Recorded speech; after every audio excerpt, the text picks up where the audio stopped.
The woman unexpectedly crossed over to become a ginseng fruit in Wukong temple, and after 400 years, she still couldn't cultivate into human form, while others who crossed over could transform into Sun Wukong, Tang Sang, or even the white bone spirit. She could only hang on the tree with the identity of a fruit. Even the two boys, Xingfeng and Mingyue, liked to tease her and always complained that she was stupid, saying she couldn't cultivate into human form. Hundreds of years of loneliness had left her utterly desperate, and she even began to fantasize about someone picking her and eating her. Until that day, when Sun Wukong came, she waited joyfully for him to pick her, only to watch him pick other fruits while completely overlooking her. Unwilling to accept this, she shouted with all her might. Sun Wukong was about to leave when he suddenly heard someone calling him, so he stopped and looked around, saying, "Who is calling me?" "It's your sister. You can actually talk." Wukong became interested, finding it quite amusing. "I am the only fruit on this tree that can talk, and I look so good, big and tempting. Why don't you pick me?" Wukong said nonchalantly, "If I don't want to pick you, then I won't. What reason do I need?" "Sun Wukong, let me tell you, eating me is much better than those you have in your hands. Hurry up and pick me." Wukong hesitated for a moment, and Jiang Huaguo noticed his uncertainty, quickly continuing, "I know, you are afraid. You are scared of not being able to defeat Zhenyuanzi, so you dare not pick me to eat. Who am I, Sun Wukong, afraid of?" Provoked by her, Wukong immediately returned to his true nature. "Then you pick me down. If you want to pick, then pick." Wukong leaped up and directly knocked Jiang Huaguo down from the tree. After 400 years, Jiang Huaguo finally came down from the tree, and she was extremely happy. She could finally die. Wukong brought 4 ginseng fruits back to their residence and found Beiji and Sha Sang. Beiji quickly picked up the largest fruit, which happened to be Jiang Huaguo. Seeing Zhu Beiji preparing to eat her, she shouted, "Zhu Beiji, you can't eat me." Beiji was also startled. "Master, this fruit can still talk?" At this moment, Jiang Huaguo said to Wukong, "Sun Wukong, I know I am going to die today, but Zhu Beiji is really too fat. Even if I have to be eaten, I might as well find someone good-looking to eat me. After all, I am the best-looking one among the ginseng fruits." Jiang Huaguo is definitely a beauty control. Although she wants to die, she also wants to die at the hands of someone handsome. "You still look down on me, old pig? I'm still the cutest among the pigs." Jiang Huaguo pretended to be sentimental and said, "Please, let Wukong eat me. I would be willing to die at your hands." Wukong took Jiang Huaguo from Zhu Beiji's hands and then handed the remaining fruits to Beiji. "You eat this one." Beiji took the remaining 3 fruits, shared one with Sha Sang, and ate 2 himself. Jiang Huaguo had a face of resignation yet some excitement. "Come on, great sage, eat me." Wukong, however, did not rush to eat. Instead, he was puzzled. "Why do you want to be eaten so much? You've cultivated to this point, gained intelligence. Isn't it a pity to be eaten? You were trapped under the 5-finger mountain for 500 years, and I have been on this ginseng fruit tree for 400 years. I think you understand the bitterness and loneliness in this. For 400 years, I have not managed to take human form, and I have already lost hope. Death might be the best relief." Jiang Huaguo said this with a sense of helplessness, and couldn't help but self-deprecate. "But I don't even have the ability to die. I can only wait for you to come so that I can have the chance to come down from that tree." After listening to Jiang Huaguo's words, Wukong couldn't help but feel a sense of sympathy for her. He was the one who understood Jiang Huaguo the most. Back in the day, he was trapped under the 5-finger mountain, eating iron pills and drinking copper juice, unable to move at all, and with no one to talk to. For Jiang Huaguo, Sun Wukong felt more sympathy. At this moment, Pig Beiji, beside him, quickly finished 2 ginseng fruits and, seeing that Wukong had not yet eaten the fruit in his hand, urged, "Big brother, hurry up and eat it, so you can fulfill its wish." Wukong felt a bit reluctant and said, "You fool only know how to eat." But before Wukong could finish his next words, the voice of Tang Seng came from outside. "Wukong, Beiji, come here quickly." Hearing Tang Seng's call, an uneasy feeling suddenly arose in the hearts of the 3 of them. Wukong immediately shrank Jiang Huaguo and put her away, then quickly came to Tang Seng's side. As expected, Xingfeng and Mingyue were also there, and for a moment, the room was filled with the sounds of the child's curses, Beiji's rebuttals, and Tang Seng's sighs. Wukong couldn't stand such insults. He couldn't bear to have his fruits cursed by others, so he split himself and directly knocked down the ginseng fruit tree. Later, when Xingfeng and Mingyue discovered this, they locked the 4 of them in the room. At night, the 4 of them discussed how to escape from Wukong temple. At this moment, Jiang Huaguo spoke up, "Don't waste your effort, you can't escape." It was then that Wukong remembered Jiang Huaguo and released her. When Tang Seng saw that the ginseng fruit could still talk, he felt a bit scared. "Don't be afraid, Tang Zanglao, the ginseng fruit is a spiritual fruit, and it's not surprising that it can talk." After saying this, Jiang Huaguo inexplicably felt a bit pleased with herself.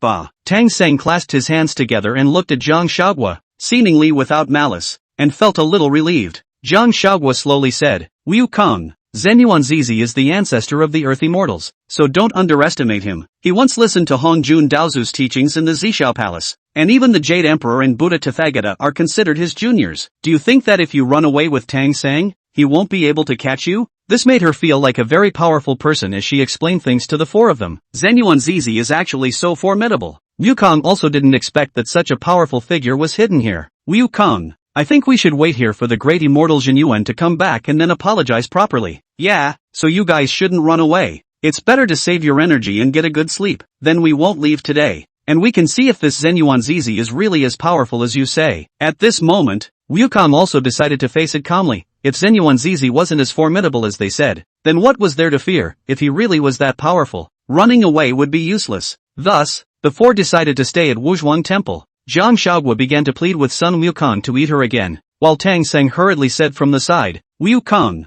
you must not. This spirit fruit is so intelligent, you cannot harm her life. Good master, I won't eat her. When Zhenyuan Daxian returns tomorrow, you can hand her over to him. No way, Tang Seng, I am wholeheartedly helping you. Why are you still like this? I just want to be eaten. I am desperately seeking death. Why is it so difficult? Zhang Shaogua shouted weakly, as she did not want to return to that tree. So she pitifully said, Sun Wukong, you cannot hand me over to Zhenyuanzi. You understand me, right? Alright, I promise not to hand you over to Zhenyuanzi, but you must stop seeking death and let me eat you. Right now, your brain is working better than Beiji's when you speak. I really can't swallow this. Although Zhang Shaogua felt a bit disappointed that Wukong wouldn't eat her, she was glad that Wukong agreed not to hand her over to Zhenyuanzi. Although I still can't move now, at least I can see other places, which is still not bad. The next morning, sunlight poured into the room, and suddenly footsteps were heard outside the door, followed by a boy opening the door. Zhenyuanzi entered wearing a Taoist robe,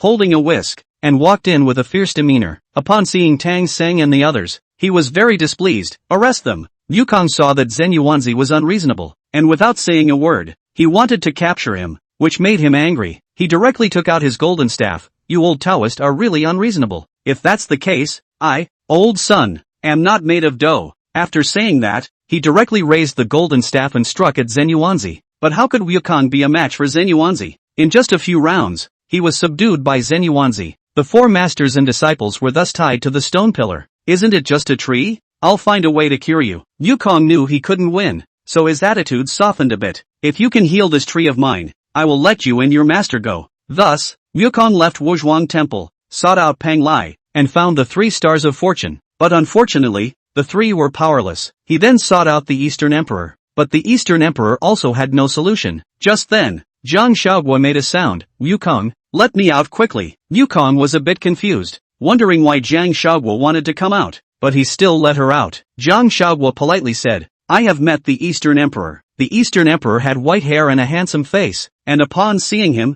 Zhang Shaogua was secretly delighted, thinking he was indeed as handsome as on television. At this moment, the Eastern Emperor was also intrigued, looking at the ginseng fruit before him, as if it had already gained intelligence. This fruit is quite likable. Thank you for the compliment, Emperor. Emperor, I have a question. I have been cultivating for 400 years, yet I still have not attained human form. Do you know of any way for me to cultivate into a human? You are a spiritual fruit of heaven and earth. I have never heard of ginseng fruit cultivating into human form. So naturally, no one knows, but since you and I are fated, would it be alright if I help you grow arms and legs? Thank you, Emperor Donghua. The Emperor Donghua lightly tapped Zhang Shaogua, and soon her arms and legs grew out. Zhang Shaogua excitedly looked at her newly grown arms and legs. For the first time in many years, she was able to move. Zhang Shaogua jumped out of the Monkey King's hands at this time and came to the table in front of Emperor Donghua, bounced around a few times, and then kneeled down and kowtowed to Emperor Donghua. Thank you, Emperor. Thank you,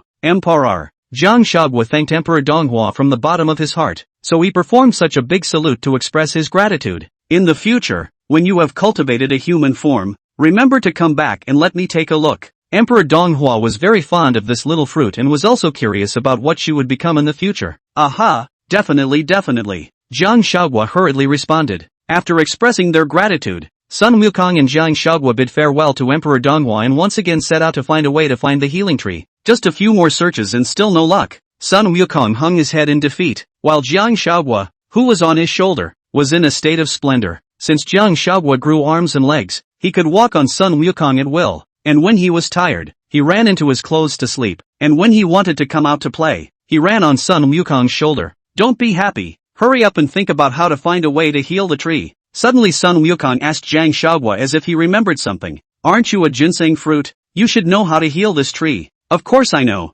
Jiang Huaguo replied resolutely. Sun Wukong was still unsure if Jiang Huaguo knew, but when he saw Jiang Huaguo's expression so frank, he was a bit annoyed. You knew and you didn't tell me. You watched me run from place to place. You didn't ask, either. Won't you say anything without being asked? I don't know if you really want to save the Tang monk or if you're just pretending to. You're purposely screwing with me, aren't you? Believe it or not, I'll give you a bite. Sun Wukong said with a vicious expression. Whatever, Jiang Huaguo said without thinking. Sun Wukong looked like he had hammered his fist on cotton, and directly, he was angry and stopped talking. Jiang Huaguo saw the monkey some angry. They went to coax him, said, well, really do not mean to not tell you. You can only blame the goddess of mercy. She had to let you look for a circle of people cannot find a way to find, and then go to her, so as to appear to be her powerful bodhisattva. Sun Wukong said. In fact, he himself knew very well that many of the trials and tribulations on this road were arranged by the bodhisattva. Yes, the goddess of mercy's Yangji mana will be able to save the fruit tree.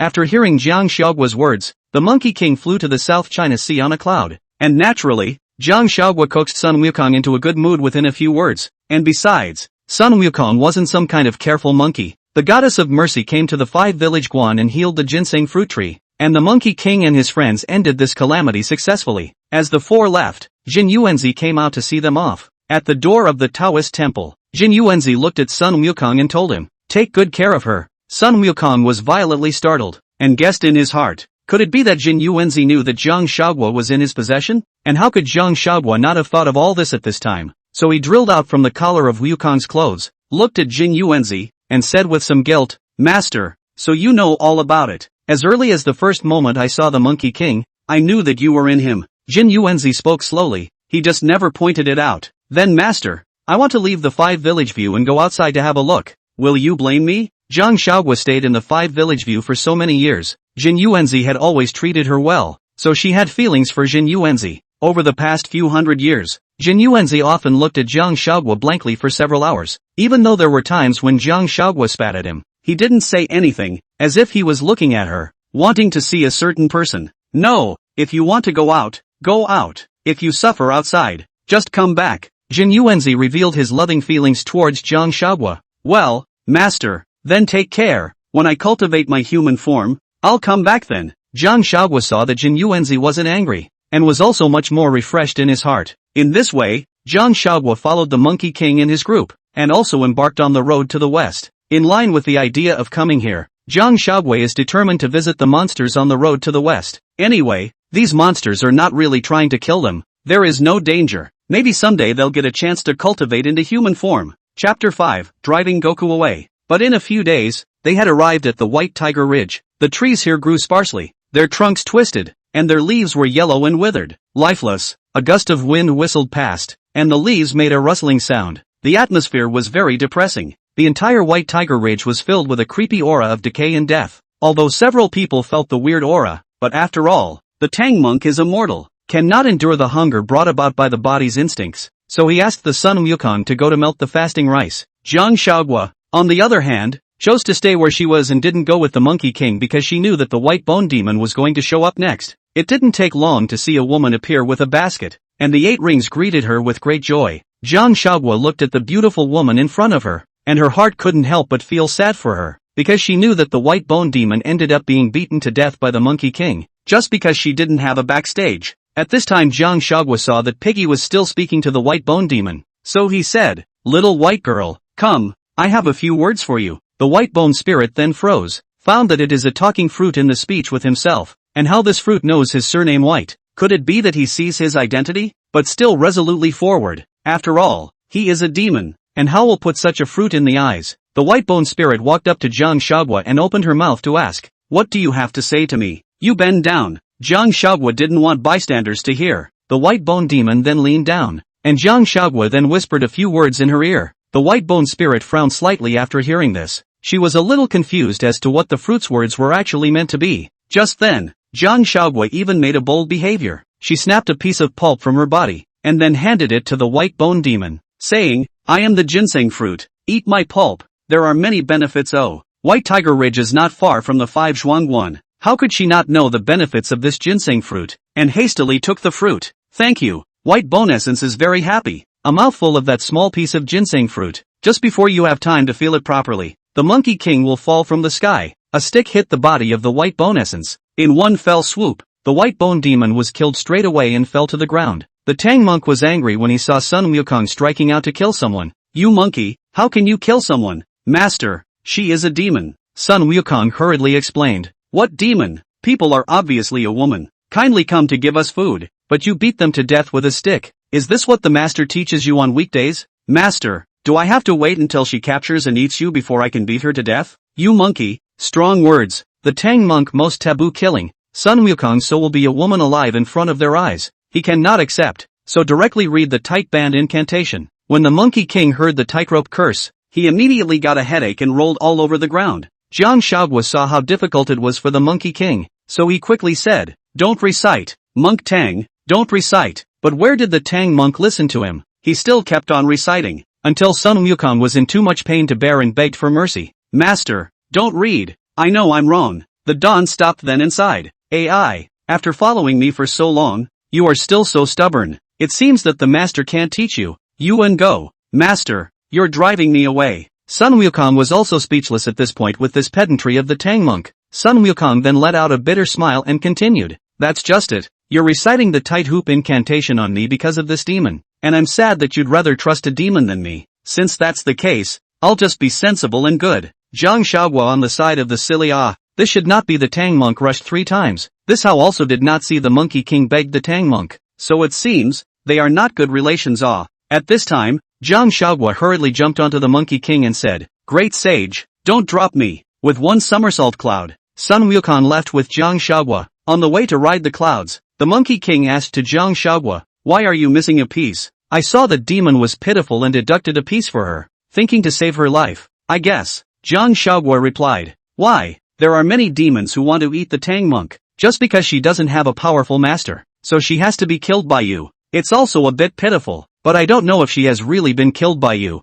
and whether her destiny will be changed. You are as kind-hearted as that Tang Sanzang. No, I'm not in his realm. I'm not worthy. You're being modest, but I'm going back to the mountain of flowers and fruits next. Do you really want to go with me? Go. I heard that your flower and fruit mountain is very beautiful. Take me to open my eyes too. Good. Sun Wukong heard Jiang Huaguo said his flower and fruit mountain is very beautiful. The heart is also happy. Then even more speed up the speed back. After all, is also a few hundred years did not go back. When he arrived at Mount Huaguo, Jiang Huaguo saw that the scenery here was really good. The peaks of the mountains here were steep going, the clouds were misty, and the fragrance of fruits was overflowing. The monkeys were very happy to see the Monkey King come back, and one by one they embraced him, cheering too. The Great King is back. The Great King is back. The Monkey King was also very excited to see the monkeys and monkeys' grandchildren that he hadn't seen for hundreds of years, and he hugged one of the little monkeys with great joy. The monkeys prepared a lot of fruits and wine to celebrate the return of the king,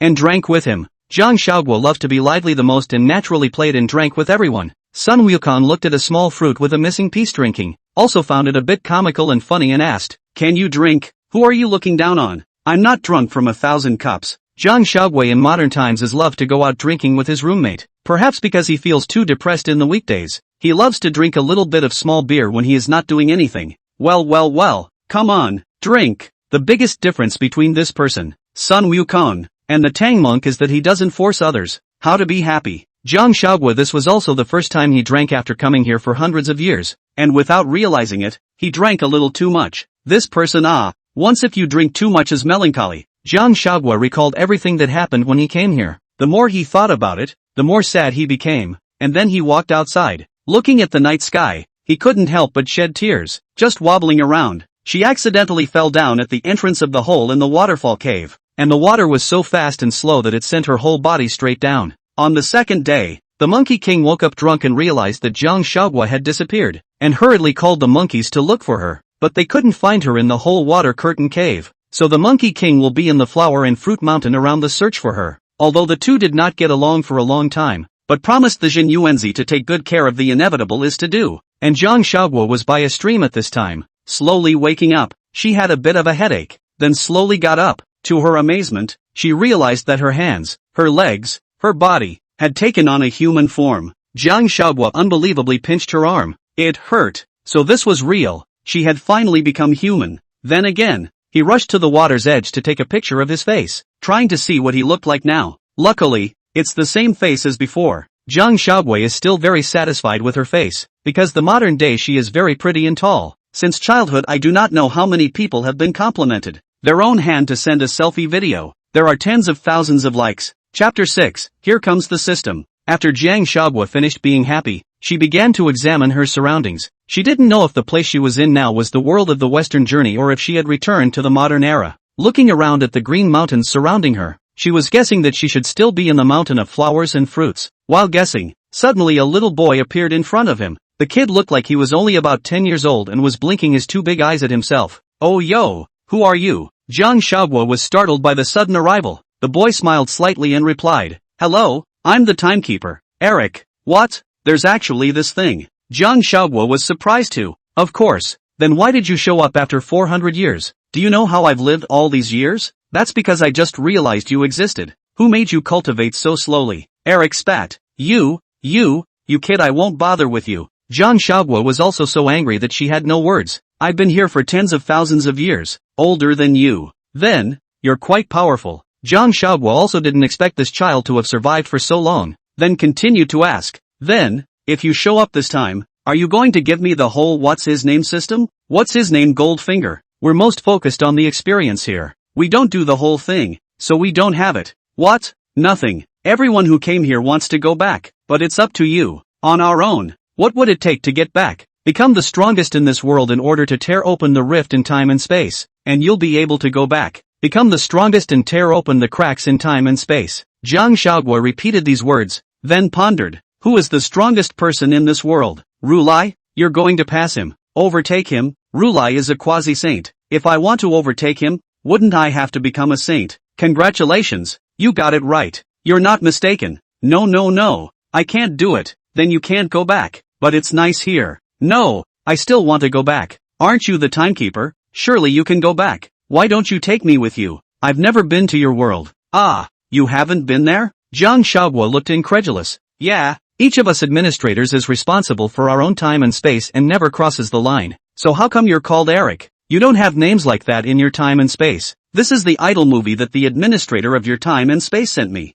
There was a boy in it who was very handsome and called this name. I thought it was very nice, so I gave myself this name. Eric said very seriously. So capricious? Jiang Huaguo laughed bitterly. How nice. Yes. Very good to hear. But you help me think of a way. How can I go back? This if I rely on myself to cultivate into a saint. Getwing years and months Jiang Huaguo suddenly thought of Eric said everyone who came here wants to go back. This meaning is not someone like himself has come here. So he hurriedly asked. That before someone has torn open that crack. Went back. It's a secret. Can't tell you. Alright then when will I be able to cultivate into a saint? I don't know. Then you come this time. Don't you give me somewhat benefits. Don't help me become a Tai golden immortal first or something. Eric shook his head and said. No, but I can send you something else. What?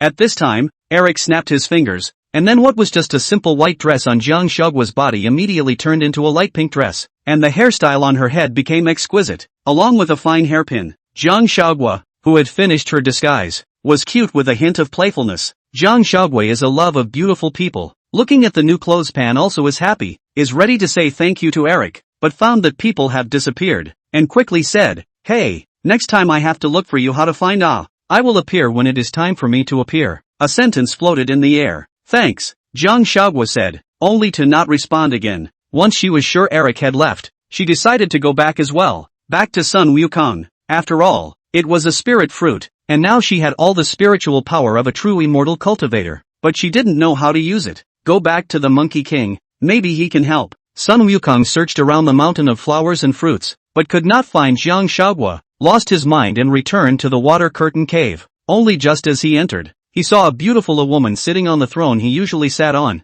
surrounded by a few little monkeys playing around. Sun Wukong was immediately on guard. Only the woman, upon seeing Wukong, smiled sweetly at him and said, Great sage, you're back. The Sun Wukong listened to the woman's voice with some familiarity and said, "You are Jiang Huaguo?" "Yeah, I've cultivated into human form today." "Great sage." Jiang Huaguo stood up and walked over to the Monkey King and spun around. "How is it? Isn't it pretty?" "Well, it's quite pretty." Sun Wukong scratched his head and said, not realizing that Jiang Huaguo had just come to Mount Huaguo and had cultivated his human form. "Then is it me who looks good? Or is it Chang'e in the sky?" Jiang Huaguo was also a bit thick-skinned, not knowing the heights of heaven, but even wanting to compare with Chang'e. At this point, Sun Wukong was a bit at a loss for words, because he had never come into contact with women at all, and had never cared about whether or not these gods and demons looked pretty, and because he didn't care, he never thought about it. At this time the little monkeys surrounding them instead answered for the great sage. "It must be Sister Huaguo who looks good." "Why?" Jiang Huaguo asked to the little monkey. The little monkey, on the other hand, said with a grin on his face, "Because I've never met Chang'e." "You little monkey, so slippery." Jiang Huaguo gently nudged the little monkey's head and said with a doting smile, "Great king, let's come together to celebrate Sister Huaguo." The little monkey said, "Good then you guys go get the wine." Sun Wukong also said happily, for Jiang Huaguo, after hoping for 400 years it was as good as he wished. "And meat, I want to eat meat. You wholesome what pheasant hare wild cattle what all give me some whole to come. I have not eaten for hundreds of years." Jiang Huaguo was after all a mortal at heart, still had a desire for food. "Okay, we'll go now," the little monkeys answered cheerfully, and then went to get ready. The monkeys brought up the roasted meat for Sun Wukong and Jiang Huaguo to enjoy. When Jiang Huaguo saw the roasted golden pheasant, he directly went up to his hand and ripped off one, feasting on it. And this time the Monkey King did not eat at all. He followed the Tang monk to become a monk, has not eaten meat for a long time. At this time, Jiang Huaguo ripped off a chicken leg and handed it to the Monkey King and said, "Eat it, no one saw it, so no one will know." "Ha ha ha ha, didn't you see it?" Sun Wukong said. "I'm blind, ha ha ha ha." Jiang Huaguo chuckled. Sun Wukong looked at the chicken leg Jiang Huaguo handed him and smiled before taking it. The two of them ate and drank, and Jiang Huaguo even taught Sun Wukong how to row. Without realizing it, the two of them got drunk again. Chapter 7, Learning Spells. Two people drink more. Jiang Huaguo will be accustomed to lie on the body of the Monkey King to sleep, because she became a ginseng fruit to follow them on the westward journey these days, are lying on the body of the Monkey King to sleep, today, plus the wine on the head, a moment to forget that they have been a daughter body. When Sun Wukong opened his eyes again, he saw several little monkeys looking at him, then realizing that he still had Jiang Huaguo lying on top of him, he got up and jumped down in fear. Jiang Huaguo's body fell and she also woke up immediately. She yawned and said, "What's wrong? This is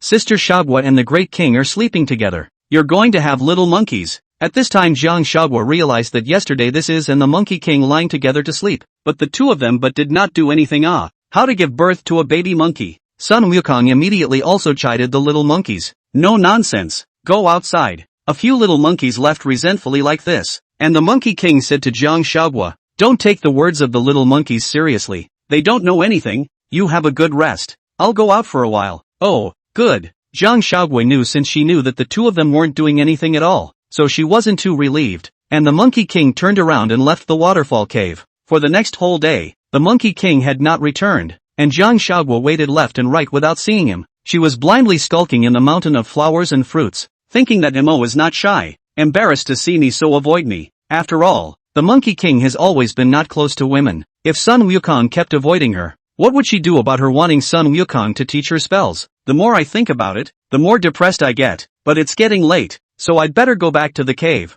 Jiang Huaguo returned to the water curtain cave and asked the little monkey beside him, "Has the Great King not returned yet?" "It's back. It's inside." The little monkey pointed deeper into the cave. Jiang Huaguo followed the direction that the little monkey pointed to and searched inside, and in no time, he saw the Monkey King. Jiang Huaguo was also elated upon seeing the Monkey King. "Great sage, you're back. Here, see if you like it," Sun Wukong said to Jiang Huaguo. Reflected in front of us is a very exquisite workmanship of the wooden bed. Above the carving pattern is also lifelike. The bed frame is also inlaid with gemstones. At a glance you can see that the price is not expensive. It was also covered with a mattress and quilt and was very soft. "Is it for me?" Jiang Huaguo asked.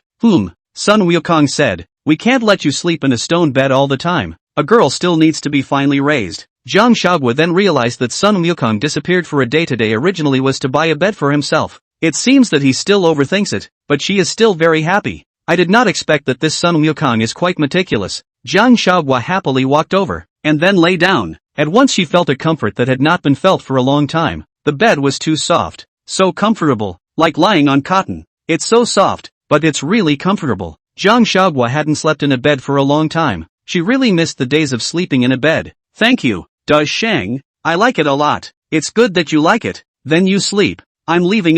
Sun Wukong was also happy to see Jiang Huaguo like it. It was not in vain that he ran to the earthly bazaar today to look for it for a long time. Only today he is not. Jiang Huaguo want to think of that kind of spontaneity. He is also in the back of the mountain shy for a long time. After all, he has never been with a woman. Before did not know that Jiang Huaguo is a woman. So never thought of anything, and now suddenly she turned into a woman. The Sun Wukong for a time were a bit at a loss for words, but after he adjusted, he thought to buy a bed for Jiang Huaguo. After all, it is a girl, or to be delicate. It was just that when Jiang Huaguo heard the Monkey King say that he wanted to leave, he hurriedly got up and went forward to stop him, saying, "Don't go, great sage, I have something to ask for." "What is it?" Sun Wukong wondered. Come, sit down and talk." Jiang Huaguo then pulled Sun Wukong to sit on the edge of the bed, and the two continued to talk. "Great sage, will you teach me spells?" Jiang Huaguo especially softened his voice. After all, begging has the posture of begging. "Teaching you spells, what do you want to learn?"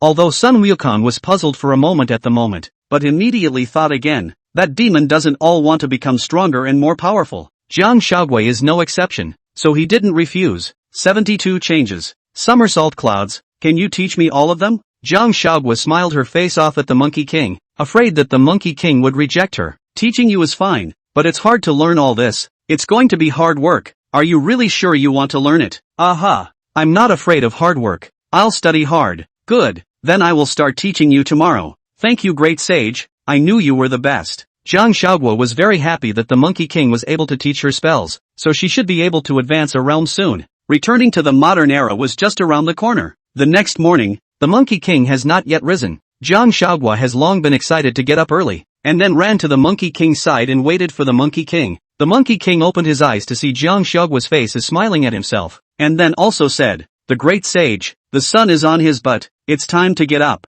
Sun Wukong got up in a hurry. Then he brought Jiang Huaguo to the back of the mountain. Sun Wukong explained earnestly, teaching Jiang Huaguo the 72 transformations. Jiang Huaguo was also listening intently, trying to understand the mysteries. The Monkey King began to demonstrate the art of change, as he flickered and transformed into a flying bird, soaring into the sky, then instantly transformed into a large tree with many branches and leaves. Jiang Huaguo watched with unblinking eyes, then clapped his hands. "That's awesome, great sage, you're so awesome, you try it too," Sun Wukong proposed. "Good." Jiang Huaguo recited the spell, then utilized the spiritual energy in his body. Change. The next thing he saw was Jiang Huaguo turning into a kitten, only her head was still her own, a kitten with a human face, which was also quite scary. "Great sage, how is it?" Jiang Huaguo was blissfully unaware of this, and asked the Monkey King in a bumbling manner. "Your head didn't change back." Sun Wukong is also considered to have seen a big scene. There is simply no more fear. "Ah." Jiang Huaguo then changed back to her original form and said with some loss, "How could this happen? You're just starting to learn. To be able to become like this is already very good, very talented." Sun Wukong's words were not false at all. Even though it didn't become complete, it was very good to be able to make it like this for the first time. "Really? Then I'll study hard and surely learn it thoroughly soon." Jiang Huaguo regained her confidence at this time and said with a smiling face, "Aha." Sun Wukong nodded and smiled back. Next the Monkey King began to teach her the art of riding the clouds. "Come on, Huaguo, focus your mind, feel the power of nature, and mobilize the spiritual energy in your body." Chapter 8, Giving Her Weapons. Jiang Huaguo practiced diligently every day, which made Sun Wukong very pleased, and talented and diligent. Which person would not be happy to see? This day Jiang Huaguo was again practicing seriously in the back of the mountain when Sun Wukong came over and said, "Huaguo, today we'll go to the East Sea." "Going to the East Sea? To do what?" Jiang Huaguo was puzzled. "Go and find you a handy weapon." Sun Wukong was really considerate for Jiang Huaguo. Seeing that she didn't have a weapon, he went to find one for her. Yeah, let's go then." Jiang Huaguo's eyes lit up when he heard that he was going to find weapons for himself. He happily followed the Monkey King to the East China Sea. East China Sea Dragon Palace. Dragon King Wukong was leisurely drinking wine. Suddenly Turtle Prime Minister came running. "Dragon King, it's not good, it's not good. Sun Wukong is here again." This Wukong has a headache when he hears the name of the Monkey King, and when this monkey comes, it is bound to be no good. As soon as Turtle Prime Minister's words left his mouth, he saw Sun Wukong bring Jiang Huaguo and barge right in. Great saint, have lost a long time to welcome today how to get time. Want to come up my East Sea? Ao Guang hurriedly went forward, compensated with a smiling face and said, old neighbor, Lao Sun, came from when there was something going on. Sun Wukong said with a bad smile, what is it? Great sage, please, I've come to seek a weapon in good hands. Great sage, this fixed sea god needle have been taken away by you, where there is still any weapon. Ao Guang at this time heart is also a little upset. When the sea-fixing divine needle was taken away by Sun Wukong, he was depressed for a long time. It's not for me, it's for her. At that moment, Sun Wukong signaled Jiang Huaguo beside the Dragon King. Who is this? The Dragon King asked with some confusion as he looked at the woman in front of him. Grandpa Dragon King, my name is Jiang Huaguo. I've just cultivated into an essence, so I wanted to come and ask you for a weapon. Jiang Huaguo said very politely to the Dragon King. When the Dragon King saw how respectful Jiang Huaguo was, he had a pretty good impression of her, and his tone became a bit more amiable as he said, then what weapon do you want? The Dragon King knows that if this weapon is not given, it is estimated that the Sun Wukong will not be willing to give up, so it is not in the excuse. To see this little demon magic power is not strong. It should be also do not need much good treasure. I just two requirements. One is to look good, and another is to be more powerful. Don't give me the whole big knife big rake or something, that kind of I don't like. Jiang Huaguo doesn't want to take a rake like Piggy, although it is powerful, but it is really too ugly. She is a face control. In that case, Turtle Prime Minister, go to the treasury and find some weapons suitable for Miss Jiang to use, the Dragon King commanded. Yes, the Turtle Prime Minister went down in a hurry to look for weapons. In a short while, the Turtle Prime Minister returned with a jade flute. The Dragon King introduced to Jiang Huaguo. This is a jade flute, made from a piece of 1,000-year-old spiritual jade. Fire doesn't burn and water doesn't fear it. What do you think? Jiang Huaguo looked at the jade flute in front of him. It was really something good. The body of the flute was warm and crystalline, and it was also emitting a faint green light. Jiang Huaguo couldn't help but carefully pick up the jade flute and touch the holes, then put it to his lips and gently blew. For a while, the dragon palace was filled with the pleasant sound of the flute, which was melodious, sometimes reverberating, sometimes gentle and lingering, as if telling a moving story. The crowd was also very mesmerized by it. At the end of the song, the Dragon King exclaimed, "The girl's tune is so beautifully played. Thanks for the compliment. I like this flute very much." Jiang Huaguo was also very happy to hear others praise her. In fact, she hadn't played the flute in a long time, having been here for centuries. Where had she touched it? She majored in musical instrument performance in college, and the flute was the one she chose, so she was very familiar with the jade flute. It's good if you like it. It's good if you like it. Dragon King is also very happy. I did not expect this time to be so easy to get rid of, although it is 1,000 years of spiritual jade, but they are immortals. 1,000 years for them is too worthless. The Turtle Prime Minister also casually took a piece of perfunctory them. The result is crooked she also quite like. Jiang Huaguo and the Monkey King left after expressing their gratitude to the Dragon King and returned to Mount Huaguo. I didn't expect you to play the flute. Sun Wukong was also a bit surprised. That's not true. I'm a treasure girl. Jiang Huaguo said smugly. This kinda show you a face feels so good. Treasure girl? Sun Wukong somewhat didn't understand the meaning for a moment. It's that I'm covered in many other surprises that you wouldn't expect. Jiang Huaguo explained. That's right. Sun Wukong came to a realization. Great sage, thank you so much for today, bringing me to find such a handy weapon. It's good that you like it, but it's just that this jade flute is not too powerful. No, it's not quite good. Hitting someone should hurt quite a bit, said Jiang Huaguo, then took the jade flute and knocked it towards the Monkey King. Does it hurt? Sun Wukong laughed and shook his head, his tone carrying a doting quality that he himself hadn't even realized. I won't even be hurt if you knock it off. Really? Didn't the Dragon King say that it's not afraid of fire or water? So it's so powerful, surely it won't break that easily. Then you can try. Well, or don't. What if it really breaks? I'll be heartbroken. Jiang Huaguo seriously looked at the flute, as if he suddenly thought of something, said with some excitement, Great sage, what do you say I call the Jade Flute Fairy in the future? Jade Flute Fairy. But you're not a fairy. Why do you have a fairy's name? You don't understand. This is not good to hear. Can't I call a Jade Flute King it? This is how bad to hear. Besides, I originally is also the spiritual root of heaven and earth by the fruit of the spirit. This is also counted dip pointed. I also have the heaven and earth spirit stone, and I'm not said to be a demon just the same. That's also true. Jiang Huaguo suddenly felt that Sun Wukong had a good point. The two of them weren't just two demons, but you like to call Jade Flute Fairy will be so called. We do demon. Happy good. Aha, the great sage is right. With that, Jiang Huaguo then gave himself the title of Jade Flute Fairy. As for why he didn't give it a deeper meaning, the reason was that he was uncultured. Ha ha ha ha ha ha. Jiang Huaguo was very attentive to learning spells these days, and on this day, he was learning to ride the clouds when he saw a familiar figure below. Jiang Huaguo immediately flew down and blocked straight in front of the man. Instead of a man, it's a pig, because it's Porky Pig coming. Jiang Huaguo thought in his heart, it is also time to come. About now the Tang monk is to the treasure elephant kingdom. Cannot beat that yellow robe monster? Then came to beg the monkey king to come. Who are you, daring to trespass on Mount Huaguo? Relying on the fact that Inuyasha had never seen himself transformed into a human,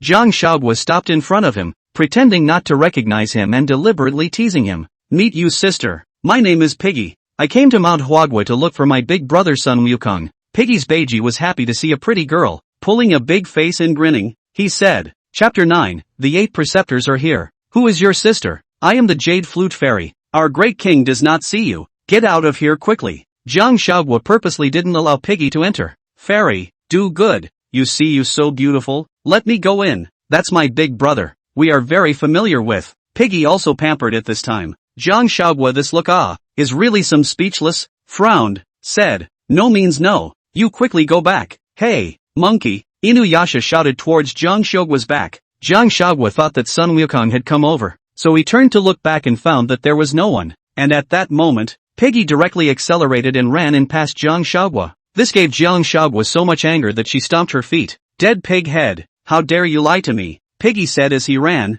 Fairy, I'll come to make amends to you after I've finished looking for monkey. After saying that, he sprinted away. Jiang Huaguo didn't bother chasing Piggy back anymore, so he went straight back to the cave to find the Monkey King, only to see Sun Wukong sitting on top of that throne. Jiang Huaguo went up and said to him, Great sage, Piggy is here. Oh, he came for what? Sun Wukong at this time is also surprised why this piggyback will come, and at that moment, Piggy's voice had sounded outside the door. Brother Monkey, my old pig has come to see you. The little monkeys couldn't stop Inuyasha, and Inuyasha just peeled them right in. Pig Beiji entered the cave, saw the Sun Wukong side of a group of small monkeys serving, and then there is a beautiful woman standing on the side, suddenly envious, but he also still did not forget the main thing. Big brother, recently can be good so it's Beiji why did you come? Were you kicked out by the master as well? Sun Wukong said in disbelief. That didn't. Then why have you come? Master said that he misses you and wants you to go back. Piggyback is also weekdays pulling words more. This lie is said, not at all vain. No go back, he said in the beginning, already do not want to let my old son to be his disciple, but also go back to do what? Hey, monkey, I know you angry master, also understand you see you this back and someone to serve, and there is a beautiful companion. This if I also do not want to go back, but we do this after all, people disciple, or to have the end of the line well. Jiang Huaguo listening to this, Piggy's heart envy, but also the beauty of the company. He was afraid to think that Jiang Huaguo and the Monkey King is that kind of relationship, so then deliberately playful again, casually picked up a bunch of grapes next to him, picked one, and then close to sit next to the Monkey King, very ambiguous, said, Great King, this grape is very sweet, you taste it. After saying that, he saw Jiang Huaguo then feed the grapes to the Sun Wukong's mouth. The Monkey King was a bit stunned, not knowing what Jiang Huaguo was up to again, but he complied, then opened his mouth and ate. As expected by Jiang Huaguo, Piggy looked at both eyes. In his heart, I guess he must have cursed. This dead monkey, he eats really well. He himself would like to have a pretty girl to feed grapes. Jiang Huaguo said, Piggy, you see that our Huaguo mountain is so good, or else you don't go back. Not only can we eat meat here, I can also give you a whole few more girls to come over to serve you then. How about it? Actually, Jiang Huaguo just wanted to make Inuyasha envious and then tease him, but she also knew that Inuyasha would definitely not agree to stay in the end. Fairy's words can be taken seriously, Inuyasha said with some embarrassment. Of course, Jiang Huaguo said in a daze. She was a bit surprised. Monkey, is it really okay? Porky Pig turned his gaze back to Sun Wukong. After all, it was Sun Wukong who had the final say on the mountain of flowers and fruits. Sun Wukong didn't know why Jiang Huaguo wanted to tell Piggy to stay at Mount Huaguo, but his relationship with Piggy on weekdays was pretty good, so it didn't matter if he was here or not. So he said, yes. Piggy was so happy that he stayed at Mount Huaguo. Jiang Huaguo was confused. She did not expect Piggyback to stay so uncontrollably tempted. The original is not the Sun Wukong shouted at him to stay, he did not stay, but it does not matter. The words have been set out. So let's start with this. And so on. After a few days, they may go to Treasure Elephant Kingdom. Said words must be done.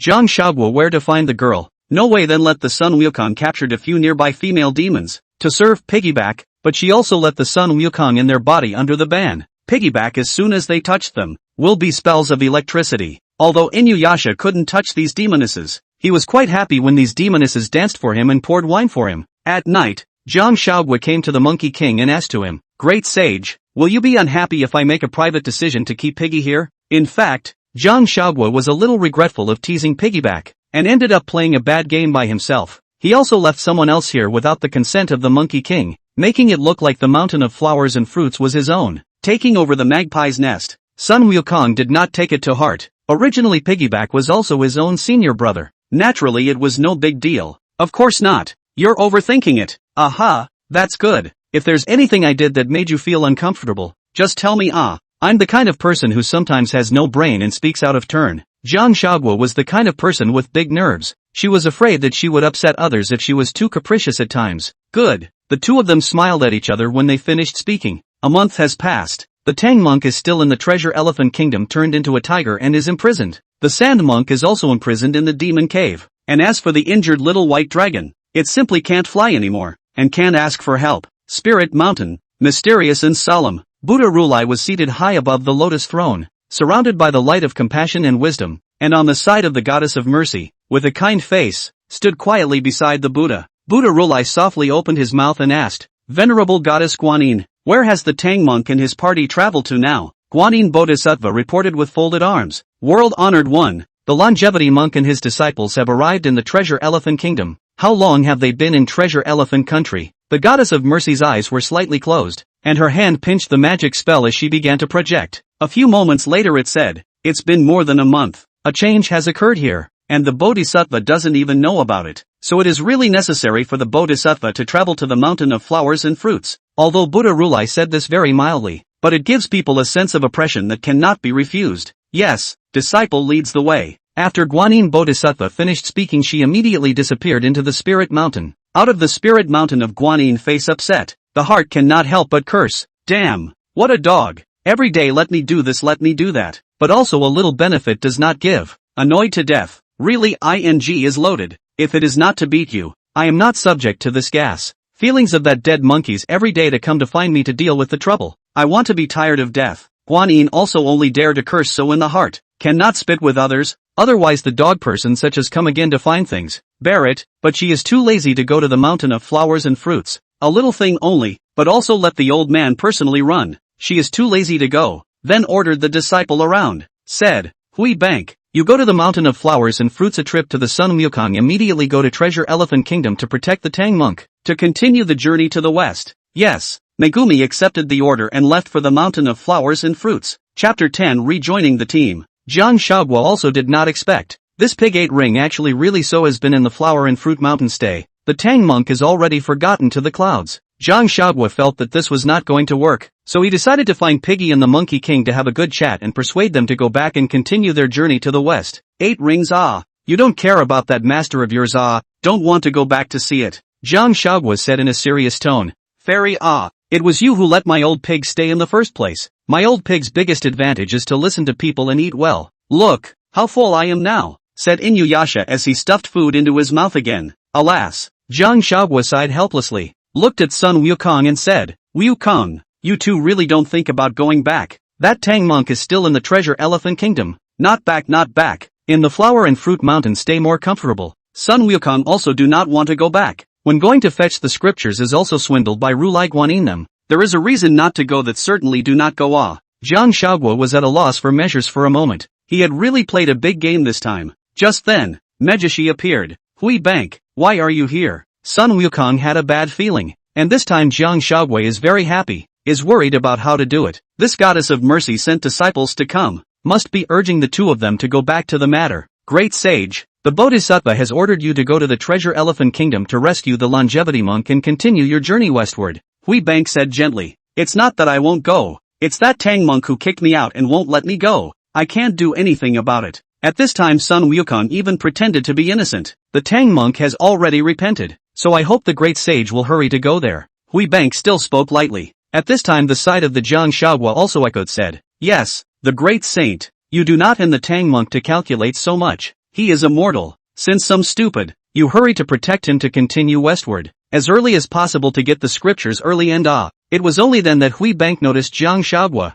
Although he didn't recognize him, he seemed to be a sensible person. In fact, the Monkey King also knows that this Hui Bank to come is to notify himself. If not to go, then it is estimated to come again is the goddess of mercy to come. He is not able to beat the Bodhisattva. Then Sun Wukong spoke to Piggyback, who had been silent next to him. Dumbass, let's go. It was then that the group began to travel to the Treasure Elephant Kingdom, and when Hui Bank saw that the Monkey King and the others had left, he also left to go back to the Bodhisattva to resume his duties, and Jiang Huaguo had since followed them towards the Treasure Elephant Kingdom. On the way, Piggy asked Jiang Huaguo, "Fairy, you're coming with us to the west?" Then he poked fun at the Monkey King. "Monkey, you really love this daughter-in-law of yours. Take her with you on your journey to the west, and I, the old pig, would like to take Suilan with me? What do you think?" Jiang Huaguo was speechless. "Inuyasha, do you not know who I am by now? You're the Jade Flute Fairy." Inuyasha said naively, "I am Zhenyuanzi's Ginseng Fruit." Jiang Huaguo had a helpless look on her face. This stupid pig hadn't even realized she was that Ginseng Fruit after a month. "Ah, you are the Ginseng Fruit, you even turned so beautiful. Not bad, not bad." Piggy didn't think that Ginseng Fruit, who hadn't seen him for a few days, had turned into a girl. Jiang Huaguo no longer cared about him, and soon, the three of them arrived at the Wave Moon Cave and sought out that yellow-robed monster. After the three of them had subdued the yellow-robed monster, they sent Princess Hundred Flowers Shy back to the Treasure Elephant Kingdom, and then changed the Longevity Monk back as well, and after everything was over, they set out on the road to the west once again. Not long after leaving the Treasure Elephant Kingdom, the Longevity Monk began to make demons again. The Tang Monk rode his white horse as he walked, while speaking to Jiang Huaguo. "Miss Jiang, since you've cultivated your human form, why don't you go back to the 5 Zhuangguan? I want to continue cultivating following you guys has great opportunities." Jiang Huaguo replied, "Westbound on this journey where there is no chance, are all demons and monsters, very dangerous. I think you'd better go back to the 5 Zhuangguan for good. The holy monk is trying to drive me away?" It was only then that Jiang Huaguo understood what the Tang monk really meant. "I am also for the good of the girl. Now you are, after all, the body of a daughter. With us, is also out of order. If it is a man, the Tang monk may also let follow. Just the woman. This way shall not be discussed. A group of monks with a girl. Like what appearance? Tang monk, these two disciples of yours were not happy to come and continue escorting you at that time. It was me, who kept persuading them, and now you've even come to drive me away. You're really powerful." Jiang Huaguo was also chilled to the bone, thanks to his own efforts to persuade the Monkey King in the first place. Miss Jiang's good intentions, the poor monk is naturally aware of it, and thanks to Miss Jiang, but it's just that this journey, indeed, is a lot of inconvenience.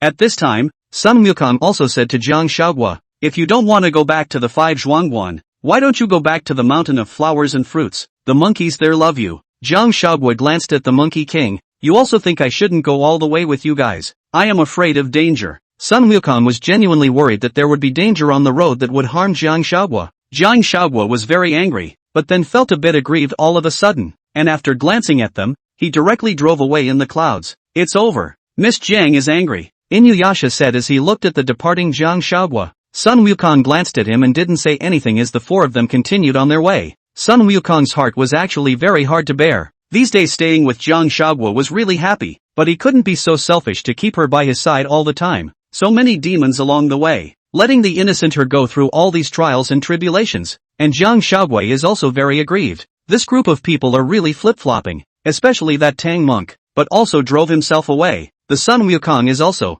well, although she knows that the Sun Wukong is for their own good, that she is also annoyed. Dead Tang monk, don't know what's good and bad, pedantic to the extreme. Jiang Huaguo's heart was already cursing the Tang monk for an unknown number of times. She swore that she would never protect the Tang monk again. So is she going to go back to Wushuangwan? Although Zhenyuanzi is great, Wushuangwan is really boring. Zhenyuanzi is really nice, but he's not talkative and has too many things on his mind. Jiang Huaguo now golden immortal cultivation. Although it has been considered the speed of cultivation is very fast, a short period of time to reach the golden immortal has been considered to be gifted people. The Monkey King have praised, but she wants to be more powerful. When flash blind Zhenyuanzi's eyes. So where should she go? She flew aimlessly on a cloud, and without realizing it, she actually arrived at Flat Top Mountain. Jiang Huaguo suddenly came to an idea. Why don't she seek the golden horn and silver horn in Pingdingshan? and be a demon and eat the Tang monk together. Who let the Tang monk drive her away? Now let the Tang monk know what happens when he offends her.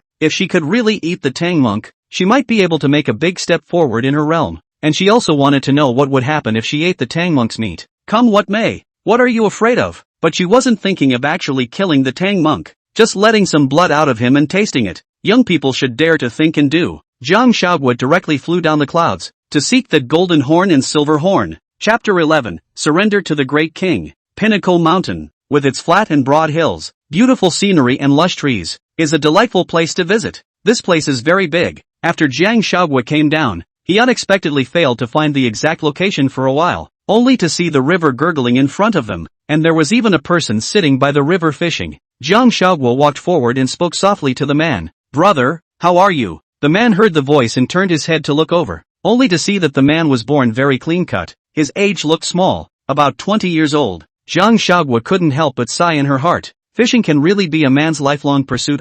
So young to start fishing. Her dad was scolded by her mom for fishing every day, but he still enjoyed it. What is your business? The man spoke faintly. Little brother, do you know where this Lotus Cave is? Jiang Huaguo asked. That Lotus Cave is said to have demons. What are you doing there? The man continued. Jiang Huaguo thought about it and thought that if he directly told him that he went to find a demon to capture the Tang monk together, he would not scare others, so he could not tell. So he almost said, it's a secret, but in that case, you know where that hole is. I know, but I heard that the demons there are very fierce and often eat people when they're not doing anything. Aren't you afraid? Don't worry, it won't happen. I'm very good. They can't eat me. After saying that, Jiang Huaguo raised her hand. Her fingers gently came together, and a fish suddenly popped out from inside the river, then ran into the man's fish basket. How about it? Believe it. Jiang Huaguo said smugly. The man laughed softly and said, then thank you girl for the fish. I will take you there. Okay, let's go. Jiang Huaguo excitedly followed the man. The two walked and chatted. Little brother, what's your name? Jiang Huaguo asked. My name is 11. The man paused and replied. Oh, my name is Jiang Huaguo. Just call me Huaguo. Thanks for today. There's no harm in meeting. It's fate. 11 stopped at this point and said, here it is. Jiang Huaguo looked up and was ecstatic to see the three big words Lotus Cave written on the entrance of the cave. Thank you. You hurry home. Jiang Huaguo was worried that mortals would be afraid of seeing a demon, so he told 11 to hurry home. Okay, then be careful, 11 said and left. Jiang Huaguo saw that 11 had gone far away, so he walked to the door and shouted, hey, Golden Horn King, Silver Horn King, how are you guys? Make friends. May the two great kings be present. I have truly come to make friends. After Jiang Huaguo shouted for a while, he saw that the cave door slowly opened, and inside, the Golden Horn Great King walked out in a majestic manner, only to see that he was clad in golden armor, and was followed by a group of small demons behind him. Who are you and why are you yelling in front of my cave door? Golden Horn Great King looked at Jiang Huaguo with stern eyes. At this time Jiang Huaguo is accompanied by a smiling face, attitude very friendly said, the king, I am Jade Flute Fairy, want to make friends with the king, join you, together to catch the longevity monk, eat longevity monk meat, okay? The Golden Horn Great King sneered, humph, Jade Flute Fairy, I've never heard of it, you're from that palace in the heavenly court. Jiang Huaguo, on the other hand, was a little embarrassed and said resentfully, I'm not from the heavenly court, I'm from the earth, I sealed it for myself, he, so it's a demon. This is said, make it seem like you are not a demon, everyone is not well, so we work together to catch the Tang monk, how good. Although the Golden Horn would like to retort that he is not, he has long been a god, but he cannot say the heart is bitter and Jiang Huaguo also knew this. She was purely to disgust Golden Horn. Who let Golden Horn put on this look of looking down on her? I refuse. You this little demon. Spells and not high. In my what use? Just want to come in vain with me to share the Tang monk. Think quite beautiful. Quickly leave. The Golden Horn cannot want to provoke this kind of uninvited guest. Then let the direct and straightforward to drive Jiang Huaguo away. Hey, Golden Horn. You look down on people can't well. Annoyed. You wait for the Monkey King to beat it. Goodbye. Jiang Huaguo is also angry. Her attitude is so good.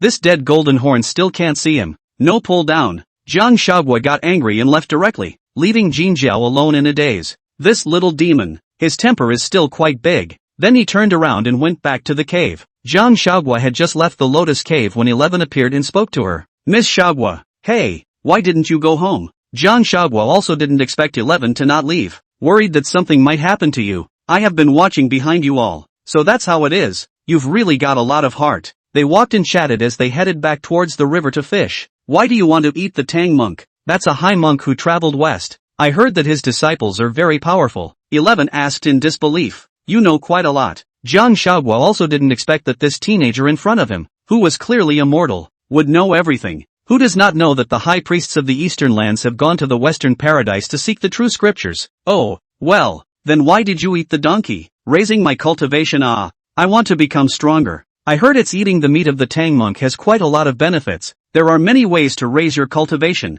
I don't think you need to eat people unnecessarily. It's not the right way. Easy for you to say. Then tell me what other methods there are to improve your cultivation. 11 blushed. I don't know. Jiang Huaguo saw 11's difficult look. She bared her teeth and laughed. She found it very amusing. Alright, teasing you. What can you know as a mortal? Well, keep fishing. Jiang Huaguo sat down and the two of them sat by the river and started fishing. The breeze was very pleasant. Jiang Huaguo took out his jade flute and gently played. Lanting preface. It's not about the wind and the moon. I'll write the preface and wait for you to return. A hanging pen. 1,000 waves on that shore. What is the meaning of the word love? How can I put my pen to paper? And I alone lack the knowledge of your life. This was a favorite tune of Jiang Huaguo's. Not only was it good, but it made it easy to feel heartbroken and want to cry. When the song ended, 11 looked at Jiang Huaguo fondly and said dully, why do I feel a little sad? Yeah, this song is just sad. Jiang Huaguo replied with a guffaw. And just then, as 11 looked at Jiang Huaguo,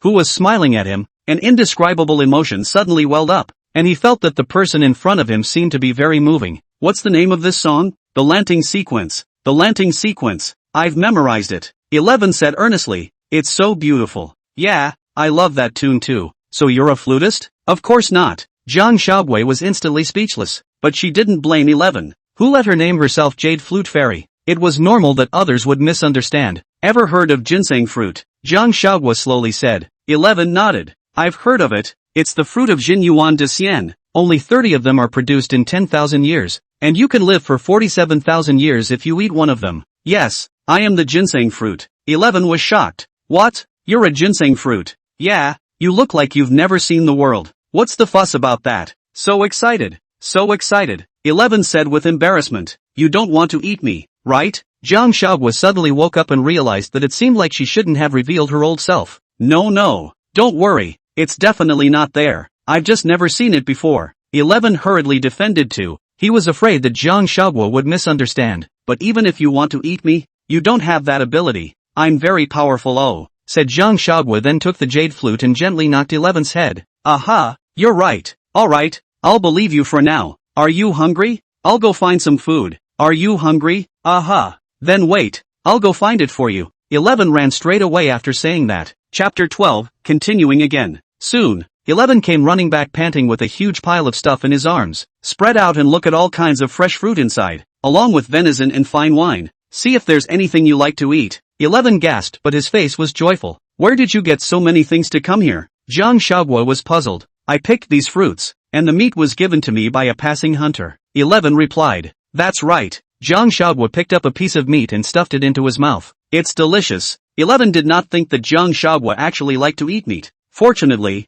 I took the meat. Originally thought it was the fruit must also like fruit, so I took a lot of fruit. Meat is also just thinking about in case you like it. It is also not wrong to take, as you like. 11 said. Jiang Huaguo picked up a piece of meat and handed it to 11. You eat too. After saying that, he picked up the wine again and took a sip. Jiang Huaguo's bravado was also something that made even 11 look at her. Not at all pretentious. After 11 received the meat, he also happily ate it, and the two of them sat by the river like this, eating meat and drinking wine together until the meat was finished, and only then did Jiang Huaguo pick up the fruit and eat it. It was getting late. Jiang Huaguo looked at 11 and asked, aren't you going home yet? It will be dark soon. So where are you going? 11 asked rhetorically. I'll just go anywhere. 11 thought for a moment, then spoke. I grew up living with my grandfather, and when he got sick and died a few years ago, I drifted around on my own, so where else would I have a home? So pathetic. Yes, that's why I don't have anywhere to go. If you don't mind, sister, I can stay by your side and make you tea. That's not necessary. It's not necessary. Jiang Huaguo quickly refused. I'm a demon. You're a human. We're on different paths. I have to go somewhere else tomorrow. It's inconvenient to bring you with me. Go somewhere else. Go where? 11 immediately got a little flustered. Go find other demons. Together to catch the Tang monk. The golden horn here does not play with me. Then I will go to find other demons to play. Don't, sister, how nice it is here. This way, tomorrow I will accompany you to the Lotus Cave again and try again. Okay, don't. That golden horn dislikes me for not being as good as him. I'm not going to go. I'll make a fool of myself. Sister, let's try again. I have not gone to speak well. I used to be in our village, but is famous for sweet-talking. Surely can be persuaded. No go no go. Go on, sister. 11 continued to pout and persuade Jiang Huaguo to make another trip tomorrow. Jiang Huaguo was out of tricks by 11, so she promised to go there again tomorrow. Only tomorrow if she couldn't talk about it again, she would surely leave Pingdingshan. And 11 is very do not want to Jiang Huaguo leave here. If you leave, I am afraid that in the future will not have the opportunity to see, although his heart is not willing to eat the Tang monk, but if Jiang Huaguo want to eat, he will give her to catch his. And this night, the two of them rested in a cave in this neighborhood. 11 went to collect firewood.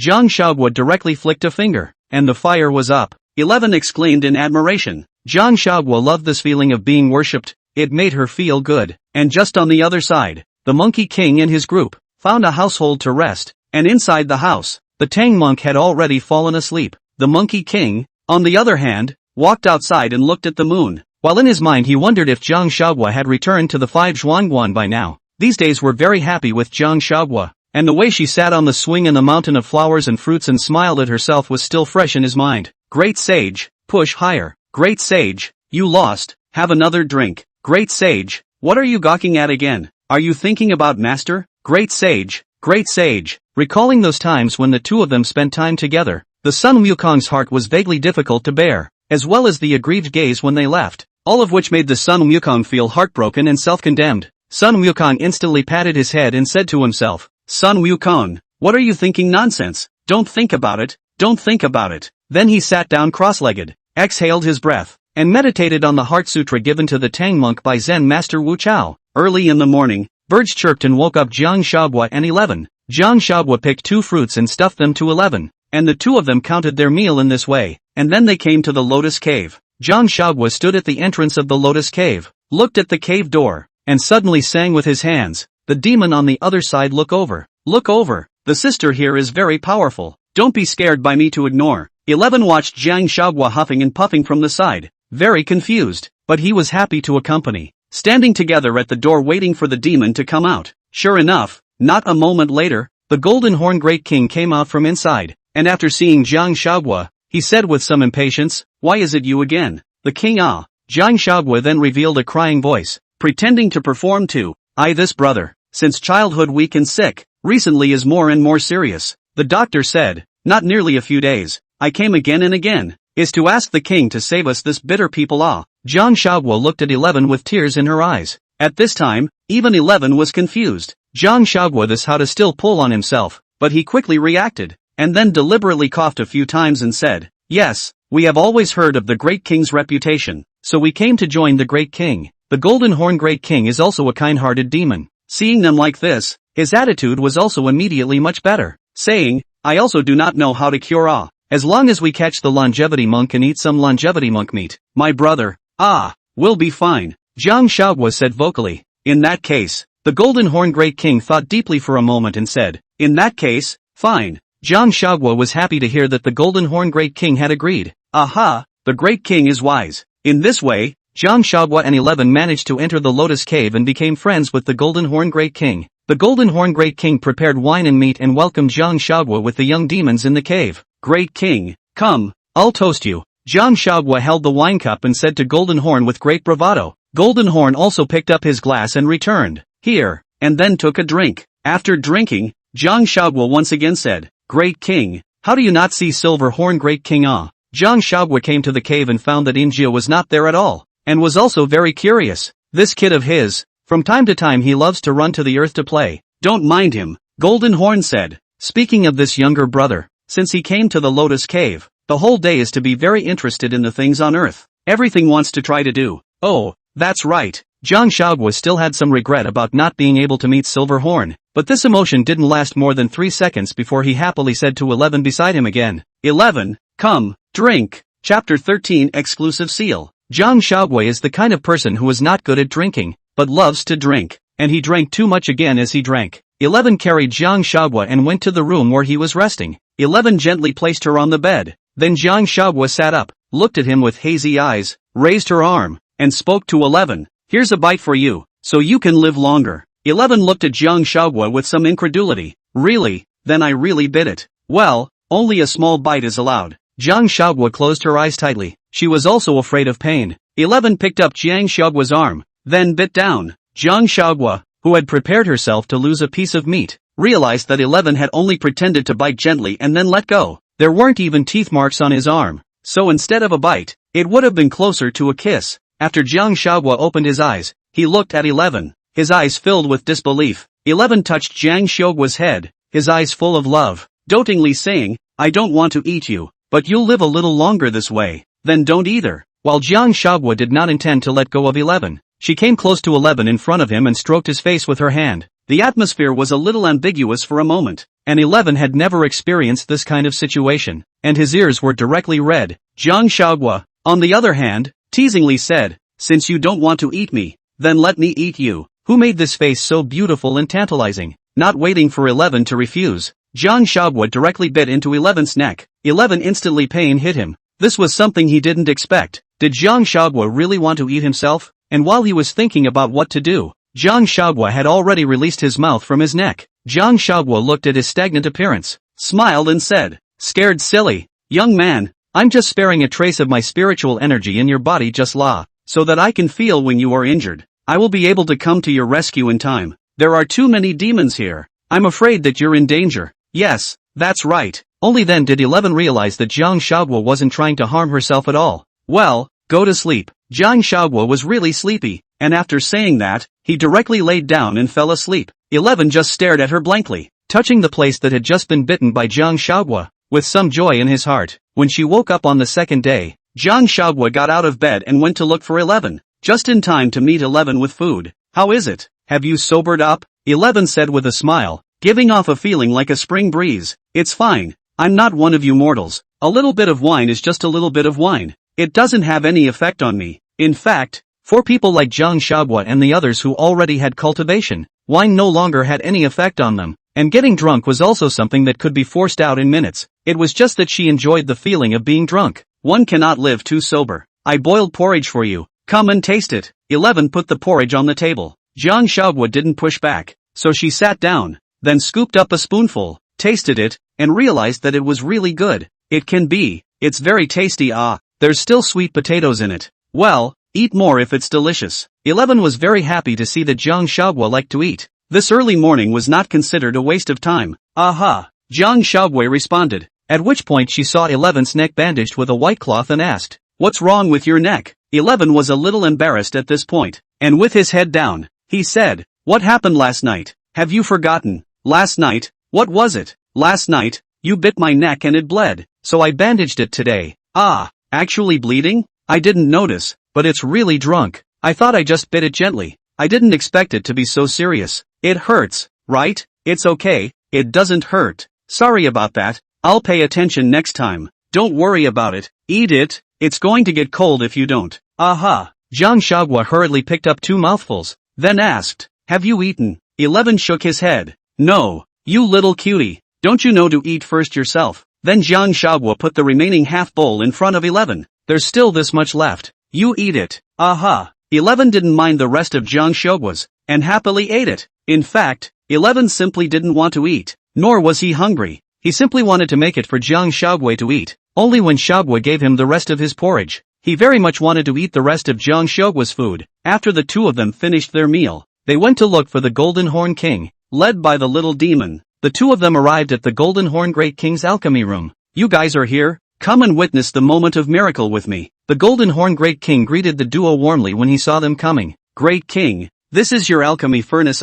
So powerful. This furnace is taller than my person. Jiang Huaguo looked at the glorious alchemy furnace in front of him and said in admiration, ha ha ha ha ha, it's still okay. The Golden Horn Great King was very happy to hear that. I didn't realize that you would still be refining Dan. Can you give me a pill after refining it? Jiang Huaguo is a person who can't afford to be unprofitable. This has all happened. Can you not be brazen enough to ask for it? Of course. Golden Horn was also atmospheric. Thank you. Great King. Thank you, Great King. Jiang Huaguo was also happy when she heard that Golden Horn had promised to give her the immortal pill. After all, she had never eaten it before. Then this immortal pill, when will it be refined? Jiang Huaguo asked with a smiling face. This furnace, to this day, is exactly 79 days old. Wow, such a coincidence. Jiang Huaguo was very excited. He didn't think that he would be so lucky to get an immortal pill just after coming to them. Go on then, go and turn the stove on. Good. Jiang Huaguo agreed cheerfully, then stepped on a nearby ladder and went up. I'm open. Oh. Jiang Huaguo spoke to Golden Horn with excitement. Open up. Golden Horn was also smiling. Jiang Huaguo took the lid off, followed by a bang sound. A white smoke spewed out of the stove. Jiang Huaguo immediately choked and coughed repeatedly. Only she couldn't care less about that, and hurriedly stretched her head to look into the furnace, trying to find the immortal pills. But where is the elixir? It's just some crumbs in there. Jiang Huaguo seriously looked and looked again, afraid that he did not see clearly, and hurriedly turned out another pearl, illuminated the inside of the stove, to look for, but in addition to a pile of slag, or nothing. How come there's nothing inside? Jiang Huaguo asked to Golden Horn. AI, it seems to have failed again. Golden Horn said helplessly. All of this was within his expectations. How did it fail? Jiang Huaguo came down from the ladder and hurriedly walked over to Golden Horn and asked anxiously. I don't know. If I knew, I wouldn't have failed. This is the Golden Horn do not know how many times to alchemize, but unfortunately, how he did not succeed, slowly became an obsession. Even if it does not succeed, he still continued to refine. Chapter 14, Wanting to Eat the Elixir of Immortality. Jiang Huaguo was a little disappointed. She had thought that she would be able to eat the immortal pills today, but it just went down the drain. However, she is not discouraged. She knows that the Golden Horn is the Tai Shan Lao Juan's child, so it is normal to like alchemy. But the Golden Horn he must also be stealing to learn. How can the Tai Shan Lao Jun teach this skill of his own to a child? It is bound to be that the Golden Horn did not steal the teacher to steal to understand. Jiang Huaguo looked at the stove in front of her and pondered. She suddenly saw the fire they were using for the stove and asked, Great King, is the fire you're using a samadhi true fire? No, Golden Horn returned. Do you think there could be a possibility that it's because the samsara fire wasn't used? Samadhi flame? It's really possible. But where are we going to get samadhi flame? The flaming mountain. But I'm going to the flaming mountain. What about here? Call the silver-horned king back. I can't find him now. Golden Horn thought of this silver horn's face also had more than a hint of displeasure. That's pretty bad. Then, I know. Fairy Yudi, you go. What do you mean? Jiang Huaguo was puzzled. You go to the flaming mountain. Go and fetch me some samsara fire. I'll go. It's no good. What's wrong with that? You'll be there in half a day by traveling in the clouds. Fetch the fire back and we'll continue refining pills. Jiang Huaguo looked embarrassed. Fairy, you can do it. I believe in you. That's fine. Jiang Huaguo had no choice. After all, he was in someone else's place, and he wanted to eat someone else's immortal pills, so he couldn't just not do any work. Great, Fairy, then you go. This brother of yours, stay in the cave, I'll take good care of him. No, my brother is too clingy and can't stay away from me. Jiang Huaguo pulled 11 with one hand before heading outside. We're leaving first. Go early and come back early. Golden Horn admonished. Good. Jiang Huaguo responded. Jiang Huaguo rode a cloud and took 11 to the Flame Mountain. It was only after most of the day that the two of them were able to reach the vicinity of the Flame Mountain. This flaming mountain is surrounded by an inch of grass, but also 800 miles of flames burning. Jiang Huaguo felt the blazing heat of this place and wiped the beads of sweat that kept flowing down his forehead. He couldn't help but spit out. This Golden Horn really knows how to set me up for hard work. Yeah, Coco, it's hot in here. 11 was also hot as hell on the side. It can't be helped. We're all here, so go find a cool place to stay while I fetch a fire. No, I'll go with you. It's hotter going in. I'm afraid to be alone, so let me follow you. Alright. Jiang Huaguo also felt that 11 immortal, coming to this unfamiliar place would indeed be scared. The duo endured the scorching heat and went further in. Finally, they arrived at the flaming mountain. Jiang Huaguo looked at the blazing fire, so he immediately prepared to cast a spell to collect some fire. At that moment a man suddenly appeared and interrupted them from taking fire. Who are you guys and what do you want this is? The man looked at Jiang Huaguo and 11 and said. Jiang Huaguo replied, the two of us are from Pingdingshan Mountain, and we want to come here to find some fire. Dare I ask if your excellency is? I am the god of the flaming mountain, and I have been ordered to watch over this place, so it's Lord Mountain God. I've met you. Jiang Huaguo placed his hands on his chest and saluted. The mountain god saw that Jiang Huaguo was quite polite and his attitude was then better. After all, there is a saying that a hand is not stretched out, no need to be polite. My lord, is it possible to take fire from this flaming mountain? After all, it is someone else's territory, or to ask for someone else's consent. Not to mention that fairy Jiang Huaguo's cultivation is not high, not dog a little, which is good. It is possible, but you may not take it. Why? The fire of this flame mountain is not an ordinary fire. In order to obtain this fire, one must have a cultivation level of De Luo Golden Immortal or above in order to obtain it and not be injured by it. The mountain god sized up Jiang Huaguo and said, "You shouldn't have a great Luo Golden Immortal cultivation, right?" That, naturally, is not true. Jiang Huaguo was a little despondent. How could this be? If you don't believe me, you can go and try. The mountain god continued. Jiang Huaguo also didn't see the coffin, so she directly moved forward, formed a seal with her hand, and operated her spells to take that samadhi flame. But just as her spell casting had touched the fire, the spell was broken and her hand was burned by the fire. Ah! Jiang Huaguo screamed softly in pain. 11 saw Jiang Huaguo covering her hand in pain. Her heart ached. She rushed forward, picked up her hand, and helped her blow on it. How is it? Is it any better? Well, much better. Strangely enough, 11 blew on her. Surprisingly, it didn't really hurt that much. I told you, you can't take it, the mountain god said. Then is there no other method? Jiang Huaguo asked to the mountain god. No, the mountain god shook his head. You guys leave quickly and quickly. After saying that, he simply disappeared. The two failed to get fire. There is no way. Also can only once again gray back to the flat-topped mountain. The Golden Horn Great King saw the duo return and happily rushed up. How was it? Did you fetch the fire? Jiang Huaguo shook his head. No, that fire can't get close at all. Just touching it, it burns raw. The mountain god there said, only when the cultivation has reached the great Luo Golden Immortal, can he obtain that fire. Ah, how could this be? Golden Horn was also a bit lost at once. It can't be helped. We can only wait until we reach our cultivation level in the future to continue refining pills. Jiang Huaguo comforted Jinjiao, and also comforted himself at the same time. Oi, Golden Horn sighed. The crowd lapsed into silence for a moment. At this time, Golden Horn suddenly had a light in his eyes, and spoke again. This fire can't be taken, so I'll put the stove over there. Put it there. Jiang Huaguo said meaningfully. You mean, put the stove on the flaming mountain? Yes, that's right. Golden Horn was suddenly happy again. In that case, it's fine. Then, fairy, I'll leave it to you to put the stove over. Good. Jiang Huaguo also agreed in one breath. It wasn't like it was difficult to put the stove on the flaming mountain. This sound transmission mirror is for you. Contact me if anything happens. Golden Horn handed Jiang Huaguo a small copper mirror. No, the two of us will go to the flaming mountain and return tomorrow. After you put the furnace there, you don't need to hurry back. Just guard there, or else whoever I've refined that immortal pill will steal it for me again.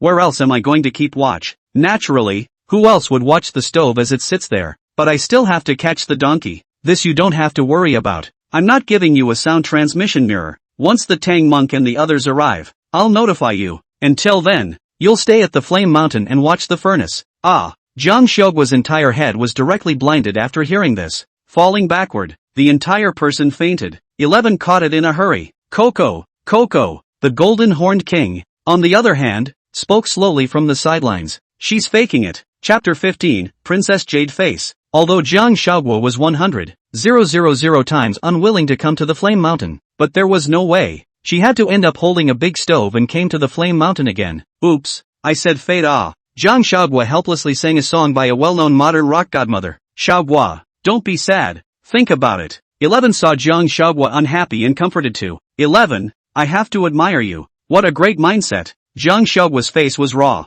It's done. Let's just pray that God blesses us with a fast refining of the immortal pill. Maybe it will be miraculously refined tomorrow. Ha! Jiang Huaguo let out a fake laugh. You're a ruthless person. 11 all the way to make Jiang Huaguo laugh. But unfortunately Jiang Huaguo is now autistic. She was then also mouth. Why mention what the flaming mountain? This chicken does not give birth to eggs and birds do not broken land. When the two arrived at the flaming mountain, they found a place that was burning hot and put the stove directly there. Burn it well, little stove. Jiang Huaguo left directly with 11 after putting the stove on. Jiang Huaguo felt that it was really too hot around the flame mountain. If she was there the whole day, sooner or later she would have to be heated up. So she brought 11 to the vicinity of Cuiyun Mountain's Basho Cave, which was much cooler near the Basho Cave. Jiang Huaguo knew that Princess Ironfan had a bad temper, so she specially ran farther away for fear of encountering Princess Ironfan and inviting trouble. The two of them came under a large tree and smoothly lay down directly. A gust of wind rustled the leaves. It's so cool.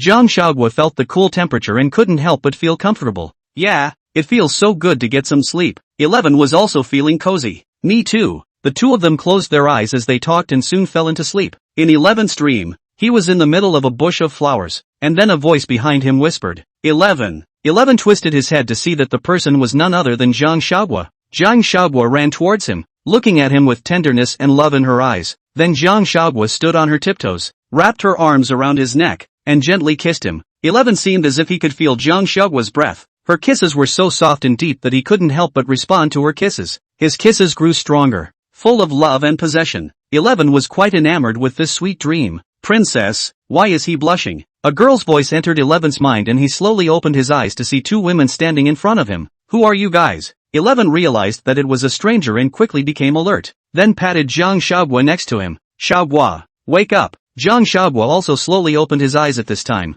yawning and said, what's wrong? She got up and saw, before her, two women. A woman in front of him had a delicate face, snow-white skin, and her eyes were born in a seductive style, dressed in a gorgeous dress with bright colors but without losing their spirit. There was also a young maid of a young age by her side. Who are you guys? Jiang Shaoguo asked. This is my jade-face princess. Where are you little demons from? The maid said with a condescending look. Jade-face princess. Jiang Shaoguo frowned. Isn't this that fox? Could it be that he was thinking of staying far away from the banana cave, and accidentally ran too far, and ran to Jiale Mountain? Princess, we didn't know that this is your territory. Much to bother. We'll leave first. Jiang Shaoguo didn't want to deal with these demons. After all, she still had the bull demon king behind her. That was a big demon. Jiang Shaoguo pulled 11 to run again, but then the jade-face princess stopped them. If you want to leave, you can. He has to stay. Princess Jade-Face signaled 11. Why? Jiang Shaoguo asked. Because he is very beautiful looking? I'm going to take him back as my male pet. Princess Jade-Face looked at 11, smiled and said, don't follow her, follow me. I'm prettier and richer than her. Jade-Face Princess is still very confident. After all, the fox demon's looks are not blowing, and his father left himself such a large sum of wealth. Even that the bull demon king looked at it all greedy. So stay in Jiale Mountain. Don't. I'm not going with you. 11 said as he hid behind Jiang Shaoguo. Jiang Shaoguo is also helpless. Although not happy, but it is true that the jade-faced princess is a bit prettier than herself. It seems that it is also true that she is richer than herself, but she does not concede defeat. Hear that? He does not want to. Jiang Shaoguo's heart is also guilty of muttering. This jade-faced princess is not with the bull demon king is quite good at this. How to also look on the 11, but also to support this young man. Although 11 does look good, but the jade-faced princess how a little bit quite will play. Unwilling. That won't do. Otherwise, you also stay. Anyway, I have a lot of money. It's not a problem to raise another one of you. Princess Jade-Face was rather atmospheric. Jiang Shaoguo was also helpless. Why was this Jade-Face princess like this? Hey, Bull Demon King! Jiang Shaoguo shouted at the back of the Jade-Faced princess. Princess Jade-Face turned around, then realized that there was no one, and at that moment, Jiang Shaoguo had long ago run away with 11. Jiang Shaoguo still learned this trick from Piggy, but he didn't expect to use it on Princess Jade-Face today. After Princess Jade-Face and the two of them realized that they had been tricked, the maid was very annoyed and said, truly, I was tricked by this demon. It's a pity. That's so beautiful male fox. Princess Jade-Face said with some regret, but she didn't put it too much on her mind, then said to her maid, go back. Yes. The maid returned. The two then left the area as well. Jiang Shaoguo flew away quickly with 11 and then came back near the Flame Mountain. Seeing that the jade-faced princess didn't catch up, she let her heart drop a little. Jiang Shaoguo panted, look at this face of yours. It's so good looking that it even made Princess Jade-Face lust. I didn't mean to. 11 commiserated. Missy, look at you like this. Aggrieved Baba, can really let people look at the pity? No wonder the jade-faced princess like it. This who looked not confused. Fortunately the flat-topped mountain is a group of male demons, or else I guess I can't keep you. So, sister, do you like me? Love it. Really? Then sister, I'll make you a male pet. Okay. You guys, what have you learned? Why doesn't sister want to? 11 was a little lost at once. Fine, as long as you're happy. Jiang Shaoguo looked at 11's pitiful look and couldn't help but smile and agree. Aha, then you'll be responsible for me from now on. Sister. 11 was immediately happy again. Good. Jiang Shaoguo helplessly smiled and answered. After all, who could refuse such a handsome boy? At this time, the sound transmission mirror on Jiang Shaoguo's body rang out. Fairy Jade Flute. Jiang Shaoguo took out his voice transmission mirror and said, Great King, What's wrong? The Tang monk and his disciples have arrived at Pingding Mountain. Return quickly. The Golden Horn Great King's side said. Good. Jiang Huaguo took 11 and flew to Pingdingshan once again. Chapter 16, Meeting Again. Jiang Huaguo hurriedly ran into the Lotus Cave, and the Golden Horn Great King also rushed to welcome him. Great King, what's the situation now? Jiang Huaguo asked. We captured Piggy. The Tang monk and the others are still at the bottom of the mountain. Golden Horn replied. What about the Silver Horn Great King? Has he not returned yet? Jiang Huaguo hadn't seen Silverhorn all this time. The Tang monk had come and he hadn't shown up yet. Golden Horn paused. His face was somewhat helpless, then said, Forget it, leave him alone. It's imperative that we catch the Tang monk first. Jiang Huaguo pondered how to go about catching the Tang monk. Piggyback, who was tied up at the back, heard a familiar voice in the cave and, as if seeing a savior, shouted, Sister Huaguo, Sister Huaguo, is it you? Jiang Huaguo heard Inuyasha call out to her, so she turned around and walked to the back to look at him, being tied up with 5 flowers. Piggy saw that it was really Jiang Huaguo, immediately said with an attentive face, Huaguo sister, it's really you relatives then said to the demons, everyone this is all a misunderstanding. I know her, are a family, you quickly release me whose family with you, different paths, not the same. Jiang Huaguo said to Piggyback, Sister, that was the Tang monk who drove you, not my old pig can love you, can't wait for you to go with us to the west to get the scriptures, then you didn't say a word for me in the first place, then Master and Monkey have said that, how dare I? Sister Huaguo, I've always been on your side, greasy mouth. Then Jiang Huaguo added, someone, keep an eye on Piggy, and gag him if he makes any more noise. I won't argue no more, don't block. Inuyasha said in a hurry, you stay here in peace and wait for me to capture the Tang monk to give you company. Jiang Huaguo turned away directly after saying that. Jiang Huaguo once again went back to confer with the Golden Horn Great King. Why don't I go distract the Monkey King and you, Great King, go catch that Tang monk and Sha Wujing. Jiang Huaguo said with a frown. No, that Sun Wukong is highly powerful. You can't beat him. 11 hurriedly blocked from the side. He shouldn't beat me to death, and I'm not going to fight him. I used to know the Sun Wukong. I'll pretend to find him to catch up and lure him elsewhere so that the Golden Horn Great King will have a chance to make his move. I think this is feasible. The Golden Horn Great King also agreed, and now the only one who disapproves is 11. Jiang Huaguo saw 11 worrying about himself and quickly comforted to, it's okay, trust me. When I catch the Tang monk come back to give you food. You must be careful, 11 said very uneasily. Aha. Jiang Huaguo nodded and smiled at 11, then went up and hugged him. Be good and wait here for me to come back. In this way Golden Horn Great King and Jiang Huaguo left the cave, and 11 reluctantly watched them leave. On the other side of the Sun Wukong and Tang monk, they were still waiting for Piggy's patrol, but there was a delay in the return of the 8 rings. A flute sound rang out. The Monkey King was shocked in his heart. It seemed to be a tune that Jiang Huaguo loved to play. He got up in a hurry and spoke to the Tang monk. Master, you guys don't move here. I'm going to go and come. Sun Wukong quickly sought out the source of this flute sound, and sure enough, it was Jiang Huaguo playing the flute. Only Jiang Huaguo was seen in a white dress, and the breeze blew her skirt like a fairy. Huaguo, it's really you. Sun Wukong was surprised to see that it was Jiang Huaguo. Jiang Huaguo guffawed at Sun Wukong. Wukong, why are you here? Sun Wukong asked. What? I can't even come here now. That's not what I meant. I thought you had gone back to the 5 trumps. I don't want to go back for the time being. After staying in a place for 400 years, I'm tired of staying there. If I let you go back to the 5 Fingers Mountain, do you still want to go back? That's not wanting either. That's not it. Suddenly at this time a cloudy wind blew.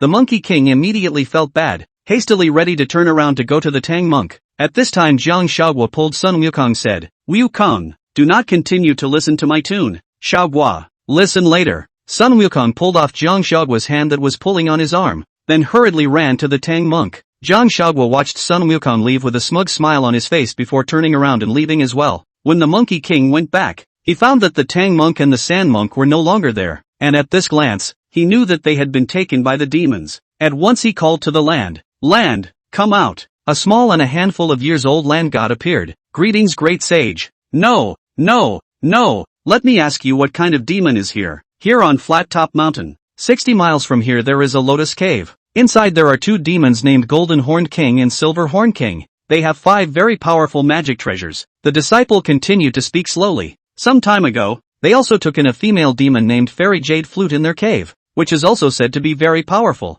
Jade Flute Fairy. Sun Wukong muttered. That wasn't the name Jiang Huaguo had given himself. Well, I heard that Jade Flute Fairy's master is Zhenyuanzi. It's also remarkable. Ah, great sage, you have to be careful. Ah, aha. Then the little god will leave first. The land disappeared with a puff of smoke. The Monkey King sat dumbfounded on his luggage, and for a moment was in no hurry to find the longevity monk. He was very puzzled in his heart. How did this Jiang Huaguo get mixed up with two demons? No wonder she lured herself elsewhere. So it was to help the demons catch the Tang monk. So is he going to save his master? Is he going to make an enemy of Jiang Huaguo? He doesn't want to. Sun Wukong thought of this very headache. A moment of worry. At this time, the little white dragon on the side spoke. Eldest senior brother, what's wrong with you? Hey, this Jiang Huaguo mixed with that group of demons and captured the Tang monk. Little white dragon, what do you think I should do? Sun Wukong said bitterly. I'm sure she's also angry that you and Master drove her away in the first place. Otherwise she wouldn't have helped the demon catch the Tang monk.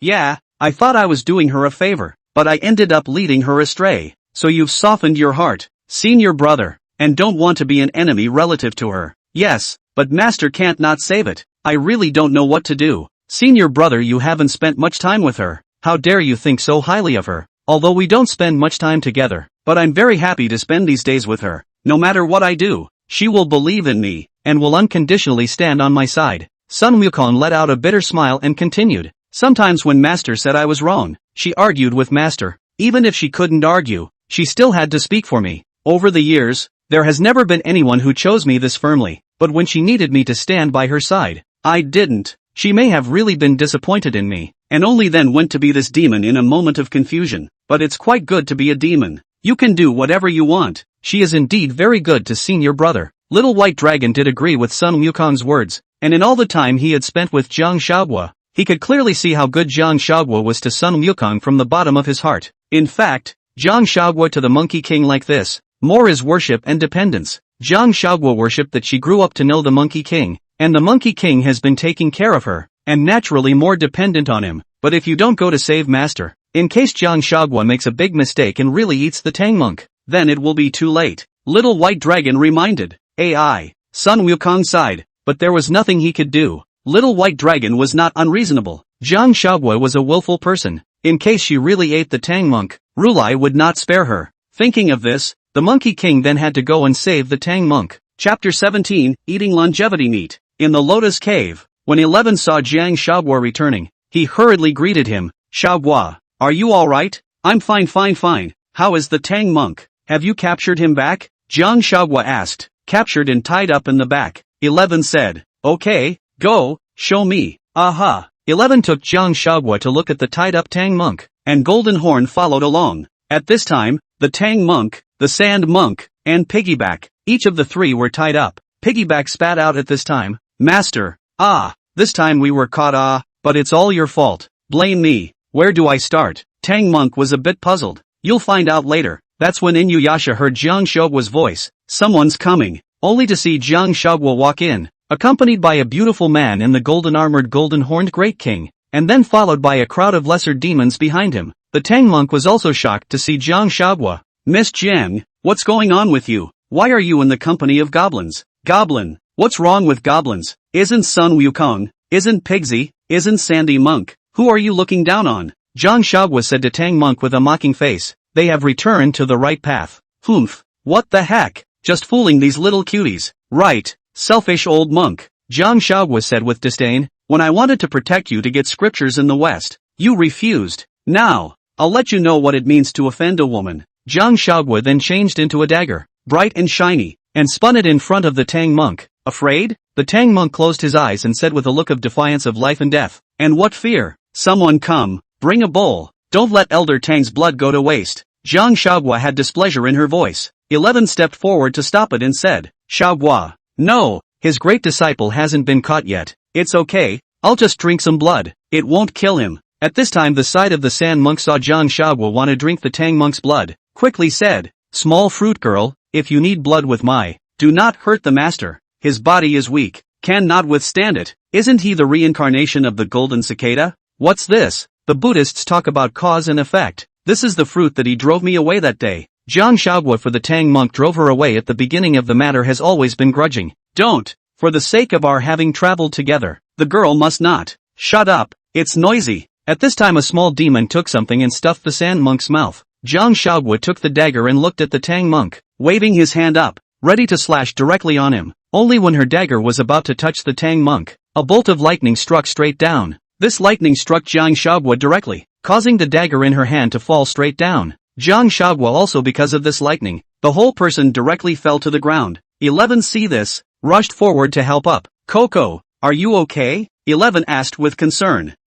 It's fine. Jiang Huaguo endured the pain and finished the sentence. Then suddenly a mouthful of blood sprayed out of his mouth, and the whole person directly fainted. In the upper air of the 5 sides of the Jeji looked at each other. The gold head of the Jeji face embarrassed color said, I am not the strength to make a big, will not die, shouldn't be able to. What's the matter, not heaven and earth spirit fruit, not so easy to die. The silver head Jeji said uncertainly, this guy is too unbeatable, also to make, can't blame me. The gold-headed Jieshan was worried that if he killed Jiang Huaguo this time, Zhenyuanzi would not be able to handle it. Why think so much? She is to blame. Even if she dies, there is still the goddess of mercy and Buddha Rulai to bear the burden. Polo Jieji said. Still, you are right. The golden-headed revealer couldn't agree more with Polo Revealer's words. In the Lotus Cave, 11 carried Jiang Huaguo and left in a hurry, then returned to the room and gently placed her on the bed. 11's eyes were filled with concern and worry as he sat on the edge of the bed. His palms slowly raised and mobilized his entire body's spiritual energy, only to see a faint layer of light rise from 11's body, and spiritual energy flowed out of his palm like a trickle as he fed it into Ning Linger's body, and that strand of spiritual energy flowed along the contours of her body. Sweat gradually seeped out of 11's forehead as he closed his eyes tightly and concentrated on controlling the flow of spiritual energy. As time passed, 11's spiritual energy was gradually being depleted, only to see Jiang Huaguo waking up late, on the other side of the golden horn.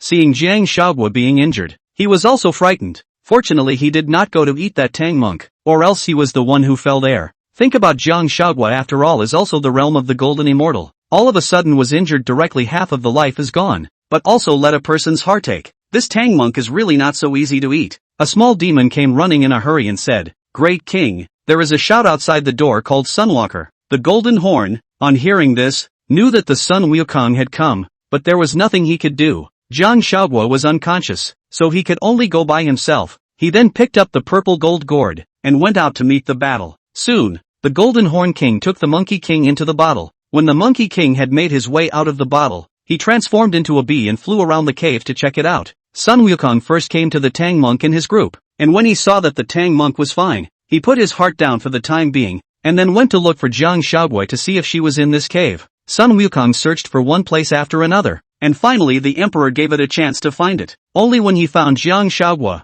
he saw a man was holding Jiang Huaguo's hand looking at her fondly. This man was none other than 11, because Jiang Huaguo was slow to wake up. 11 was at the bedside just keeping watch over her. Sun Wukong saw this and his anger surged to his heart. He directly revealed his true form and cursed at 11. Demon, let her go. Sun Wukong. When 11 saw that the visitor was the Monkey King, he was also enraged and revealed his true form as a demon, only to see 11's original hidden unicorn horn breaking out of his skin, shining with cold silver light. He was clad in silver armor, holding a 7-star sword in his hand, with a cold light shining in all directions. It turns out that 11 is the second king in that Lotus Cave, the silver-horned king. Seeing this, Sun Wukong did not show any weakness, and raised his weapon, so he kept colliding with Silver-Horn Great King's 7-star treasure sword, and for a while, sparks flew everywhere, and it was hard for the two of them to distinguish between winners and losers. Suddenly Silver-Horn mouthed the words, and then he saw that the frontier gold rope shone with a dazzling light, like a spirited golden python, and quickly flew towards the Monkey King. Sun Wukong instinctively tried to dodge, but as if the frontier gold rope had a spirit, it tightly wrapped around him like a shadow.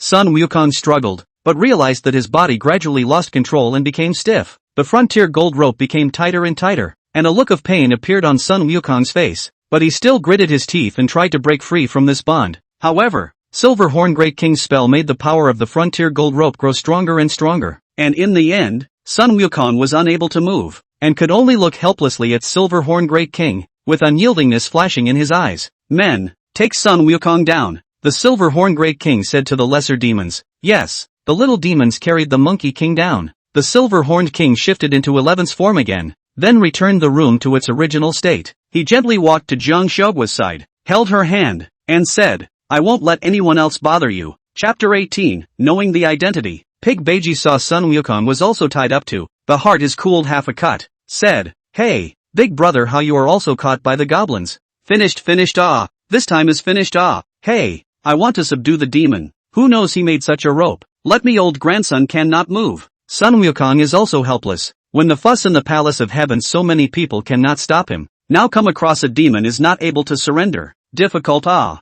Looks like these demons have some skills. The Tang monk also spoke from the side. I don't know how Jiang Shaogui is doing. I wanted to save her, but I couldn't. Sun Wukong's mind was still thinking about Jiang Shaogui on that bed. Not moving. Seems to be injured. Eldest brother. You silly you. It is she captured us. You still save her. People want you to save it. These demons are listening to her words. That Jiang Shaogui almost all want to eat the master. If not, the master has the blessing of the Buddha. A lightning bolt splits Jiang Shaogui. This will be your estimate, can only see the master's corpse. You still worry about her. You can really worry about the wrong person. Piggy grumbled from the side. What did you say? Jiang Shaogui was injured by master. Sun Wukong belonging did not expect the original is not a demon heard Jiang Shaogui. Yes, that Jiang Shaogui is to blame. Deserves it, disregarding the acquaintance of a meeting, but also wants to eat us. Pigsy was still cursing Jiang Shaogui, while the Monkey King was in deep thought at this time. Then he suddenly shouted to the little demon guarding them. Call the great king of your house with the silver horns. The lesser demons didn't say anything, but they also went to inform the silver-horned great king anyway. It didn't take long to see Silverhorn coming over. What did you call me for? The silver-horned king said impatiently. Jiang Shaogui, she is originally a ginseng fruit. If you consider her a friend, send her back to the Five Truths and let Zhenyuanzi save her. Sun Wukong didn't want Jiang Shaogui to continue here. She said that she doesn't want to go back. She wants to be here with me. Silverhorn Great King, how would not know to send Jiang Shaogui back to the Five Zhuangguan is the best way. Just sent back he can continue to be with Jiang Shaogui anymore. Afraid that he will immediately be Zhenyuanzi kicked out. You're doing her a disservice. I'll save her. You let me go. I'll go to the Elder Lord of Taishang and go beg for the 9 Revolutions golden pill for her. No way. And why is that? No means no. Silverhorn Great King naturally wouldn't agree to Sun Wukong going. If he went, the Supreme Lord would have to take him back. Silverhorn no longer paid attention to the Monkey King, so he turned around and left. Sun Wukong thinks Silverhorn is very strange, but in fact he is not aware of the Silverhorn King is a child of the Supreme Lord Lao Jun. Even have to go to him to ask for the golden elixir. Sun Wukong thought left and right about how he was going to escape and go save Jiang Shaogui. He suddenly thought that the goddess of mercy had sent him 3 life-saving hairs before, so he twisted his body and went next to the 8 rings, and said to them, "Dumbass, see those 3 hairs behind my head, bite one off." Good. Porky Pig saw 3 golden wiggly hairs on the back of the Monkey King's head, so he just bit down on one. The Monkey King saw him bite down, then blew out a breath and turned the miliar into a sharp knife. Inuyasha bit down on his knife while the Monkey King stood in front of him with his back turned and spoke, "Cut the rope." Porky Pig exerted all his strength and grunted as he helped the Monkey King cut the rope. I didn't expect that they would really let them cut it open, and at the critical moment, the goddess of mercy's life-saving hairs were still useful. The Sun Wukong then put away the frontier gold rope, and then spoke to the 8 Preceptors again. When I go and steal all of that demon's treasures, I'll come and save you. After saying this, Sun Wukong cast a spell to change his appearance of being tied up and put it here, and he himself transformed into the appearance of a small demon, and went to steal Golden Horn King's purple gold gourd and sheep's jade pure bottle. After Sun Wukong ran out again, he shouted at the door to fight with the Golden Horn King again. This time without the magic treasure of the Golden Horn naturally cannot be defeated by the Sun Wukong.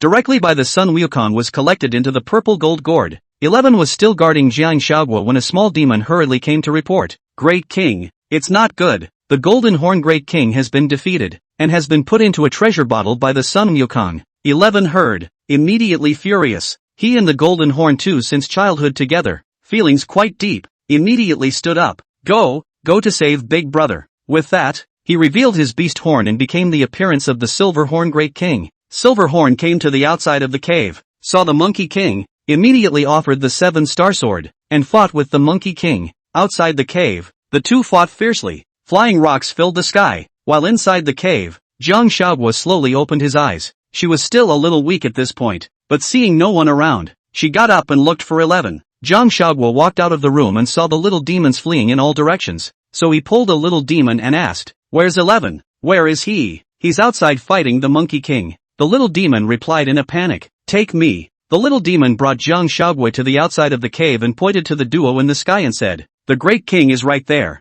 Jiang Shaogui raised her eyes and saw a demon with a silver horn on his head and silver armor fighting with the Monkey King. She thought in her mind, "This should be the Silver Horn Great King. He is finally back." Only she didn't have much heart for any silver horns right now. She was so intent on that mortal 11 that she said to the gargoyle, "I mean, I'm looking for 11, that brother of mine." "Oops, 11 is the second great king," the little demon explained anxiously. It turns out that in the entire Lotus Cave, except for Jiang Huaguo, who didn't know that 11 was the silver-horned great king, all the other demons knew. No wonder everyone here was so polite to 11. And when the golden horn great king was unwilling to let Jiang Huaguo involved, helpless silver horn that night repeatedly requested the golden horn, which agreed, and promised to help conceal the identity, not allowed to cave other demons to say broken. The two in the air were still continuing to fight, and at this time the silver corner was in a disadvantageous position. Although the 7-star treasure sword was very powerful, but he had lost a lot of spiritual energy in order to heal Jiang Huaguo's injuries, so at this time he was a little unable to hold back.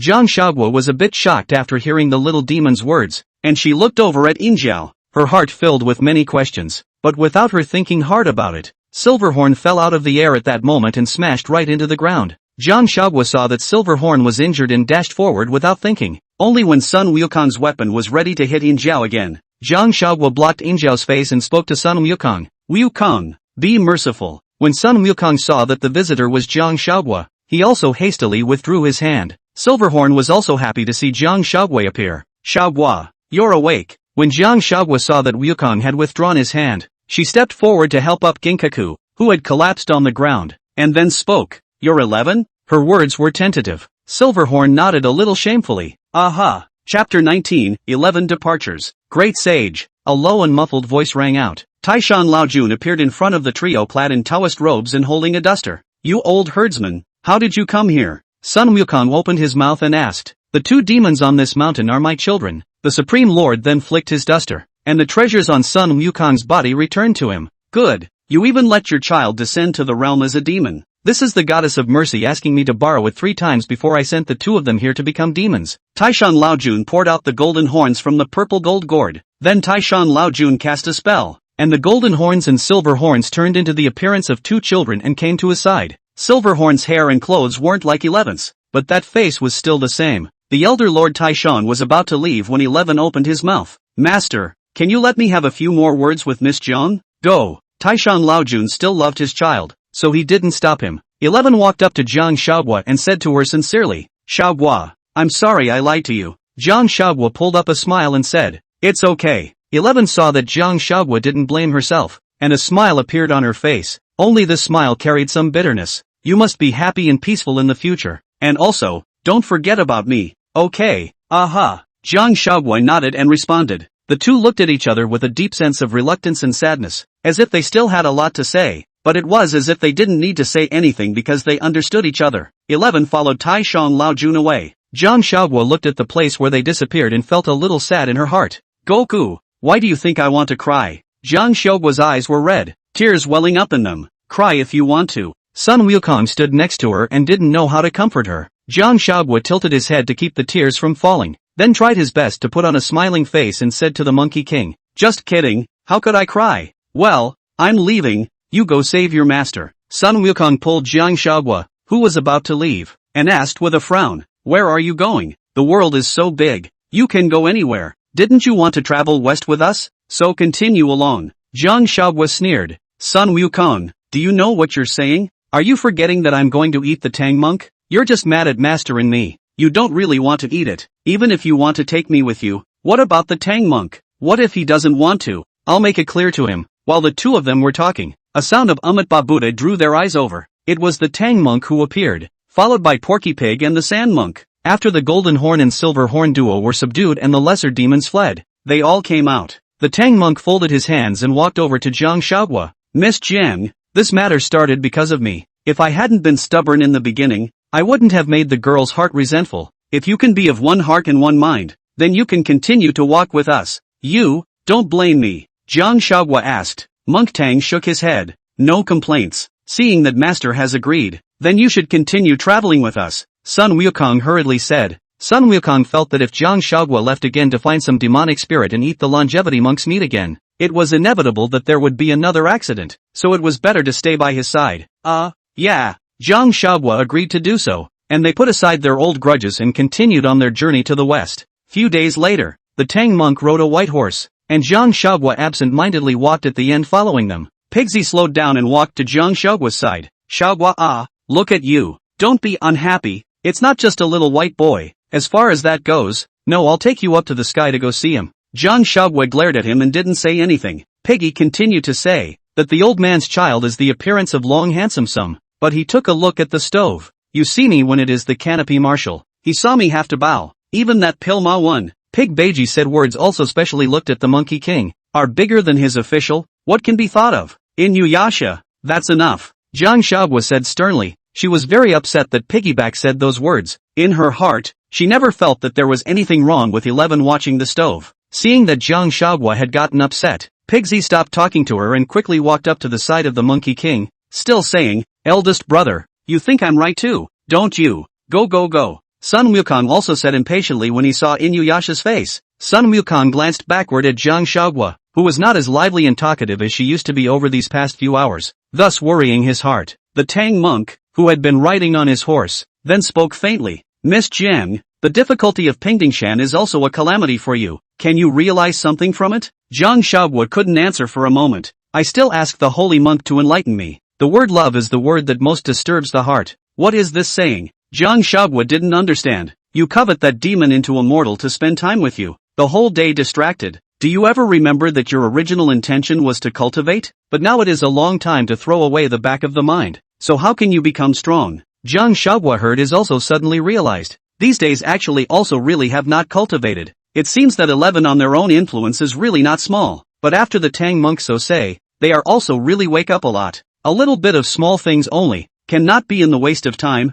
to work hard to cultivate, so that you can return to the modern era. Jiang Shaogua seems to be completely figured out the general. What the holy monk said is right and wrong. The word love a word, can disturb the heart, can also help the heart. And what is the solution? If I find someone who can help me cultivate and help me become stronger, then it's not good. And the person who disturbs my heart is not considered the person of my destiny. And it's not a love affair. It seems that Miss Jiang is already well, and is able to debate with poor monk. The Tang monk smiled as he knew that Jiang Shaogua had already figured it out. Then I have to thank the holy monk for pointing it out. Although Jiang Shaogua didn't agree with some of the Tang monk's views, she still knew that the Tang monk still had a good heart, so she treated him with respect. Master can be really great wisdom. Shahi Shang praised to the side, and then said to Beiji, second senior brother, look at master, and then look at you. You can talk people into wanting to curse you. Humph, you a horse's ass spirit. Pig Beiji is not happy. Usually it is he who is the most pleasing to the Tang monk, but today he was patted on the back by Sha monk. I'm telling the truth, Senior Sha, you've learned the hard way. Piggy, you're bullying the sand monk again. Be careful, he'll eat you while you're asleep at night. He used to eat people every day in the quicksand river. Ha ha ha. Jiang Shaogua teased. Miss Jiang, don't joke about this. I haven't eaten anyone since I followed my master. Oh yeah, I don't know. A few people continued on their way amidst a chorus of laughter. Chapter 20, Goku's Transformation. Master, are you hungry? Porky Pig was superficially concerned about the Tang monk, but he was actually hungry himself. Just say directly that you're hungry. Jiang Shaogua dismantled Inuyasha with a single sentence. Then you guys rest here. I'll go find food for you guys. Then it's hard work for you, the Tang monk said. Sun Wukong saw that Jiang Shaogua was ready to leave and immediately said, I'll go with you. Good. Sun Wukong and Jiang Shaogua then flew clouds to look for food. Soon, the Monkey King saw a bustling bazaar below and said to Jiang Shaogua, come on, let's go there. Jiang Shaogua looked down and realized that it was the marketplace, so she happily said, good. Jiang Shaogua hadn't been to the place where he lived on Earth for a long time, and seeing it fiercely was also doubly intimate. On both sides of the street there are all kinds of stalls, stores, people come and go, very lively. Sun Wukong at this time brownish short hair faded, the body of the monk clothes and leopard skirt also disappeared, replaced by a head of long black hair. A jade hairpin will be black hair up. The body is also wearing a white clothes. A fluttering noble gentleman dress appeared in front of people's eyes. Asterisk asterisk asterisk asterisk Goku, how did you become like this? I'm afraid of scaring people, so I'll just take on the appearance of a mortal. Can. It's cool. Jiang Shaogua was also admiring. The Monkey King transformed into a mortal is also handsome to the point of no return. Although the monkey-like with a gold band is also handsome. But in contrast, now there are more noble. She likes it even more. Sun Wukong's heart was secretly happy to hear Jiang Shaogua praise himself. It was true that she liked the looks of handsome-looking mortal men. They continued walking forward and came to the door of a restaurant. Sun Wukong walked straight in. Jiang Shaogua followed closely behind. Wukong, did you bring money? It doesn't look cheap here. Jiang Shaogua asked tentatively. Don't worry, you can order whatever you want today. We must know that the Monkey King has such a big industry as the mountain of flowers and fruits. Just those fruits in many places on earth are not. Monkeys take to sell a sale can earn a lot of money. So the Monkey King is naturally also a veritable rich man. After the two of them sat down, the junior asked, what would you two like to order? Roasted chicken, roasted goose, roasted duck, marinated beef, marinated goose liver, all of these signatures in your store, and then a pot of wine. Jiang Shaogua also ordered very nonchalantly, since Sun Wukong said to order whatever. Naturally she had brought a lot of silver. She wouldn't save money for Sun Wukong. Okay Lu, you wait a moment, immediately come, Xiao Er enthusiastically greeted after they went down. Jiang Shaogua then sat and waited with anticipation for the food to be served. Wukong, we're eating here. What about the Tang monk? Jiang Shaogua was so happy he almost forgot that they came out to find food for the Tang monk. Sun Wukong thought for a moment. Don't worry about it. Then he shouted,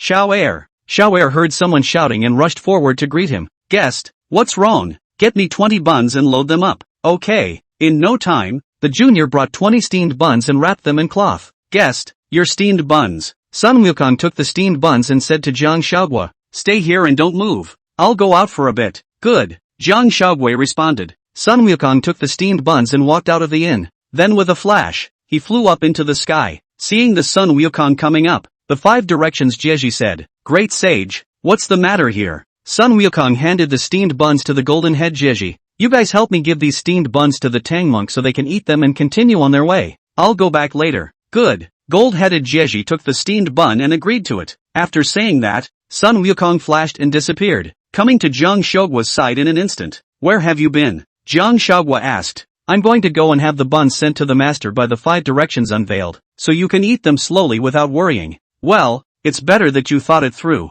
Jiang Shaogua now had no more worries. The table was laden with sumptuous dishes, the aroma of which was mouth-watering. Jiang Shaogua's saliva was even more unable to stop flowing down from the corners of her mouth. She couldn't wait to pick up her chopsticks, picked up a piece of meat, took a bite, and all of a sudden her face was filled with a satisfied smile. It really was so delicious, this long overdue sensation, and she ate bite after bite, relishing the moment of feasting. Eat slowly, no one is stealing from you. Sun Wukong looked at Jiang Shaogua as he wolfed down his food and doted on him. You don't understand the joy of eating. Sun Wukong obediently poured a glass of wine for her. Jiang Shaogua took it and directly dried a glass. Cool. Jiang Shaogua was very unrestrained. A contented expression appeared on her face. Wukong, do you think the Tang monk will find out that you ate meat, drank wine, and broke your abstinence? I don't think so. Also, if he knew about it, he'd definitely have to read you the tightrope spell. Ha ha ha. You really are a pot calling the kettle black. Just kidding, just kidding. Here's to you. Jiang Shaogua is also very able to eat. Really is a whole table of food to eat before willing to go. I have to say, Jiang Shaogua is also the behavior of not wasting food is carried out very thoroughly.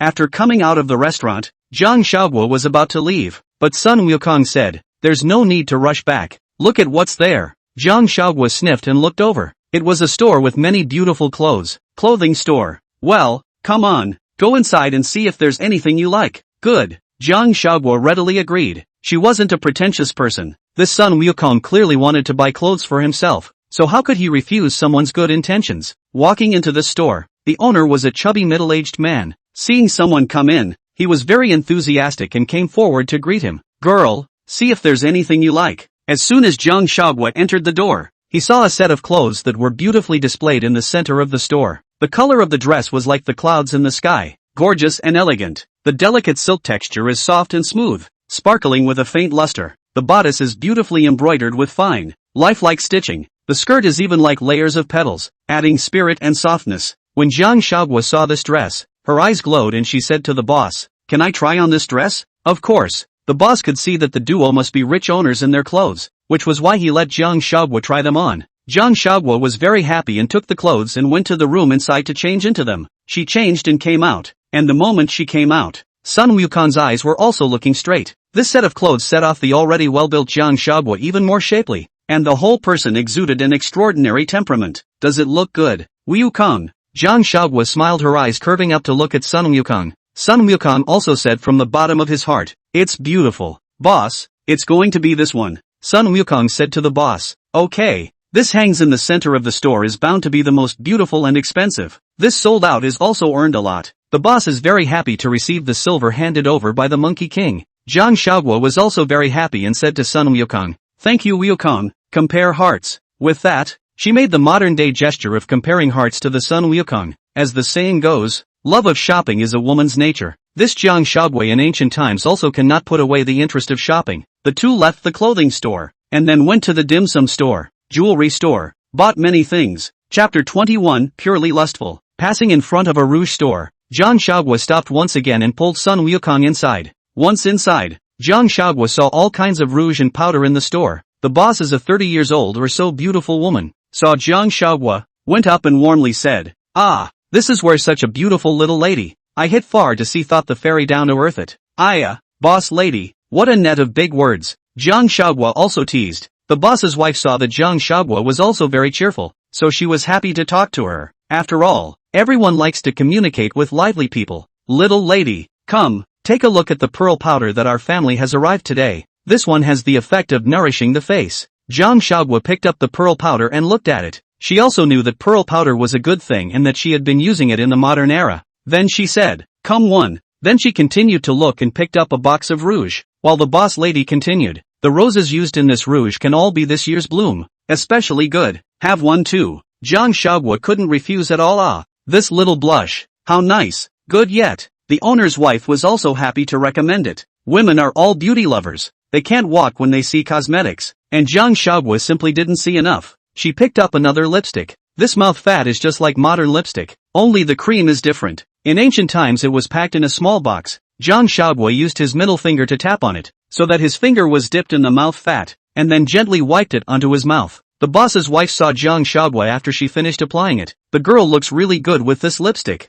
This little mouth." Then she said to Sun Wukong, "It looks like you want someone to give you a kiss. Gonzi, don't you think so?" The boss's wife said with a bad smile on her face. "Oh yes," Sun Wukong said with some embarrassment. "Then take some more." "No problem then." The boss's wife thought it was very interesting to see Sun Wukong's innocent look. At this time Jiang Huaguo used her hand to dot some more lipstick, then stood on her tiptoes and applied it to the Sun Wukong's mouth. The Sun Wukong frowned. "What are you doing applying it to me? It's a woman's application. Boys can put it on too. It's got honey in it to moisturize your mouth." Yes, sir, I tell you, our place different from other places. We preach equality between men and women. Men can also be used. We have a warm incense building here. The men there can often buy it from me to use it." Jiang Huaguo heard the boss's wife say this, and then became interested. After all, where is the warm fragrance house and what does it do? There are not only women performing at that Winchester, there are men dancing there as well. Just across this alley in front of you. Keep going and you'll get there.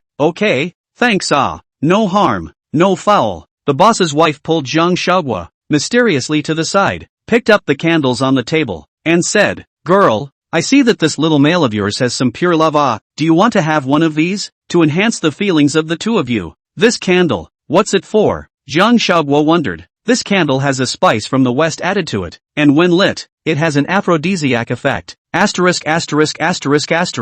You still have this thing." Jiang Huaguo is also really did not expect that there is this here. The folk style is really much more open than other places.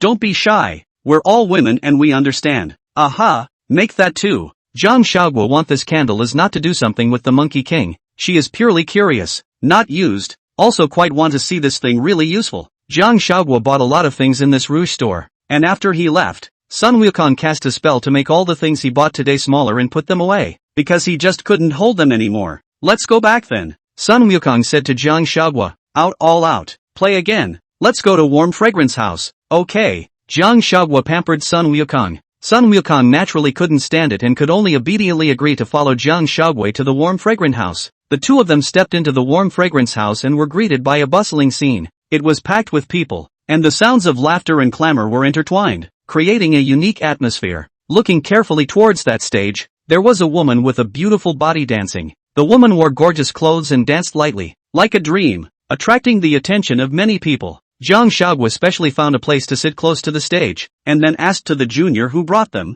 "Do you have men performing here?" "That's natural. Just a little while longer and our men's group will be out." Well.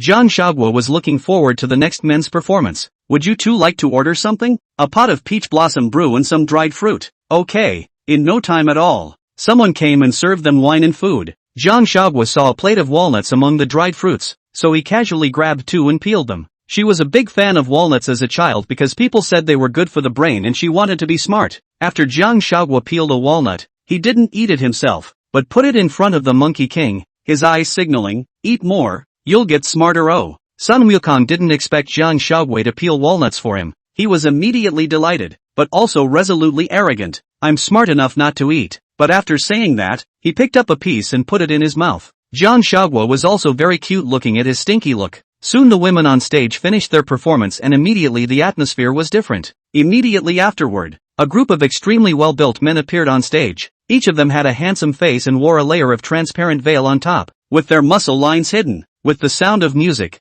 they began to dance. Their movements were graceful and beautiful. With every turn and every jump, the sarong swung gently with them, making people fall in love with them. Jiang Huaguo's eyes were fixed on the group of men from the moment they took the stage, a suppressed smile on her face, but really too handsome. Jiang Huaguo couldn't help but marvel too. "I didn't expect a small place. Hidden crouching tiger ah. This face value this body. Proper modern small love beans ah. You put it away?" As far as that goes, Sun Wukong saw her flamboyant look and didn't understand. "It's just an ordinary man. What's there to see?" However, Sun Wukong did find out that this Jiang Huaguo was a bit horny. Originally thought she had how deep feelings for that Tai Shan Lao Jun's child. This is completely not worry. Now Jiang Huaguo, see other handsome man, put that person long ago all thrown behind. You don't understand. I call it appreciating beauty. I can see that you're a match for the 8 rings. Then I can't. He's a woman every day to be married to someone and have children. I'm not like that. I'm pure love. I'm just over it.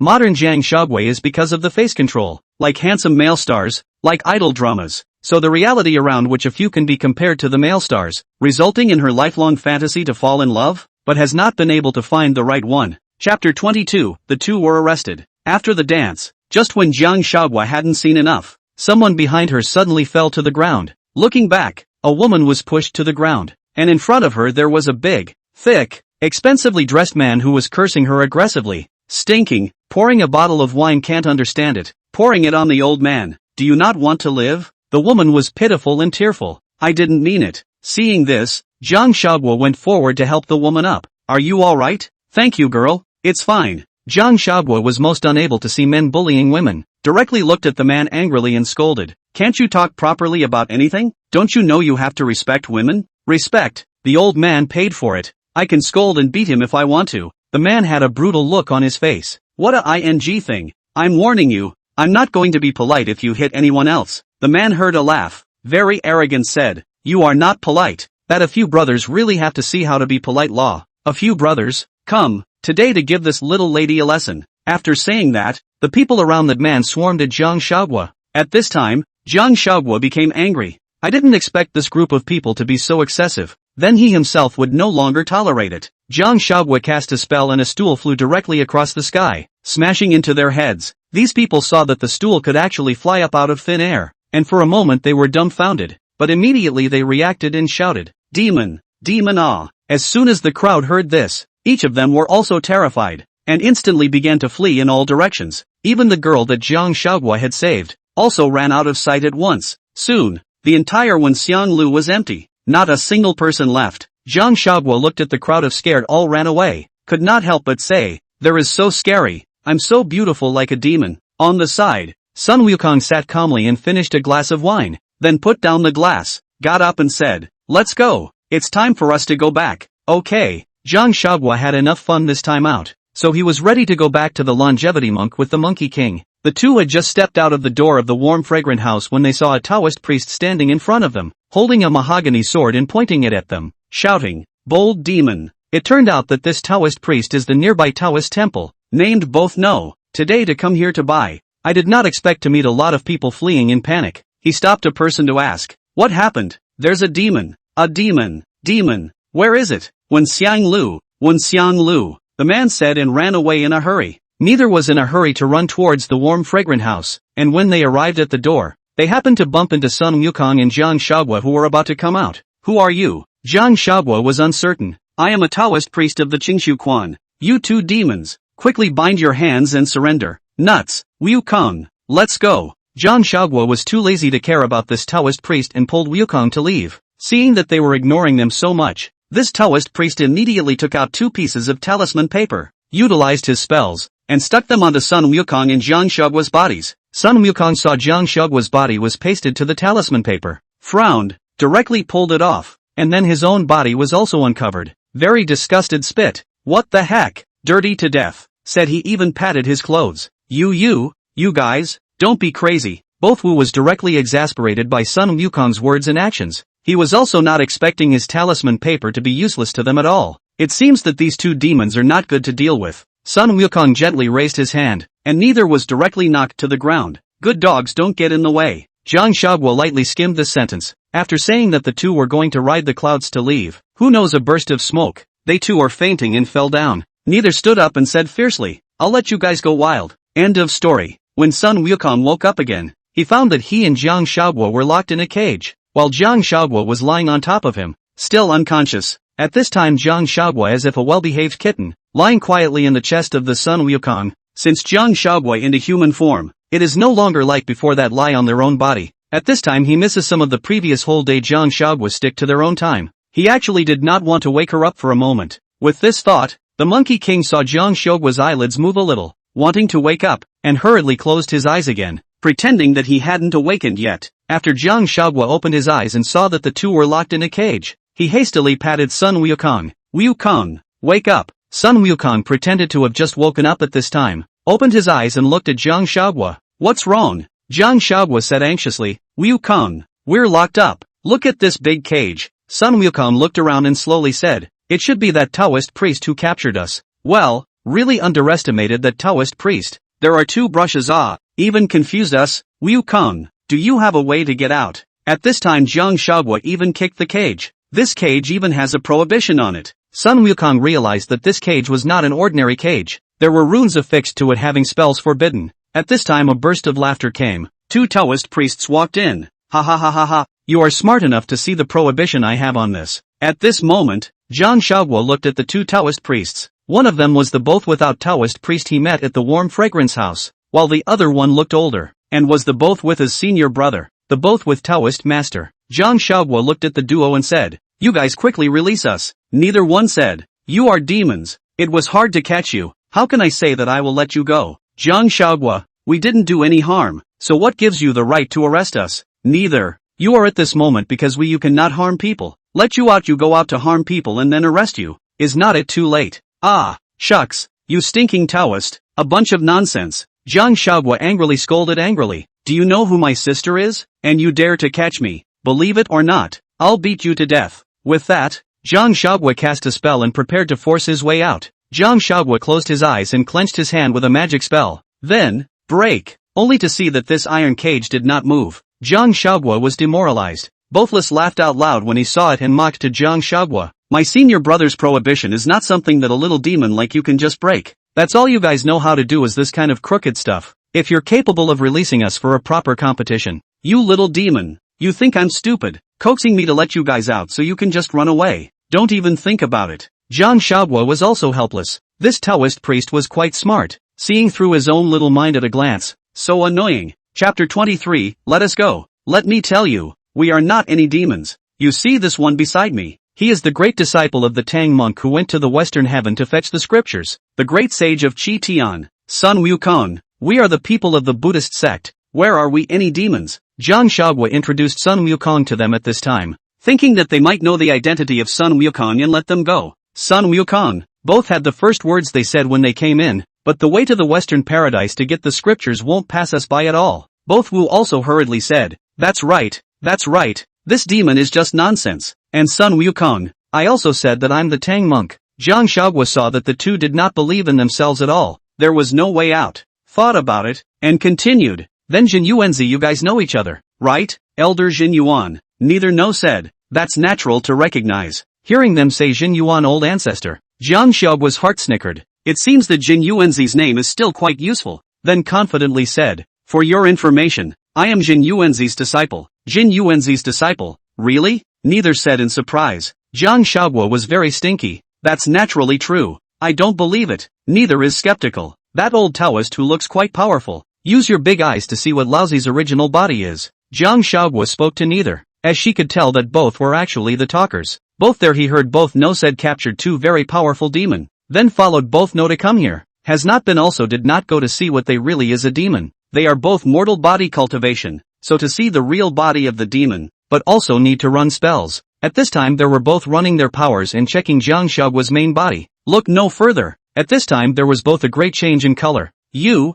are actually a ginseng fruit. Bothless was also shocked when he heard it. What did you say? Senior brother. She is a ginseng fruit. Jiang Shaoguo said proudly. She's right, I'm the ginseng fruit. Now it's time to believe that I'm Zhenyuanzi's disciple. Quickly release us. Though shocked, a wicked thought rose at the same time, and he pulled both outside and spoke in whispers. Neither spoke up. Senior brother, I have a bold idea. Both had looked at him and guessed what his senior brother was thinking. The two had been together for decades after all. You want to eat her? Both had said. Senior brother really coincides with me. It is rumored that this one ginseng fruit can only be formed in 10,000 years, and if we eat one, we can live for 40,000 years. If the two of us share this fruit, we can surely live for 10,000 years, which is not more useful than how many years of cultivation. Neither of them proposed to. But what if Zhenyuanzi gets angry when he knows about this and comes to find you and me? We can't beat Zhenyuanzi. Although both there were also eager to eat Jiang Shaoguo, they were also still a little worried. Neither while thought about it and said, otherwise we can say that it was that son Wukong who killed her. Didn't she say that the person beside her was the son Wukong? So let's just put everything on him. Both had felt that neither had made sense. So they said, alright then, as you said, the opportunity is rare. I won't be happy if I don't take a gamble. Yeah, can't miss it. The duo decided to eat Jiang Shaoguo on this. At this time Jiang Shaoguo is still joyfully said to son Wukong, Wukong, you see, or I'm powerful. Right, put the name of Zhenyuanzi there. They are afraid. This will certainly discuss how to let us out. Son Wukong smiled, thinking that this child was still too innocent. A short while later, both had neither walked in. Jiang Shaoguo spoke. You guys hurry up and let the two of us out. On account of you not knowing what's going on, I'll forgive you. Neither smirked. Release you, never mind. Then both then took out a talisman directly and threw it at them. And then fire instantly started around the cage. Burn you all, and when you're dead, I'll let you out. Neither said as he looked at them. This is the countermeasure that the two of them discussed.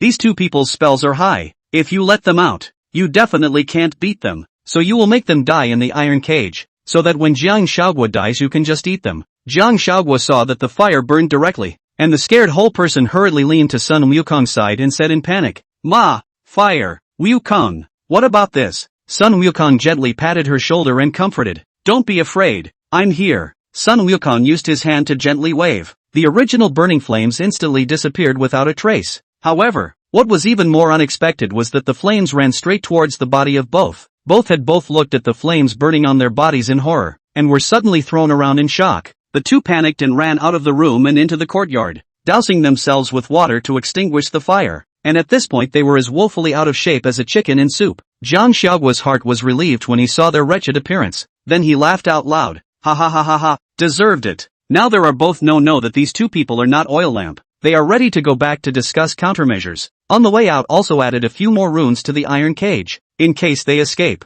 With both there and they're gone, Sun Wukong and Jiang Shaoguo were once again left in the room. Jiang Shaoguo sighed again as he sat down and said, Hey, if I had known I would have gone back earlier. There wouldn't have been this mess. Wukong, I'm sorry, I even dragged you down still. Sun Wukong said, What are you talking about? I'm the one who had to drag you here. Don't ever think that way. I don't blame you. Aha. Jiang Shaoguo nodded. Then as if she thought of something, Wukong, didn't I buy a lot of snacks? Quickly take them out. I'm hungry. Good. Sun Wukong then took out the snacks he had bought at the bazaar. The two of them just ate in the middle of the iron cage, and after eating and drinking enough, sleepiness came, so Jiang Shaoguo laid down in the cage and slept. This cage is not big. Both of them are next to each other. Sun Wukong looked at the sleeping Jiang Shaoguo. In his heart he felt so very good, and in the sky of the gold head uncovered the truth to see this scene. Is very incomprehensible. You say the Monkey King this is what to do that broken cage he can open the why he is not yet go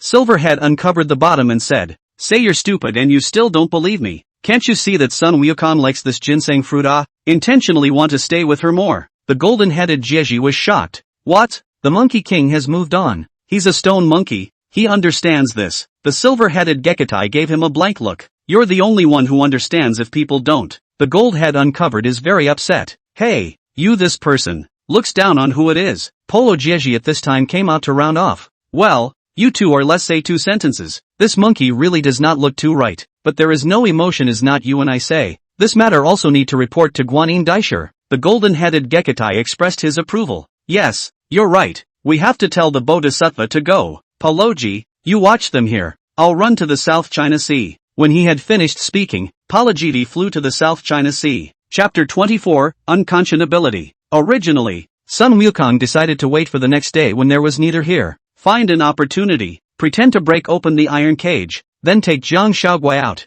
Only at this time, it wasn't both there and neither there. It was a young Taoist priest that they were completely unfamiliar with. Jiang Huaguo looked at the Taoist priest warily and asked, "Who are you?" The Taoist priest didn't reply, but carefully sized up Jiang Huaguo. Jiang Huaguo was uncomfortable being looked at like this, and angrily said, "You dead pervert, why do you keep looking at me?" The Taoist priest smiled slightly. "It's nothing special." Then he sat down in a chair to one side. Then with a flick of his hand, the cage disappeared. Jiang Huaguo was very happy and spoke to Sun Wukong. "Wukong, we're out, we're out." Only at this time, Sun Wukong was not happy. Instead, he protected Jiang Huaguo at his side and said to the Taoist priest with a serious expression, "What do you want to do?" Sun Wukong could not feel the cultivation realm of the Taoist priest, but the person in front of him and this calm performance can only mean one thing. This person's mana is above Wukong. Sun Wukong's cultivation level was Tai Golden Immortal at this point, while the person in front of him was perhaps already a low Golden Immortal. The Taoist priest slowly replied,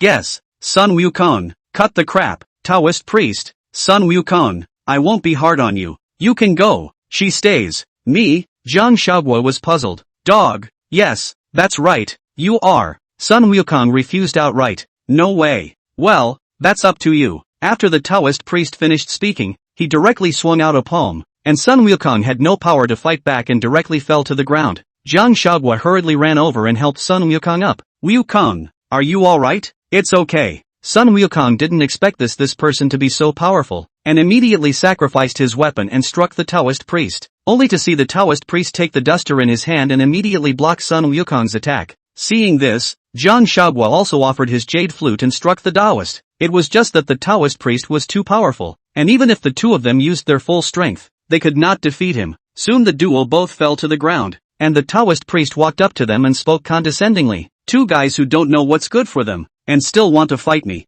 At this time Jiang Huaguo, because he could not beat him, is depressed and angry, then said, "We have no grievances with you. Why do you have to be with us? If you want to eat ginseng fruit, I go to the 5 zhuangguo and give you picayas." The Taoist smiled scornfully. "It's not like I haven't eaten ginseng fruit before. I have no interest in that stuff." The Monkey King said, "Then what are you keeping her for?" "Taoist, play. I see this girl is very interesting. It's quite good to stay here and relieve me of my boredom." Jiang Huaguo angrily scolded, "You crazy person. I don't want to be here." After saying that, Jiang Huaguo directly sprinkled out a stream of powder. The Taoist priest immediately waved his hand to cover it, but those powders still fell on himself, and then also reached his eyes. When the dowser used a spell to get his eyes right, the duo in front of him was long gone. The Taoist priest was furious and said, "Jiang Huaguo, you wait for me." Meanwhile, Jiang Huaguo and Sun Wukong had long since flown up into the clouds and left the Taoist temple. Sun Wukong asked to Jiang Huaguo, "What was that thing you just had?"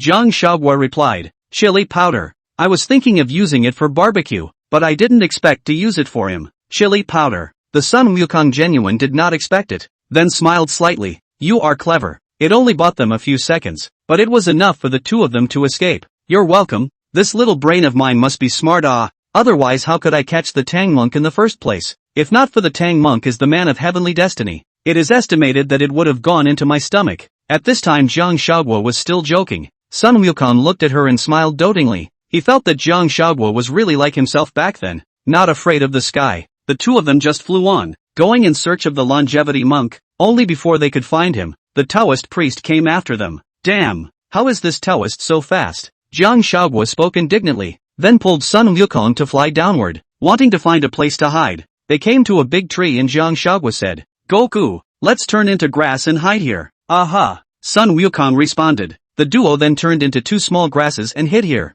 The Taoist priest came down and looked around when he realized that the two were nowhere to be found. At this time, Jiang Huaguo didn't dare to utter a single breath for fear that she would be discovered. Just like this the Taoist priest walked past Jiang Huaguo's eyes, Jiang Huaguo, who had thought that he had dodged a bullet, was just about to let out a sigh of relief when the Taoist priest turned around directly and stepped on Jiang Huaguo, becoming a small grass. Jiang Huaguo immediately showed his original form, and the Taoist priest just stepped on Jiang Huaguo's body. Sun Wukong also transformed back at the same time, and when he saw the Taoist priest bullying Jiang Huaguo like that, he raised his weapon and struck at him, shouting, "Stinking Taoist priest, let her go!" Despite his aura, Sun Wukong just couldn't beat him, and was thrown out by the Taoist priest's duster in one fell swoop. Jiang Huaguo saw Sun Wukong being beaten. His heart was not in the right place, struggling to get out from under the Taoist priest's feet. "Stinking Taoist priest, let go of me, let go of me." Taoist directly even more vigorously stepped on Jiang Huaguo again. "You demon, give me honestly, even dared to sprinkle chili powder on me? You are considered to be wasted today, let go of me. You dare to kill me, Zhenyuanzi won't let you go.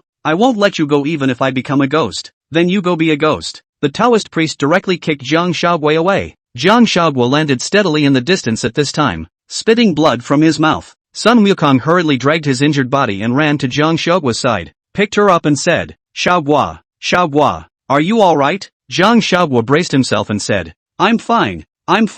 At this time, the Taoist priest walked over again and said sarcastically, "You're quite resistant to beatings, surprisingly you're still alive." Saying that, he was going to slap over again. Seeing this, Sun Wukong did not hesitate to directly block that palm with his body. When Sun Wukong saw the Taoist priest hurting Jiang Huaguo with such cruelty, wanting to kill her, his inner indignation grew stronger. He gently placed Jiang Huaguo on the ground and then stood up, his angry gaze deadpan on the Taoist priest. Right at this moment, Sun Wukong's eyes suddenly glowed with a scarlet color, as if they were burning with a blazing fire, and right after that, his figure began to undergo a shocking change. Dharma, heaven and earth. Sun Wukong let out a roar that resounded all around, only to see Sun Wukong's body rapidly expanding, and then fading away from its human shape, revealing its original form, a huge and mighty monkey. His body was covered in thick hair and he gave off an intimidating aura. The Taoist priest did not have the slightest fear in the face of the scene in front of him, but instead revealed an intriguing expression. That's what makes it interesting.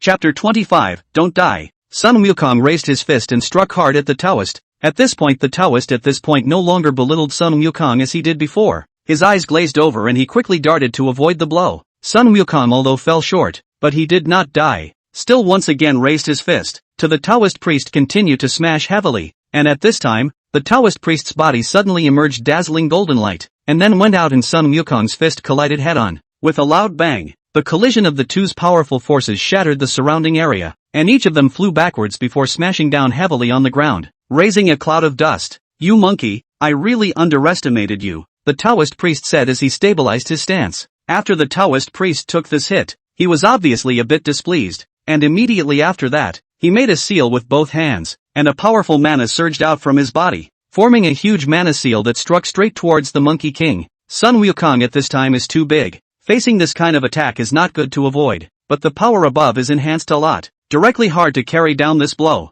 Then the Monkey King attacked the Taoist priest and the two fought fiercely. For a while, flying stones filled the sky all around, and large pits appeared one after another on the ground as well. Right in the middle of their fight to the death, the Taoist priest suddenly looked like he felt something. His expression looked a bit angry, and said to the Monkey King, "Today you are lucky, let you go." After saying that, the Taoist priest simply made a flash and disappeared. When Sun Wukong saw the Taoist priest leave, his heart was put down, and then he transformed back into his human form. It was only at this time that Sun Wukong, due to the fact that he had just been injured too heavily in the middle of the battle, directly fainted, and the entire person was unconscious. Seeing this, Jiang Huaguo dragged his own body, which was also bruised and battered, to Sun Wukong's side and hugged him, saying, "Wukong, wake up, wake up." At this moment, Jiang Huaguo tried to ride a cloud to take Sun Wukong away, only she didn't wait for her to summon a cloud and fainted herself because she was too weak. When the Taoist priest arrived at Putuo Mountain in the South China Sea, he directly changed into another appearance, that of the Goddess of Mercy. It turned out that this Taoist priest was a manifestation of the Goddess of Mercy.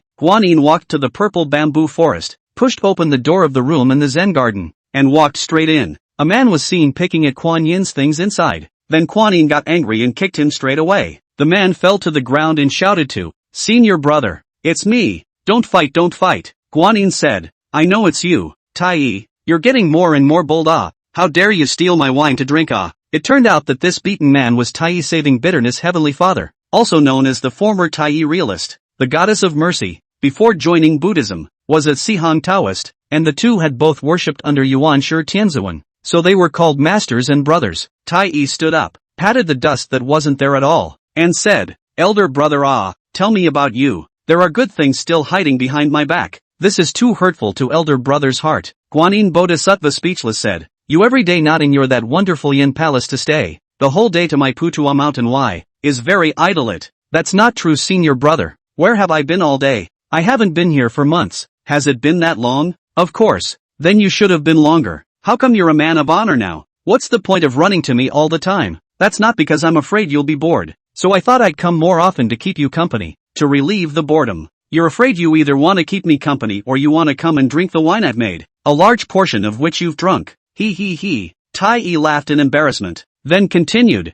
"Senior brother what did you do today? How come you didn't even bring Hui Shirshir with you?" Guanyin said, "It wasn't the Sun Wukong and their side. Something happened, I went to check it out." "Why that stinking monkey again? Are things settled?" "It's taken care of." Tai Yi sighed, said, "Hey, when you said why do you want to join Buddhism, this rule lie now every day to make you, but also let you be responsible for the Tang monk them this mess. Day after day of hard work is not good." Guanyin heard, some helpless, some things can only be put in the heart, and then said, "This is destined, not I can just change it." "Well, you do not need to worry about me. You worry about yourself. ****** me. What's wrong with me?" Tai Yi wondered. "Steal so much of my wine and go water the grapes you planted outside."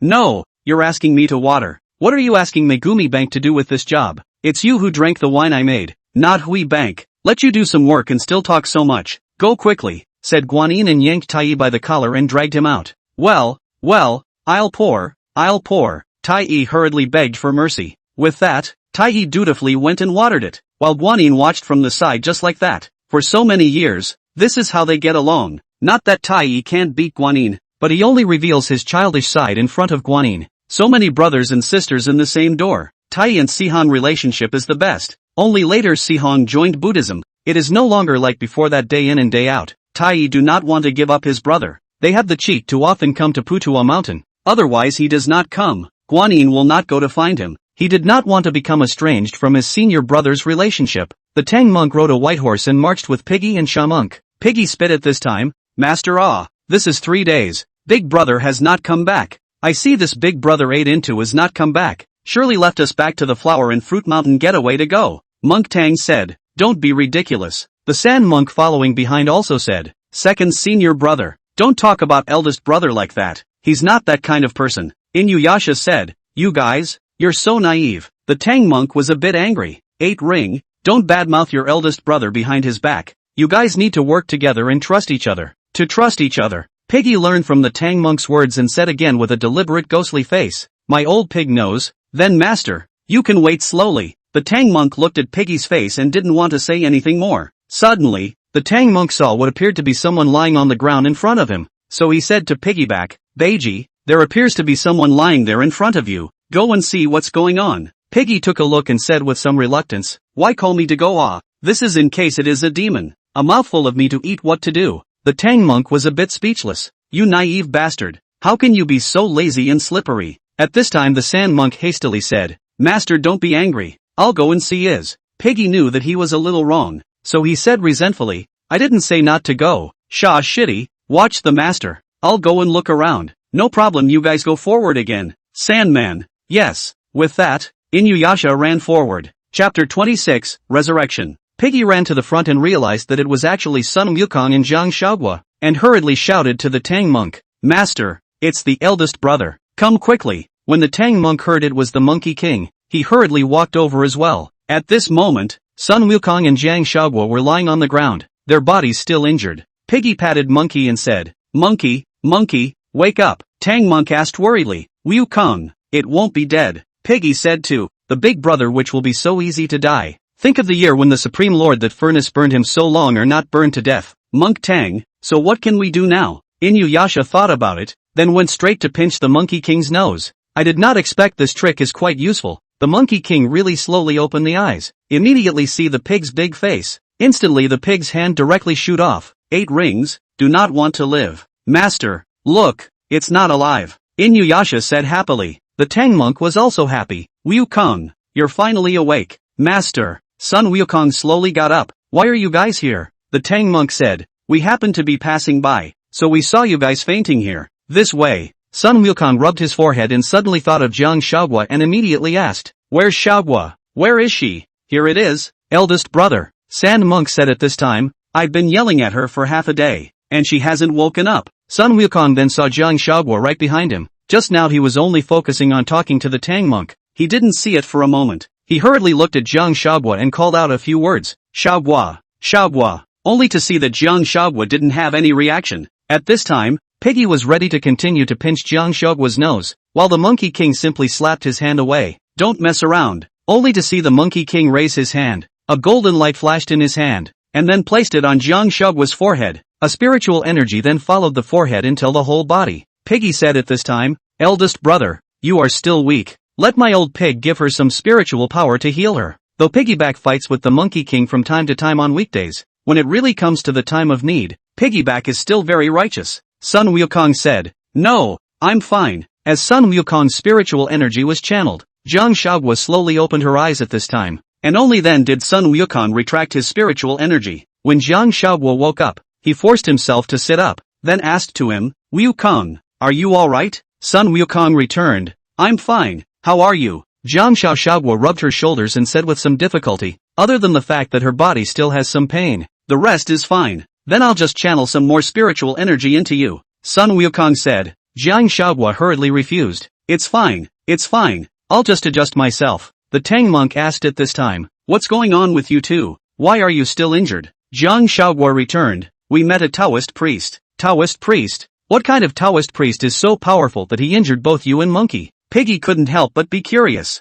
Jiang Huaguo, who said it is not, do not know where to come out of the little Taoist, had to let me stay to his amusement to relieve boredom. I do not want to. On Plunk beat me? That is really to the death of the beta. If not Wukong, I estimate that this will have to go to the king of the report with the Yama. Inuyasha, that's too mean. Jiang Huaguo, yes, but don't let me meet him again. It's fearful and fierce. The Tang monk also said at this time, Then this place is not suitable to stay for a long time. We'd better leave quickly. The Tang monk is right. Let's get going. Jiang Huaguo was also scared by that Taoist monk, so he was also thinking of hurrying up, so she immediately stood up. Only she was unsteady on her feet and almost fell, but luckily Sun Wukong supported her in time. Are you alright? Sun Wukong asked with concern. Jiang Huaguo instinctively reacted by saying, It's fine, I guess is a bit anemic. Sun Wukong was puzzled. Anemia? What is anemia? Jiang Huaguo then remembered. Now here where is this word? They are all demons, do not know what is anemia,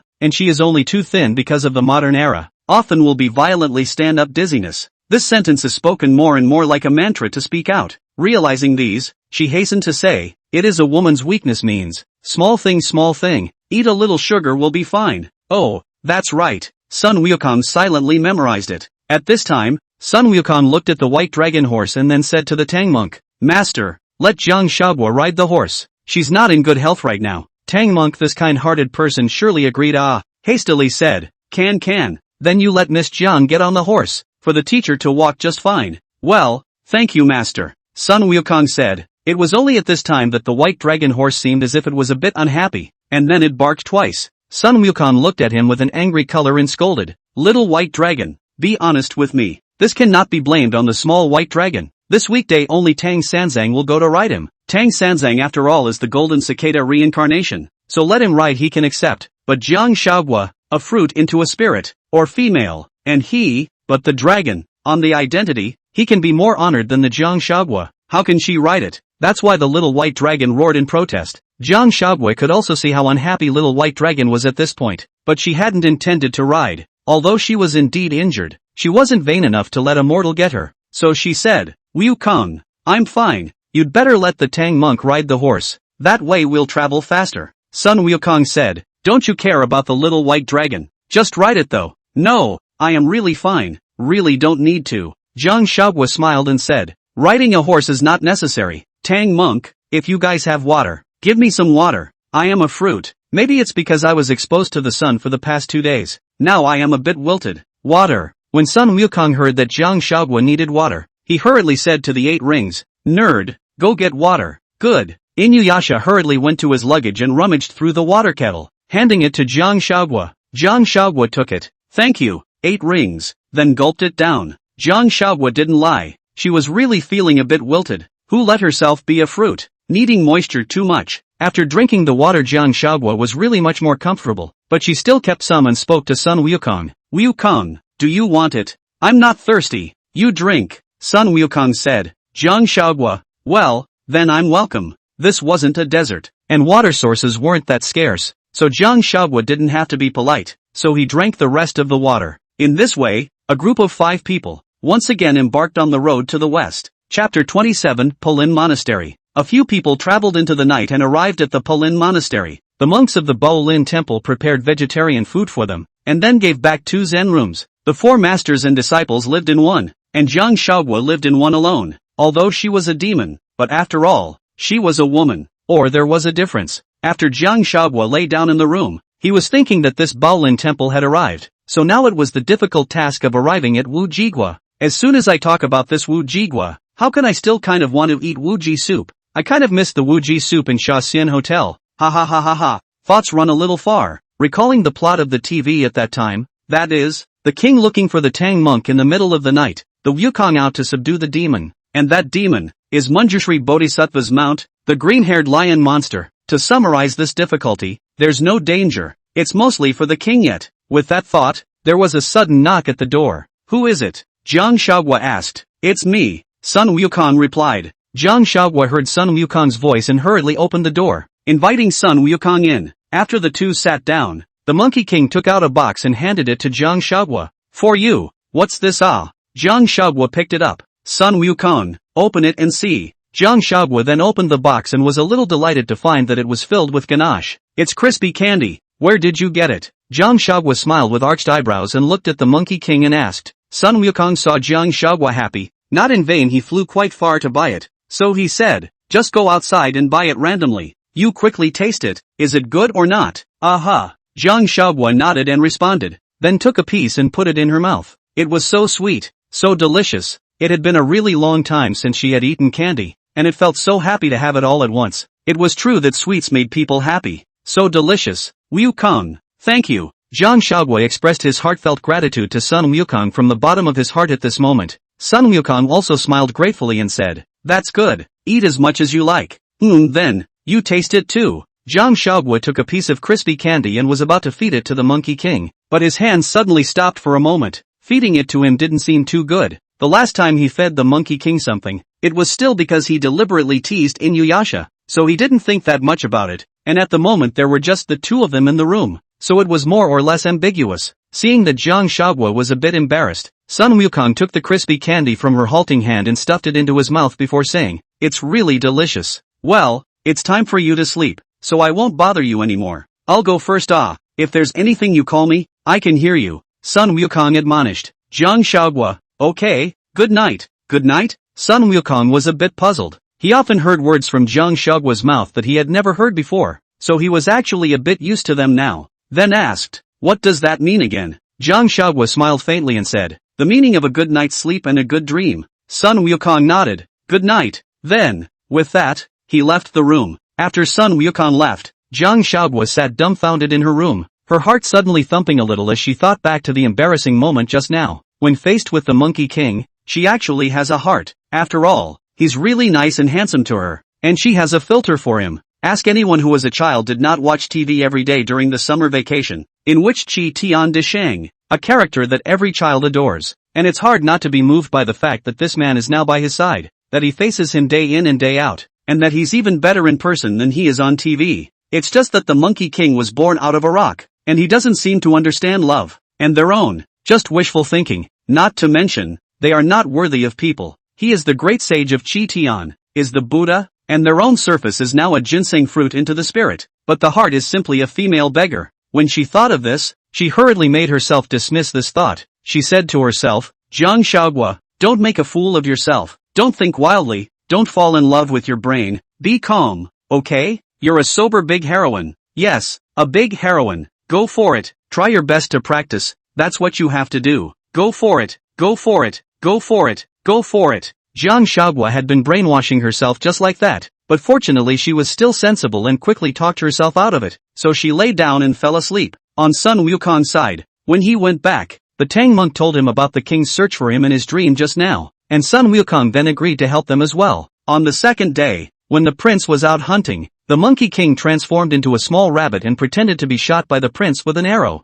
and then the prince chased the rabbit to the Polin Monastery. When the prince arrived at the Polin Monastery, he met Tang Sanzang and others and explained about the king. Jiang Huaguo, on the other hand, hid behind the door and watched secretly. She felt that being a woman following the monks around made people think more. She didn't bother to explain to the crown prince why she was here, so she hid behind it. It was only when the prince left that he actually saw Jiang Huaguo, but there was only a hurried glance, and when he wanted to seriously look again, the person had already disappeared. The guards asked, "Your Highness, what's wrong?" The prince replied, "Maybe it's just a case of blurred vision. Let's go." The crown prince did not think too much. After all, his heart was anxious to go to the palace to ask the mother, so he quickly left. At night time, Sun Wukong took Piggyback to that well to look for the king, and then Piggyback carried the king back. Knowing that he had been swindled by the Monkey King into carrying the king all the way, Piggy said to the Tang monk that the Monkey King knew about it when everyone didn't know how to save the king. The Monkey King was also helpless and said, "Where can I save it?" Porky Pig then asked the Tang monk to recite the tightrope incantation a few times, and the Monkey King was sure to have the spell. Sun Wukong had no choice but to say, "Then I'll go to the Supreme Lord and ask for some 9 revolutions of soul-restoring pills," he said. In this way, the Monkey King came to the Tushio Palace. Sun Wukong asked for the 9-turn soul restoration dan and then hurriedly left. Only just out of the gate, he heard someone shouting at himself, "Great sage, please wait a moment." Sun Wukong looked back and realized that it wasn't that silver boy, the once silver-horned king. 11. In fact, the name 11 was a name that Silver Boy had casually chosen at the time to deal with Jiang Huaguo, but now he liked it. After Silver Boy walked up to the great sage, he saluted. "Greetings, great sage." Seeing this Silver Boy, Sun Wukong was always a little inexplicably unhappy and asked, "What's wrong?" Silver Child at this time but looks a little embarrassed, politely inquired, "Huaguo, how is she now?" "Okay. According to the rules of the heavenly court, immortals cannot descend to the earth privately, so Silver Boy could only stop Sun Wukong here to ask Jiang Huaguo about her recent situation." Chapter 28 Uji Kingdom. Sun Wukong heard the Silver Boy was asking himself Jiang Huaguo. The heart is more aggravated displeasure. He can see the Silver Boy on Jiang Huaguo's mind. Directly nonchalantly said, "She is good or not, and what do you have to do with it? I think you cultivate thousands of years before you get to the Tao of Immortality. I advise you not to move, shouldn't be moved by delusions of grandeur. Don't forget the rules of the heavenly court, or your end will be very bad." Delusion. The Silver Boy stuttered in a hurry. I didn't. No, it's best. Jiang Huaguo was me who brought her out from the 5 Zhuangguan. I will protect her well, so you don't need to worry about it. Sun Wukong could be described as a murderer, deliberately telling him that he knew Jiang Huaguo earlier and more importantly than he did. The Silver Boy was a little sad, and at the moment, silently bowed his head in silence. Sun Wukong suddenly had some idea why Jiang Huaguo liked 11. This 11 put on a look of aggression. It was indeed endearing, making Sun Wukong a little embarrassed to talk about him anymore. At this time, the Monkey King in good advice. You also do not have too much mind in her body.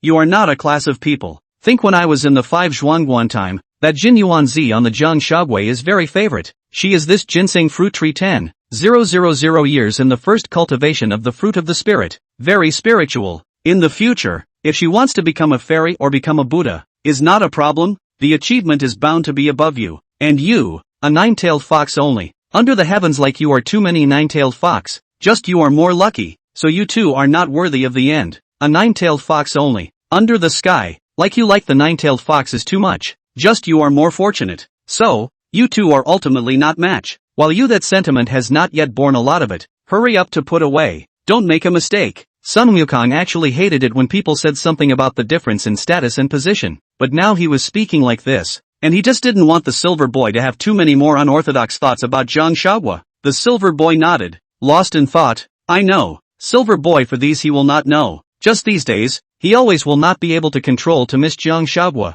but he did not have the courage to go to seek her. He was afraid of the rules of the sky, afraid of Tai Shan Lao Jun, afraid of Jiang Huaguo do not like him. So he can only be here silently misjust. Sun Wukong at this time also want to go back to save the king of the Wuji country, so no longer talk to the Silver Boy, flashed into a golden light, directly down to the world. After returning to the Polin Monastery, Sun Wukong fed the king the 9-turn soul-restoring elixir, and soon the king woke up. Later, the king, with the help of the Tang monk and his disciples, returned to the palace and took back his throne. the king prepared a sumptuous meal to entertain them as a token of his appreciation. And at this time, when Jiang Huaguo saw that everything was resolved satisfactorily, he no longer hid and peeked, but directly showed up and ate with them. After all, Jiang Huaguo was a foodie. Jiang Huaguo was sitting at the table at this time, feasting, while the crown prince was slowly walking to her side at this time, then sitting down beside her. The prince asked, "Girl, are you the rabbit?" Rabbit. Jiang Huaguo thought for a moment,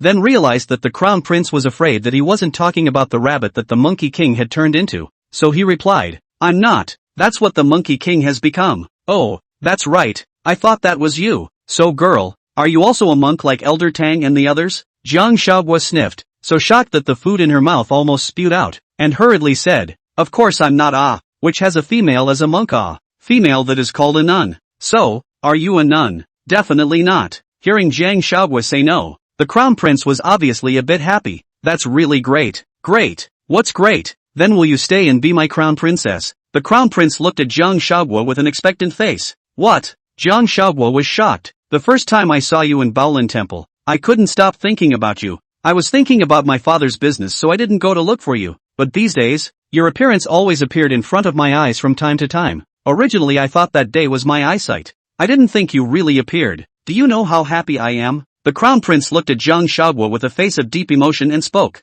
Jiang Huaguo really did not expect that this prince will confess to himself, in addition to shock, but she simply does not have any idea of the prince, and hastily refused. "Prince, don't be like this. I don't want to be the prince's consort. I still have to go to the west to get the scriptures." "You're not a monk. What scriptures to take? Our Wuji country is very good. Everything is available. I'll go and find you whatever you want. You'll stay and be my royal consort. I'll definitely be good to you in this life, and I won't marry anyone else." "Thank you for your kind words, but prince, I don't think of you that way, so let's forget about it. I really like you. Think about it seriously." When Sun Wukong saw the prince's stalker-like behavior, he just couldn't stand it anymore. She said, "No, let's go." After saying that, Sun Wukong directly pulled up Jiang Huaguo and left directly. Sun Wukong's heart is bitter. This just left an 11, and now another prince. He is really tired of his heart. Just like that, Jiang Huaguo was dragged out, and the Tang monk Piggy and the others all followed when they saw that the situation was not right. Sun Wukong directly led the white horse out and said to the Tang monk,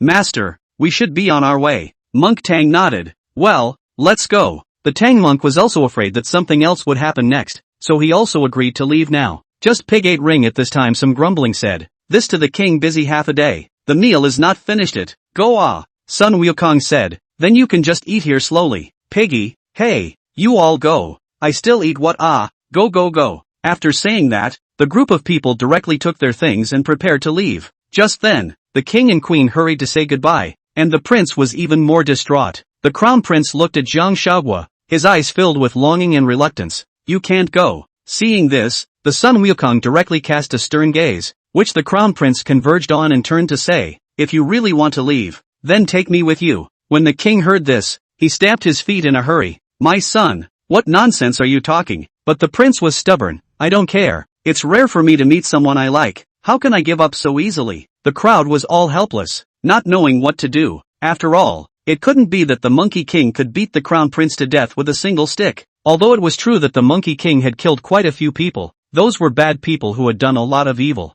Jiang Huaguo sighed helplessly and said to the crown prince, "Do you know that I'm actually a demon? Monster?" Prince thought Jiang Huaguo is just a mortal who has acquired some spells. After all, the demon is also to look like the Monkey King piggyback this kind of well, and Jiang Huaguo and the Tang monk in general are all handsome-looking mortals so let a person will not think it is a demon. "Well, I'm a snake demon." At this time, Jiang Huaguo directly made an incarnation and turned into a huge white snake. "Yes, she's cozying up to the White Queen. Ha ha ha ha ha ha." As she was saying that she was a white snake, Sun Wukong's heart stuttered, only to see Jiang Huaguo change into a huge white snake after. In the air circled a few times, then Long Big Mouth said, "Prince, now you can still be willing to marry me." The crown prince didn't expect Jiang Huaguo to be a snake demon and be so scary. Although the crowd had also seen Manjushri Bodhisattva's mount, the green-haired lion, but because of Manjushri Bodhisattva, he was not much more frightening, but an ordinary lion appearance. But at this time Jiang Huaguo is different. The whole white snake is huge and incomparable.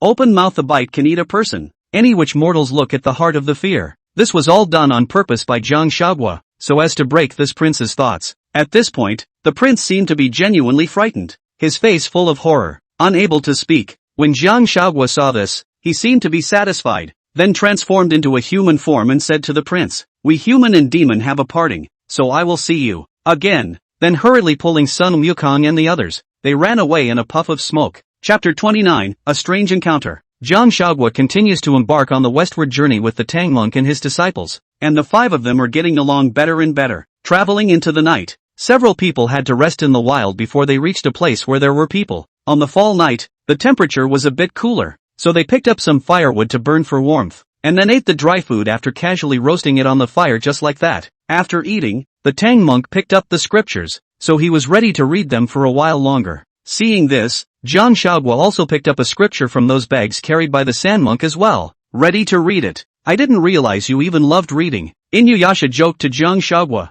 "That's not true," Jiang Huaguo said with a smile. It was only when she looked at the words that she fumed, because she was a modern person who only knew simplified characters, and the characters of their era were completely unreadable to Jiang Huaguo. Jiang Huaguo frowned and quickly flipped through the book, trying to find a few words he could vaguely recognize. Seeing this, Sun Wukong asked, "What's wrong? Is there something wrong?" There is a big problem," Jiang Huaguo said. Sun Wukong, "How?" Jiang Huaguo looked bitter and hateful too. "I don't recognize any of the words on this." Pig Beiji smiled and laughed. "The old pig still thought you were a cultural person. I didn't think that nothing was even the words don't know." When Sun Wukong saw Piggyback laughing at Jiang Huaguo, he hurriedly chided, "Nerd, don't laugh at her." Well, don't laugh. Although Inuyasha said on his lips that he wouldn't laugh at her, he still couldn't hide the smile on his face either. The Sun Wukong didn't bother to continue to pay attention to Piggy, but looked at Jiang Huaguo and said to her, "Let me teach you, Wukong.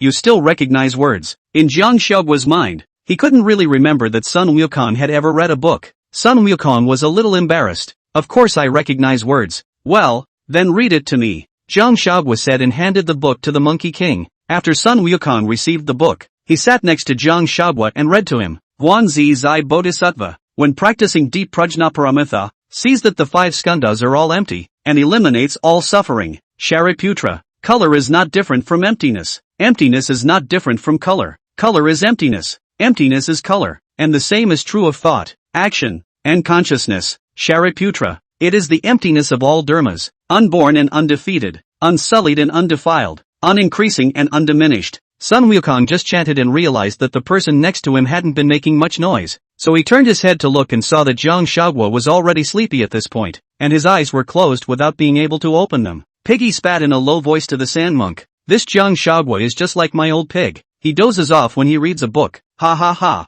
This is not to blame Jiang Huaguo. Most modern people are not like her. Insomnia. Pick up a book, read a while, quasi-sleepy. So Sun Wukong would then drape a coat over her, and then the night passed. The following day, the group continued their journey. In the afternoon the group was resting under the tree. Jiang Huaguo felt that the autumn wind was blowing so comfortably that she suddenly wanted to have the pleasure of having a song, so she took out her jade flute and played a very nice tune, blowing dreams to the western continent. The music stops blowing, and I listen to the autumn water and ask for mayflies. If the mystery cannot be measured by the Big Dipper, why should I believe in the gentlest of lovesickness? I look forward to the flowers and hair of Hongmeng, pang yet dream. You look back with all 28, Tai me, colorful wings, whale tail, red silk, heaven and earth week, the heart of love. This heart, at large, does not swim. The crowd applauded as the song finished. The Tang monk praised, although the poor monk does not understand the sound and rhythm, but listen to know is very good to listen to it. Many thanks to the holy monk for his compliments.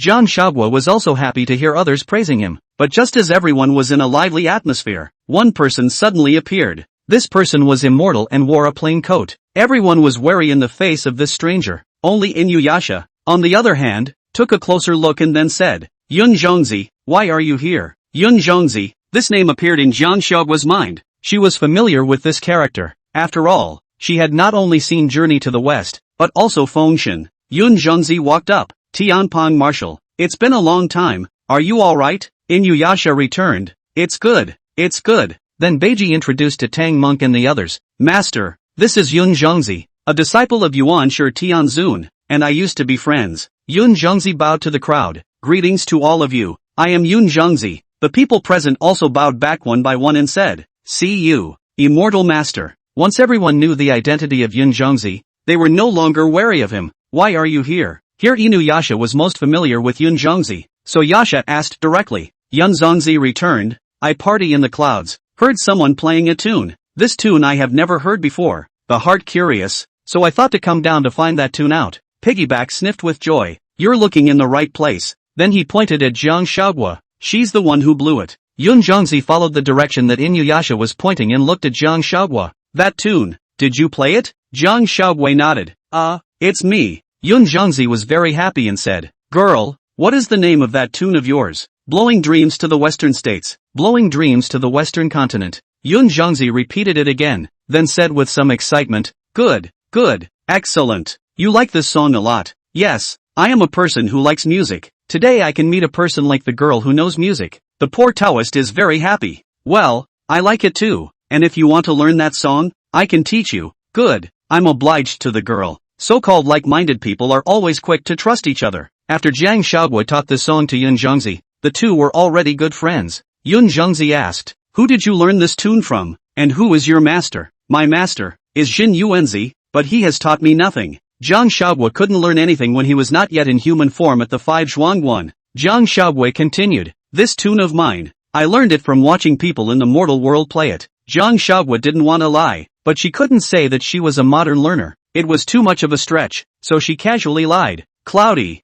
so that's how it is. Well, then you know my master. Unrecognizable. Okay then, since your master didn't teach you anything, do you want to be my disciple? I have a spell that is very suitable for you to practice. Zhenyuanzi felt a strong affinity with Jiang Huaguo and wanted to take her as his disciple. What spells? Jiang Huaguo asked suspiciously. Curved Dream Technique. Chapter 30, The Art of Dream Curving. Shu Dream Spell. Jiang Huaguo couldn't understand and continued to ask, What kind of spell is this? What's so powerful about it? Zhenyuanzi narrated. This method is what I have learned in recent years. By playing music, I am able to bring people into the illusion and thus realize my control over the other party. Take control of the other party? Does it mean that? Can directly kill the other party? Jiang Huaguo asked in surprise as her eyes widened. Zhenyuanzi nodded and said, Indeed, in the illusion you create, you are the master. You can utilize all sorts of different musical compositions to make people fall into different moods, either fearful or happy. Everything is under your control. Wow, that's awesome. I want to learn. I want to learn this spell. Master. Jiang Huaguo was thrilled, his eyes glittering with excitement. Jiang Huaguo didn't have much resistance to the matter of worshipping a teacher. Although in her heart, she felt that it was not very good, but who let herself be obscene? She was just a little girl who wanted to practice hard to become stronger. Moreover, modern people don't all have many teachers, so it doesn't matter. Good, then I will grant you this spell. Zhenyuanzi continued. Learning this spell requires a lot of time and energy, so come back to the Jade Pillar Cave with me to cultivate. Jiang Huaguo lowered her head in thought, then nodded. Okay, I'll go back with you. Jiang Huaguo then walked towards Sun Wukong and said to him, Wukong, I'll leave you guys alone for now. I'll come back to look for you when I return from my studies. Sun Wukong was very reluctant to let go, but he couldn't stop Jiang Huaguo from going where he wanted to go. It would be too selfish, so Sun Wukong held back his loss, tried to pull up a smile, and said to her, Okay, then I'll wait for you to come back. In this way,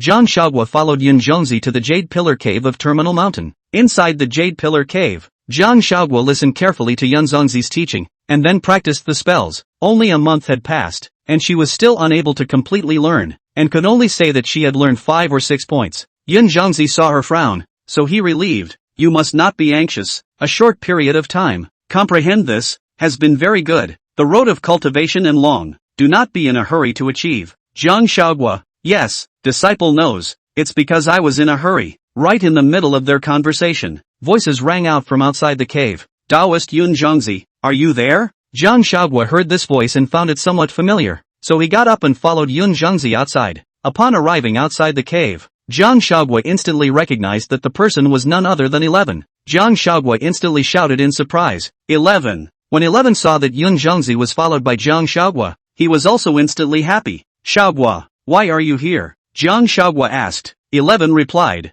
I came to deliver the immortal elixir to Taoist Zhenyuanzi, and I actually didn't expect you to be here as well. Jiang Huaguo, Immortal Dan. At this time, 11 hurriedly handed the brocade box he was holding to Zhenyuanzi with both hands. Taoist Master, I have come to deliver the immortal elixir at the order of my master. Aha! After Zhenyuanzi received it, he spoke to Jiang Huaguo. since the two of you know each other, let's catch up on old times. Good. Jiang Huaguo happily responded. Cloudy turned around and left. Coco, why are you here? 11 couldn't help but ask curiously. Jiang Huaguo returned. I followed the Tang monk and his disciples on their way to fetch the scriptures. I met Zhenyuanzi by chance, and the two of us hit it off so well that he took me as his disciple and passed on my spells. That's so good. The Zhenyuanzi is very powerful.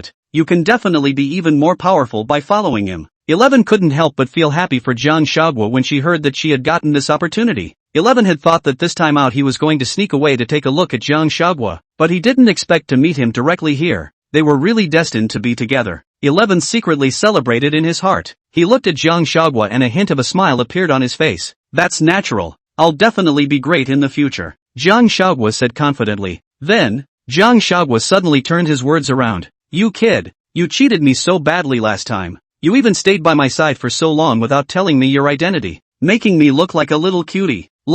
She pouted with a disgruntled look. 11 hurriedly apologized. I'm sorry, Huaguo. I didn't mean it. There was a hint of guilt and apology in his voice. Jiang Huaguo, however, was unforgiving.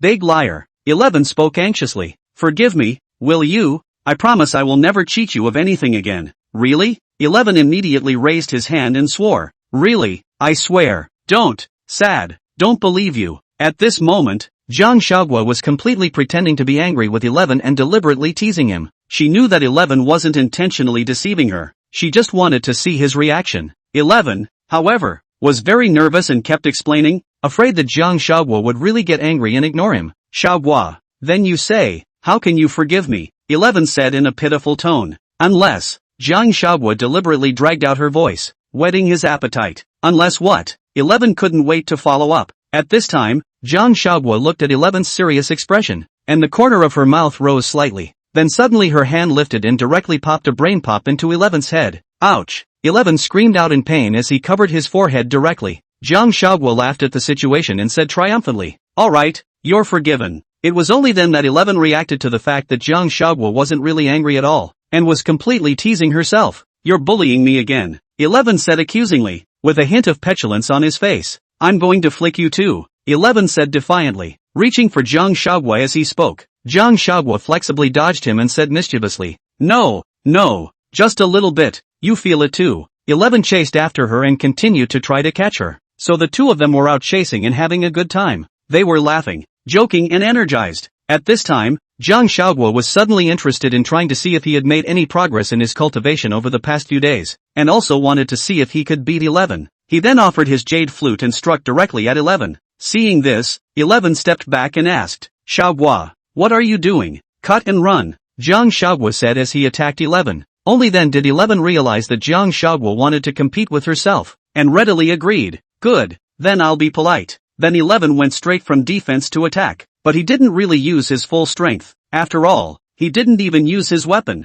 Jiang Huaguo was naturally unable to defeat 11. She had only been practicing for how long, and even if she was talented again, she could not compare to others who had been practicing for 1,000 years. Chapter 31, Illusion. Jiang Huaguo in the hands of 11 not after a few rounds will not be able to. At this time she has been panting, completely at the bottom of the Jiang Huaguo. By 11 easily swiped away the hands of the jade flute. Hey, you lost. 11 shook the jade flute in his hand and spoke with a smug smile. Losing is losing, so I'll keep trying in the future. Jiang Huaguo smoothly snatched the jade flute directly again. The two were a bit tired after this sparring session, so they found a tree and sat down. They looked at the blue sky and white clouds, and their mood was extraordinarily relaxed. Jiang Huaguo spoke. How are you doing in the heavenly palace? Was it fun being a god? She cocked her head and looked curiously at 11. 11 nodded and shook his head again, and replied softly, I'm a bit bored and not too fun to watch the pills every day as I guard the furnace of the elder Lord Taishan. Jiang Huaguo smiled and teased.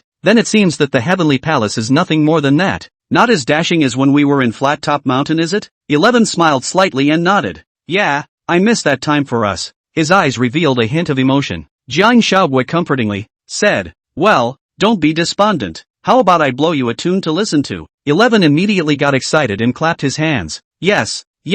Thus, Jiang Huaguo placed the jade flute to her lips and gently played. The melodious sound of the flute echoed in the air, like a clear spring flowing through. And this time, the tune is clearly an upbeat, heartening one. 11 listened quietly, a smile gradually appearing on his face. The beautiful flute sound was very relaxing to 11, who was completely immersed in Jiang Xiaoguo's music. Without realizing it, 11 actually closed his eyes. And Jiang Xiaoguo was secretly happy to see that 11 had actually been hit by his Chu Dream technique. It was the first time she had ever used the spell on someone else, and she couldn't hide her excitement and joy inside. Who let this jade pillar cave just Zhenyuanzi and her 2 people? She had no way to cast on others. Just today 11 came, so let him be the wrongdoer. At this time, Jiang Xiaoguo saw that 11 had been completely immersed in the illusion, so he was curious to see what 11 was happy about deep down. So she too went straight into 11's illusion. In the illusion, 11 was sitting quietly by the river, holding a fishing rod in his hand as he waited quietly for the fish to take the bait. At that moment a girl was quietly approaching,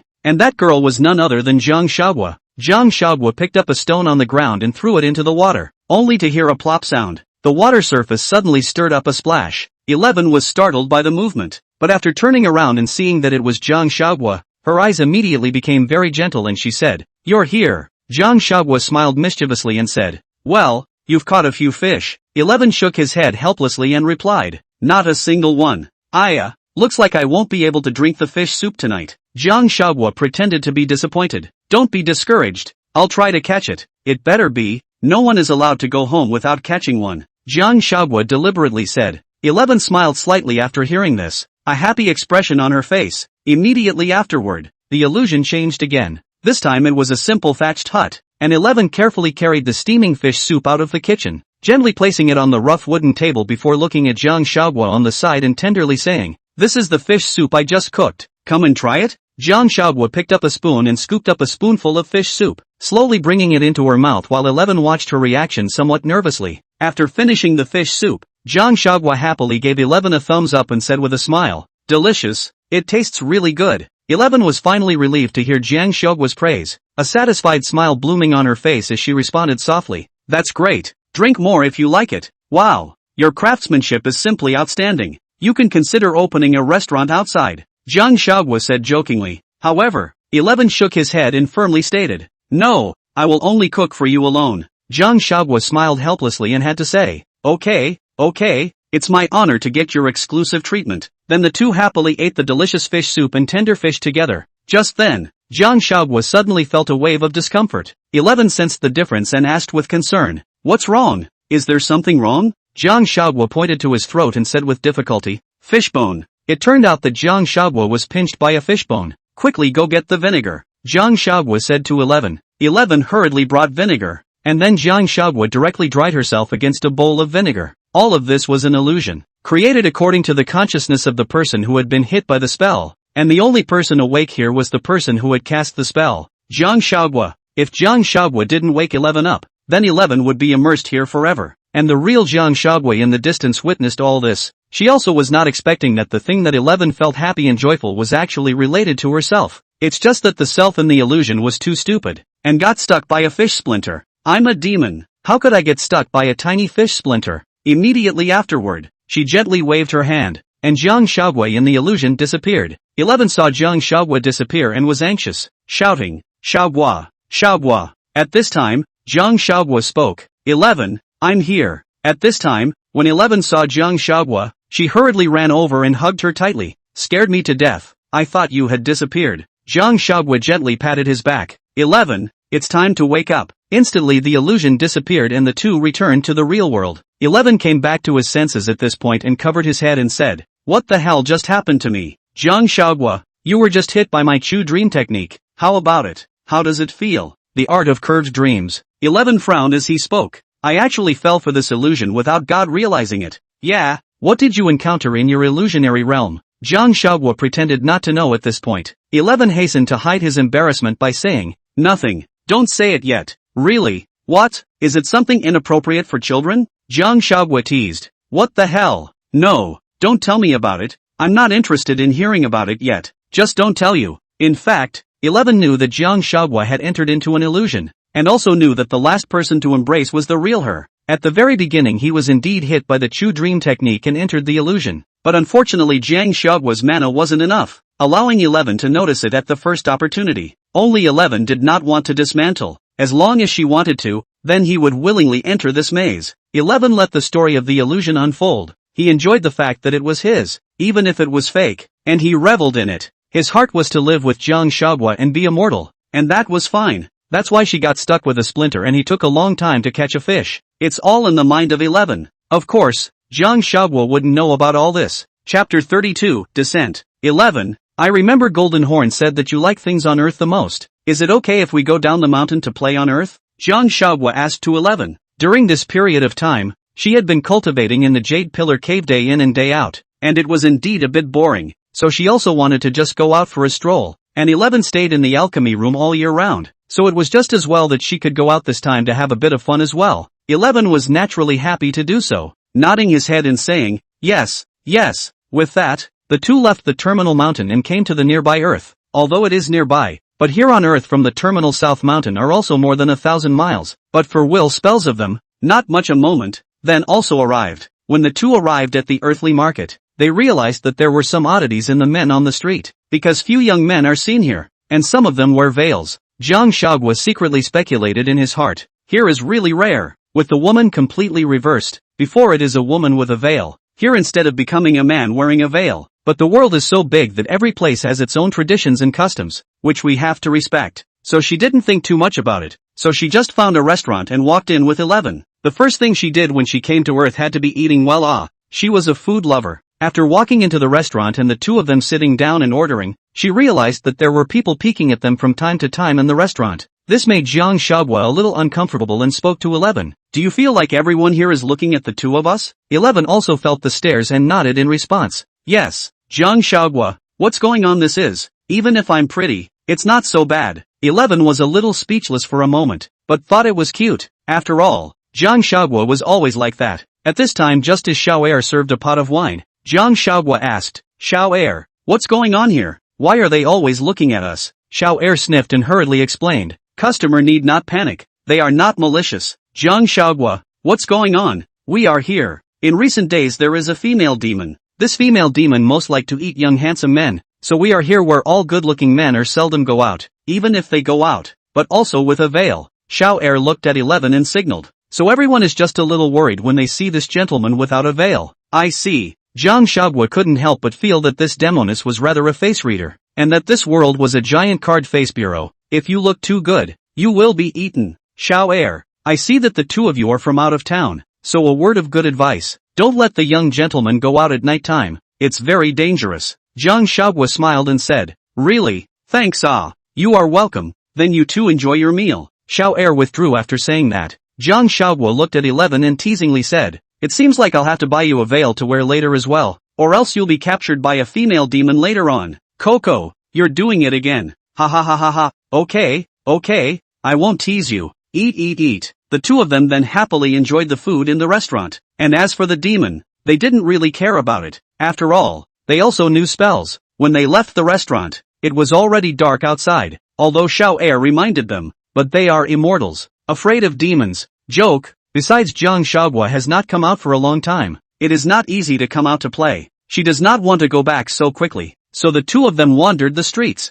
In fact, the place was still very lively at night, with all kinds of stalls on both sides of the road, except that most of them were women and very few men. Jiang Shaoguo came to a mask stall, chose a fox mask, put it on her face, and said mischievously to 11, look, does it look like you? He. Well, it's cute. 11 looked at her and couldn't help but smile. Jiang Shaoguo heard this and shook his head proudly, then turned to the stall owner and said, boss, I'll take this mask law. The boss nodded with a smile and said, okay, 5 cents. Then Jiang Shaoguo took out money and handed it to the boss. However, just then, 11 was suddenly hit by an oncoming woman. The woman hurriedly and shyly said, sorry. 11, however, had a glazed look in his eyes and scolded angrily, get lost. Jiang Shaoguo, who was on the side, heard 11 say this and hurriedly looked over, realizing that 11 had never cursed in front of himself. What's wrong? Jiang Shaoguo asked to 11, being bumped by this demon. Bad luck, 11 said with great displeasure.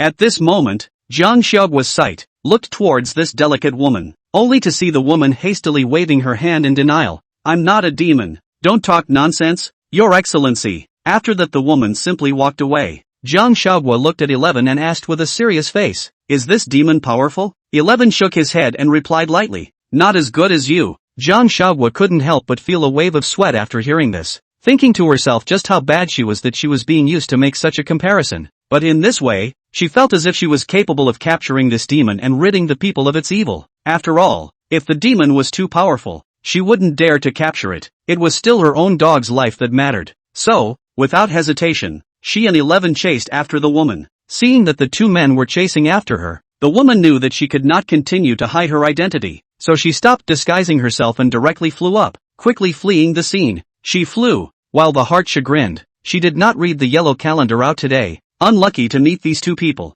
To her is a close chase. Jiang, Huaguo and 11 followed closely behind, chasing them all the way to a mountain outside the city. Eventually, the banshee could no longer escape and they caught up with her. Demon, stand still. Jiang Huaguo let out a furious shout that shook the 4 fields. The demoness knew that she couldn't escape and sighed in her heart, knowing that she was afraid that she would be planted here today. She gritted her teeth, a hint of ruthlessness flashed in her eyes, and with a wave of her hands, she offered up her own magical treasures, the female and male twin swords. Only the 2 swords were glittering with a cold, sharp light. The demoness held her dual swords like a ferocious beast and lunged towards Jiang Huaguo and the people beside him. Seeing this, Jiang Huaguo didn't dare to be slow and quickly offered up his own jade flute. 11, on the other hand, was holding a sword, which was glittering with a rainbow-like aura. The 2 of them flickered and easily avoided the banshee's attack. Immediately after that, they immediately turned defense into offense and took the initiative to attack the banshee. Jiang Huaguo waved his jade flute and struck at the demoness.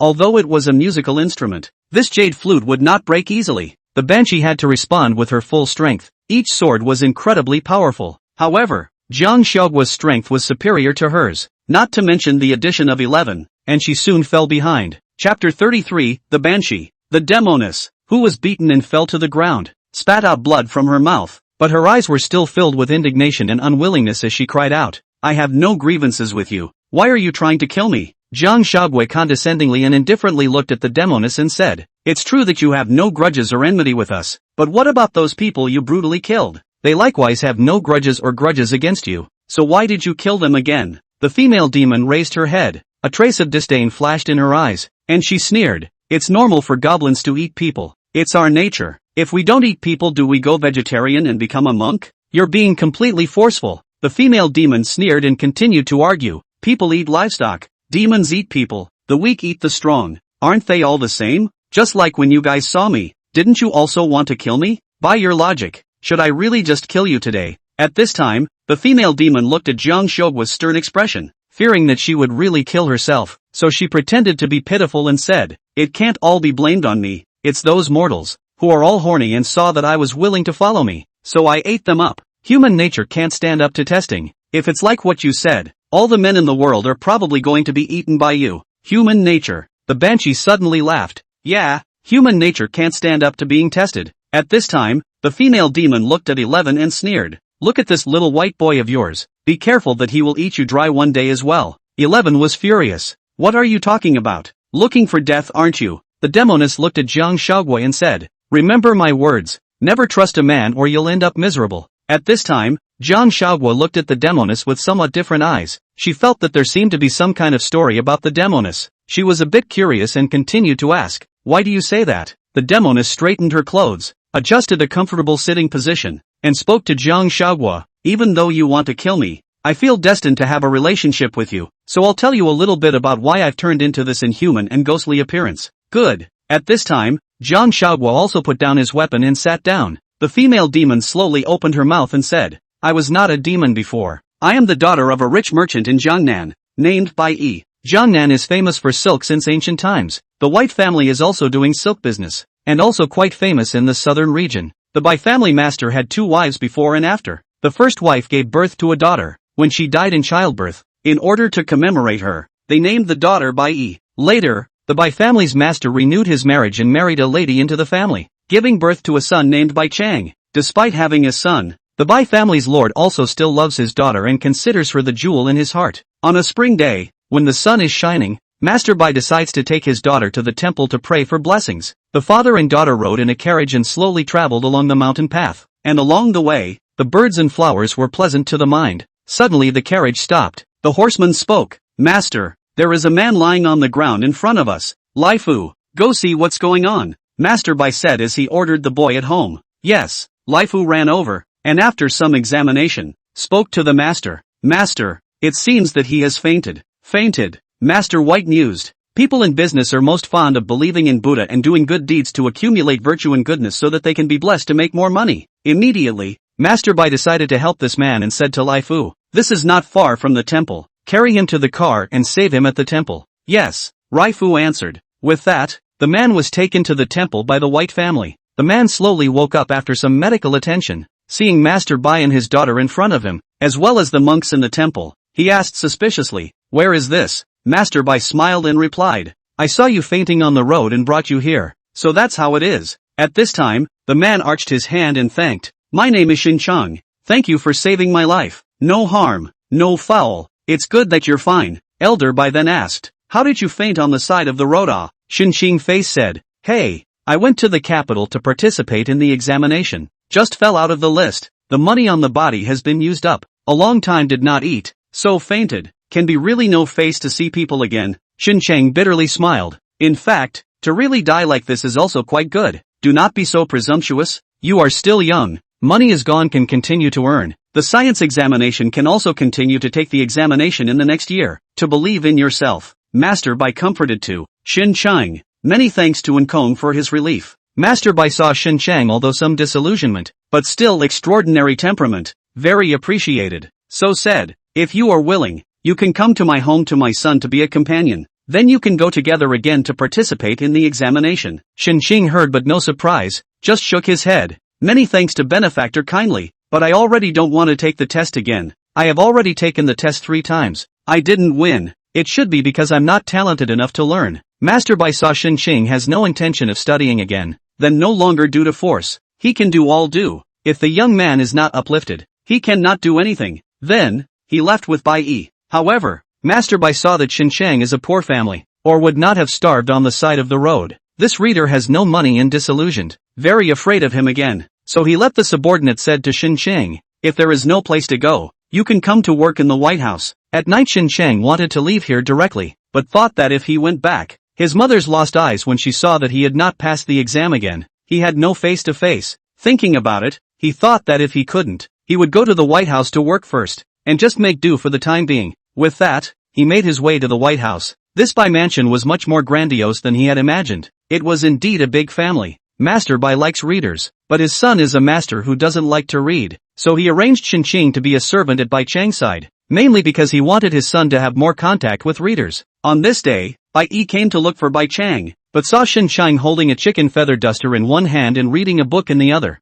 and actually did not even know that Bai Yi had come. Bai Yi look at him look out of focus, then know that this person in the heart is still very much like reading, just by the reality of the merciless blow to no self-confidence just. Bai Yi walked up at that moment and whispered, "Reading a book." Xin Chang suddenly saw Bai Yi. Some were startled. The book in his hand directly fell down, hastily picked up and said, No, I see this book above the gray. I wipe a wipe. Oh, that's right." Bai Yi looked at his flustered appearance and found it amusing. Look carefully at this Xin Chang. Looks is very good looking, and exudes bookishness. Let people look at it is easy to like. After all, from ancient times, everyone loves cultured people. Chapter 34, Bai Yi. Xin Chang was a little embarrassed, and after putting the book back, she was ready to leave straight away. "Miss, I'm done cleaning. I'll leave first." Bai Yi then called out to him, "Try again. You still have a chance. I'm sure you'll be able to pass." Xin Chang stopped his footsteps and looked at Bai Yi. "You trust me?" Bai Yi nodded. "Well, I trust you." In fact, when Xin Chang first came to the White House, he did not intend to continue reading, but after a long time, when he saw those books, he unconsciously rekindled the desire to read again, and he would also, late at night, say to himself, "Why don't you try it again?" Hearing Bai Yi encourage him again today made the desire to read in his heart ignite some more. Maybe he was just waiting for an opportunity so he could get back on his feet. Xin Chang looked at Bai Yi with a look of gratitude in her eyes and said to her heartily, "Thank you." After saying that, she turned around and left the room, and in the following days, Bai Yi knew that after Xin Chang finished his work during the day, he would read in his room at night, so he secretly would go to send him some paper and ink. In this way, the two of them develop a different kind of friendship. Later, when the Bai family master knew about it, he also stopped letting Xin Chang work during the day and let him concentrate on his studies. For the matter of the two of them, Master Bai has a neutral attitude, although Master Bai does not say it on his lips, but in his heart, he still hopes that his daughter will marry better, and if Xin Chang can win the list, then it is definitely not a problem. In this way, Xin Chang stayed in the Bai family for 2 years, The spring exam is coming. Xinsheng and Bai Chang, two people, decided to go to the capital together to participate in this examination. On the occasion of the departure, Xinsheng took out a jade hairpin and gave it to Bai Yi, and said affectionately, if I get high school this time, I will definitely come to marry you. You wait for me to come back." Bai Yi tightly gripped the jade hairpin. The teardrops in her eyes kept spinning. "Well, I'll wait for you to come back. No matter if you're in high school or not. I'll only recognize you in this life." Xinsheng left reluctantly, vowing that this time, he would definitely win. And Bai Yi also burns incense and prays for him daily at home, blessing him that he must win. Just like this, after waiting for day after day, and belatedly not seeing them come back, Bai Yi's heart was getting more and more uneasy. Finally, after a few months, Baek Sung returned. Only at this time, Bai Chang still had injuries on his face. Bai Yi asked with concern, "Changer, what's wrong with your face?" Bai Chang looked at his sister and sighed. "Hey, sis." Bai Chang looked like he wanted to say something. Bai Yi asked anxiously, "What is it?" "You say sis, this is from my fight with Xinsheng." "Why did you fight with him? Did something happen? Why didn't he come back with you?" "He's fine. He won this time. I fell off the list." In fact, Bai Chang did not win is something that everyone expected. Only the White Master just want to let him go out to see more, before letting him participate in the examination. He won. Then why didn't he come back with you? Bai Yi asked suspiciously. Bai Chang was very annoyed and said, "After this guy won, he was spotted by the Prime Minister's daughter, and then, he married someone else." "What? What did you say?" Bai Yi couldn't believe it. She couldn't believe that man betrayed her. She shook her head and said, "He's not like that. He's not. Sis, I just can't be angry enough to go to him. The two of us fought, which landed on our faces. He really, already married someone else. He's just an asshole. Sunja, how could this happen? I don't believe it. I'm going to find him and ask him about it." Saying this, she was about to run out, seemingly to find Xinsheng to say something. At this time, Bai Chang pulled her. "Sister, wake up, a little." Bai Yi broke down and cried, her heart like a knife. For this reason Bai Yi was also very sick for several months before he recovered. Days always look forward. Although Bai Yi did not go to the capital to look for him, but she also knew very clearly that Xinsheng was no longer coming back. Bai Yi originally reached the age of marriage, but because of Xinsheng's injury, no longer want to get married. And it doesn't end there, either. Bai Yi never thought that this person who once loved, meet again, but in prison. By family business these years the bigger and bigger, silk is not only provided to some nobles, but also provided to the palace there, and sent to the palace in the batch. Even made a mistake, with not the top silk, but inferior silk, was found to be second best, directly stabbed to the emperor there. The emperor is very angry. Will be a family of white family? Arrested. Obviously this time, someone is jealous of the white family business and is playing tricks, and the adult who supervised this time was Xinsheng. Bai Yi saw Xinsheng, although there is a mess, but at this time is the time when human life is at stake. She still shed tears and said to Xinsheng, "Xinsheng, my father is wrongly accused." And at this time Xinsheng is a cold expression said, "Wronged or not wronged is not what I say, since there is the Son of Heaven to decide." Bai Yi continued, "Xinsheng, for the sake of my father having helped you, help us, we really were wrongly accused. I help you guys, how to help you, also with you into this prison." "Bai Yi, you are always so simple," Xinsheng said and left the prison. Xinsheng had feelings for Bai Yi, only they weren't as profound as Bai Yi's, nor were they as abject as hers. That's right, he admits he's a villain. At first he was looking at the white memory of the family has money, if not, back in white memory marriage, into the white family, although the reputation is not very good to hear, but always will not worry about the livelihood of the future. In fact, at the very beginning, he did want to go back and marry Bai Yi after high school, only soon the Prime Minister's daughter looked at himself, and his heart was moved. Men are not in love, and when faced with someone who can brighten their future, they are the ones who will hold on tight. So he decided to marry the Prime Minister's daughter at that time after a night of struggling and weighing his options. And now it is even more. Someone in the dynasty is eyeing the white family this piece of fat meat, want to take the white family property for themselves, so they went out to frame the white family. And all of this, Xinsheng was aware of and involved in. Even if he didn't participate, there would be others who would participate, and there would be others who would come to divide up the money of the Bai family, and in that case, it would be better to come himself. And Xinsheng, relying on the fact that his father-in-law is the prime minister, even took the big head. He just loves money. He's scared of being poor. In this way, the money and business of the Bai family were taken up by these people, and the Bai family, all of them, died as a result. Bai Yi heart is not willing to die after the soul is not extinguished, but also watched Xinsheng accounted for his family's property, living a prosperous life. Bai Yi is painfully aware that her father helped such a white-eyed wolf in the first place, and she herself is blind to see such a scum.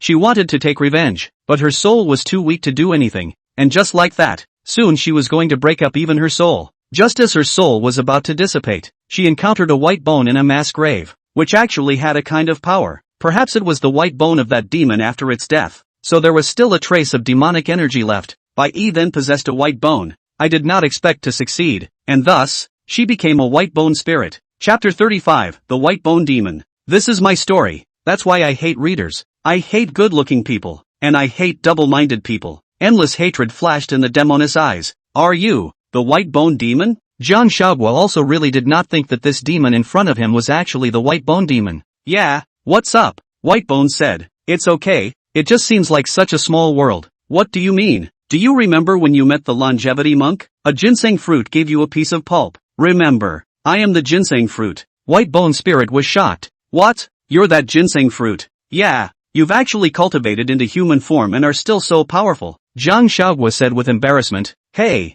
okay, I said it. Why do I feel familiar when I see you? It turns out that we have met long ago. Well, I feel the same way. No matter what, at the beginning or to thank you to save, the Monkey King that stick directly will almost kill me. If not you give me that piece of ginseng fruit to save my life, I would be dead. This is all trivial, but why are you here? Jiang Huaguo couldn't help but ask in confusion. The White Bone Spirit replied, that day you told me that there were a number of gods and goddesses in the sky such as the 5 directions unveiling shimmy guarding the longevity monk. I could not eat the longevity monk, so when I was escaping I took a look in the sky and there were indeed gods and goddesses guarding the longevity monk. So I completely dismissed the idea of eating the longevity monk and fled here. So that's how it is, even though we say we know each other. You shouldn't eat people. Jiang Huaguo frowned in embarrassment. Although your ginseng fruit saved my life, I was seriously injured. So sucking human essence is the fastest way to recover. White Bone Spirit also said somewhat helplessly. At this time, Jiang Huaguo squatted down and looked at the White Bone Spirit. Although I sympathize with you for what happened to you in your previous life, but it can't be an excuse for you to do evil in this life. Let go of the hatred in your heart. Don't hurt people anymore. As they say, good and evil have their own rewards in the end. It's not unrewarded that the time hasn't come yet. If you go on like this, even if I don't kill you today, in other days, you'll also meet other high-level people who will kill you, even though you're a demon. But I want you to be a good demon. Cultivate well, is the right way. The White Bone Spirit silently lowered her head and softly said, well, I promise you to cultivate well. Jiang Huaguo pondered for a moment and continued, go back to White Tiger Ridge, it's already fine there. That's your home. Good. White Bone Spirit agreed. Jiang Huaguo, when I go back to the 5 Zhuangguan, I'll look for you then. Well, I'll wait for you. The White Bone Spirit finished standing up, ready to leave. Just as he was leaving, suddenly remembered to ask, what is your name? It turned out that the two people nagged half a day. The White Bone Spirit still do not know what Jiang Huaguo called. At this time Jiang Huaguo faint smile, said, I called Jiang Huaguo, you call me Huaguo on good. Okay, I'll keep that in mind. I'll, wait for you to come back. The White Bone Demon disappeared before the eyes of the duo after saying that. You really believed her and just let her go. 11 said as he looked towards Jiang Huaguo. Jiang Huaguo let out a sigh. AI, she is also a poor person. Let her go. If she does evil again in the future and is taken by someone else, that's also her life. I won't be able to care about it. Jiang Huaguo looked up at the sky. The night had passed just like that. It was almost dawn, so he said to 11, let's go back to Terminal Mountain. 11 returned. Good. The two of them then left in the clouds in this manner. It was dawn when they returned to the Terminal Mountain. They had just reached the door of the Jade Pillar Cave when they saw a familiar figure, and that person was the Monkey King. Jiang Huaguo was very happy, did not expect Sun Wukong to appear, very happy to welcome up, said, Wukong, why did you come? And Sun Wukong at this time is very unhappy. Originally with the Tang monk asked for 3 days of vacation. Wanna come to the Terminal South Mountain to see how Jiang Huaguo now. Just to see Jiang Huaguo and 11 two people together. The heart is very bad taste. Sun Wukong, on the other hand, forced his heart to hold back his displeasure and said, I've come to see how you are doing here, and seeing that you are doing quite well, it's fine, I'm leaving. Without waiting for Jiang Huaguo to say anything, the Monkey King directly turned around and disappeared. Jiang Huaguo's head was full of fog, muttering, what's wrong with this monkey? Sun Wukong didn't want to stay there anymore. He was afraid that he wouldn't be able to control his urge to beat up 11, so he hurriedly left. After Sun Wukong left, he returned to the scripture-taking team. Seeing that Sun Wukong came back so quickly, Tang monk couldn't help but ask with some curiosity. Wukong, why did you come back so quickly? Did you see Miss Jiang? The Monkey King replied. See, how is she now? Pretty good. At this time, Pigsy could see that something was wrong with the Monkey King and said, Monkey brother, you couldn't have been driven back by Jiang Huaguo. What nonsense, how could she possibly drive me away? Sun Wukong said in displeasure. So why are you back so soon? Ha, I can come back if I want to, it's none of your business. Pig Beiji saw the Sun Wukong a very upset look then also no longer speak, but resentful to the Tang monk said, Master, Monkey and Jiang Huaguo must have quarreled. There was a fight. Why do you say that? Monk Tang asked. Piggy smiled and said, Dead monkey still do not admit. The old pig I'm a man. This is to be scolded by the woman angry. Must be the eldest brother will not speak. Annoyed people. Tang monk sighed helplessly. Alright, don't talk nonsense. Hurry up and catch up. The four masters and disciples continued on their way. Jiang Huaguo, who had returned to the Jade Pillar Cave, then began the long road of cultivation again, while 11 did not return to the heavenly palace, but stayed here with her. When Jiang Huaguo cultivated, he watched silently from the side and didn't speak or disturb. When Jiang Huaguo wasn't practicing, 11 would make her some delicious food for her to eat, because he knew that Jiang Huaguo was a foodie. In this way, 11 stayed at Terminal Mountain for 2 months. Finally, when the Supreme Lord realized that the Silver Boy was late in returning, he sent the Golden Boy down to look for him. On this day, 11 was quietly watching Jiang Huaguo cultivate on the side when he suddenly heard a voice. Silver Boy, don't return quickly. This familiar voice 11 could not hear who it was,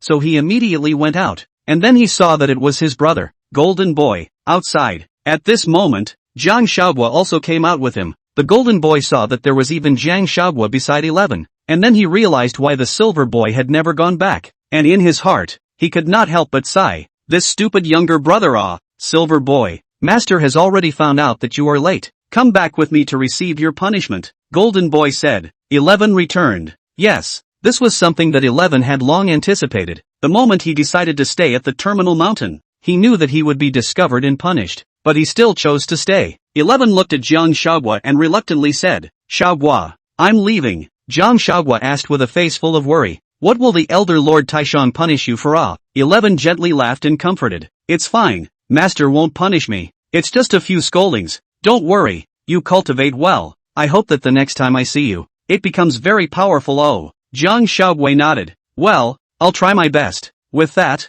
11 left and followed Golden Boy back to heaven. Chapter 36 Breakthrough. After 11 had left, the two masters and disciples, Zhenyuanzi and Jiang Huaguo, were left in the Jade Pillar Cave. Jiang Huaguo practiced diligently day in and day out, and finally, after 3 months, he completely learned the Chu Dream Art. At the same time, she was even suddenly radiating golden light all over her body. That's right, at the same time she learned the Kaimon technique. She broke through her golden immortal cultivation and leapt to become a Tai golden immortal. Jiang Huaguo surprised Zhenyuanzi by saying, Master, I'd become a Tai golden immortal. Zhenyuanzi was also heartily happy for her. Yeah, you did a great job. Jiang Huaguo at this time arched his hand at Zhenyuanzi and thanked him. Many thanks for Master's teaching. Not only did he let me learn the Kaimon technique, but he also let me become a Tai golden immortal. Zhenyuanzi smiled in relief. It is also your chance to get it. You should have this result. Then a trace of reluctance appeared on Zhenyuanzi's face, which then dissipated and he said, Disciple, the time has come for you to leave.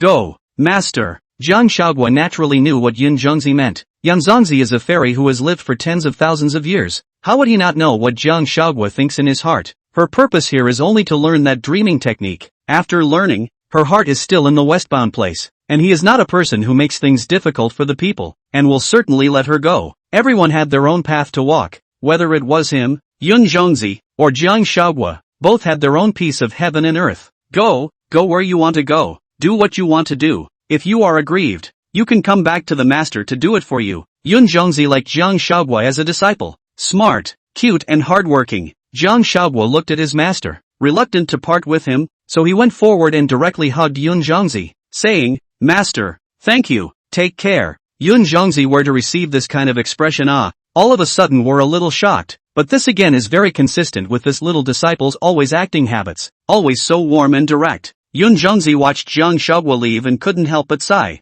The Jade Pillar Cave is going to be cold again. It had been half a year since he had seen Wukong and the others. Jiang Huaguo was very eager to find them, and finally, in the Chen family's house, he saw their master and disciple. Jiang Shaoguo descended into the clouds and came directly in front of them. At this time, the Monkey King was changing into the form of Chen Guanbao, preparing to sacrifice to that inspiration king instead of the child. And Jiang Shaoguo suddenly appeared, smiling and waving her hand at everyone. Greeting, hello, everyone. The crowd was surprised, and Piggy said, Jiang Shaoguo, you are back. Yeah, Beiji, miss me yet? Jiang Shaoguo said jokingly. Piggy nodded his head repeatedly. My old pig can miss Sister Shaoguo. He. Sun Wukong at this time also directly changed from Chen Guanbao's appearance back to Sun Wukong and said, why are you here? Jiang Shaoguo, why? You're not welcome. Sun Wukong, no. Chen Chang, a member of the Chen family, asked the Tang monk, Master, what is this girl? The Tang monk smiled and returned, this girl is a friend of ours, who previously followed an immortal master to cultivate. Chen Chang,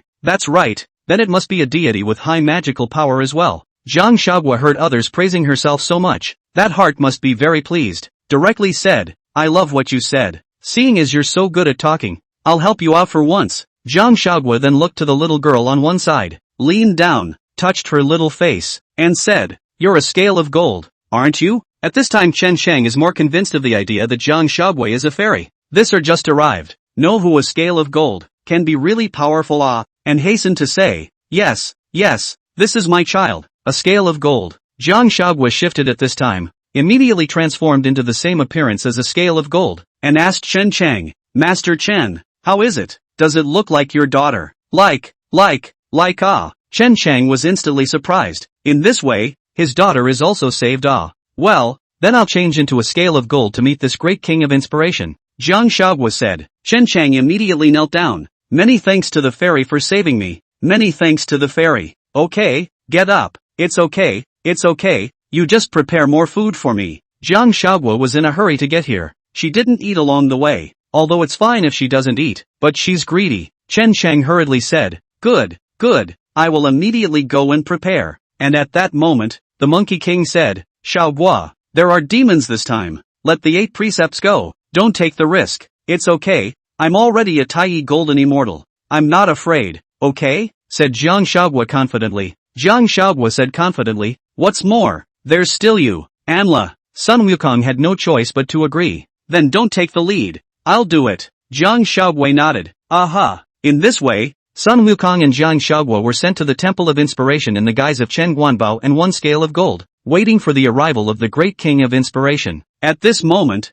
Jiang Shaoguo's transformed childlike form was sitting on the table and was eating the fruits that had been served, while the Sun Wukong transformed into a child on the side was not saying a word. Jiang Shaoguo picked up an apple and handed it to the Monkey King. Eat it. Sun Wukong directly shook his head and remained silent. At this time Jiang Shaoguo realized that the Sun Wukong seemed to have been very cold towards his return this time, and when he took the initiative to go up and make friends, the Sun Wukong was also indifferent. Jiang Shaoguo was a bit annoyed and said directly, Sun Wukong, what are you doing? I came all the way over here, and you're treating me like this, you don't even want to talk to me. Sun Wukong at this time also some angry said, you also know it is 1,000 miles when I first went to seek you, what did you do? With other men to love each other. You're farting. When did I make love to someone else? Jiang Shaoguo immediately retorted, you and that little boy from the Tushio Palace, aren't you guys good? I'm just friends with him. Jiang Shaoguo reacted at this moment. No, Wukong, you can't be jealous, right? Sun Wukong looked like he had been torn through his heart, and hurriedly denied it too. How can that be? I am the great sage of Qi Tian. Jealousy, it doesn't exist, okay? Oh, well, then the two of them stopped talking again, and the atmosphere was a bit awkward. Sun Wukong suddenly opened his mouth and said with some embarrassment, if both that silver boy and I were to die, and you could only save one person, who would you save? Jiang Shaoguo was speechless in his heart. What the hell kind of question is this? When did the Monkey King become so childish? She glanced at Sun Wukong in a very speechless manner and said, I'm not saving anyone. You both go to hell. Sun Wukong also did not expect this woman is really out of the ordinary. Actually do not choose anyone. And then spat out a sentence. Ruthless bad woman. Chapter 37, True Feelings Revealed. Suddenly, a gust of wind blew in, and the wind also carried the smell of flowers. Jiang Shaoguo immediately said vigilantly, Wukong, the demons are coming. Well, you be careful, Sun Wukong admonished. Immediately after that the door was opened, and the Inspiration King walked in. It was a fish-headed humanoid appearance, looking very scary. The Inspired King came in, looked at the two children, and asked, whose children are you? Sun Wukong returned. We are from Chun Cheng's family and Chen Qing's family. Yell, you are a bold male child. In past years the children who made offerings were scared and cried straight. The great king of inspiration then asked, what is your name? My name is Chun Guanbao. Well, good. Inspiration walked over to Jiang Huaguo again and asked, what's your name? My name is One Scale Gold. You girl child is not bad either. You are not afraid of people either, said Inspiration. Great king also sniffed at Jiang Huaguo's body again. The flavor is also very good. Fragrant. Today I'll eat you first. At this time, the Monkey King said, Great king, eat me first, my meat tastes better. You don't have to rush. When I'm done with her I'll come and eat you. Ha ha ha, said the great king of inspiration, about to open his mouth to eat Jiang Huaguo. Seeing this, Jiang Huaguo immediately transformed and summoned his jade flute to strike directly at Inspiration, while at the same time the Monkey King transformed back to his original form. Inspiration suffered a blow without defense and fell straight to the ground. Seeing the transformed duo, he fled in a hurry, leaving behind 2 fish scales. Jiang Huaguo picked up the fish scales on the ground and shouted, Demon, rest away, and turned around and said, Wukong, chase. The two then chased the Inspiration King all the way to the Tongtian River. Jiang Huaguo looked at the endless Tongtian River and asked, Wukong, are you still chasing after it? Sun Wukong said, no more chasing, let's call it a night and come back tomorrow to catch him. Jiang Huaguo nodded, well, both of us are not good at water, so it would be good to bring Beiji along tomorrow. Well, let's go back. Sun Wukong turned around and was about to leave, and at that moment, Jiang Huaguo called out to him, Wukong, wait, what's wrong? Sun Wukong asked. For some reason, Jiang Huaguo looked at the churning river in the night, and felt some sadness in his heart, so he wanted to say something to him. Jiang Huaguo slowly walked over to Sun Wukong and faced him, lifting his hand towards his hair and said, I've been having a doubt lately. Sun Wukong has never been touched on the head like this. The heart immediately tightened. Cannot help but think, Jiang Huaguo is not going to ask himself that kind of question, right? At once he spoke some stuttering. You say, I've been wondering why you haven't broken through to Tai Golden Immortal. It shouldn't be, Jiang Huaguo asked. At this time, Sun Wukong was instead relieved. He thought, Jiang Huaguo was going to ask himself, whether he liked her or not, but he didn't realize that Jiang Huaguo was asking about his cultivation. But speaking of this, Sun Wukong is also a bit depressed. I don't know. Before I was pressed to the 5-finger mountain, I already vaguely felt able to break through the Tai Golden Immortal soon, only later was suppressed by Rulai. The mana does not advance but retreats. Despite the fact that I now cultivate day by day, there is still no way to do it. The current Sun Wukong's cultivation was at the peak of Tai Golden Immortal, while Jiang Huaguo's cultivation was at the early stage of Tai Golden Immortal, and although they were both Tai Golden Immortals, there was still a gap between them. It was just that Jiang Huaguo felt that looking at it like this, it was a little strange that Sun Wukong's cultivation had been stuck at Tai Golden Immortal for too long.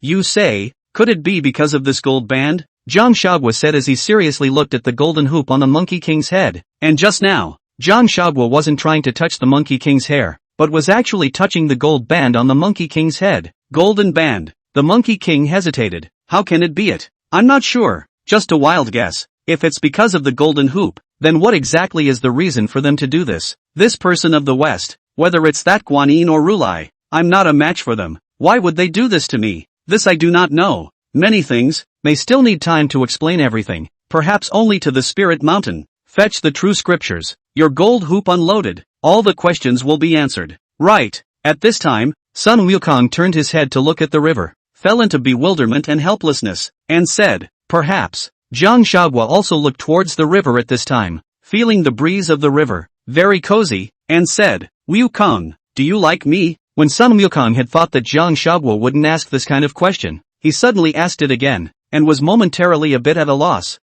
It's not like I'm a little cutie. Originally I wasn't sure. It's just that you being that jealous and mouthy today made me even more sure. Jiang Huaguo was frank and continued. I also like Goku a lot. Sun Wukong did not expect Jiang Huaguo to be able to say such words as liking himself. He said somewhat unbelievably, really? Jiang Huaguo guffawed. Of course, maybe I liked you earlier than when Goku liked me. Am I too well disguised to see it, right? You've always liked me? Well, I've heard stories about you since I was a little girl. You're smart, brave, affectionate, treat people well, respect women. All these wonderful words can't be used for you, and I've always admired and loved you, and then I got to know you, and realized that you're even better than I imagined you to be. Sun Wukong was a little embarrassed by the compliment. Am I really that good? Of course, Jiang Huaguo affirmed. Then a sad look appeared on his face at this time. Wukong, Do you know, I came to this world more than 400 years ago. I'm both unfamiliar and familiar with this place. I feel that I'm so lonely. I'm just drifting around in this world all the time. And ultimately, even though there are a lot of people who are very nice to me, I still feel that there's no place to fall back on, and that no one is reliable. Don't you like it here? Jiang Huaguo shook his head. It's not that I don't like it, it's unfamiliar. I had a family, I had friends, and all of a sudden, I became a ginseng fruit. I'm full of too many doubts about this world. I'm afraid, but I can't be afraid. I can only cultivate with one mind. I can only just keep moving forward. Sun Wukong then summoned up the courage to say, maybe I can't fully understand your heart right now, but I know that you need someone you trust to rely on, and I, for one, would like to be that person you can rely on, okay? But if you stay with me, then there is a chance that you won't become a Buddha in the future. I don't care about any of that. You know. Yeah, she knew that. She knew what kind of person Sun Wukong was. She just wanted to hear it from him in person to confirm it. Jiang Huaguo looked at Sun Wukong's seriousness, nodded and said, good, then from now on, you'll be my reliance. Sun Wukong was happy to hear that Jiang Huaguo had agreed, and as soon as he did, he took Jiang Huaguo into his arms and hugged her tightly, something he had wanted to do for a long time. And Jiang Huaguo also wrapped her hands around Sun Wukong's waist, feeling his solid and reliable embrace. She was really so lonely. She had been in this strange place for centuries. She wanted someone to love her. She wanted to not be alone anymore. Sun Wukong tenderly stroked Jiang Huaguo's hair and whispered, I will always be by your side. Chapter 38, The Inspiration King. It had snowed overnight in Chenjiazwang, and at this time, it was white outside. Early in the morning, Jiang Huaguo was still sleeping in the house, so Sun Wukong carefully pushed open the door, tiptoed to the bedside, gently patted Jiang Huaguo, and warmly said, Huaguo, it's snowing outside. Do you want to go out to see the snow? After Jiang Huaguo opened his eyes and saw that it was the Monkey King, he rubbed his sleepy eyes and said, it's snowing? Sun Wukong responded, well, it suddenly rained last night. At this time, Jiang Huaguo remembered that the Inspiration King in this Tongtian River had deliberately made a snowfall. All in all, it was still directed at the Tang monk, and it didn't affect her much, so she happily said to the Monkey King, come on, let's go out and watch the snow. Sun Wukong nodded happily. Aha! The two of them came near the Tongtian River and watched as the entire Tongtian River was frozen, and then the surrounding mountains were all covered in thick snowflakes as well, which was very beautiful. So beautiful. Jiang Huaguo looked around and let out a sigh of admiration. Right now she felt like she was in a world of ice and snow. Yes, it is indeed beautiful, Sun Wukong said as he looked at Jiang Huaguo, while in fact, he wanted to talk about more than just the scenery, but the people within the scenery. I haven't seen this kind of scenery for too many years. In the past in Wuzhuangguan, it was always such a small area, and when it snowed, you could only see that small area. Unlike this time, it's so nice to be able to see such a big area. Well, then I'll watch it with you every year it snows from now on. Good. Jiang Huaguo nodded happily before continuing. Wukong, have you ever heard of a saying? What words? If we shower snow together in other dynasties, we will count our heads together in this life. Sun Wukong smiled after hearing this. Well, then we are considered to have shared a white head today. Then you'll be a white-haired monkey. That's good too. Well, it's good. Jiang Huaguo smiled and nodded, then leaned down and balled up a snowball and smashed it at the Monkey King. Ha ha ha, Monkey King, suffer death. Then ran away in a hurry. Sun Wukong was smashed, but he wasn't angry, only to see him balling up a snowball, with favor in his voice, and rushed to Jiang Huaguo. Be careful, my snowball is coming. Jiang Huaguo, on the other hand, dodged the Monkey King with a smile on her face, and then continued to defiantly ball up the snowball and smashed it at the Monkey King again. The two of them were just having fun in the snow. When the Tang monk woke up, he realized that the Monkey King was not in the room, and hastily pushed the 8 preceptors, saying, 8 preceptors, wake up, your eldest brother has disappeared. Piggy said impatiently, don't worry, that stinking monkey can't die. Don't know where to jump it. I'll sleep master, said Piggy, turned over and continued to sleep.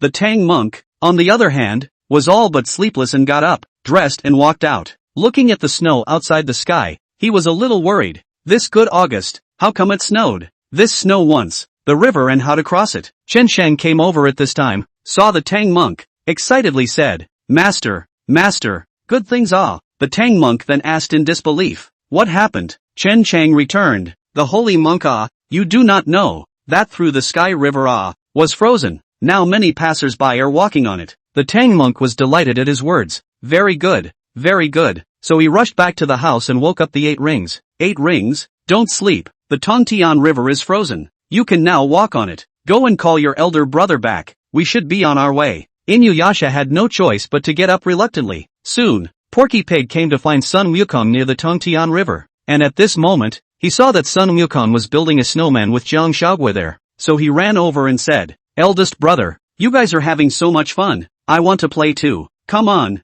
Beiji, let's build another snowman, just like you." "Okay," Jiang Shaogui said. Good ah. Inu Beiji was quick to agree, but then he immediately thought that he had come to call them back, so he changed his mind again and said, "No way the master called you two to hurry back it." Said to take advantage of the Tongtian River was frozen to hurry on the road. "Well, I know." Then Sun Wukong looked at Jiang Shaogui. "Come on, let's go back." "Good." Jiang Shaogui didn't continue to be playful, but followed the Monkey King back to the Chen village. The group packed their bags in Chenjiazwang and then put on thick cotton clothes again. Only at this time Jiang Shaogui, but still an unusual dress. Sun Wukong took to her a cotton coat. She directly refused. "Do not. Too ugly. But this journey is very cold." Sun Wukong looked at Jiang Shaogui with concern. "I'm a demon. I can use my magic power to keep out the cold. Ugly clothes? Give it to Beiji to wear." He. Jiang Shaogui said mischievously. Sun Wukong had no choice but to let her do that. But Jiang Shaogui was right. They were demons. They could totally use spells to protect themselves from the cold.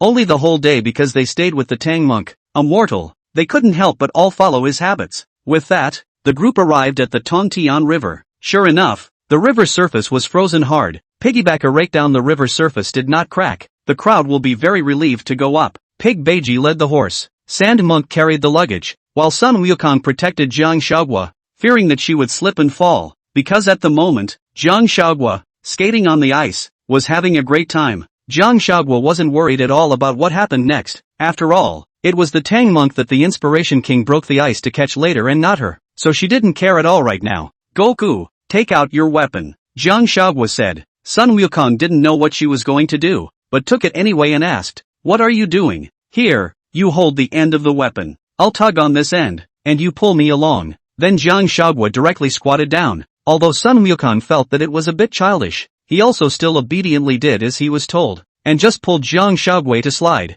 They traveled in this manner, and when they reached the center of the river, suddenly, cracks suddenly appeared on the surface of the river. Immediately afterward, the four masters and disciples, plus Jiang Shaogui, were instantly frozen. Each of them was covered in a thick layer of ice, which prevented them all from moving. And it was at this point that the ice under the Tang monk's feet suddenly cracked, and immediately afterward he was yanked into the water. Inspiration King thus took the Tang monk away, and just as he was leaving, he saw Jiang Shaogui. He hesitated for a moment, and then broke the ice under Jiang Shaogui's feet as well, and then took Jiang Shaogui by the way as well. Jiang Shaogui saw this scene, the heart cold half. "What is going on? How to still take me away? Do not Chapter 39, Don't Eat Me. For the Great King of Inspiration, a demon that people did not think was very powerful in the Journey to the West story, but he was actually a lot more powerful than people thought, compared to the tiger, deer, and goat monsters of the Chechi kingdom, who still needed various rituals to ask for rain. The Great King of Inspiration only needed to utilize his spells to call for wind and rain. It is precisely because he can bless the Chen family's wind and rain,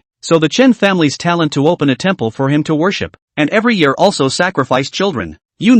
Call the wind and rain, control the four seasons. This is not the average gods can do. Even the Monkey King, he wants rain, still have to go to the Dragon King to beg, and this powerful divine ability, Inspiration King also learned from the Goddess of Mercy. After the Great King of Inspiration captured the Tang monk and Jiang Shaogui back, he put the Tang monk into a stone box, and then Jiang Shaogui was tied up. Inspiration King hesitated when he grabbed Jiang Shaogui. Originally he didn't want to grab her, but last night he felt that Jiang Shaogui smelled too good, which made him very uptight. There was no other way, so let's grab them back together. Inspiration King walked up to Jiang Shaogui and sniffed her again. His expression was lewd as he said, "It really smells too good. You dead pervert, go away." Jiang Shaogui cursed and grinned too. "You can catch the Tang monk. Catch me for what? I can only blame you for being so charming. There's something wrong with you. Put me down." No, I'm going to enjoy you," the Great King of Inspiration asked with some curiosity at this time. "However, I am curious as to what kind of demon you are, and why. I will be so fond of you." This time Jiang Shaogui didn't dare to say that he was a ginseng fruit again, and hurriedly said, "I'm a flute spirit. I'm not tasty. I'm hard and astringent. Don't pop your teeth out." The flute spirit. Inspiration looked at her quizzically. At this time, Inspiration Great King's subordinate, Mandarin Fish Spirit spoke up from the side. Great King, she is not a flute spirit. She is a ginseng fruit. Ginseng fruit. The Great King of Inspiration was shocked. Jiang Huaguo did not think that this Mandarin Fish Spirit even know that he is a ginseng fruit. A moment is very angry, directly scolded. You a dead Mandarin fish, just you no more. Shut your mouth to me. Wait for the old lady to go out to give you to beat you to death. Make you into a chopped pepper head of fish. Still talking tough at the end of his life. Mandarin Fish Spirit also said in defiance. Jiang Huaguo can't hide. Directly open storm mode. You wanna hit my idea. Dare to eat me. My master to you this group of stinky fish and shrimp all to you under the frying pan fried feed the dog. The Great King of Inspiration laughed disdainfully. You'd better think about whether you can live today first. Inspiration Great King unsuspectingly sized up Jiang Huaguo. I really didn't expect to be able to eat the ginseng fruit. Creation no wonder I see you like it so much. Ha ha ha ha ha. Dead fish head. Eat farts you. Jiang Huaguo angrily looked at Inspiration King's rampant appearance. Just then, a shrimp soldier suddenly came to report. King, it's bad. The Monkey King has hit the door. The inspired king had no choice but to take out his weapons and go out to meet the battle. After Sun Wukong was frozen, it took a while for him to shatter the ice on his body. Then they hurriedly broke the ice on Inuyasha and Sha and Shang directly as well, and the three of them were able to come out. Sun Wukong is very anxious to want to go to save Jiang Huaguo and Tang Monk, directly pulling the 8 rings and said, 8 rings with me to go underwater to find demons to save people. Sha sure D go to bring the horse's luggage to the shore. Yes, eldest brother. Sand Monk then returned to the shore with his things and waited for them. The Monkey King, on the other hand, took piggyback directly to the bottom of the Tongtian River. When Sun Wukong saw the demon cave, he directly raised his stick and slammed it directly into the door. At once, the small demons in the cave shuddered, and the Inspiration Great King also took the 9-petal red copper hammer and rushed out. Inspiration Great King looked at Sun Wukong in front of him. A trace of disdain flashed in his eyes, and directly scolded. You monkey, so unreasonable. Breaking my cave door to do what? Sun Wukong didn't bother to break up anything with him, and directly and simply rebuked angrily. Demon, quickly release Jiang Huaguo and my master, or else, I'll make you look good. Inspiration Great King laughed loudly, his eyes full of mockery. Sun Wukong, don't be crazy. On the shore I may not be able to beat you, but this is going to be in the water. It's not certain who is strong and who is weak. Take it. After saying that, Inspiration Great King raised the copper hammer in his hand, and smashed it fiercely towards Sun Wukong. Seeing this, Sun Wukong, undaunted, raised his weapon and met him, and the two engaged in a fierce battle in the water. Seeing this, Piggy also joined the battle without hesitation, wielding a 9-toothed nail rake and attacking the Great King of Inspiration. For a while, the water splashed and the waves surged. The three of them fought fiercely in the water, you and I, not giving way to each other. With his nimble stance, the Monkey King kept attacking the Great King of Inspiration, while the Great King of Inspiration relied on the power of his bronze hammer to fend off the Monkey King's attacks time and time again. Porky Pig assisted Sun Wukong on the side, creating some trouble for the Inspiration King from time to time. It was an exceptionally fierce battle, with both sides pulling out all the stops. However, as time passed, the Monkey King gradually felt some strain. Sun Wukong in the water is to use the water avoidance skill, so the magic power will become slightly weaker. An inspiration of the Great King is the opposite. He is a carp into the spirit. Naturally in the water is his comfort zone, but to the shore, he will not be adapted to, resulting in the magic power to become weaker. Gradually, Sun Wukong and Piggyback both actually can't defeat him. Inspiration Great King a copper hammer, directly hit the Sun Wukong heavily fell to the ground. Just as the Great King of Inspiration was about to continue with another blow, Porky Pig rushed forward and pulled up the Monkey King to escape. It couldn't be helped. The two of them were indeed hard to beat Inspiration, so it was important to escape and save their lives first. The injured Sun Wukong was brought to the shore by Pig Beiji, and Sha Monk rushed forward to ask with concern, "Eldest brother, what's wrong with you? Are you alright?" "It's fine, a little injury. It doesn't matter." At this time the Sun Wukong which had the heart to care about this injury he suffered, full of thoughts are thinking about how to save Jiang Huaguo. I don't know how Little Fruit and the others are doing now, Sun Wukong said worriedly. Piggy opened his mouth to comfort. "Senior brother, Small Fruit, she is smart as hell. Surely nothing will happen. You don't panic. Let's think about how to subdue this demon." "Well, you're right." Sun Wukong nodded his head and responded. In fact, he also knew that there was some panic in his heart right now that was irrational. He tried to calm himself down first and think about it. Sun Wukong contemplated for a moment, then said to Piggy and Sand Monk, "I'm no match for him in the water. Like this, you two go down to the water to lure him up, and I'll wait for an opportunity to beat him outside." "Well, eldest brother is right," Sand Monk said. Second senior brother. Let's go. The two of us will go down to the water to seek the demon. Good. In this way, the two of them, Piggy and Sand Monk, once again came to the bottom of the Tongtian River. Chapter 40, Going to Invite the Goddess of Mercy. Sun Wukong waited anxiously on the bank, watching the movements of the Tongtian River. Just saw Piggy and Sand Monk suddenly came out from the river. Inspiration Great King then followed to come out. Just showed his head. The Monkey King saw this, directly raised his weapon and rushed to hit Inspiration. Inspiration knew he'd been duped and hastily ducked back into the water. Just like that, the Monkey King sort of pounced. The three who returned to the shore were also deflated at this point. Inuyasha complained. Monkey, why don't you wait until he comes out completely before you fight? Sun Wukong said with some shame. It's because I was in a hurry. Inuyasha said. Hey, now that he knows you're waiting for him on the shore, he definitely won't want to come out again. The Sand Monk said anxiously. What can we do then? The Monkey King added. In this way, I will change into a shrimp soldier and blend into the demon's cave to see if there is any chance that I can get them out. Well, that's a good idea. The Sand Monk said. I'll go first, then. After saying this, Sun Wukong directly flashed and disappeared, disguised as a shrimp soldier to the demon's cave. Sun Wukong searched inside for quite a while and didn't find the Tang Monk's figure at all. But luckily he found Jiang Huaguo, only to see Jiang Huaguo with a rope tied around her body, sitting alone on the ground with her head lowered.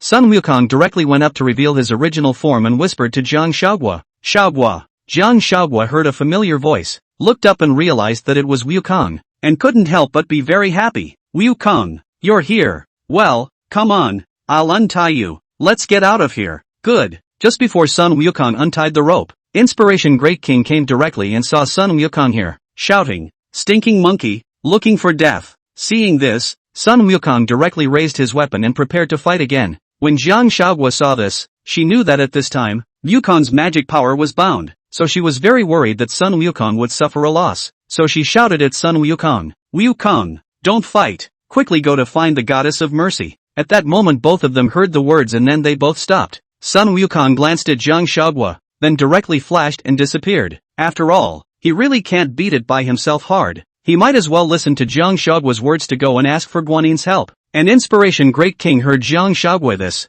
The heart is also immediately panicked. This Jiang Huaguo even know their own old bottom. This if Guanyin came, Ginseng Fruit cannot eat ah. Inspiration did not want to let go of the opportunity to eat the ginseng fruit. He was not willing to do. What to do? Now we should just eat her? But what if Zhenyuanzi came to find himself? Will Guanyin protect him? He was not sure. The Inspiration King stood still in thought, and a demon suddenly came to him. That's the scorpion spirit from Peepa Cave and Poisonous Enemy Mountain. This scorpion spirit is said to have cultivated into a great Luo Golden Immortal, very powerful, and her back is backed by the Lord Buddha. If he went to climb on this thigh, even if it is Zhenyuanzi, cannot take her, right? Why didn't he offer this ginseng fruit to the scorpion spirit and then share it with her, so that he could save his own little life and still eat the ginseng fruit? Moreover, this ginseng fruit in front of him was different from ordinary ginseng fruits. An ordinary ginseng fruit would allow them to live for 40,000 more years, and this one, which had a spirit and cultivation, could definitely have more benefits after eating it. As for why not eat the Tang Monk, Inspiration is not stupid. He is also considered to be a person of the Buddhist sect. Who is the Tang Monk? That is the golden cicada. Is he able to eat? The gods and goddesses of the heavens are staring at it. They are not so bold. With this thought he directly dragged up Jiang Huaguo and flew away in the direction of the Daughter Kingdom. On the other side, the Monkey King listened to Jiang Huaguo and went straight to the South Sea. When he arrived at Mt. Putuo, the Monkey King saw Hui Bank and asked, Venerable Hui Bank, my master was in trouble at the Tongtian River, and was captured by a demon, and I couldn't defeat the demon, so I came here to ask for the Bodhisattva's help. Hui Bank then said, Great sage, the Bodhisattva is not here today. No, then where is she? Tell me and I'll go find him. Hui Bank shook his head. I don't know where the Bodhisattva has gone today. Originally, Sun Wukong thought that he came to the South China Sea things can certainly be resolved, but did not expect the Bodhisattva is not at home. Instantly disheartened, there is no way out. He can only be lost to leave. After Sun Wukong left, Tai spoke to Guanyin, who was feeding the fish, and said, Why don't you see him? I don't want to. I just want to see how the Monkey King should subdue this Inspiration. The Goddess of Mercy knows that Jiang Huaguo went to fetch the scriptures team again, and the Sun Wukong is still quite fond of her. So the Sun Wukong will surely try to do everything possible to save Jiang Huaguo's. As for the end to deal with the Inspiration, the Goddess of Mercy is still quite interested. But when it comes to Jiang Huaguo, Guanyin is both love and hate. This guy, let the Monkey King broke the color ring is really fun, but this person is too bold. When they sprinkle chili powder on themselves, Guanyin are remembered, is to let the inspiration to torment her properly. Sun Wukong returned to the Tongtian River alone, and when Sha Monk saw it, he hurriedly asked, "Eldest brother, where is the Bodhisattva?" The Monkey King sighed, "AI, the Bodhisattva is not in the South Sea." Sandman, "Ah, what can we do about that?" At that moment an old turtle slowly appeared in the river with the Tang Monk on it. Sand Monk saw the Tang Monk appear, was very excited to meet up. "Master." The Tang Monk got down from the old turtle's back and spoke to the three apprentices. "Are you all right?" "We're fine, Master. How are you?" "You're not hurt?" Sand Monk asked with concern. "I'm fine. It was this old turtle that saved me," the Tang Monk said. The Monkey King then looked at the old turtle and asked, "Who are you and what's going on here?" The old turtle replied respectfully, "Great sage, I originally resided in this Tongtian River and practiced here for 300 years, but some years ago Inspiration Great King came here and took over my cave. Today, I don't know why, but after the great sage left, that Inspiration King ran away with the captured girl, and that's how I rescued the holy monk." Sand Monk said, "So that's how it is. Thank you, old turtle." Sun Wukong naturally knew in his heart that the girl the old turtle was talking about was 80% Jiang Huaguo, and immediately asked, "Where did that demon run off to?" The old turtle shook his head. "I don't know about that." Sun Wukong at this time is again at a loss. This how now people are running away, even where to go, really annoying. Just as Sun Wukong was distracted, suddenly a jade flute flew into Sun Wukong's hands, and Sun Wukong instantly recognized that it was the jade flute that Jiang Huaguo carried with him. The jade flute was faintly glowing above, and 3 words appeared on it, "Daughter Country." Sun Wukong knew this was Jiang Huaguo telling him where he was and to hurry up and save her. At this time, Sun Wukong directly said to Tang Monk, "Master, you guys go on your way first, I'm going to save Huaguo." The Tang Monk sniffed, Okay, go ahead, and make sure you're careful of the demons." "Aha." Sun Wukong nodded and then left on a cloud, flying in the direction of the Daughter Kingdom. Chapter 41, The Power of One Battle. Jiang Huaguo was tied up by inspiration and left the Tongtian River together in a cloud. On the way, Jiang Huaguo asked to Inspiration, "Great King, where are we going?" "Daughters." Inspiration replied impatiently, "Oh, it's the land of daughters." At this moment, Jiang Huaguo used his mana to send the jade flute out to send a message to the Monkey King. "I'm telling you, don't get any ideas about running away or anything, you won't be able to escape." Inspiration warned her. "That's true, what am I running away from? I'm that kind of person." "That's right." At this point, Inspiration hadn't realized that Jiang Huaguo had already used a spell to untie the rope from her body. "This person of mine, I usually don't run away, I directly fight hard," said Jiang Huaguo. The corner of his mouth lifted up, revealing a smile, and directly punched at Inspiration. Inspiration didn't expect Jiang Huaguo to strike suddenly, and being unprepared, he was directly ed from the air to the ground by this sudden punch. Inspiration got up in a sorry state, his face full of rage, his eyes flashing with anger. He stared viciously at Jiang Huaguo and cursed through gritted teeth, "How dare you sneak attack me, looking for death?" With that, spiritual energy surged within his body, and a layer of spiritual light rose around him as he directly rushed towards Jiang Huaguo. Jiang Huaguo's eyes went cold, and instead of retreating, he similarly met them. The two instantly collided together with a loud bang. Inspiration conjured a copper hammer in his hand, then swung it up and ruthlessly smashed it at Jiang Huaguo. Jiang Huaguo sidestepped and dodged a blow. Inspiration was not pleased and continued with another strike, attacking Jiang Huaguo. The two fought back and forth, fiercely. At this time, Jiang Huaguo, without a weapon, was very tricky, but for the Inspiration with the bronze hammer enchantment, it was powerless, only to see Inspiration's hammer, directly sending Jiang Huaguo flying out. A large tree broke under Jiang Huaguo's impact. Jiang Huaguo spat out blood from his mouth, but he still didn't admit defeat. Inspiration looked at Jiang Huaguo's wretched appearance and said disdainfully, "I wanted to eat a live one, but you were too disobedient and forced me to get you killed, so I'll fulfill you." Inspiration said and raised his copper hammer ready to hit Jiang Huaguo again. Jiang Huaguo's heart is cold at this time. He is not really going to be accounted for here today. She had all thought that the hammer was definitely going to take a beating, when the Monkey King suddenly descended from the sky and directly knocked away the inspired copper hammer. Sun Wukong's heart ached at the sight of Jiang Huaguo's battered and bruised body. The anger in his eyes blazed as he looked at Inspiration angrily. "You're looking for death."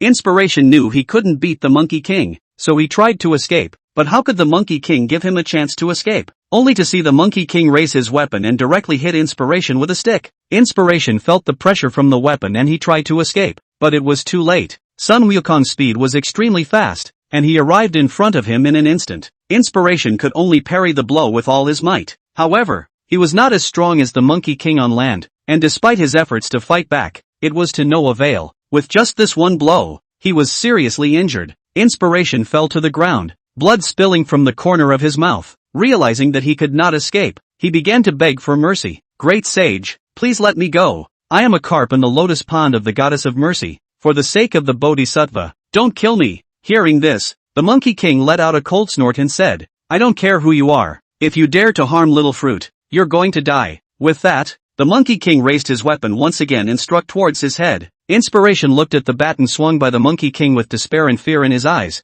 Don't! In just an instant, Inspiration's head was smashed to pieces, his brain splattered, and he died on the spot. When Sun Wukong saw that Inspiration was dead, his heart was let go, and he rushed to Jiang Xiaoguo's side, picked her up, and asked heartily, How are you? Jiang Xiaoguo pulled up a smile and said, I'm fine, I knew that you would come to save me. Well, you've suffered. Sun Wukong looked at Jiang Xiaoguo with eyes full of compassion. At that moment Jiang Xiaoguo's gaze was suddenly attracted by a bright light. Wukong, look, what's that? Sun Wukong looked in the direction Jiang Xiaoguo was pointing to and realized that the inspiration from just now had turned back into a fish after its death. And at this time, the fish was flashing with a light. Sun Wukong looked at it with his fiery eyes for a moment, and said to Jiang Xiaoguo, That's the light that comes out of the fish dan. Fish dan? Jiang Xiaoguo didn't understand. Well, after all, it's a fish from the Bodhisattva's pool, quite spiritual. It's normal to have fish dan. Then Sun Wukong used his spell and took the fish dan. After the fish elixir fell into Sun Wukong's hands, Sun Wukong took a closer look at it, and after realizing that there was nothing wrong with it, he handed it to Jiang Xiaoguo. Jiang Xiaoguo took the fish dan and gazed at it carefully. Then a thought popped up in her mind. Wukong, what do you say I refine this fish dan? Refine it? Well, look at the top of this fish dan. It contains some power. Wouldn't it be great if I could refine it into my power? Sun Wukong nodded. Good, then refine it. After saying that, Sun Wukong and Jiang Xiaoguo found a hidden cave where they refined the fish pills. Sun Wukong kept guarding from the side for fear that someone would come and disturb Jiang Xiaoguo. On Mount Putua in the South China Sea, Guanyin is sitting on a lotus platform, holding a jade purifying vase. Beside her, Tai was leisurely sipping a fine wine and enjoying the quiet time. Bodhisattva, it's bad. Something has happened to the great king of inspiration. The Mandarin fish spirit hurriedly came to report. What's going on? Canon asked. Bodhisattva, the great king of inspiration, is dead. Mandarin fish spirit said sadly. Hearing this news, Tai's face changed drastically. What? Dead? Could it have been killed by the Monkey King? The Mandarin fish spirit nodded, tears glistening in his eyes. Precisely. The Monkey King beat inspiration to death and took away its fish elixir. This Sun Wukong is just too much. Tai Zhenjian said angrily. Senior brother, he dared to beat your little fish to death. It's really excessive. Guanyin was calm. If it's dead, it's dead. It's its skill that's inferior. That can't be helped. Tai said. Senior brother, that was your favorite little goldfish. You even personally taught it spells, and now that it died a horrible death at the hands of the Monkey King, aren't you at all heartbroken? Guanyin smiled slightly. Fish, there are plenty of them in the pool. Then this matter will be settled without giving this monkey a bit of a hard time. Bitter head, no need for me to make a move. Next, the daughter kingdom, enough for them to eat a pot. Daughter country? What do you mean by that? This scorpion spirit in the daughter kingdom is not a light that is easy to handle, so I may not know how to toss some things around next. It's just a scorpion spirit. What else can it be?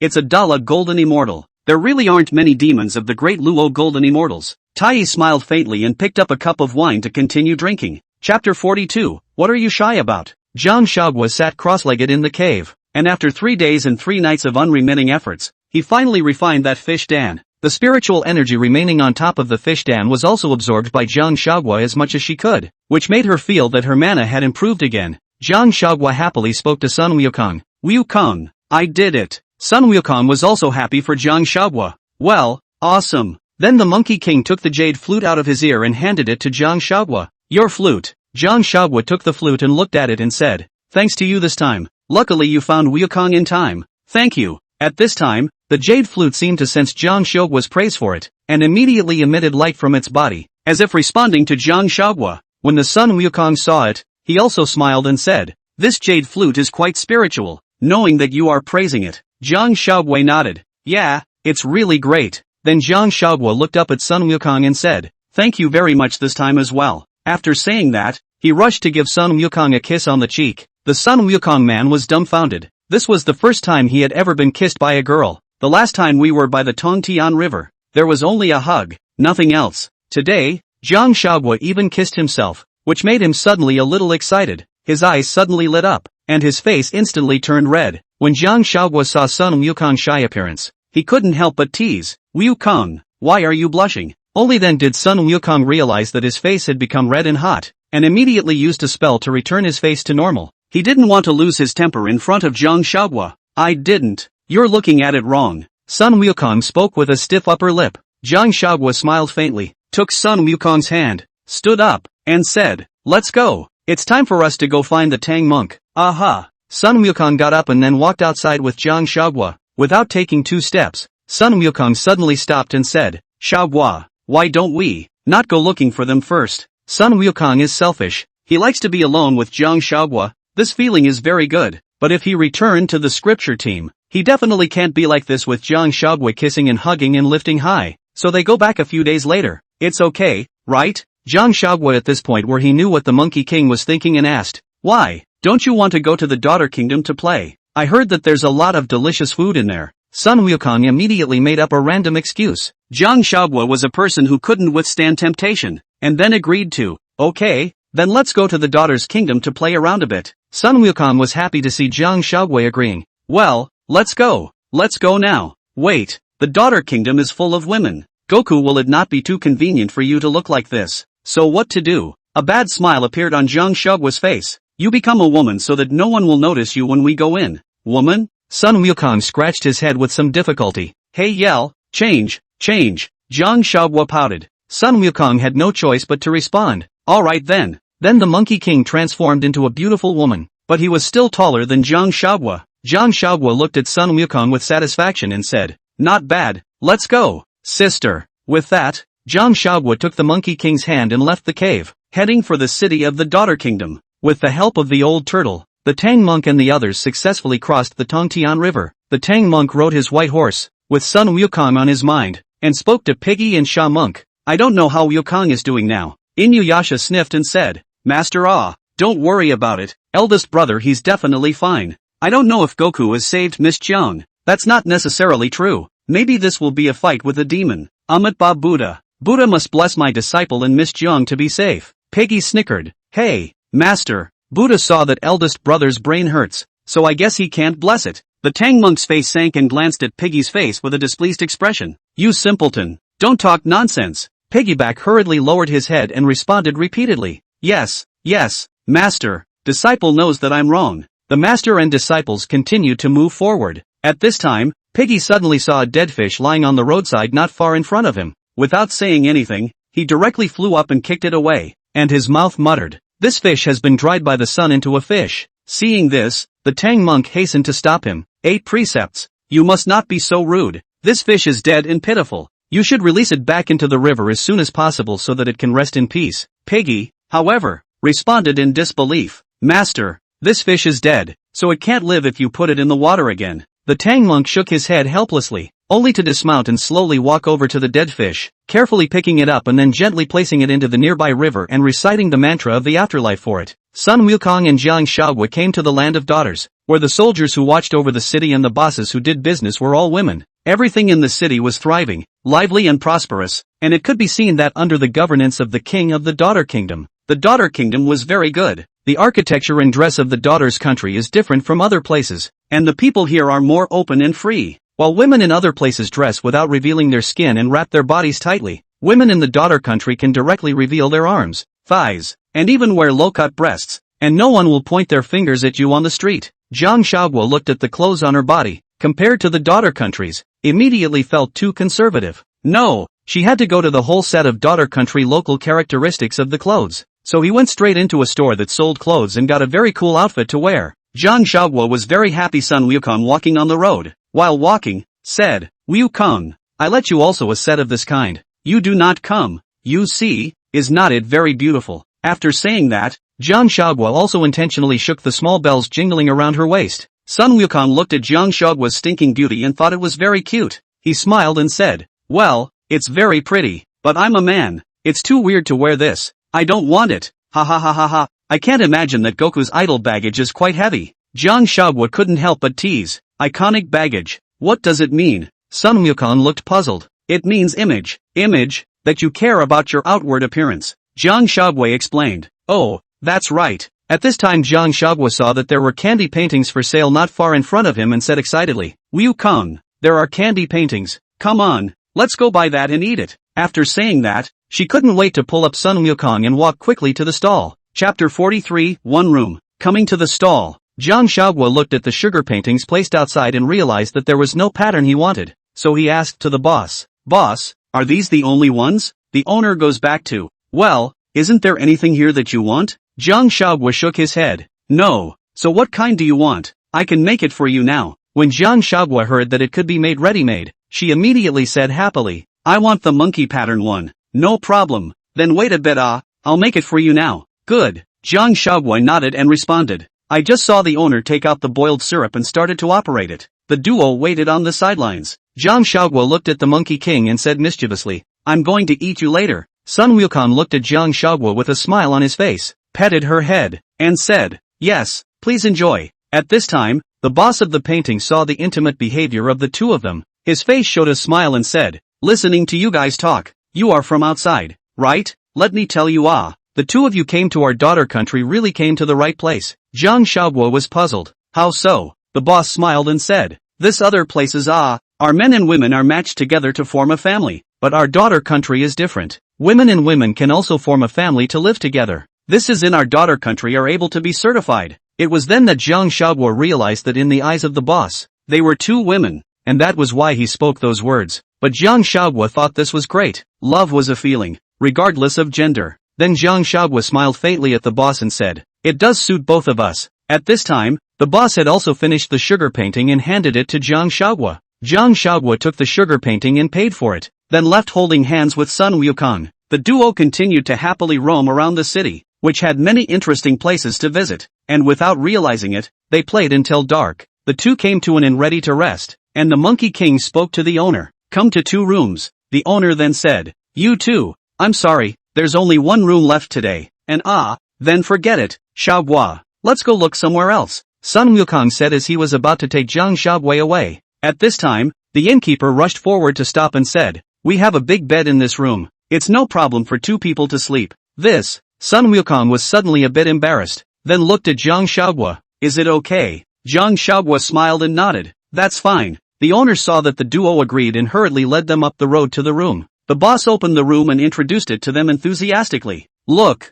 this room is really nice. There is also a window here, and now in August, it opens just enough to see this big, round moon. Jiang Huaguo looked through the window and realized that this window was really good for looking at the night sky. It's really, thank you boss. You're welcome, you guys rest then. Call me if you need anything. Aha. Then the boss left the room, leaving the duo of Sun Wukong and Jiang Huaguo in the room. Jiang Huaguo stood in front of the window, looking at the moon in the night sky. Sun Wukong retreated from his female body at this time, restoring his original appearance, then walked over to Jiang Huaguo's side and hugged her from behind. Sun Wukong lowered his face to Jiang Huaguo's hair, feeling her scent, a scent that only came from her. It smelled good. Jiang Huaguo spoke up at this time. Wukong, do you think Chang'e lives above that moon? Sun Wukong looked up at the moon as well. Yeah, what's up? What does she, in fact, look like? That's not easy. I'll show you up there. Forget it, it's better not to. How presumptuous to visit China in the cold.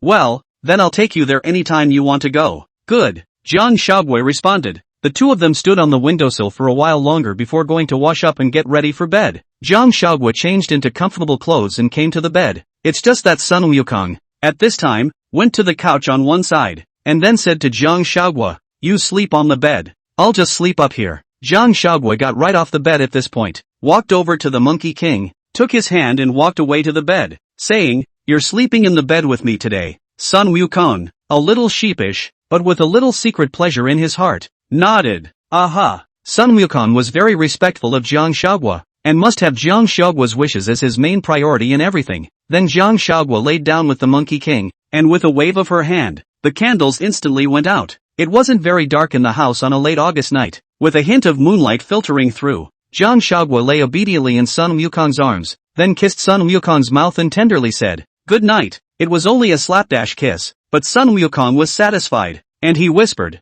good night, as well. Then he hugged Jiang Huaguo even tighter. At this point he seemed to be somewhat understanding why Inuyasha liked Gao Tsuelan so much. It's really nice and happy to have a soft and fragrant daughter-in-law. And with that, the two sweetly fell into sleep. The next day, they woke up and went to the first floor of the inn to eat. Sun Wukong was full of happiness as he was pinching dishes for Jiang Huaguo, but he heard the people at the next table say something that caught his attention. Guest A, have you heard? The king brought back a man. Guest B, man. Guest A, yes, I heard it's still from Datong, and it's very good looking. Guest B, that's great. I'd love to see what this man looks like. Guest A, I'd like to, but it's hard. The king seems to have taken him straight to the palace, so we won't be able to see him. Guest B, gee, that's a shame. As soon as Sun Wukong heard this, he guessed that this person they were talking about was 80% afraid that it was the Tang monk, so he said to Jiang Huaguo, Huaguo, let's eat and go look for the master. Jiang Huaguo nodded, good.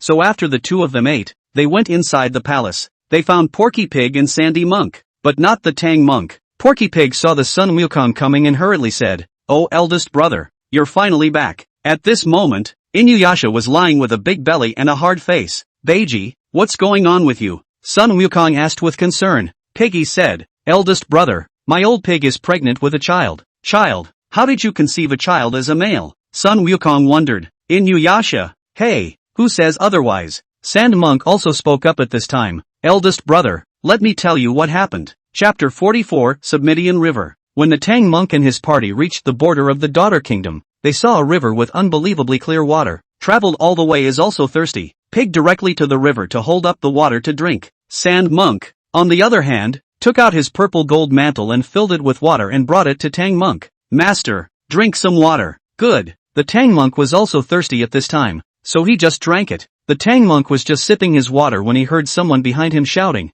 who are you people? The Tang Monk turned his head to look, only to see a beautiful woman, who was riding on a horse with many people behind her, and was now looking down on them from above. And while the woman was a little excited the moment she saw the Tang priest's face, she tried to restrain herself. The two men's eyes met as if the world had stopped. The Tang Monk hastily lowered his head, folded his hands, and recited, Amat Ba Buddha, to calm his heart. Poor monk Tang Sanzang, from the great Tang of the eastern land, has traveled to the western heaven to worship Buddha and seek scriptures. The Tang monk replied, Tang Sanzang. The woman repeated the name, then added, I've seen you before. Having not seen her in the Tang monk's memory, he asked, have you been to the great Tang? The woman shook her head. No. Then where did you meet the poor monk? The woman smiled slightly. In a dream. The Tang monk was immediately embarrassed. Amat Ba Buddha, Piggyback said with a smile at this time, Master this person is afraid to look at you. Tang monk frowned, don't be ridiculous. After the Tang monk finished saying this, suddenly his stomach felt incomparable pain, and he covered his stomach and said with difficulty, ouch, my stomach. Sha monk rushed forward to help Tang monk sit down. Master, what's wrong with you? My stomach hurts. The Tang monk looked bitter. At this time, Piggy also suddenly felt a pain in his stomach. Hey yell, how my stomach also hurt. Yell I have. The woman got off her horse directly at this time, rushed to the Tang monk's side, and asked with concern, what's wrong with you? I don't know, just a sudden pain in my stomach. Tang monk said as his stomach also suddenly rumbled slightly. The woman took one look at the situation and then looked at the half bowl of water next to the Tang monk. So she asked, did you guys drink the water in this river? Monk Don, well, drank some of it. That is, you are so because you drank this water. What's with the water? The name of this river is called the Zimu River. We are here in the female country of Xiliang, and there are no men, so the women in the country drink the water of the Zimu River, and they can conceive a child, and in this way they can give birth to the next generation. Sand Monk said, then you mean, my master he has a child in this belly. The woman nodded. Well, by the looks of him, he should have a child in his belly. When the Tang monk heard it, he immediately panicked. I'm a man, how can I have a child? No. Sue is this excitement. The Tang monk's stomach in more pain. Ouch. My stomach, good pain. Seeing this, the woman continued to them, come with me to the palace. I'll have the eunuchs look at you. Gong Li, who are you? Sand Monk asked curiously. The guard next to him said at this time, this is our majesty the king of the Western Lian female kingdom. Your majesty. Sand Monk was shocked. He really didn't expect the person in front of him to be the king. The queen was casual and said directly, come on, quickly follow me back. Aha. Sandy Monk responded. The The Sand Monk had not yet had time to drink the water because he had brought it to the Tang Monk first, so the queen came and thus escaped this. With that, the master and disciples were brought into the palace by the queen. Inside the palace, the queen said to the king with a joyful smile, "O master of the kingdom, I am so happy. I never thought that the man of my dreams would really appear. I want to keep the longevity monk in the daughter kingdom and marry him, so that our daughter kingdom will have more men in the future as well." The state master concurred. "Your Majesty, this is very good. Our female kingdom has always had only women, never a man. If we keep him, the female kingdom will certainly be able to be stronger in the future." A hint of anticipation flashed in the queen's eyes. This time when he drinks the water from the Zimu River, he will definitely be able to give birth to a male child, she said with a longing look on her face. "It will be a child of the two of us, me and Tang Sanzang," the state master excitedly stated. "Yes, then, Your Majesty, I'm going to go and propose for you." "Aha!" The queen nodded in response, a smile of happiness and anticipation spreading across her face. When the imperial doctor arrived, he took the pulse of the Tang monk and Peggy respectively and prescribed some tranquilizing pills to temporarily ease the pain in their stomachs. With an anxious look on his face, the Tang monk asked the imperial doctor, "Doctor, do you know of any remedies to abort this child?" The imperial doctor shook his head helplessly and replied, "Forgive me for not being able to do anything. The water of this Zimu river is heavenly holy water, and the child that you're carrying is also a child given by heaven, so ordinary prescriptions can't get rid of it." When the Tang monk heard this, his mood was heavy to the extreme. He was pregnant, so how could he continue to travel to the west to fetch scriptures? Just when he was in despair, the master of the state suddenly arrived. When the state master saw the Tang monk, a delighted smile appeared on his face and he asked with concern, "Oh holy monk, how do you feel physically now? Does it still hurt?" The Tang monk returned, "Thanks to the state master's concern, I've gotten much better." The state master, that's good. "Holy monk, there's one more thing I've come to talk to you about this time." "What is it?" "You say, Our Majesty, has taken a fancy to you, and wants to keep you in the daughter kingdom as her husband." When the Tang monk heard this, he was very flustered and quickly said, No, I am a monk, how can I get married?" The state master said, "Oops, this monk can return to secularism. Our king is sincere to you, don't let it down. No. The poor monk's wish in this life is to go to the west to fetch the scriptures. It is not allowed. You have a child here. Where to get the scriptures? I think you'd better stay with us. We will take good care of you and your child." The Tang monk never expected the king of the daughter kingdom to want him to stay as his husband. "State master, please tell your king that I am a monk who has long given up my earthly desires and is devoted to Buddha, and traveling to the west to get scriptures is my mission, and I cannot go against my beliefs," the Tang monk said firmly. When the state master heard this, a look of disappointment appeared on his face, but he still tried to convince the Tang monk, "Holy monk, won't you think about your child? Here, he will receive the best care, and you don't have to go through the hardships and dangers of fetching scriptures in the western paradise anymore. You can enjoy a life of honor and wealth." "Hey," Tang monk sighed helplessly, "this child is indeed a thorn in his heart. He can't accept this child no matter what. I am not going to stay here." Seeing that the Tang monk did not agree no matter how much he tried to persuade him, the state master was also a bit displeased and said, "I'm here to inform you, not to ask for your consent. Later on, His Majesty will summon you for an audience." After saying that, the state master directly turned his head and left, leaving the Tang monk alone. He was very distressed, and now it was not only difficult for his body, but also for his heart. Chapter 45, Willingness to cede the throne. At night time, the monk was invited to the queen's quarters. At this time, the queen was already standing at the door waiting for him, and seeing him arrive, she hurriedly greeted him and softly said, "Brother Sanzang, you're here." This Tang monk, were to resist, directly is not dared to look at her, whispered back, The queen continued, "Come on in." After that, the Tang monk followed the queen to her chambers. Upon arriving at the palace, the queen signaled with a single glance, and all the palace men who were waiting retreated, leaving only the two of them behind. The queen brought the Tang monk to a portrait and said to him, "Brother Sanzang, I didn't lie to you. I really used to dream about you from time to time. Look at this painting. I painted it a long time ago." The Tang monk looked up at the painting, and sure enough, the person in the painting was very similar to himself, except that the person in the painting was not a monk, but a man with long hair. "I used to think that it was just my dream. Who knew that you had come? Do you know how happy I was when I saw you? The two of us are destined for each other by heaven." The more the queen spoke, the more excited she became. The Tang monk said, "Your Majesty, I am a monk, so please forgive me for not being able to stay with you. Brother Sanzang, do you not like me, or are you dissatisfied with something? I can give you the throne and I'll be the queen. Is that good?" The queen looked at the Tang monk with affection. The Tang monk is not moving to this throne. Just look at this queen. Her heart is like, at the first sight of the time like, cannot control like, just he knows. He has to go to fetch the scriptures. He cannot allow himself to stay here. So sorry for the people of the great Tang. The Tang monk escaped the queen's eyes and said euphemistically, Your Majesty, you're fine. It's me who doesn't aspire to do this. I'm afraid I'll have to let you down. The queen heard Tang Sanzang rejecting himself, although a little sad,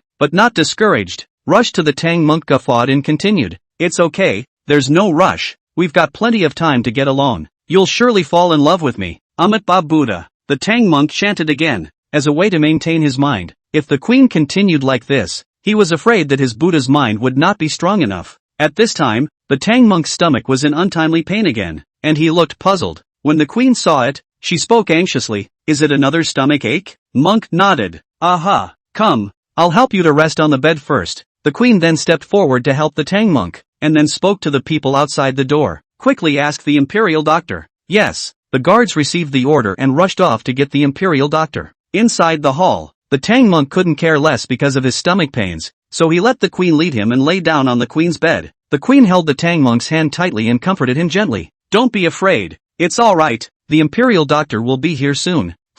Tang monk's forehead was sweating coldly at this difficult time. The queen was heartbroken as she watched. Soon, the imperial doctor came and gave the Tang priest medicine to calm the fetus, which eased his discomfort. Perhaps the pain was too much, so the Tang monk drifted off to sleep. When the dawn woke up, he saw the queen, who was sitting on the floor, asleep on the edge of the bed, still tugging at his hand. People were very emotional when they were weak, and it was hard for him not to be touched as he watched such a dignified queen willingly descend to take care of him. It seemed like it would be nice to actually be with her, but that wouldn't work, and at best he could only think like that for a moment. So whether it was right or wrong to come to fetch the scriptures in the first place, and why it had to be something like this that had to happen to him, along the way he encountered more monsters, have never wavered in his determination, but now, he was actually a little shaken. Can be really ridiculous? This person really difficult to pass the love robbery. As if she sensed that the Tang monk had woken up, the queen woke up as well, and when she saw the Tang monk looking at himself, she asked,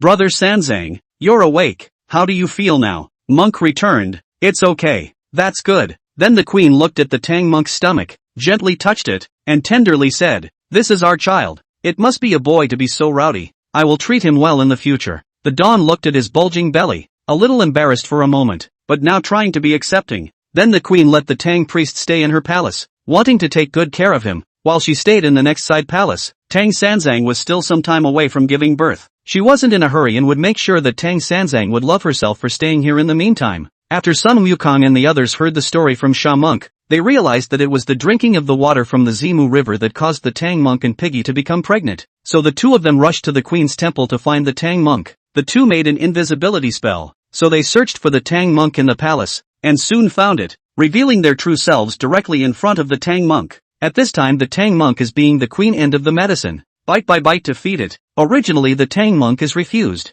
cannot resist. The queen insisted on feeding him personally, then so on. The Tang monk was happy to see the appearance of Sun Wukong and Jiang Huaguo. Wukong, Miss Jiang, you're back. It's great to see that you're alright. Master, we're fine. How are you? Sun Wukong asked. But at this moment, when the guards in the palace saw the duo that appeared out of thin air, they immediately became alert and rushed in with their swords, shouting, Protect His Majesty. The Tang monk hurriedly explained to the king, Your Majesty, don't be afraid. This is my great disciple Sun Wukong and our friend Jiang Huaguo, both good people. Don't be afraid. Don't be afraid. The queen nodded, then spoke to the guards. Go down, all of you. Yes. The guards retreated after receiving the order. The Tang monk then said to Sun Wukong, Wukong, see what you can do to help the master. How to help? Sun Wukong asked. The Tang monk then said with a sad face, See if you can help master abort this child. Sun Wukong also showed a difficult face at this time, shaking his head. Master, if you want to say that I know how to fight demons and monsters, but this child beating, I really don't know how to get it. At this time, when the queen on the side saw this, she hastened to advise, Brother Sanzang, just raise your child in the daughter kingdom and give birth to this child. Don't think about it so much. Hey, Tang monk sighed helplessly. It was then that Jiang Huaguo realized why the Tang monk still had the child in his stomach until now. So it was because of the queen. There was no way that the queen didn't know where that falling fetus spring was, even if the water from the falling fetus spring was expensive. With all the money her queen had, It wasn't a problem at all. And the only real reason for this is that the queen deliberately hid the child from the Tang monk, trying to get him to have the child. Chapter 46, The Falling Fetus Spring. Jiang Huaguo naturally knew the whereabouts of this falling fetus spring, but whether she should tell the Tang monk or not, she was hesitating. If she didn't say anything, would the Tang monk actually be in a peace with the queen if she had a child behind her? She was a little curious. However, she quickly dispelled this idea. How could the Buddha let him really not go to fetch the scriptures to give birth to this child? Fetch the scriptures is a major event in the Buddha's family. Ru Lai is unlikely to let the Tang monk make a mistake. So even if Jiang Huaguo didn't make a move, there would be someone else who would make a move to stop this matter. So in that case, this good thing is better to do it by yourself. And by the way, you can also wrestle a wave of Buddhist goodwill. Jiang Huaguo then spoke. Don't be anxious, I have a solution. When the Tang monk heard this, he immediately asked, Miss Jiang, what do you have in mind? Jiang Huaguo began to pretend again at this time. 3,000 miles from here, in the Sheyang Mountain Jushan Nunnery, there's a baby drop spring. Just drink a mouthful of that spring water, and it will dissolve the fetal qi in your abdomen. When the queen heard that Jiang Huaguo actually knew all of this, she was shocked with annoyance and questioned, How do you know all of this? Jiang Huaguo said confidently, I'm an immortal, so I naturally know. The queen was angry and annoyed at this point. This Jiang Huaguo was really bad for her, and the Tang monk was very happy at this time and said, That's really great. Then Wukong, you quickly go and help Master fetch the spring water back. Okay, Master, I'll go fetch it then. Sun Wukong promised. After saying this, Sun Wukong left the palace with Jiang Huaguo and headed to the Gathering of Immortals nunnery. On the way, the Monkey King also asked Jiang Huaguo,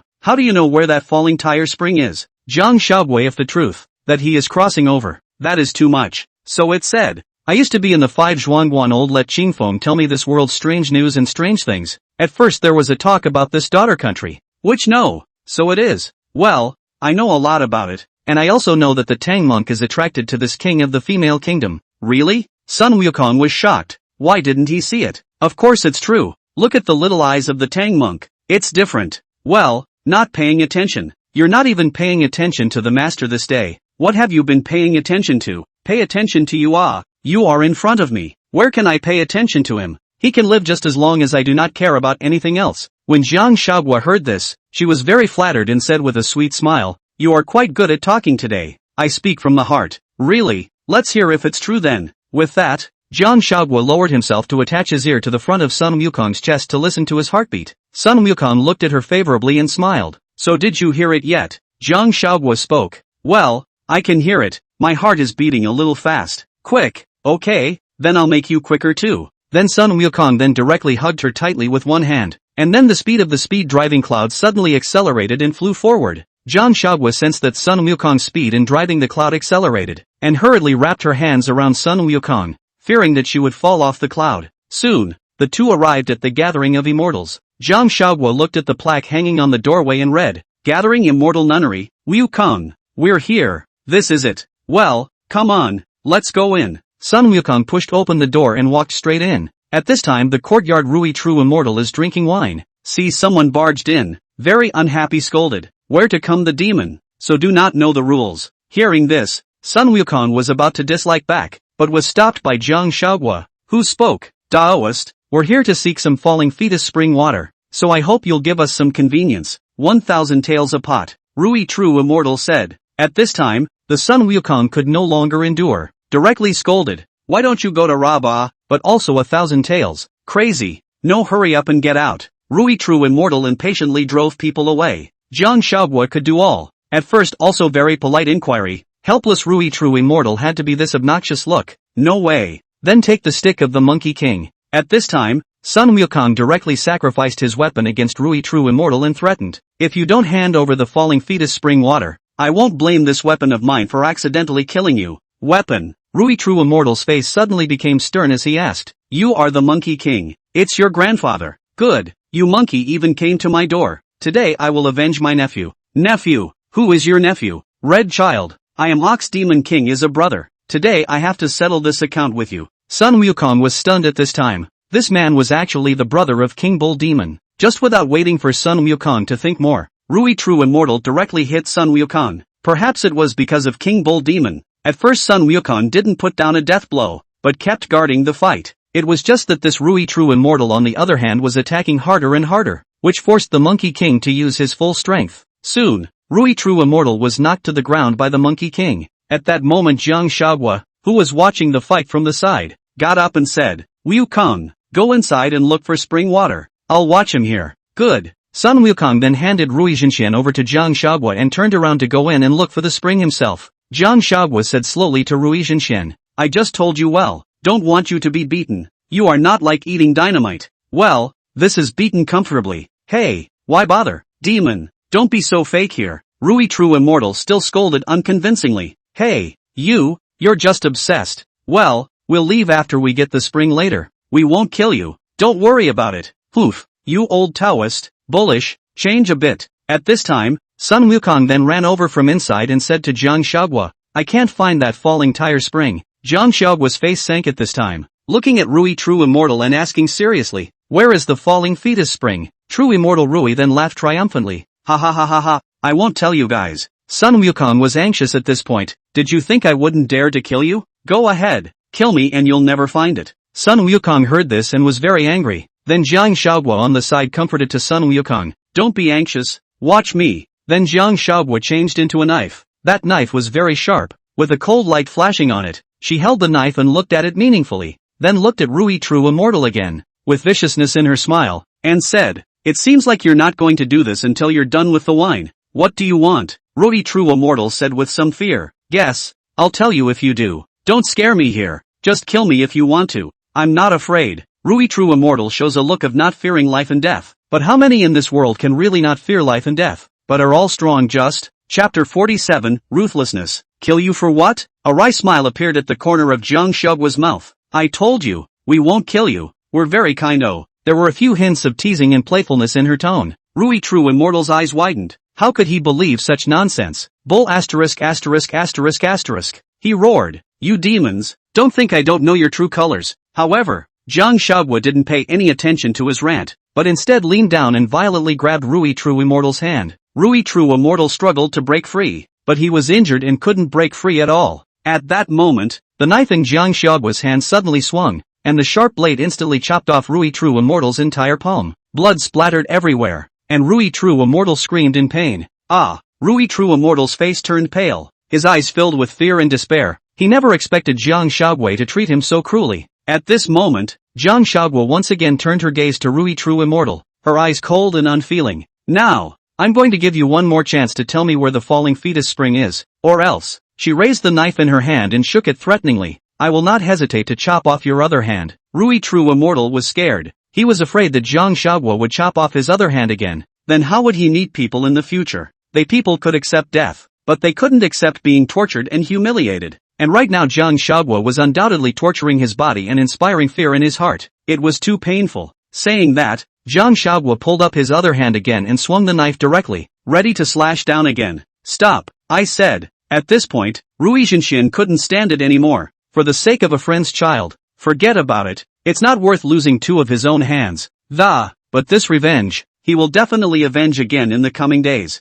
Jiang Huaguo put down the knife in his hand at this time. Say it, there, under that big tree in the backyard. I cast a spell so you won't find it. Okay, go get the well. With that, Rui True Immortal came to the big tree and transformed the well by casting a spell. Sun Wukong and Jiang Huaguo fetched the well water as they wished. As he left, Jiang Huaguo walked over to Rui True Immortal and cast a spell to attach his hand again. True Immortal Rui was very happy. Back.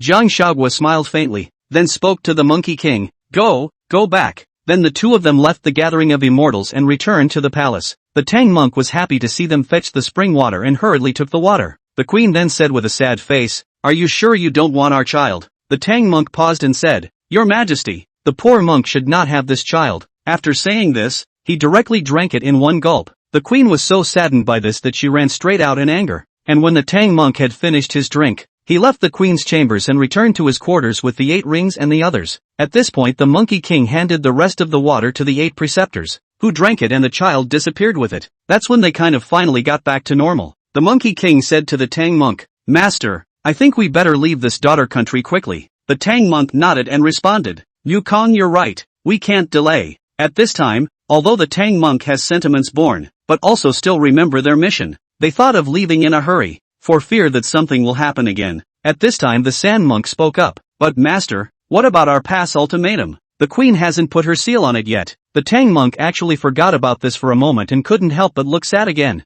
Sun Wukong's head turned, so he said, Master, why don't you go and coax that king to stamp the pass? Then we'll go. The Tang monk frowned. Coax her? Yeah, I see that queen has a deep love for you. If you go and speak some nice words to coax her, she can surely get that stamped. No, no, no, for the master will not at all awe. Well, let the 8 rings teach you. He has more experience. At this time Pig 8 Rings smilingly said, He, big brother, how can so say my old pig? I pure love it, but master big brother right, this woman very good coaxing, say more sweet words, guaranteed to you 100 obedience, not my old pig to teach you a few words. The Tang monk was very difficult at this time. No, Amit Ba Buddha, Jiang Huaguo said, then what to do? Then stay in the daughter country all the time? But I think it's not bad here anymore. Why don't we stay and live here all the time? I don't mind anyway. I don't mind either. Sun Wukong also said, Inuyasha, I'll do anything, I'll talk to everyone. Sandy monk, I'm just like the second brother. The Tang monk was helpless and looked at the Monkey King. Is there really no other way? There, I'll beat them to death with a stick. What do you think? Thou monkey, thou shalt not kill. I know I did not kill this is not discussing it. See how the master arranged, how we come. Hey, the Tang monk sighed. Then let's do as you say. With that, the Tang monk once again came into the queen's chambers. The Tang monk walked in and said respectfully to the queen sitting inside, Greetings, your majesty, only to see that the queen inside did not make a sound, and after getting down from the couch, she set aside the beaded curtain and slowly walked to the Tang monk. The queen looked at the Tang monk and said coldly, Kneel. The Tang monk was startled. The queen had never asked him to make such a big bow when he came here. The queen watched him freeze and said in a domineering manner, Why, I am the king of a country, and I am not worthy to let you kneel down and worship me. It was normal for a monk, the Tang monk, to kneel down and worship the king, so he didn't say much and directly knelt down. The queen snorted coldly when she saw him kneeling down, looked at him condescendingly and said, Tang Sanzang, I think I'm just too good to you, making you forget that I'm a king. Poor monk wouldn't dare. The Tang monk said, Don't dare you to take my words for granted, don't dare you to beat the baby, said the queen directly kicked at the Tang monk, who stumbled and fell to the ground. Then the queen continued, Do you know that I am really sad? I like you so much. I can give you this throne for you, and yet you treat me like this, not caring about my thoughts at all. You are really too much. The Tang monk said, Your Majesty, I am sorry for breaking your heart. I am also very sorry. The queen at this time heard the Tang monk talk like this. Her heart could not help but follow the soft. Her eyes were a little moist for a moment, but she still suppressed it. The queen adjusted her emotions, then squatted down, looked at the Tang monk, and continued to ask, Tang Sanzang, look into my eyes and tell me if you like me. Tang Sanzang lowered his eyes and his mouth recited, Amit Ba Buddha, answer me, the queen asked with some excitement. Chapter 48, Marriage. At this time, a small bug fell on the Tang monk's ear and whispered, Master, quickly say that you like her so that you can coax her. The Tang monk was helpless and torn in his heart, but in the end he didn't say anything and just nodded gently. The queen was so pleased that she went straight up and tugged on the Tang monk's collar and kissed him. A little stunned for a moment, the Dawn was quick to push the queen away. The queen was pushed to the ground by the Tang monk, and she let out an ah of pain. Seeing this, Tang monk rushed forward to help the queen up and asked with concern, Are you alright? The queen put her hand out and showed the monk. It's bleeding. The Tang monk hurriedly picked up her hand and blew on it for her, then took a handkerchief and wiped the blood from her hand, then said, I'm sorry, with a guilty face. The queen laughed instead of being angry. She was happy that the Tang priest cared about her and loved her, so she said to the Tang monk, Brother Sanzang, let's forget about the child. You stay and let's get married. The Tang monk wanted to refuse, but at that moment the little worm changed by the Monkey King said again, Master, promise her, but let her give me a reversal of the pass ultimatum. After struggling in his mind, the Tang monk said, Your Majesty, even if I don't go to the west to get the scriptures, my disciples will still have to go, and I hope that your Majesty will reverse the pass ultimatums for them at an early date so that they can continue their journey to the west. The queen was very happy to hear the Tang monk's promise, nodded and smiled. Good, I promise you, I'll let them go when we're done with the marriage. The queen, fearing that the delay might be too long, decided to hold the wedding on the second day. The palace was full of joy. All were happy for the marriage of the king and the Tang monk. Only the Tang monk was unhappy, but he couldn't talk about being unhappy. It was more of a tangle. It always felt wrong to marry the king just like that by himself. Served by the courtesans, the Tang monk changed into his wedding clothes and put on a hat. Pig Beiji looked at the master's beat hope, very happy, said to the Tang monk, Master, you this hat strange good looking, lend me to wear chant. The Tang monk looked at Inuyasha speechlessly, then threw his hat and didn't say anything. Porky Pig hurriedly picked up the hat. Master, don't throw this hat how good looking. After saying this, Piggy put the happy hat on his head. Shaw shitty, you see how I carry it, like a groom, or not? Piggy shook his head triumphantly and said, like, the second elder brother you with a hat put you look less ugly, ha ha ha. Sand Monk also teased, you are just jealous of my old pig handsome, humph, said Porky Pig took his hat off, walked over to the Sun Wukong and gave it back to the Sun Wukong to put on as well. Eldest brother, you try it too, he. Stop it, Sun Wukong said, don't see that master is upset, don't stimulate him. The Sun Wukong removed the hat that the 8 rings had put on him, then placed it in front of the Tang monk and persuaded him, Master, it's all fake, expedient, don't be burdened. Hey, the Tang monk sighed again. The wedding started and the king and the Tang monk appeared in front of everyone in their red wedding clothes. Holding hands, they slowly walked towards the center of the temple. In the middle of the main hall, the state master was standing in front, waiting for them to arrive. The state master's voice was loud and solemn as he presided over this important ceremony. Jiang Huaguo offstage couldn't hide the envy in her eyes as she watched them get married. When Piggy saw it, he joked, look, monkey, Huaguo also wants to get married. He. Which is not. Jiang Huaguo said with a stiff upper lip. Hey, still not admitting it. Piggy said with a smiling face. You said what kind of wedding you want. Monkey will give the whole thing. Right, monkey. Sun Wukong glanced at Inuyasha and didn't say anything. In fact, he was a little embarrassed. After all, he was still an innocent monkey. However, the way Sun Wukong looked at Jiang Huaguo, it was true that he seemed to be envious and fond of it as the 8 rings had said, so in the future, he would definitely give Jiang Huaguo a grand wedding as well. After the wedding ceremony between the queen and the Tang priest, they were sent to their chambers. The queen looked at the Tang monk and said with affection, Brother Sanzang, I really didn't expect that we would really become husband and wife. I'm so happy. Tang monk also looked at the queen. At this time his heart is also very touching. The person in front of him is the favorite person, with which also became married. Everything is like a dream. Cannot help but warmly said, I'm also very happy. The queen was delighted to hear this, her face beaming with happiness and contentment, and then she hugged her tightly. The Tang monk also wrapped his arms around the queen for the first time. Let him be free from bondage for one day, just one day, and in the future, he would go to fetch the scriptures properly. But just then, a sudden gust of wind in the house. What tables, chairs and benches, vases and porcelain have fallen to the ground. The crowd couldn't even open their eyes from the wind. And just after this gust of wind, the queen realized that the Tang priest had disappeared. The queen shouted anxiously, Brother Sanzang, where are you? But no one answered him no matter how much she shouted. The king's heart was very uneasy. She quickly said to the guards, quickly go to inform his disciples. Yes, the guards received it and left in a hurry. At this time, Sun Wukong and the others were eating a sumptuous feast in the hall. Just as they were enjoying their meal, a group of guards arrived. Jiang Huaguo was still puzzled and said, What's wrong with this? Only to see the chief of the guards walking quickly to Sun Wukong,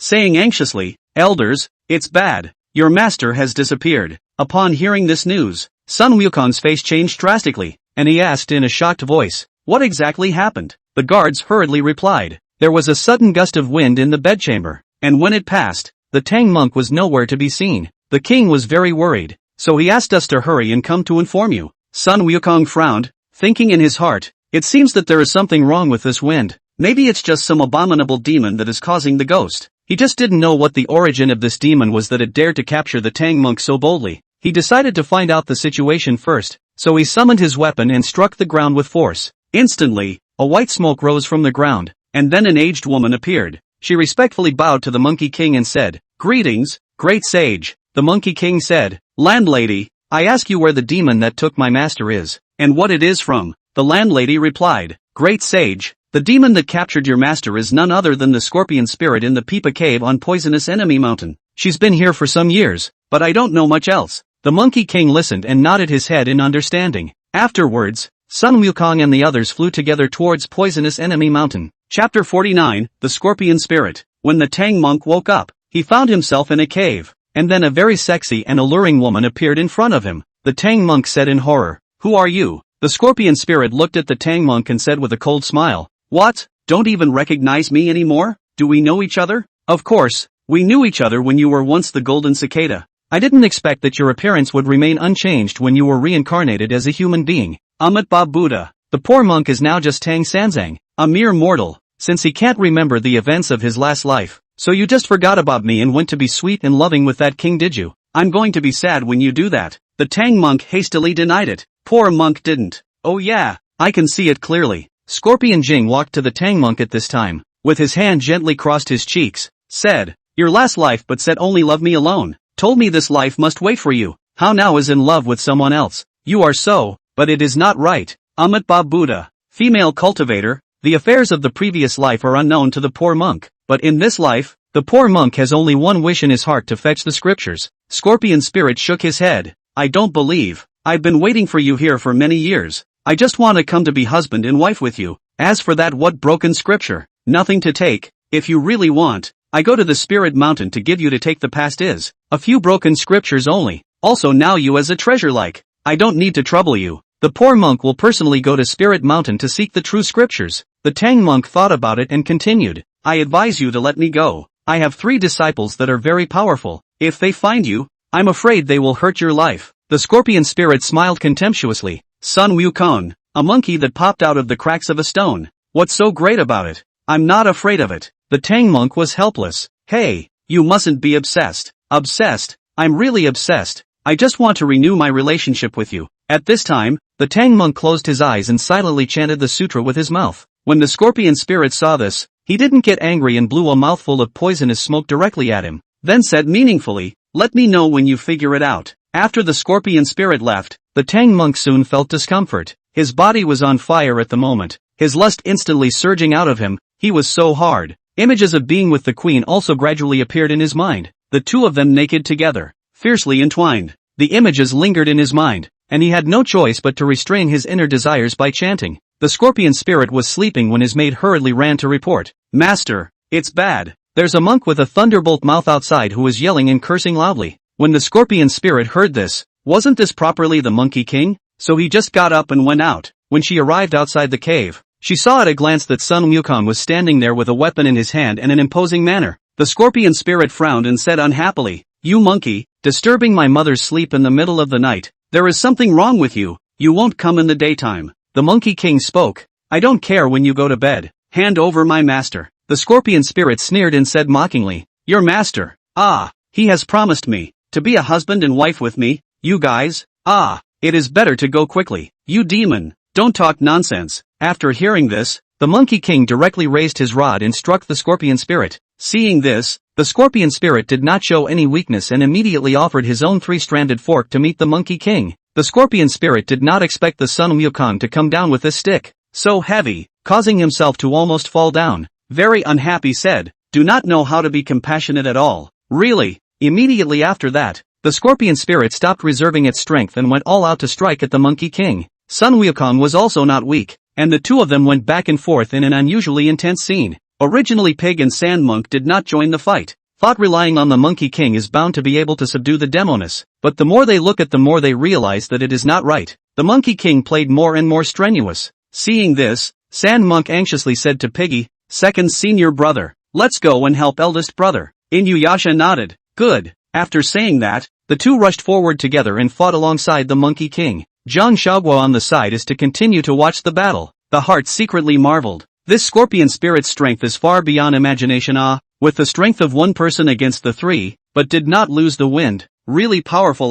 The scorpion spirit at this time saw the 3 men beating her 1, and couldn't help but spit out. 3 men beating me 1. Really don't know how to be ashamed. That's just it. Too lazy to get entangled with you guys. Immediately after a gust of wind rose, the scorpion spirit's body slowly began to change, and soon turned into the appearance of a huge human head and scorpion body. Piggy looked scared and said to Sun Wukong, eldest brother, this is really scary. We should not withdraw. But with the temperament of the Monkey King, which is so easy to withdraw, people directly said, withdraw what withdraw? The master is still in her. Continue to fight. There was no way around it, so the 3 of them had no choice but to tough it out. It was just that at this point, the 3 of them were simply no longer the scorpion spirit's opponents, and the scorpion spirit sent them flying out with a direct swing of its tail. The trio fell heavily to the ground, followed by the scorpion spirit ready to continue attacking the 3 of them. When Jiang Huaguo saw that the scorpion spirit was going to continue attacking the Monkey King, he immediately rushed forward. offered his jade flute, and struck the scorpion spirit. The scorpion spirit didn't expect anyone else to dare to sneak up on her, and her body swayed for a moment after being hit by the jade flute. The scorpion spirit was on fire. How dare you sneak up on me? See if I don't kill you. The scorpion spirit looked at Jiang Huaguo, a hint of ferocity flashing in his eyes. Only Jiang Huaguo picked up the jade flute and directly played it, a mournful tune that echoes in the darkness of the night. And the scorpion spirit's movements that were about to hit Jiang Huaguo stopped at once. The scorpion spirit's eyes gradually became confused before they fell into a burst of memories. It was a girl with a scorpion tail on her body, being surrounded by a group of people. They looked at her with eyes full of malice and fear. These people threw stones at her, threw rotten vegetables, and beat him with a hoe, and their mouths kept cursing to, "You demon! Beat you to death! Beat you to death!" The girl cried out, her voice filled with helplessness and despair, and said pitifully, "I'm not a demon. I'm not a demon." However, no one believed her words. "Not a demon, you look like this. Everyone quickly get fire and burn her to death, otherwise she will eat people." Later, when the girl heard this, she was even more afraid and cried, Don't, I have never eaten anyone. I want to eat anyone. I want to eat anyone. You guys let me go. Let me go." The girl begged for mercy, but instead of pitying her and letting her go, the men beat and tortured her even more frantically. The girl was battered and bruised, her eyes filled with tears of pain. Suddenly, the girl acted like a different person, displaying an evil look that directly killed all the people. And with that, all these people disappeared. The girl's appearance also gradually turned into that of a scorpion spirit and cursed. "You seek death," said scorpion spirit directly broke Jiang Huaguo's illusion. Jiang Huaguo spewed out a mouthful of blood at the same time. She didn't expect the scorpion spirit to break her Chu dream art so quickly. Chapter 50, Sober Up. When Sun Wukong saw that Jiang Huaguo was injured, his heart tightened and he hurriedly supported her. "Huaguo, how are you?" Jiang Huaguo braced himself to stand and said, "I'm fine, quickly go, we can't beat her." With that, Jiang Huaguo was about to pull the Monkey King along to escape. Only at this time, the scorpion spirit was furious and directly attacked Jiang Huaguo. Just as Jiang Huaguo turned to leave, she was suddenly struck by the scorpion spirit, directly using the scorpion tail to ruthlessly stab her in the back. She forced herself to endure the pain and tugged on the Sun Wukong as they rushed to escape. Fortunately, the scorpion spirit did not continue to chase them up, but transformed back into a humanoid appearance. Lost in thought and returned to the cave, she lay quietly on the bed and couldn't help but shed tears as she thought back to those scenes just now. Memories she didn't want to remember. After Sun Wukong and the others fled, they came to a mountainous area, and at this time, Jiang Huaguo was also feeling more and more uncomfortable. Sun Wukong looked at Jiang Huaguo's uncomfortable appearance and asked worriedly, "Huaguo, are you alright?" Jiang Huaguo was in great pain at this time. "My head hurts, my body hurts, my whole body hurts." Then Jiang Huaguo had another hallucination and took the jade flute and hit the Monkey King. "Demon, go away, go away." Sun Wukong hastily dodged out of the way and shouted, "Huaguo,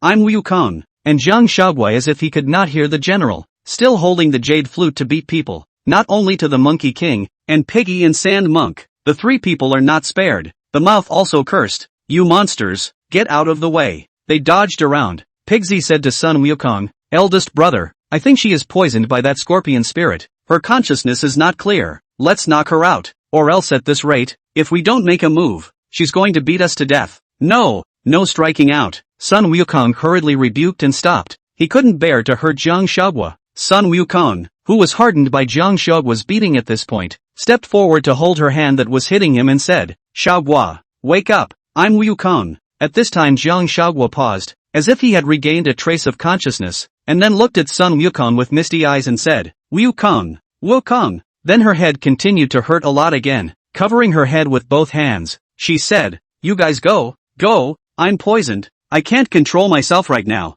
You guys leave me quickly." With that, Jiang Huaguo shook off the Monkey King, turned around, and flew away. Seeing this, Sun Wukong and the others hurriedly chased after him, and Jiang Huaguo was in such a state of confusion that she couldn't hear anything at all, but she knew in her heart that she couldn't hurt them, so she ran and ran until she couldn't control herself anymore, and her whole body fell straight down. Sun Wukong searched all the way and finally found Jiang Huaguo. When he arrived, he found Jiang Huaguo lying quietly in the middle of a river. He was so anxious that he jumped into the river without hesitation and quickly carried Jiang Huaguo out of the water. After going ashore, Sun Wukong held Jiang Huaguo, who was soaked and unconscious, with heartache in his eyes. He called out softly, "Coco, wake up." As if hearing Sun Wukong shout, Jiang Huaguo slowly opened his eyes, his sight gradually focusing and eventually landing on Sun Wukong. At this moment, Jiang Huaguo was hot, and there seemed to be a blazing fire burning inside her body, making her feel extremely uncomfortable. Sun Wukong was filled with joy as he looked at Jiang Huaguo who had awakened,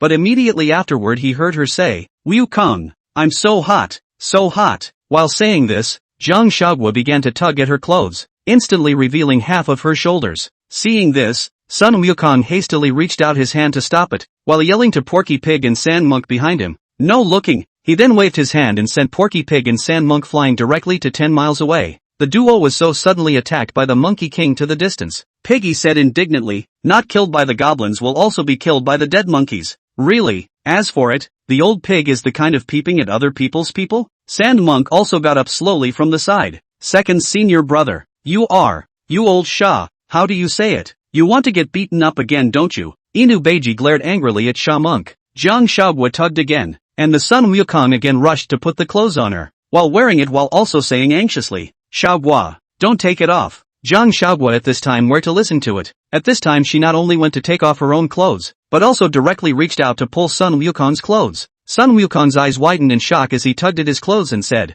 "Huaguo, what are you doing taking off my clothes?" At this time, Jiang Huaguo not only pulled his clothes, but also directly cupped his face, and then toward the Monkey King's mouth, ruthlessly kissed down. The kiss came somewhat suddenly, causing Sun Wukong to be a bit startled for a moment, his head momentarily letting go for a moment. Jiang Huaguo's kisses were as fierce as a raging storm, with a strong implication of appropriation. Her mind was blank, her only thought at the moment was to go and fulfill that longing. Her hands unconsciously roamed back and forth over Sun Wukong's body, feeling his strong physique and warm body heat. Jiang Huaguo's kisses gradually moved from between Sun Wukong's lips to his neck, leaving a trail of passion. Trying to maintain a shred of sanity, Sun Wukong asked softly, "Coco, are you aware of what you are doing?" Jiang Huaguo gasped for air and replied with an unsteady breath, "I know, Goku, I love you. We're both adults now. It's time to do what adults do." Sun Wukong seemed to have made up his mind of some sort, as he reached out and placed his hand against the back of Jiang Huaguo's head, placing her underneath him,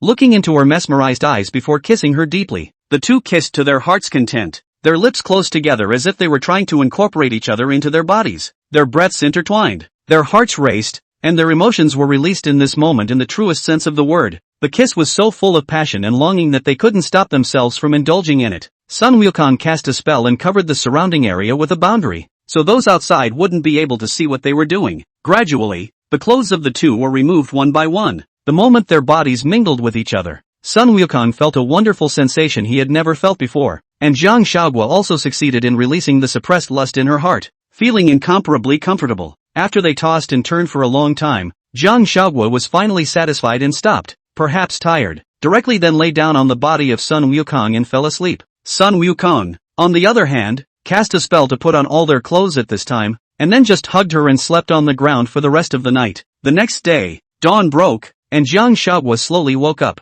She sat up and covered her head. Seeing this, Sun Wukong asked, "Still not feeling well?" "It's just that my head still hurts a little bit, so let me tune out for a bit." With that, Jiang Huaguo sat down cross-legged and utilized her spiritual energy to mediate her headache. Not long after, Jiang Huaguo finished his mediation, then smiled and said to Sun Wukong, "Alright, it's fine." "Well, that's good." Sun Wukong then put his heart down. Chapter 51, Responsible for You. Sun Wukong looked at Jiang Huaguo at this time and asked tentatively, "Do you still remember what happened last night?" At this time Jiang Huaguo recalled last night. She stripped off Sun Wukong's clothes and then kissed him, naked, and had that kind of thing with him. She couldn't help but feel a little embarrassed. No matter what, this was her first time, not reserved at all, and too proactive. This was all the fault of that scorpion spirit, who knew that lust would even be triggered in her poison. It was really obscene. The image of oneself as an innocent jade girl is more or less a little bit damaged. Thinking of this, Jiang Huaguo nodded and said, "I remember."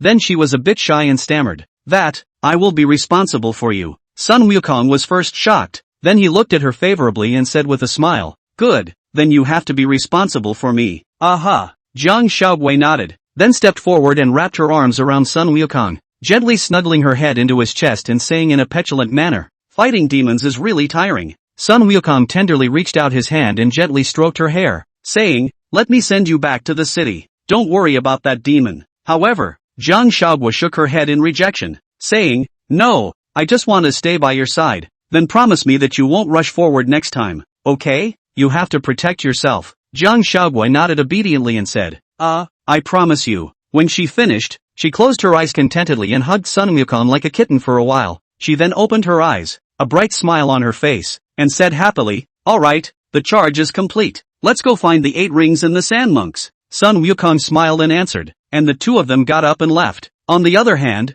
Piggy and Sand Monk didn't know where to go, so they chose to stay where they were and rest. It didn't take long for the Monkey King to find them. When Piggy saw Sun Wukong, he hurriedly greeted him, eldest brother, you guys can be considered to be here. Sister Huaguo is alright. I'm fine. Jiang Huaguo returned. Inuyasha. That's good. Sand Monk at this time but a stump said, Big brother, that demon is so powerful. How do we save the Master Ah? The Monkey King replied, I don't know. If I can't, then I'll go to the South China Sea to find the Goddess of Mercy. Sandy Monk. Then what if the Bodhisattva is not there again? As soon as the Sand Monk's words fell, a voice came from the distance. Don't be in a hurry, great sage. Upon closer inspection it turned out to be His Holiness Huibank coming. A happy smile appeared on the Sand Monk's face. The Bodhisattva is really powerful. Knowing that we are in trouble and have to go looking for him, he directly sent Venerable Huishur here. The crowd was also delighted and rushed to welcome them. Huibank bowed to the Sun Wukong and said, Great sage, the demon scorpion spirit here is very powerful. Back then at the time of the Spirit Mountain,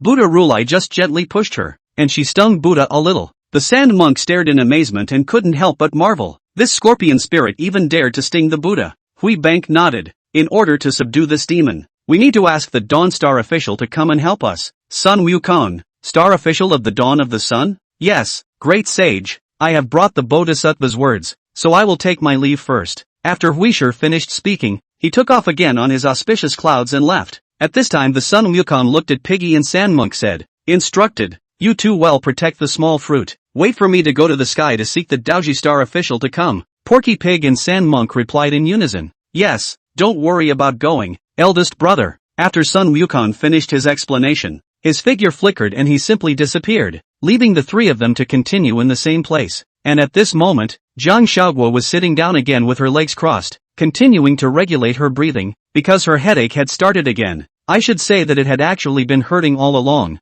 It was just that she was restraining it as much as she could with her mana, making it less unbearable. Soon, however, the Monkey King brought the Ushi Star official. When Jiang Huaguo saw the Star Officer of the Dao Day, he went forward and said, I've met the Star Officer. Does the Star Officer have a method to solve my headache? Sun Wukong asked anxiously, Is your head still hurting? Well, it still hurts a little. Jiang Huaguo returned. The Ushikari astrologer asked, You were stung by that scorpion spirit? Jiang Huaguo nodded. Well, it got stung. Sting to where? Back. At this time, the Dawn Star official came to Jiang Huaguo's back and used his magic power to remove the scorpion poison from her wound. After the treatment by the Star Officer of the Dawn Sun, Jiang Huaguo's head really didn't hurt anymore, and she happily said to the Star Officer of the Dawn Sun, Thank you, Star Officer, my head doesn't hurt anymore. The Uzumaki astrologer nodded and smiled, saying, Then let's go find that demon. Then the crowd came together to the entrance of the Pipa Cave. Sun Wukong screamed and cursed at the inside. Scorpion spirit, come out.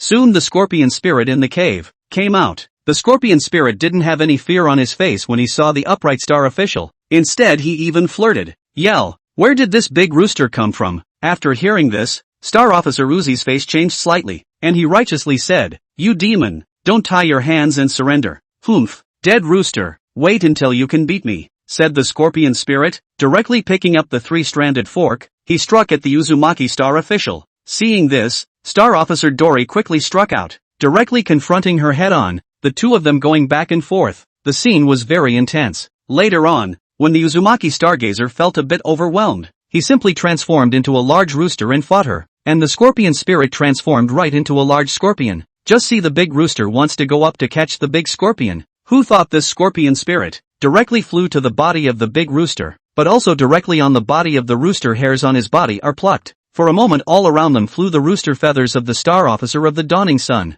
only to see the big male chicken throw down the scorpion spirit with all his might, and then transform into human form. The scorpion spirit also instantly changed back to the appearance of a beautiful woman, and seeing the wretched state of the Ushi Star official, she mocked and said, Ha ha ha ha ha, this has become a hairless chicken. The Star official of the Dawning Day was furious. You demon. Sun Wukong learned from last time's lesson this time and didn't engage in a battle. He directly took the Yuzhui Xingguan and ran away. After they left, the The scorpion spirit in front of the Peepa cave was just about to go back to the cave, when a man appeared, clapping his hands and praising, "The sunset moon great king can be really powerful." The scorpion spirit took a look and laughed. "Who did I think it was?" It turned out to be Rui True Immortal. "Why are you free to come ah?" It turns out that this scorpion spirit named you, and Rui Xinxian's Jushan nunnery is not far from each other, so Rui Xinxian will sometimes come here to visit you. After all, a Dala golden immortal of the high people, who do not want to make friends. Yesterday, I felt an abnormal vibration here in your place, so I was worried about you and came to visit to see if I needed any help,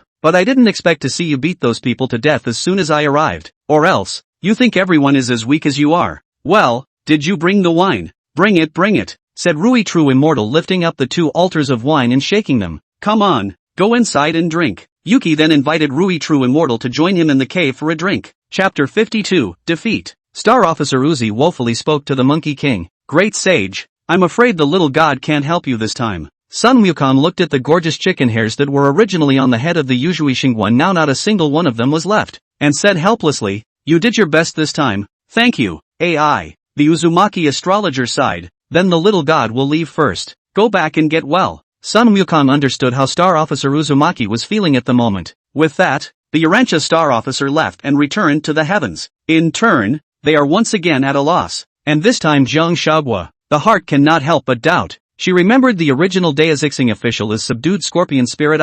How now is not the same. This can be how to get it. Rui Xinxian followed the scorpion spirit Yuki into the cave, and when they had just entered the cave, Rui Xinxian suddenly noticed a monk. He couldn't help but be puzzled and opened his mouth to ask, "Who is this monk? What is it doing here?" Yuki replied faintly, "He's the Tang monk." Upon hearing these words, Rui True Immortal's eyes instantly widened, a stunned look appearing on his face as he eagerly pursued, "What? This is the Tang monk? That legendary Tang monk who can live forever if you eat a mouthful of his flesh?" Yuki nodded in affirmation. "Well, that's right. Otherwise, why do you think the Monkey King would come to the door? It's to look for his master, the Tang monk." After receiving confirmation from Yue, Rui True Immortal immediately became excited and hurriedly ran to the Tang monk, looking left and right as if he was surveying a rare treasure. This behavior made the Tang monk feel very uncomfortable. After all, being stared at so meticulously by a man was just too embarrassing. However, what was showing in Rui True Immortal's eyes at the moment wasn't just curiosity,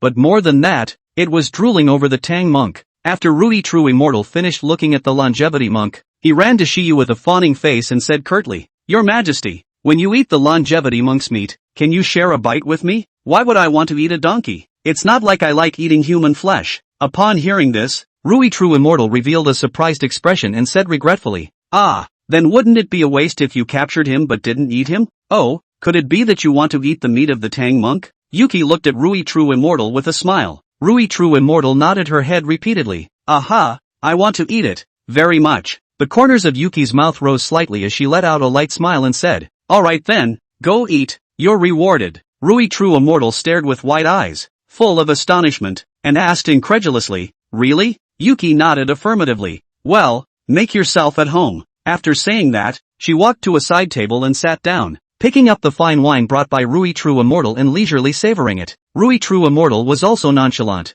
directly running to the Tang monk, looking at him with a greedy look. "Tang monk, it's your bad luck to fall into my hands today." With that, Rui True Immortal directly pulled up the Tang monk's arm and took a bite. Only when his teeth had just touched the Tang priest and before he could bite off a mouthful of meat, a sudden heavenly thunderbolt descended directly on Rui True Immortal. In an instant, his whole body trembled and he fell heavily to the ground, spitting black smoke out of his mouth and his hair was blown up in a mess. Yuki couldn't help but laugh as she witnessed the scene from the sidelines. She looked at the Rui True Immortal, who was lying on the ground, covered in smoke and with disheveled hair, and found it hilarious. Seeing this, Tang monk rushed forward to help Rui True Immortal. "Are you alright? Don't touch me, don't touch me." Rui True Immortal waved his hand to refuse. He was afraid that later on, another heavenly thunderbolt would descend for fear that it would really kill him. Rui True Immortal hurriedly got up, quickly left the Tang monk's side, and ran to the side of Shiyu. His mouth was trembling and said, What is going on? How can there be heavenly thunder?" Siya not slow to explain for him. The Tang monk fetched scriptures such a big thing. You think that the Buddha and the heavenly court really put a monkey to protect him? On our head, there are heavenly deities have been secretly protecting him. Weekdays do not show up, and so the Tang monk really encountered danger when they certainly out of the Then why didn't you tell me earlier so that I would still receive such a hit? Rui True Immortal said with some aggravation. I'm going to say, do you believe it? This has to be seen with your own eyes before you believe it. Wouldn't that make this donkey's meat inedible? I originally had no idea about this donkey meat. It's just immortality. I've lived for tens of thousands of years. Isn't it still immortality? In that case, you really don't need it. Rui True Immortal has recognized her words. This nearby many monsters want to get acquainted with the scorpion spirit, but the scorpion spirit's simply lazy to take care of them. At first is also their own attitude to try to bring some immortal wine. Did not expect the scorpion spirit is willing to deal with their own. So later, Rui True Immortal will often bring the immortal wine to this. True Immortal Rui continued to ask, then why did you still capture him?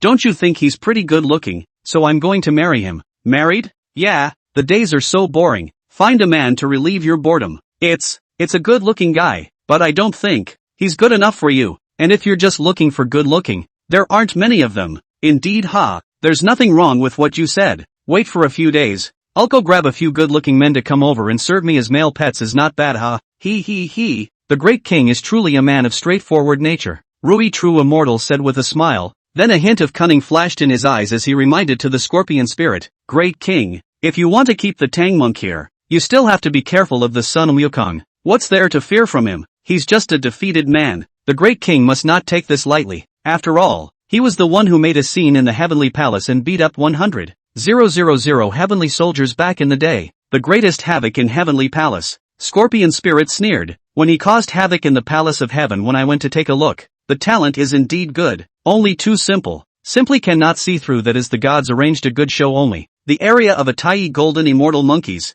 who really cannot beat it. True Immortal Rui was shocked after hearing this. It's actually like this. Then he continued, then the great king should just kill the son Wukong and the others, to put an end to the future troubles. In fact, Rui True Immortal's real purpose is to provoke to let the scorpion spirit to kill the son Wukong in them. After all, when the son Wukong beat him into that kind of shape, he has always remembered in his heart. The scorpion spirit looked like it had read Rui True Immortal's mind. What? You have a grudge against the monkey king? Rui True Immortal sighed, pretending to be pitifully innocent, and said, AI, you don't even know. He came to the gathering immortal nunnery some time ago to seek water, and without saying a word, he beat me up. And then that female goblin, she even chopped off my hand. They are really over the top. Oh, there's still this file, and cut off your hand. A bit vicious, the scorpion spirit said flirtatiously. Yes, my lord, they are no good. The scorpion spirit smiled. Well, drink up. Then he picked up his wine cup and drank with Rui True Immortal. Chapter 53, Rescuing the Longevity Monk.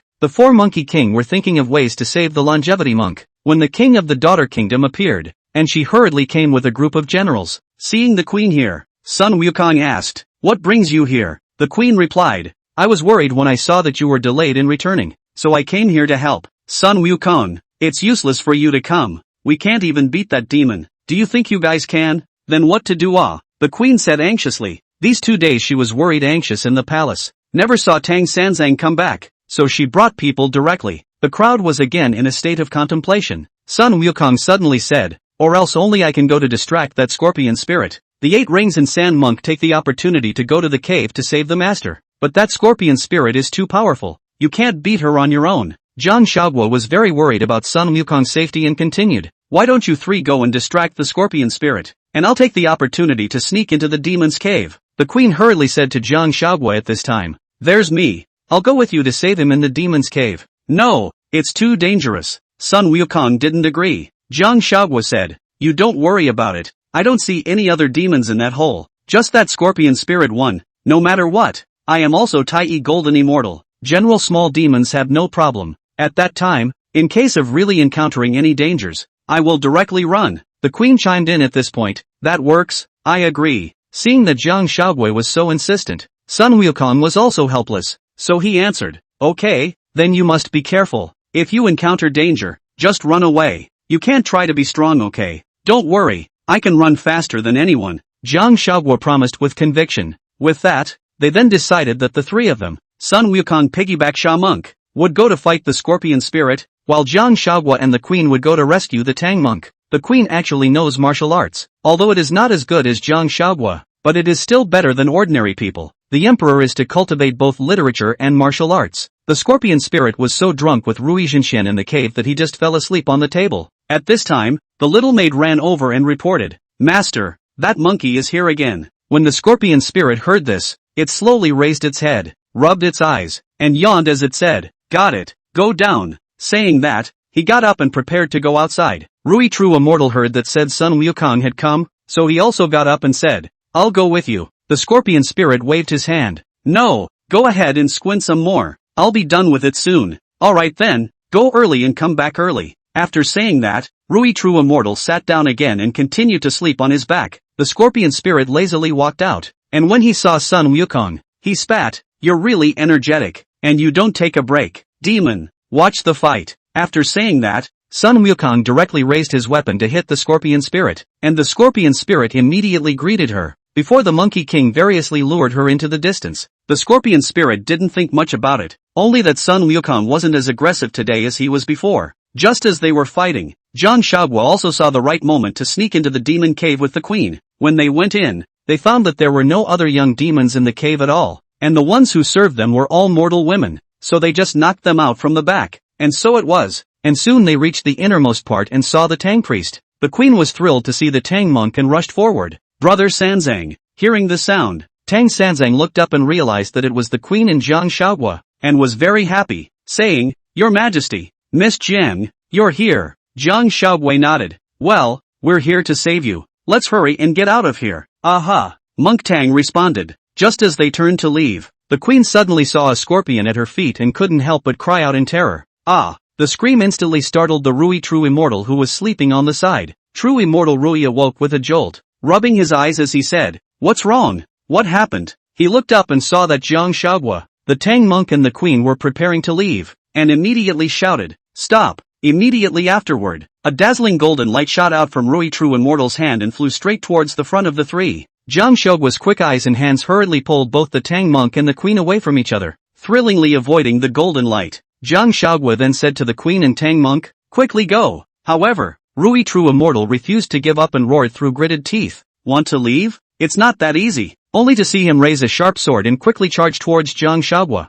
Jiang Huaguo nimbly sidestepped and dodged, then quickly offered up his own jade flute and engaged Rui True Immortal in a fierce battle. Seeing the situation, the queen wanted to come forward to help, but Jiang Huaguo yelled, "You guys, go! Hurry up and go! There is no way." The queen saw that the two will be magic. "Even if they help, I think it is not very useful. Can only just take the Tang monk to leave first." As the queen left with the Tang monk didn't forget to say, "Miss Jiang must be careful." "Got it, go, quickly." Jiang Huaguo was also helpless. This Tang monk was just nagging sometimes. What a juncture, really. Once the queen and the Tang monk had left, Jiang Huaguo didn't have to be distracted from taking care of them, and directly began a more intense fight with Rui True Immortal. Rui True Immortal was bullied by Jiang Huaguo last time because Sun Wukong was there and didn't beat him but got injured instead. And now, with Jiang Huaguo left alone, he naturally exerted his full power to trample Jiang Huaguo under his feet. However, Jiang Huaguo wasn't easy to bully. After all, he was also at the realm of Tai Golden Immortal. How could he be defeated so easily? For a while, the rocks in the cave fell down piece by piece as they hit them. All sorts of lightning and flames filled the cave, and the two fought with increasing ferocity, until Pipa Cave.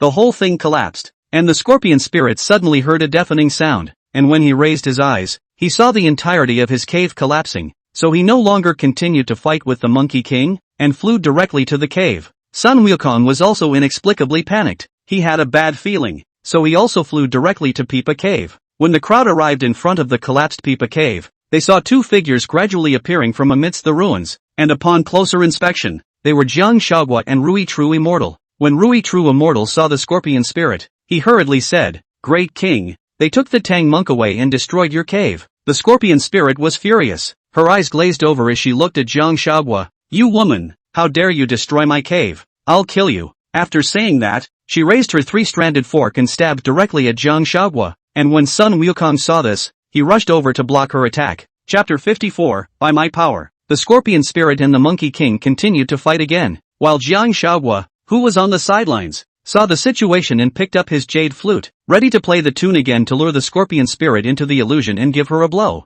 Only Jiang Huaguo just blew out a note. The scorpion spirit heard it and immediately looked at her, very annoyed. "Taking that broken flute of yours again, damn it." Then the scorpion spirit directly swung out a golden light with a palm, hitting the jade flute, which instantly broke into two halves and fell to the ground. And Jiang Huaguo was also shocked and fell backward. When Jiang Huaguo saw the jade flute break, He hurriedly climbed up from the ground and ran over to lie on the ground to pick it up, looking at the jade flute broken in two in her hand. She was heartbroken. This flute that had accompanied her for a long time, she had long ago not only when it was just a magic weapon, but more of a feeling of getting along with it. Yudi accompanied her in life and death, accompanied her through that one day and night, step by step to witness her growth. They are comrades in arms, friends, but also the existence of relatives in general. Jiang Shouguo's tears also snapped and continued to flow. Her heart felt like it was breaking. She couldn't accept the breakage of the jade flute, while at the same time, the anger in her heart was growing. Jiang Shaoguo looked at the scorpion spirit at this time,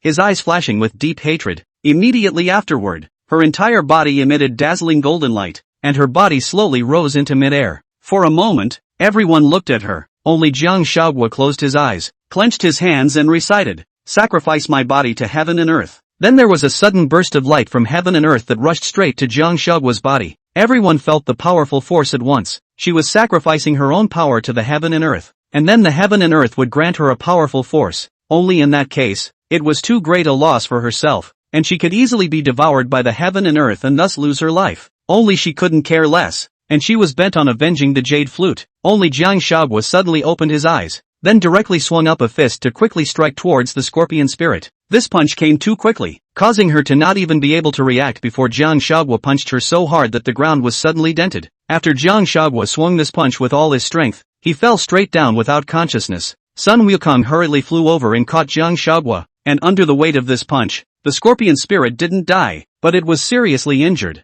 with blood still flowing from the corner of its mouth. The scorpion spirit covered his chest and said weakly, "In order to beat me, this woman really does not even want to live." Crazy. The Monkey King, who was holding the unconscious Jiang Shaoguo, was also furious. He gently placed Jiang Shaoguo on the ground. Then with his weapon in hand, he fought his way towards the scorpion spirit to strike again. The scorpion spirit dodged and dodged when he saw it, and the Monkey King continued to chase after him, and the two were once again locked in a fierce battle. This time, the fight was very different from before. At this time, the scorpion spirit was very weak because of Jiang Shaoguo's heavy blow, so now dealing with the Monkey King, it was obviously too much effort, and the Monkey King was getting more and more brave, clubbing the scorpion spirit's body, which made her weaker and weaker as well. The scorpion spirit knew that at this time, if she continued to fight with the Monkey King, she would not be able to beat him at all, and it was possible that she would still die under the Monkey King's weapon. So she put together the last ounce of her strength, and directly fled. Seeing that the scorpion spirit had fled, the Monkey King didn't continue to chase after it, but instead rushed to Jiang Shaoguo's side. He mobilized his entire body's spiritual energy and transmitted it into Jiang Shaoguo's body. Only this time,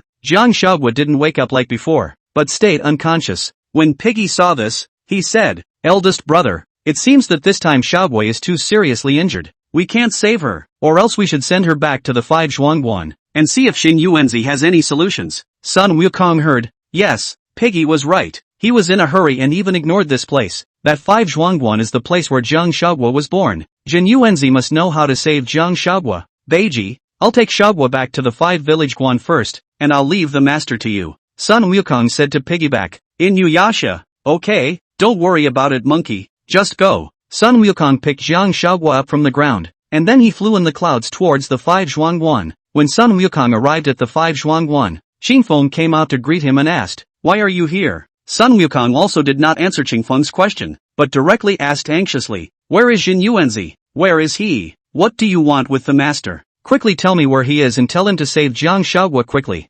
Shaoguo. At that moment, Qingfeng looked at the person that Sun Wukong was holding in his arms and asked, "Is this Shaoguo?" "Nonsense, take me to your master." Qingfeng hurriedly responded, Okay, quickly follow me." Led by Qingfeng, Sun Wukong soon met Zhenyuanzi. "Zhenyuanzi, quickly save Shaoguo," Sun Wukong said anxiously. Zhenyuanzi looked towards the person Sun Wukong was holding in his arms. His brows furrowed slightly. How come he's so badly injured? Sun Wukong lowered his eyes somewhat guiltily. "We encountered a demon. It was me who failed to protect her." Zhenyuanzi did not blame Sun Wukong, but said to him, "Follow me." Then Sun Wukong followed Zhenyuanzi to the Ginseng Fruit tree. Zhenyuanzi signaled to Sun Wukong, "Put her under the tree." Sun Wukong then gently placed Jiang Shaoguo, who he had been holding, under the Ginseng Fruit tree, and then Zhenyuanzi cast a spell on Jiang Shaoguo. For a time, the power from the Ginseng Fruit tree was constantly transmitted towards Jiang Shaoguo. Sun Wukong just stared with unblinking eyes.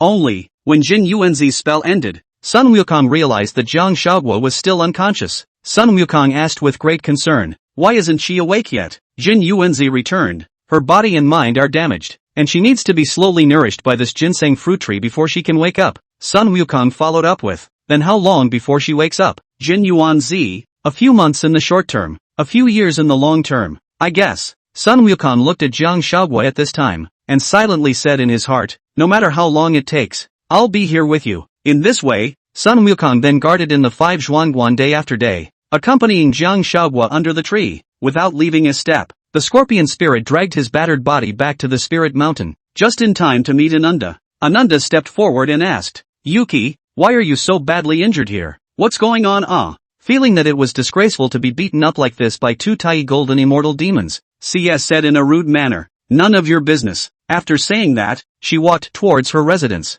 Ananda wasn't angry either, and hurriedly ran to Buddha Rulai and said, "Buddha, Yuyue is back," and came back with a wound. Buddha Ka faintly answered, Got it." Chapter 55 Restoration. In the Daughter Kingdom, the Tang monk, the 8 preceptors and the Sand monk have been waiting here for several days. However, the Monkey King has never returned. In the end, they had to make a decision to move on without further delay. Monk Tang came alone to the Queen's palace and wanted to say goodbye to her. When he walked into the palace, he saw the Queen sitting on her throne, her eyes revealing a hint of exhaustion. The Don walks up to the Queen and tells her that she is about to leave. The Queen couldn't help but shed tears after hearing this. She was very sad and asked to the Tang monk, "Do you really want to leave? Can't you just stay? You obviously have me in your heart." The Tang monk sighed helplessly and said, "My mission in this life is to travel to the west to fetch scriptures, which not only concerns the future of the Great Tang, but also carries the expectations of countless people, whether it's the Emperor of Great Tang, the people, or my disciples,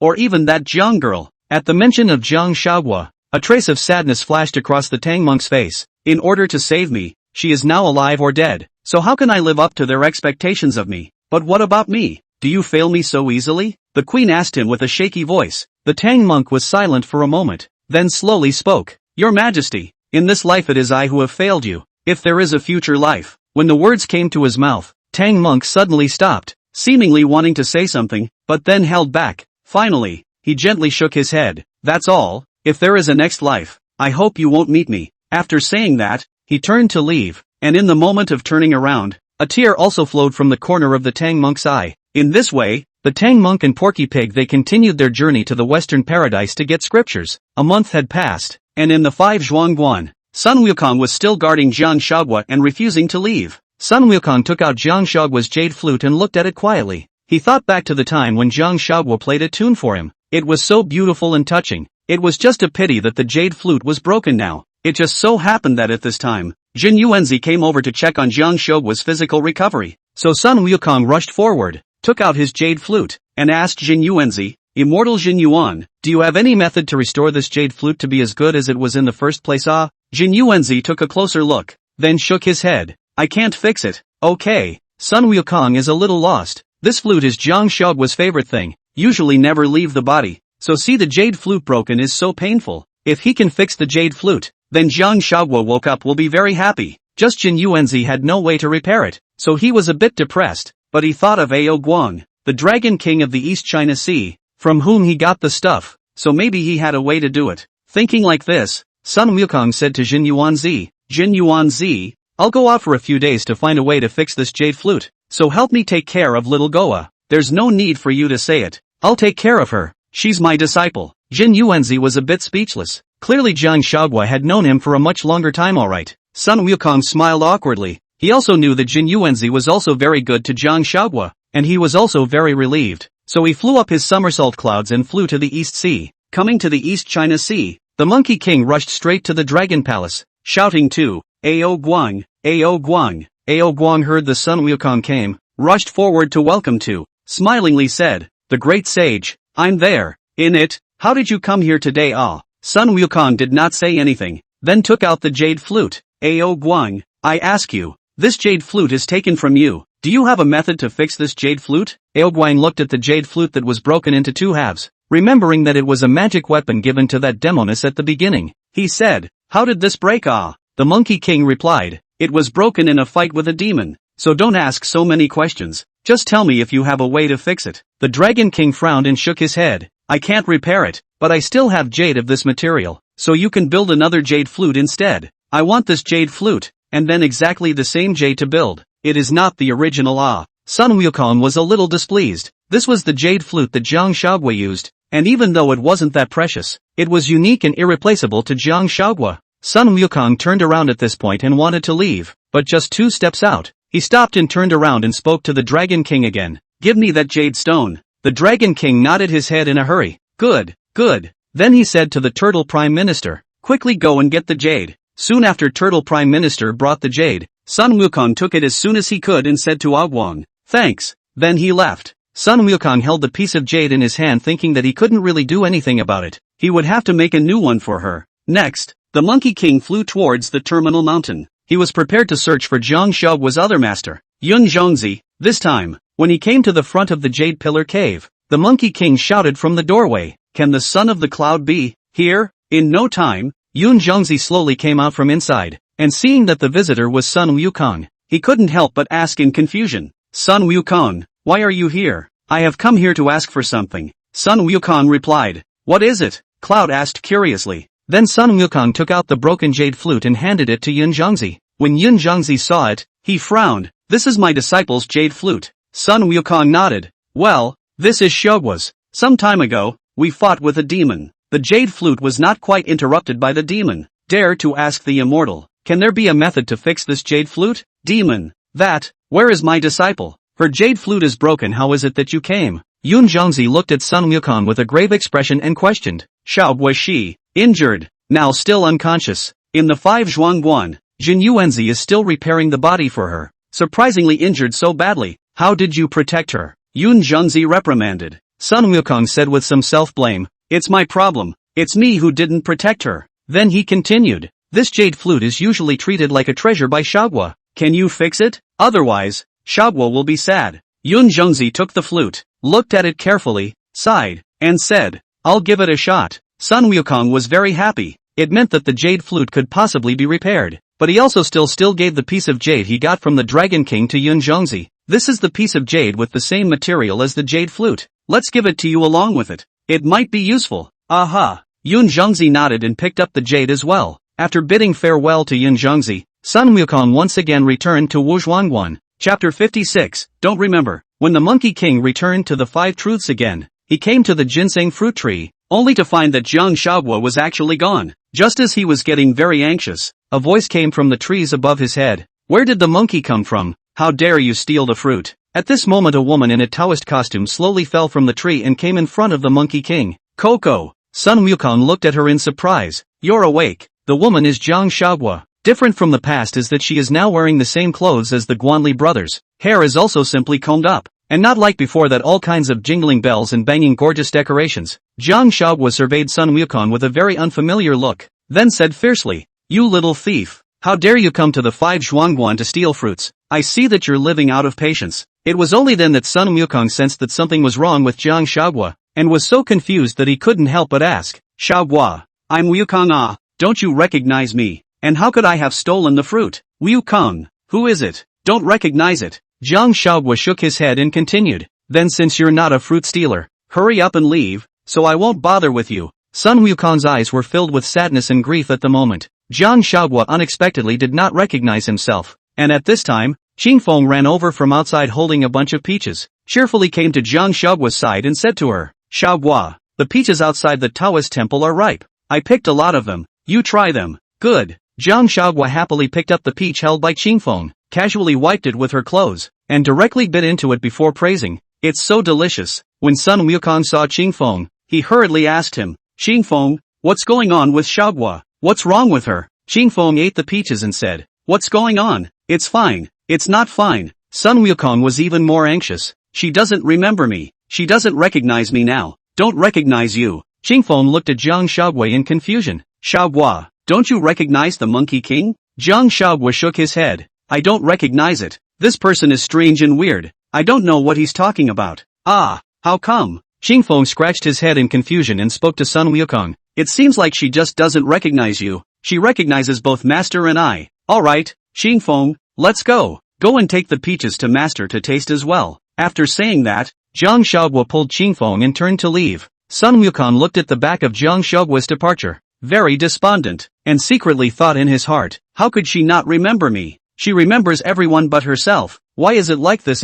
Why? Until Jiang Shouguo's figure completely disappeared in front of his eyes, he was still unwilling to leave. Suddenly, from the side of the Monkey King, someone handed him a peach in front of him, shook it, and said, sad. Sun Wukong hurriedly looked sideways and realized that it was Jiang Shouguo, stuttering and asking, Shouguo, you? Jiang Shouguo smiled faintly and said mischievously, how about it? My acting skills are good. Acting skills. It was only then that Sun Wukong realized that Jiang Shouguo had just turned out to be lying to herself, and that she hadn't forgotten herself at all. So Sun Wukong excitedly went straight forward and hugged her, saying in an aggravated manner, Jiang Shouguo, you bad person, how can you lie to me? Jiang Shouguo patted his back and said intimately, okay, I am a bad guy. I am a bad guy. Don't ever do that again. You don't even know how scared I was just now. I was really afraid you'd forget about me. Don't worry, I'm sure I won't forget you. Sun Wukong just held her tightly, unwilling to let go.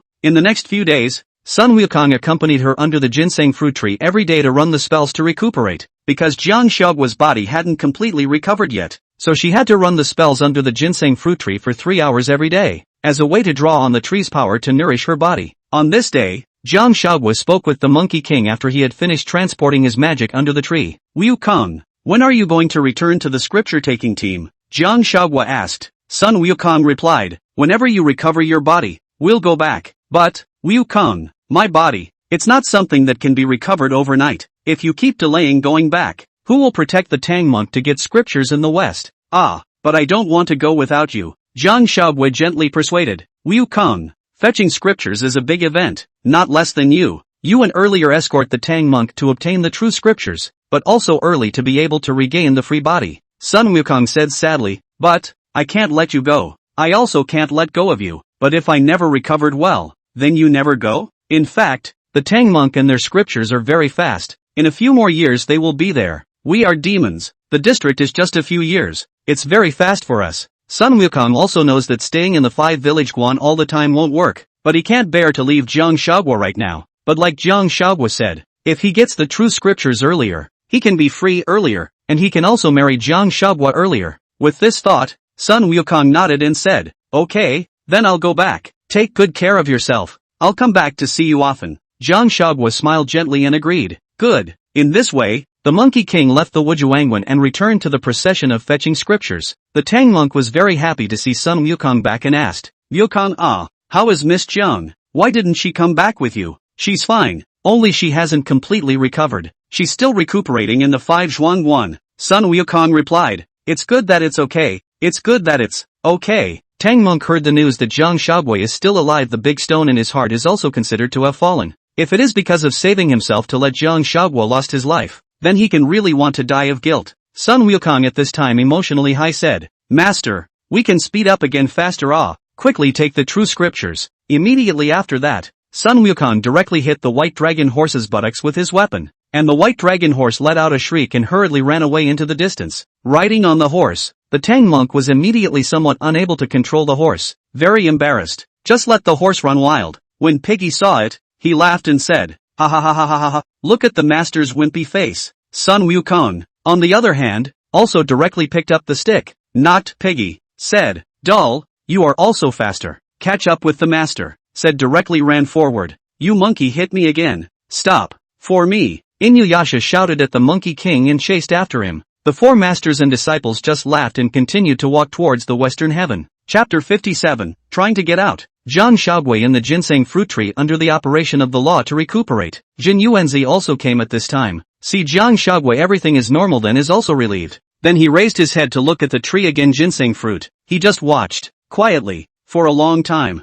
Master, that ginseng fruit you have been looking at for hundreds of years. In the end, what is good to see? At this time, Jiang Shouguo has already transported the law to the end of the conditioning, walked to the side of Zhenyuanzi, followed his gaze, also looked at the ginseng fruit, but she felt that these fruits did not have what special I'm looking at a deceased person. Zhenyuanzi opened his mouth and spoke faintly. Jiang Shouguo continued to pursue. The deceased, who is it? Zhenyuanzi withdrew his gaze from the ginseng fruit, looked at Jiang Shouguo, and said, you don't recognize it. When he finished speaking, he simply turned around and left the garden. Jiang Huaguo hurriedly chased after him and said to Zhenyuanzi, Master, I want to go to the White Tiger Ridge, is it okay? Zhenyuanzi said as he walked, White Tiger Ridge, what are you doing there? I know the white bone girl there and want to go play with her. Go if you want to go. Zhenyuanzi finished speaking then added, take Qingfeng with you. Zhenyuanzi was afraid that Jiang Huaguo would be in some kind of danger, so he asked her to bring Qingfeng to be able to protect her. Jiang Huaguo nodded repeatedly, okay, no problem. Jiang Huaguo brought Qingfeng to the White Bone Ridge. Qingfeng couldn't help but spit out, this place is pandemonium, it's full of demons, what's the fun in coming here? Let's to experience a different life, it's only interesting is not it? Well, don't make a face the White Bone Cave is here, take you to no new friends. Jiang Huaguo said with a smiling face, so Jiang Huaguo shouted inside, Xiao Bai, are you home? The white bone spirit in the cave heard someone calling out to her and rushed out, and was delighted to see that the visitor was Jiang Huaguo. Little fruit, you're here. White bone essence greeted her with great joy. Jiang Huaguo also said happily, well, I recently went back to the 5 Zhuangguan, so I thought of coming to see you today. Aha, come on in the cave and have a chat. White bone spirit warmly invited them in. Jiang Huaguo and Qingfeng then followed the white bone spirit to the cave. After the three sat down, the white bone spirit said to the tiger demon beside him, Little tiger, go get the wine and meat. Yes, the tiger demon responded. Soon, the young demons filled the table with wild game, and the tiger demon carried several jars of wine over, then poured wine for the white bone demon and the three of them. After the tiger demon finished pouring Jiang Huaguo wine, Jiang Huaguo instinctively reacted by saying, Thank you. I only blame myself for being too polite in modern times and still being so polite when I came here. At this time Jiang Huaguo noticed the tiger demon. The body is very sturdy. Is a tiger face? More or less a little bit against the grain. She could not help but say, Small tiger you are cultivating to repair half of it. How the face is not repaired into a human form The tiger demon returned. No, I just think it's pretty cool. Jiang Huaguo realized at this time. The original tiger demon this is very handsome. So persuade to. Small tiger you listen to sisters. You like this top a tiger face? It is easy to find a daughter-in-law You only put the face of the whole to get a good look. Only have a female goblin like you Xiao Bai. You say is not it? White Bonesmith smiled and nodded her head. Well, yes. The tiger demon scratched his head. Although he didn't understand, he still believed in her words. After all, he was a friend of the white bone demon. He shouldn't be able to lie to himself. So he shifted his body and his face immediately changed into a man's appearance. Is that so? Tiger asked them with a confused look on his face. After fading the beast face Shouhu turned into a very tough-looking man look. Thick eyebrows, big eyes, high nose, skin is a little black, but it is to add a manly flavor. Jiang Huaguo saw it and immediately nodded happily and said, Yes, that's it, come, Xiaohu, sit down, drink with us. It couldn't be helped. Who made Jiang Huaguo a woman who liked to look at handsome men? The tiger demon did not sit down obediently, but looked at the white bone demon. This Jiang Huaguo cannot understand what it means well. Without the consent of the white bone spirit, Xiaohu dare not sit down, so quickly to the white bone spirit said with a smile, White, quickly let him sit down well. Aha! White bone spirit immediately said to little tiger, Sit down. With that, tiger sat down as well. The four of them raised their glasses and drank, and the atmosphere was peaceful. The white bone spirit opened her mouth at this time and said, Xiaoguo, how are you now? Has your magic power gotten stronger again? Jiang Huaguo heard this, suddenly very demoralized. Hey, where you think too much. I previously encountered a demon, too powerful, to me are confused, almost karma. This is not back to the 5 Zhuangguan to recuperate injuries to, so it is. What about you? How are you doing now? Is everything okay back here? Well, it's quite good. This time it's also thanks to little tiger, who has been helping me guard this white bone cave. That's why it hasn't been taken over by other demons. Jiang Huaguo looked at little tiger and gave him a thumbs up. Little tiger, you're awesome. Xiaohu said in embarrassment, It's alright, I've been following my master since I was a child. It's only right that I guard her things. Jiang Huaguo revealed an appreciative expression. That's great. Here's to you for this loyalty. After saying that, Jiang Huaguo raised his wineglass and clinked it with Xiaohu before drinking it down. Xiaoguo, how is that little white fairy of yours doing last time? The white bone goddess was also in gossip mode. The Qingfeng on the side heard this and became interested. What little white fairy? Xiaoguo, you have quite a few lovers here. Jiang Huaguo was very speechless looking at Qingfeng. What are you talking nonsense? That is my friend. Ordinary friend. That is the child of the Supreme Lord Lao Jun. AI. It's so meaningless. I thought you had so many little lovers. Qingfeng obviously lost interest again, so he continued to drink his cup of wine. You are really gossipy. Jiang Huaguo spat out. Then she also thought of 11 at this time, and couldn't help but say, I also don't know how he is now. I haven't seen him for a long time. Then you can go to the sky to find him. By the way, to ask him for some immortal pills. I heard that the Supreme Lord's 9 turns golden pill is very powerful, can help people to enhance the magic power it? White Bone Spirit proposed to. No, where can we just go to this heavenly palace? We are not heavenly gods, not to mention how precious that 9 turns golden dan is, which is what he can have as a minor immortal. At this time, the Qingfeng on the side then faintly opened his mouth and said, it's not easy to want the 9 turns golden dan. Let the Sun Wukong go and ask you for it. Sun Wukong, Tai Shan Laojun can't avoid him. Can he give it to him? As long as you ask. Even if the elder Lord Taishan doesn't give it, that Sun Monkey can steal it for you. Jiang Huaguo done sweat face. In accordance with the temper of the Monkey King, but also really can give her to steal. After all, the Monkey King when the Monkey King stole to eat coiled peaches, immortality pills, as well as the view of the ginseng fruit, he is a no drop. Alright, let's not talk about that. Let's continue drinking. Jiang Huaguo said to the crowd. The four then raised their glasses and continued to drink. Jiang Huaguo also taught them to row and play games, and they had a great time all night. Chapter 58, Master. The night was late and a few of them were already drunk. Jiang Huaguo got up shakily at this time, although at this time the speech was a little bit big-tongue, but still said to the White Bone Spirit, Shao Bai, I have to go back first. Then a hand grab to also drunk Qingfeng. Go home. The White Bone Spirit at this time also fluttered to say, go. In this a few more days before leaving. Jiang Huaguo waved his hand and said, no, Jiang Huaguo patted his chest and continued, my body is so bad that I still have to go under the ginseng fruit tree every day to run my energy to heal my injuries. Otherwise, I'll be I see. Well then, you do have to go back then. Well, let's go. Next time we get together. Good. Then take it easy when you guys ride the clouds. Don't fall off. White Bone Spirit admonished with a helpless face. No problem. Then let's go. Don't send us off. Jiang Huaguo replied with a smile, and then wandered out of the White Bone Cave with Qingfeng. Then the two flew up into the sky on a cloud. Jiang Huaguo suddenly felt a wave of dizziness, and his entire body began to stagger. Seeing this, Qingfeng hurriedly reminded, Jiang Huaguo, what are you doing? Shaking like that? Jiang Huaguo smiled and patted Qingfeng's shoulder, saying, it's fine, I'm just a little dizzy. Don't worry, I won't let us fall. However, as soon as the words left his mouth, Qingfeng couldn't help but vomit, and as he did so, he cursed, can't you ride the clouds a little more steadily? Jiang Huaguo, however, was still talking tough. Where is it unstable? It's obviously very stable. It's all because you never drink on weekdays. That's why it's like this. Just then, the cloud Jiang Huaguo was riding suddenly lost its balance and almost crashed into a mountain. Luckily, Qingfeng noticed and warned in time, and a disaster was averted. Nonetheless, Jiang Huaguo's mind had become a bit disoriented, but she finally arrived at the Wushuangwen by relying on her instinctive memory. She carefully fumbled her way into her room, then fell headfirst onto her bed and huffed and puffed. The next day, it was already dawn. While Jiang Huaguo was still in bed, Mingyu knocked on the door and no one answered, so she directly pushed the door to go in, looking at Jiang Huaguo, who was still asleep, and directly went up and pushed her to wake her up. Huaguo, wake up, something happened. Jiang Huaguo finally opened her eyes and sat up with a sleepy face, muttering, what's wrong? What happened? Something happened. Also have Master top it. You call me what? After saying this, he yawned again and prepared to continue lying down to sleep.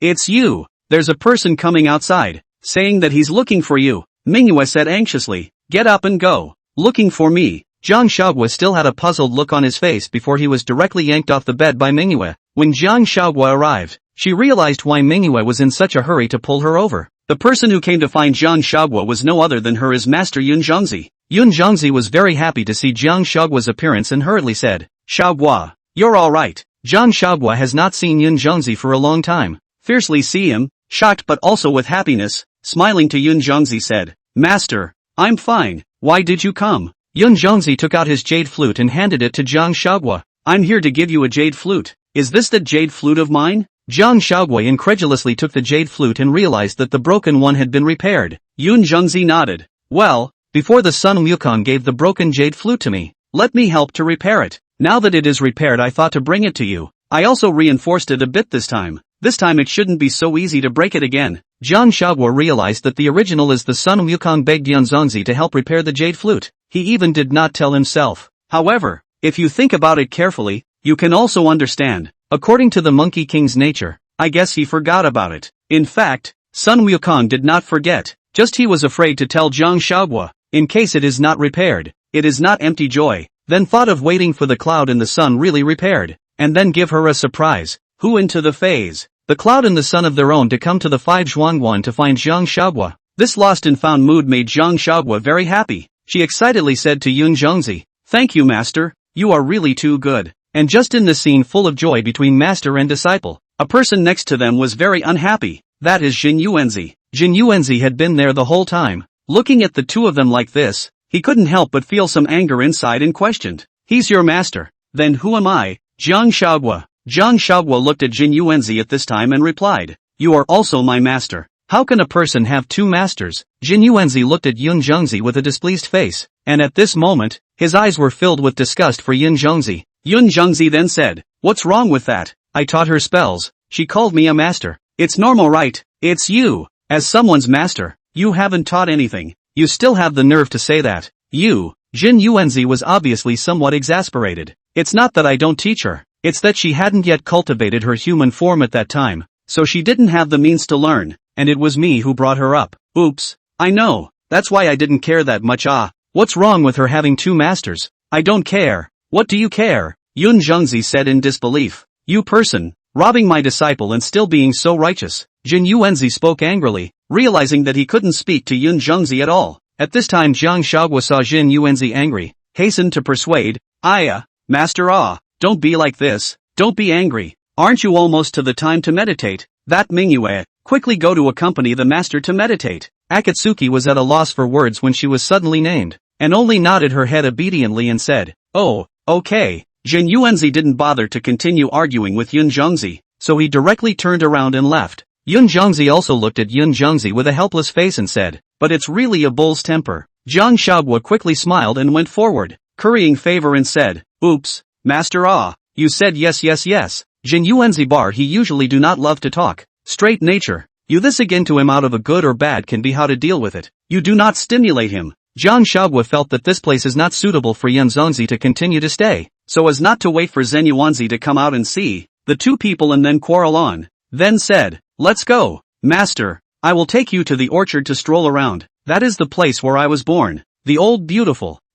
Good, Cloudy responded. With that, Zhenyuanzi followed Jiang Huaguo to the orchard. Chapter 59, Beaten Up. Zhenyuanzi followed Jiang Huaguo and arrived at the orchard. "Master, this is the ginseng fruit tree. Isn't it beautiful?" Jiang Huaguo enthusiastically introduced it. Zhenyuanzi looked up and saw that this ginseng fruit tree was much larger than an ordinary tree, with a thick and powerful trunk and flourishing branches. The leaves of the tree are a deep green color, as if emerald crystal clear, giving a feeling of vitality. And those ginseng fruits were hanging between the branches of the trees, shaped like human figures, lifelike, emitting a fascinating luster and aroma. Each ginseng fruit seemed to contain endless life force, making people salivate. Jiang Huaguo was still blah-blah-blahing about it while Zhenyuanzi was staring straight at the ginseng fruit as if he hadn't heard it at all. Suddenly he flew up, then went to the ginseng fruit tree and picked a ginseng fruit directly. Jiang Huaguo was immediately shocked and said aloud, "Master, what are you doing?" Zhenyuanzi, on the other hand, replied calmly,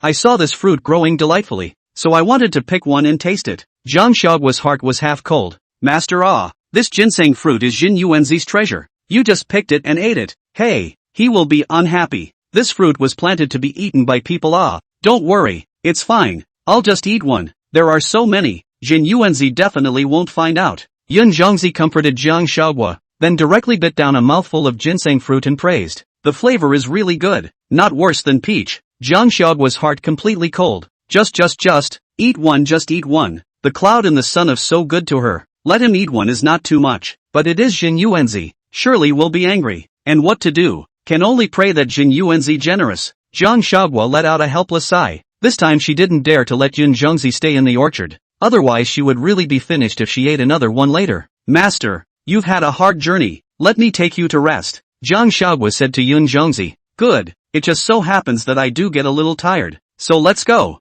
With that, Jiang Huaguo brought Zhenyuanzi to his room and arranged him here. There weren't many rooms in the Taoist temple, so Jiang Shaoguo gave his room to the master, and then at night time, he was going to sleep in Qingfeng's room, and as for Qingfeng, then he would go to Mingyue's room to squeeze in. When Yun Zhangzi came to his room, he laid down to rest. Jiang Shaoguo, on the other hand, closed the door and went out, as she still had to go back to the ginseng fruit tree to cultivate and recover from her injuries. When Jiang Shaoguo returned to the orchard, he looked at the tree with one missing fruit and sighed deeply, silently praying in his heart, I hope master is really blind. Then, she walked to the tree, sat cross-legged, closed her eyes, and operated her gongfu, absorbing the ginseng fruit tree's aura to repair her body. Just as she was running her energy to heal her wounds, the last thing she wanted to see still happened. That's right, Zhenyuanzi came. Although Jiang Shaoguo didn't open her eyes at the moment, but by listening to the sound of footsteps, she could tell that it was Zhenyuanzi. After all, from the previous centuries, Zhenyuanzi often came here to see her.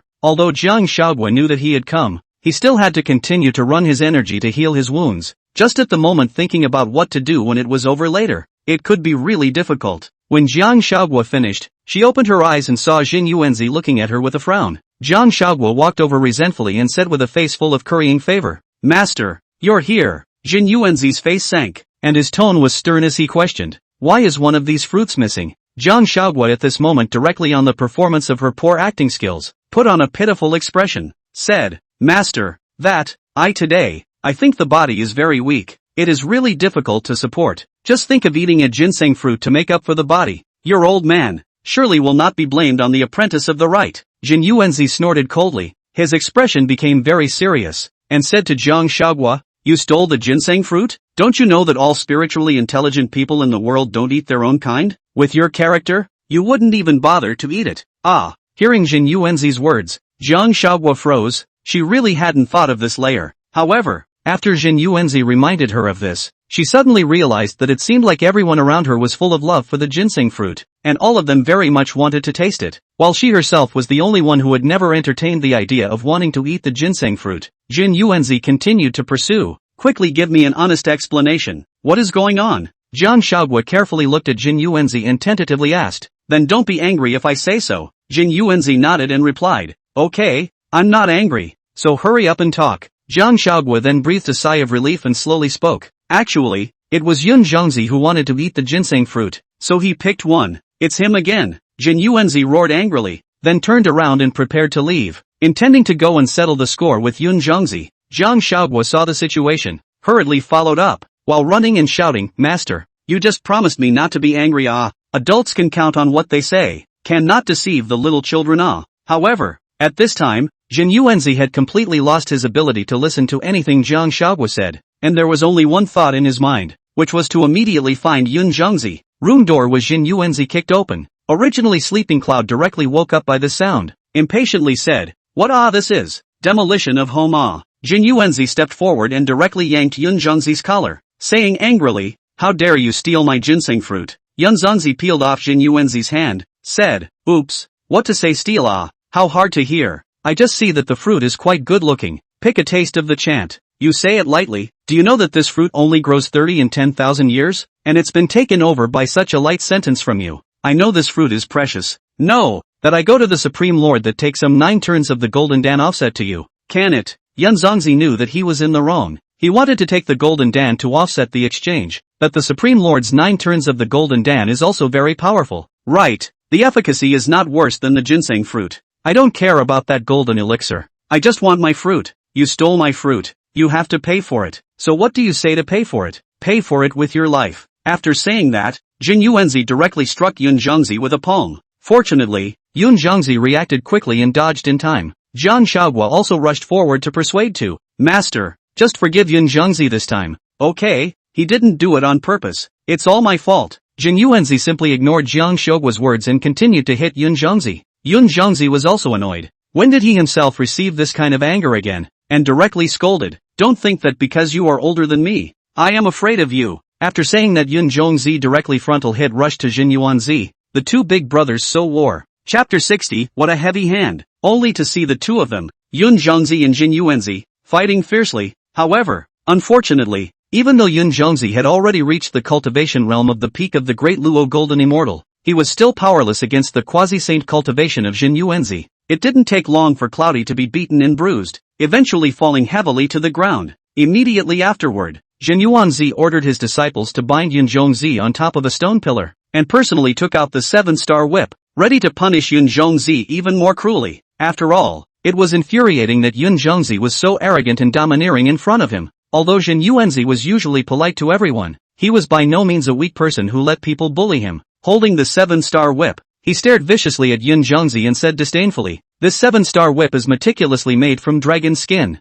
and with the addition of my magical power, even if you are a great Luo golden immortal, I'm sure I'll make you take off a layer of skin today." As soon as the words left his mouth, he did not hesitate to swing his whip and slammed it towards Zhenyuanzi. Jiang Huaguo on the side witnessed this scene. Her heart couldn't help but well up with grief. Every whip that Zhenyuanzi hit was like hitting her heart. She endeavored to push aside her senior brothers who were blocking her, and rushed forward defiantly, resolutely blocking in front of Zhenyuanzi. "Master, that's enough. Stop it." Jiang Huaguo looked at Zhenyuanzi and said. Zhenyuanzi frowned tightly, his eyes filled with anger, and said in an icy voice, "Go away." Jiang Huaguo didn't flinch, but said in a firm tone, "If you must fight, then just hit me." Zhenyuanzi roared angrily, "Jiang Huaguo, don't think I don't dare to beat you." Jiang Huaguo firmly replied, "I will suffer on his behalf." Zhenyuanzi was somewhat infuriated by Jiang Huaguo, and with a wave of his hand, the whip in his hand instantly lifted up and lashed out fiercely towards Jiang Huaguo. However, Jiang Huaguo didn't dodge in the slightest. She stood motionless and didn't let out a single cry of pain. Only the slightly furrowed brow proved that she was also in real pain right now. Zhenyuanzi somewhat helplessly and slowly put down the whip in his hand, turned around, and left without a word. He still loves Jiang Huaguo too much. He really can't bear it, so it's okay. After beating Zhenyuanzi so badly, it's also a lesson. That's all. After Zhenyuanzi left, Jiang Huaguo hurriedly untied the rope on Zhenyuanzi and took him away. After returning to the room, Jiang Huaguo applied medicine to his body and said heartily, "Master, I'm sorry. If I had known this, I shouldn't have taken you to see the fruit trees." "Silly child, what are you talking about? This is all my own reason. It's because I'm too greedy." Zhenyuanzi is a bit helpless. "Master is not like this on weekdays. Today I don't know how. When I saw that fruit, I couldn't help picking it. It's like they are telling me, pick me quickly, so I ghostly picked it." "Well, master, I believe what you said," Jiang Huaguo said firmly. Zhenyuanzi nodded in relief. Sure enough, this disciple of his had not been taken in vain. For a few days in a row, Zhenyuanzi didn't go to the orchard to see Jiang Huaguo, and as a result, Jiang Huaguo really didn't go to him either, which made him a bit lost. With this thought, Zhenyuanzi arrived at the place where Jiang Huaguo lived. At this moment, Jiang Huaguo was standing next to Zhenyuanzi, playing his flute. The two stood there, with Zhenyuanzi looking at them from afar. For some reason, Zhenyuanzi had a familiar feeling when he looked at Zhenyuanzi. This made him think of tens of thousands of years ago, when Red Cloud pushed himself into the 5 temple, and then spoke to him, "Don't come out, don't take revenge, live well." Then Red Cloud closed the door behind him, and one person took on the Kuanpeng Di Jun Tai Yi and the others outside. Red Cloud was unable to defeat them and ended up dying. Every time I think of these, Zhenyuanzi's heart is very sad. He hated himself at that time. Why so weak? Why to encourage the Red Cloud to grab the bushel? If the two of them do not go to Hongjun Daozu there, but continue to be an idle person, although not powerful, but no one to hurt them, and now is not still well alive. Zhenyuanzi's heart hated he wanted to take revenge, but after so many years of hard work and cultivation, he was still only a quasi-saint cultivation. He keeps a low profile, and he just doesn't want to be gotten rid of before he's able to get his revenge. With this thought, Zhenyuanzi actually shed a tear. At this time, Jiang Huaguo and Zhenyuanzi had long since seen Zhenyuanzi and came to his side, and the two of them looked at Zhenyuanzi and found it very unbelievable. Zhenyuanzi couldn't help but say in confusion, "Why is he crying?" "I don't know I also didn't use the Chu Dream Art I just played a normal tune Jiang Huaguo was also very puzzled. Even if he had used the Chu Dream technique, according to Zhenyuanzi's magic power, it could easily be broken Obviously, the two of them had no idea what was going on in Zhenyuanzi's mind. Zhenyuanzi also realized that the two of them were by his side at this time, and hurriedly took a break from his sadness, looking at the two of them and saying, "A bug got into my eyes only." After saying that, he directly turned around and left, leaving Jiang Huaguo and Zhenyuanzi full of doubts.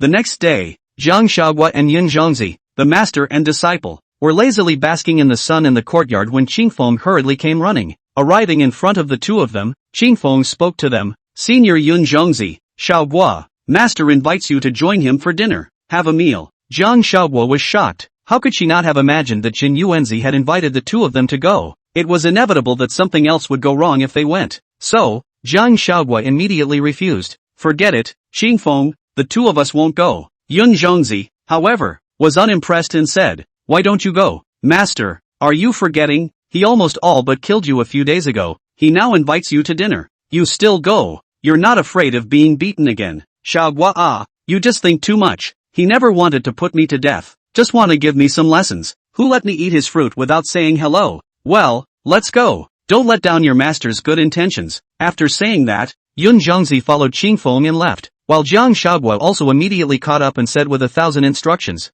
Master you must not make him angry again this time.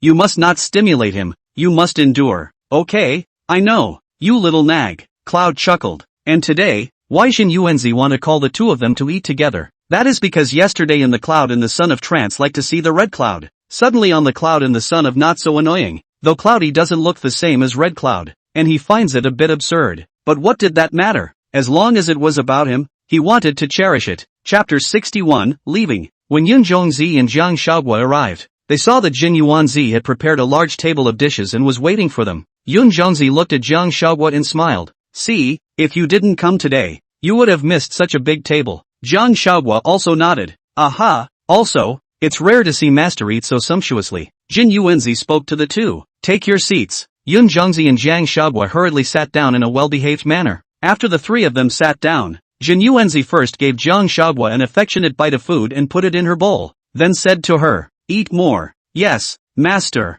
Jiang Huaguo was kinda touched by this chopsticks dish hole as what happened. These days, it's not that she doesn't want to come to Zhenyuanzi, but she's afraid that Zhenyuanzi is still angry with herself. That's why she doesn't dare to come. How Zhenyuanzi treated her all these years, she was not unaware of it in her heart. So how could she possibly go and ignore him just because of some small things? Immediately afterward, Zhenyuanzi also gave Zhenyuanzi a bite of food and put it into his bowl. You also eat more. Zhenyuanzi smiled somewhat awkwardly and said, good. At this time, Jiang Huaguo was very happy in his heart. By the looks of it, Zhenyuanzi seemed like he was no longer ostracizing Zhenyuanzi, otherwise why would he still give him food? And with that, the three ate happily. After eating his fill, Zhenyuanzi spoke to Zhenyuanzi, Immortal Zhenyuan, previously I was a bit rude. I would like to say to you, I'm sorry, no harm done. Zhenyuanzi said faintly. Immediately after that, Zhenyuanzi looked at Jiang Huaguo and said to her, Huaguo, this time I came here, apart from sending the jade flute to you, I also wanted to see if you were alright after you were injured. But now that I see that you're already safe and sound, I am also much relieved. So today, I'm going to prepare to go back. Going back? Are you going back to Terminal Mountain? Jiang Huaguo asked. Cloudy nodded and responded. Aha, master, I'm so sad to see you go. Jiang Huaguo's words were also from her heart. Zhenyuanzi loved music as much as she did, and was also nice to her. The two of them could still talk together, and were also teachers and friends. She really liked this master, and at that moment, Zhenyuanzi also spoke. Since little fruit can't bear to part with you, you can continue to stay for a while longer. When Zhenyuanzi and Jiang Huaguo heard Zhenyuanzi speak this, they were actually shocked. Some time ago, they were still going to beat and kill Zhenyuanzi, but now they were even going to keep him. This was too unbelievable. However, Zhenyuanzi didn't care about the unusual gazes of the two of them. Zhenyuanzi then spoke. Thanks for the kind words of the great immortal. I will not stay. Then he looked at Jiang Huaguo and said in a serious tone, Huaguo, there's no feast that doesn't break up under the sky. Today also happens to be the day you leave after eating this sumptuous feast, and in the other day, after you recuperate, you'll still have the chance to see each other again. Jiang Huaguo nodded.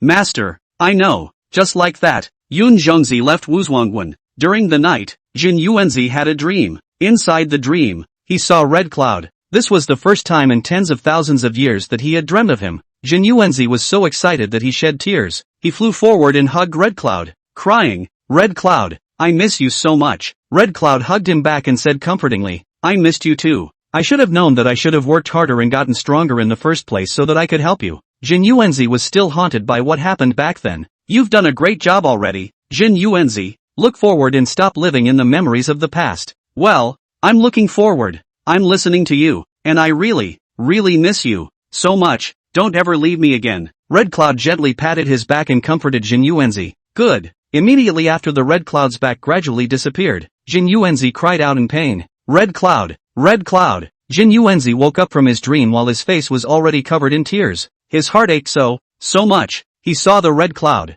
And even though it wasn't real, it was so real. For tens of thousands of years, he had suppressed his emotions day after day, but the more he suppressed them, the stronger they became. He was so sad. He pined for someone who would never come back. Throughout the night, Zhenyuanzi never slept again. Zhenyuanzi would come under the ginseng fruit tree every day for the past few days, looking straight at the ginseng fruit, and would also look at Jiang Huaguo from time to time. In fact, Zhenyuanzi loved the ginseng fruit so much, not because the fruit was so precious, but because Red Cloud liked to eat it. Back then, Zhenyuanzi's talent was not good. His cultivation was not better than others. He was introverted and did not like to talk, and he was often bullied. Red Cloud was different. He was the first Red Cloud transformed in heaven and earth, blessed with great fortune. His talent was excellent in all aspects, and his character was lively, free and unrestrained. At that time, when Red Cloud saw Zhenyuanzi being bullied, he stepped in to stop them and beat them away. Red Cloud looked at the battered Zhenyuanzi and said, "In the future, I'll cover you." That's how they became good friends who had nothing to talk about. Although the ginseng fruit is precious, but for the Red Cloud, like eating ordinary fruit, just pick, no matter how much he eats. Zhenyuanzi will not say anything more. Watching him eat happily, Zhenyuanzi also followed the happy. Zhenyuanzi now, as a person of quasi-saintly cultivation, what ginseng fruit? Yellow center plum? He didn't care. These things are only useful to those whose cultivation is still shallow, and he, for that matter, does not care at all. And Zhenyuanzi is now so precious. Ginseng fruit from the beginning to the end of the reason is only one. Red Clouds love to eat. He wanted to keep everything about Red Cloud. He didn't want to forget Red Cloud. Even Jiang Huaguo. He loved Jiang Huaguo so much and treated her so well, but only because Zhenyuanzi thought that if Red Cloud was still around, then Red Cloud would have smiled at him and said, "Zhenyuanzi, look, there's a fruit here that's become a sperm." Then Hongyun would definitely love Jiang Huaguo, and might even bully her on purpose and grab her food. And then Jiang Huaguo would come crying and complain to herself. But all of this was invisible to Red Cloud. It was because of Red Cloud that he had gotten so angry when the cloud had eaten a ginseng fruit, and he couldn't mess with something that belonged to Red Cloud. His ginseng fruit is always ready for Red Cloud, even if it's someone who will never come back. Zhenyuanzi also did not know why. Since that day when he saw Zhenyuanzi in a trance as Red Cloud, the thoughts of Red Cloud in his heart became more and more intense. It's even gotten to the point where you can barely contain yourself. So he flew up, beat 2 fruits, put them in a brocade box, and then left the 5 zhuangguan in a cloud. Chapter 62, Coming for You. In fact, Zhenyuanzi does not know why he is inexplicably very want to go to the terminal South Mountain, and also played 2 fruits want to give to Zhenyuanzi. But since we've fought and are halfway through the flight, it's not like we're going back again. We've come and gone. In this way, Zhenyuanzi came to the terminal mountain. After he arrived at the terminal mountain, he saw that Zhenyuanzi was currently standing at the top of a mountain, playing his flute. The breeze gently blew Zhenyuanzi's hair and clothes, his hair fluttering with the wind and his clothes hunting. The melodious sound of the flute also spread around with the breeze. Zhenyuanzi, on the other hand, was right behind him, listening quietly and not disturbing him. When the song ended, Zhenyuanzi turned around and saw Zhenyuanzi, a little surprised and also a little happy. He went forward and said, "Great immortal Zhenyuanzi, why are you here?" Zhenyuanzi took out the brocade box with the ginseng fruit and handed it to him. "For you." Zhenyuanzi took the box, opened it and realized it was a ginseng fruit, was very happy, and then also asked with some disbelief, "Surprisingly, it's a ginseng fruit. Is it really for me?" "Well, it's for you." Zhenyuanzi nodded his head in response. "Good good good." Zhenyuanzi was very happy, and hurriedly pulled Zhenyuanzi and said, Go inside and chat." Immediately after that, Zhenyuanzi followed Zhenyuanzi to the Jade Pillar Cave, but the Jade Pillar Cave is a bit bleak. Usually just Zhenyuanzi lives alone. Nothing, not like the 5 zhuangguan, so many disciples to serve. Zhenyuanzi made a great effort to pick at the contents of the cave, and managed to pull out some tea leaves, then brewed it for Zhenyuanzi and poured him a cup of tea. The two of them sat at the table. Zhenyuanzi opened that box, took out 2 ginseng fruits, shared one with Zhenyuanzi, and said, "One for each of the 2 of us." Zhenyuanzi then said, "There's no need, you just eat." "How can this be? How embarrassing for me to eat alone." Just then, Zhenyuanzi suddenly remembered something and hurriedly turned around and ran inside, and in a short while, he took a small box out. Zhenyuanzi handed it to Zhenyuanzi and said, "This is for you." "What's this?" "Open it and see." When Zhenyuanzi opened it, he found that it was actually an elixir. Zhenyuanzi explained, "This is the 9 revolutions golden pill given to me by the Supreme Lord Lao Jun, and I don't have anything to entertain you with, so I'll just take this and give it to you. You gave me something so precious. It's okay, the Supreme Lord often gives me this stuff, so eat it, no need to be burdened. Zhenyuanzi felt that this was also a piece of goodwill from Zhenyuanzi, so he didn't make any excuses and ate it, even though he said that it actually didn't serve much purpose for him.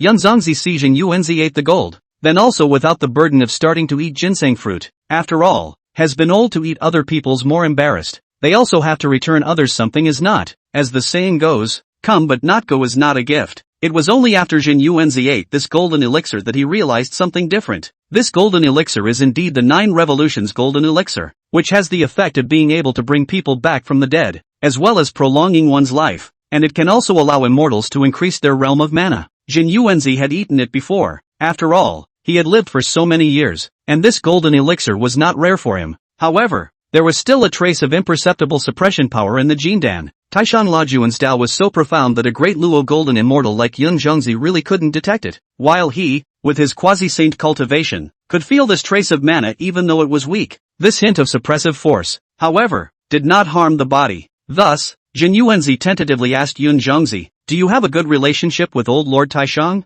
Zhenyuanzi nodded. That's for sure. He's my senior. He's very good to me. Oh, it's like this. Zhenyuanzi felt that since they were very close, if he told him, it was like he was provoking their relationship. Anyway, there was no harm in it. After he figured out the truth, then he would see if he should tell him or not. With that, Zhenyuanzi did not inform Zhenyuanzi of this matter. When it was time to rest at night, Zhenyuanzi was very polite and gave up his bed to Zhenyuanzi, saying, this bed is for you to sleep in. Then where do you sleep? Zhenyuanzi asked. There's another bed over there where Coco slept before. I'll go sleep there. Alright, Zhenyuanzi said with some embarrassment at this time. I didn't even entertain you properly when you were in the 5 Zhuangguan before, and now you're still giving up your own bed to me, so it's really a shame to receive it.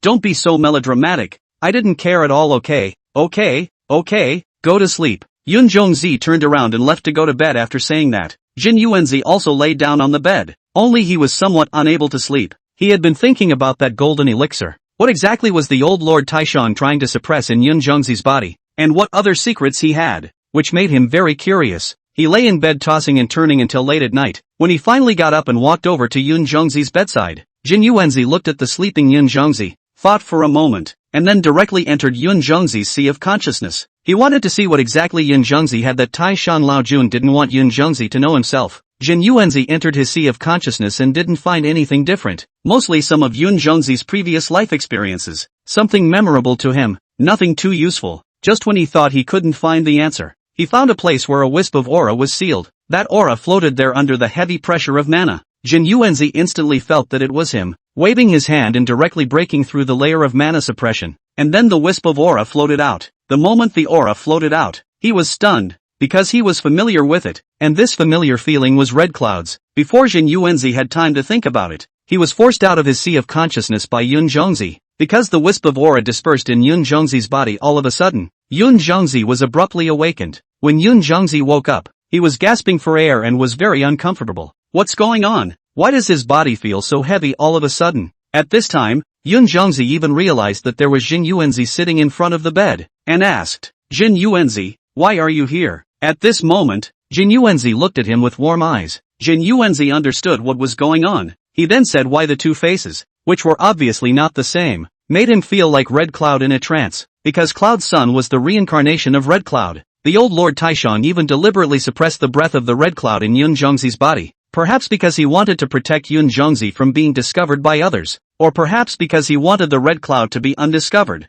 and for this reason, he needed to look for it again, and himself, in the first place, even hit the cloud, but really hateful. That is the Red Cloud in a step want to tell him, he is still on his side, why he is so stupid, did not find out earlier, but also bullied him. If only he had discovered it earlier, perhaps 1,000 years ago, perhaps 10,000 years ago, he had already rubbed shoulders with the cloud, only he had not discovered it, only because he was too stupid, letting Red Cloud wait for him for so long. But luckily, Red Cloud came back after all. Chapter 63, Stay Away From Me. Zhenyuanzi looked at Zhenyuanzi excitedly, then went forward and hugged him tightly, saying, Red Cloud, you're finally back, I missed you so much. Zhenyuanzi was Zhenyuanzi so a whole. People are confused. What this is? He directly pushed away Zhenyuanzi, said, what are you doing Zhenyuanzi looked at him with tears in his eyes. Red Cloud, I am Zhenyuanzi, what's with that? I know you're Zhenyuanzi, I'm not some Red Cloud you're talking about. I'm Yun Zhengzi.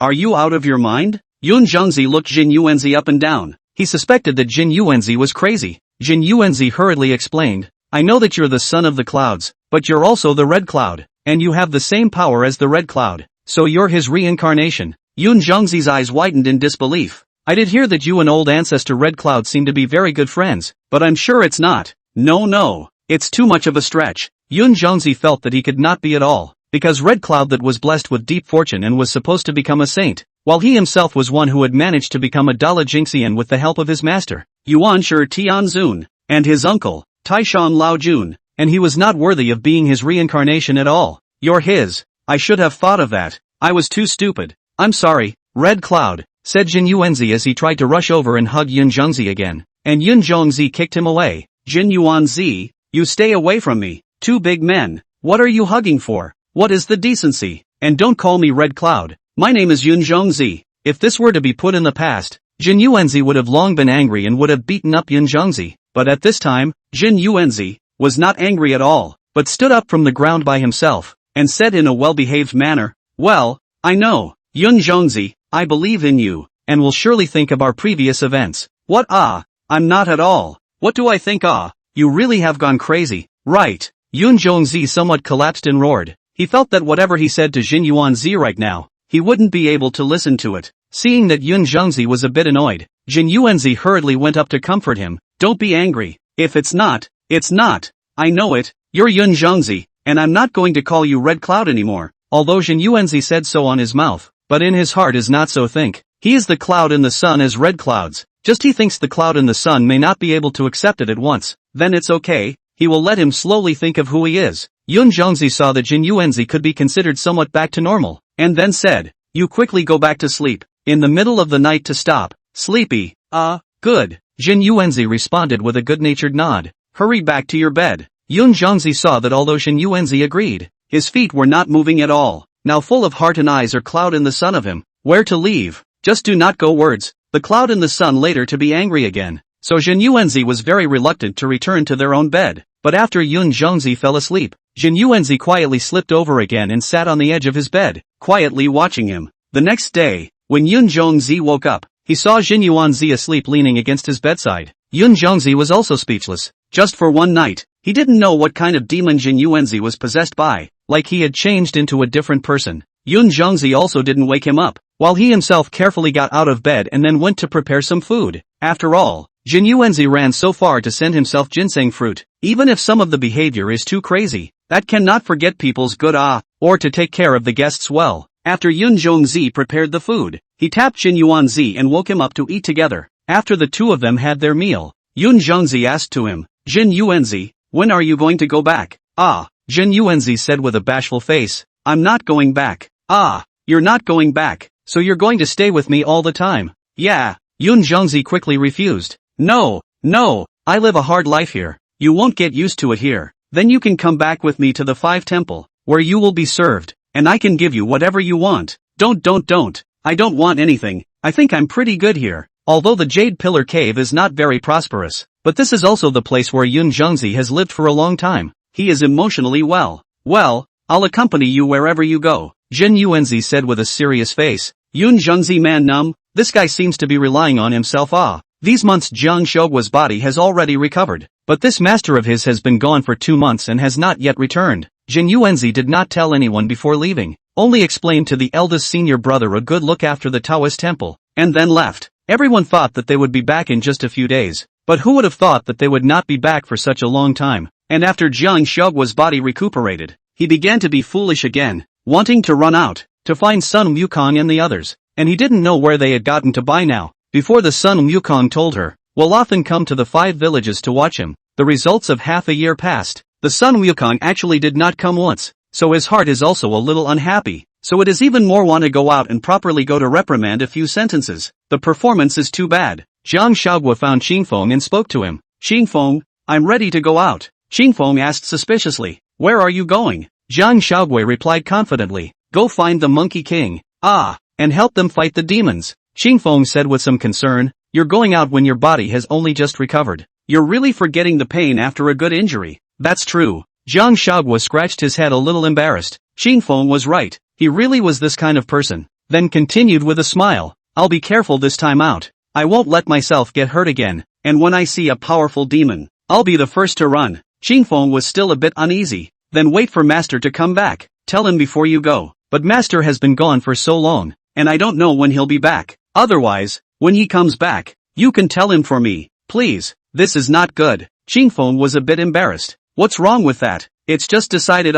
Thank you, Senior Qingfeng. After Jiang Huaguo finished speaking, he directly and swiftly rode a cloud and left the 5 zhuangguan. Qingfeng looked at her distant figure and shouted, protect yourself. I know. Take care of yourself too. Jiang Huaguo also responded to him from a distance. In this way, Jiang Huaguo left the 5 zhuangguan and headed for the road to the west, looking for the Monkey King and his group. Chapter 64, The Flaming Mountains. Jiang Huaguo flew for a long time before he realized them. So it turned out that the Tang monk and the others had now arrived at the Flame Mountain. Jiang Huaguo happily flew down and went to greet the Tang monk and the others. Elder Tang. When Tang monk heard someone calling him, he turned his head to see that it was Jiang Huaguo, who he hadn't seen for a long time, and hurriedly responded happily, Miss Jiang, you've come. Piggy and Sandmonk were also happy to see Jiang Huaguo and went up to greet him. Huaguo, you're back. It's so good. So good. Well, back.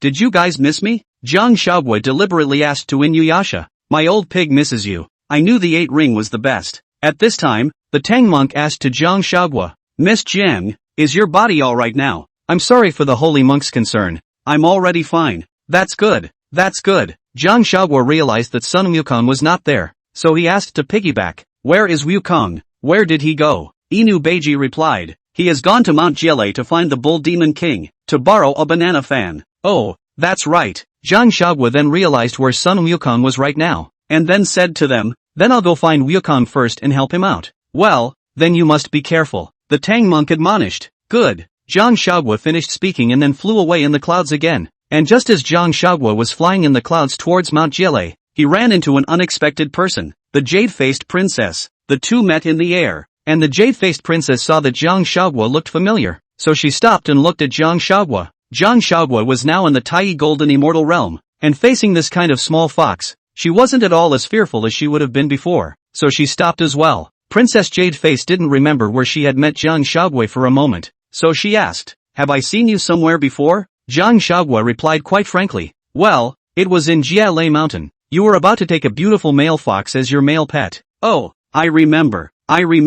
Princess Jade-Face then remembered where she had seen her before. She asked, where is your male fox? Why didn't you bring it with you? People are gods in the sky, alright, so don't even think about it. Jiang Huaguo was somewhat speechless. Well, that's a shame. By the way, where are you going with this? Jurizen, I advise you not to go. Why? Now Jiale Mountain Bull Demon King and Sun Wukong are fighting. You go, don't hurt you again. Hurry up and run. Jiang Huaguo confused.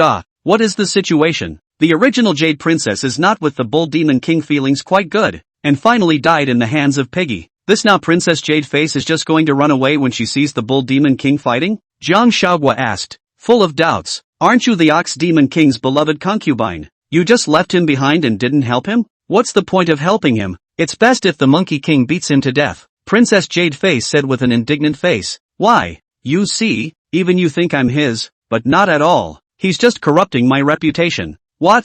Jiang Huaguo was once again shocked. Do you think I am so pretty and my family is so rich? Why should I like a demon who is married and ugly? And only Princess Iron Fan, who treats the Bull Demon King as a treasure. No, I'm a little messed up. What the hell is going on here? In the beginning, the Bull Demon King and my father befriended each other, often came to my home. Later, my father died, leaving behind 10,000 slams of family wealth. This Bull Demon King hit on the idea of this family wealth of mine, and then also stared at me. I dead set on not agreeing to be with him. He relied on my home, and also went around to say that I was his concubine. Pissed off me. Princess Jade-Face spoke about the Bull Demon King. The loathing in her eyes could not be hidden. It's like this. Jiang Huaguo could sort of figure out what was going on by now. Princess Jade-Face then pulled Jiang Huaguo up and said, hurry up and leave, lest the trouble hit us later. Jiang Huaguo was just directly pulled away by the Jade-Face princess and kept flying forward. Jiang Huaguo thought that Princess Jade-Face was quite nice, except for being a bit backstabbing.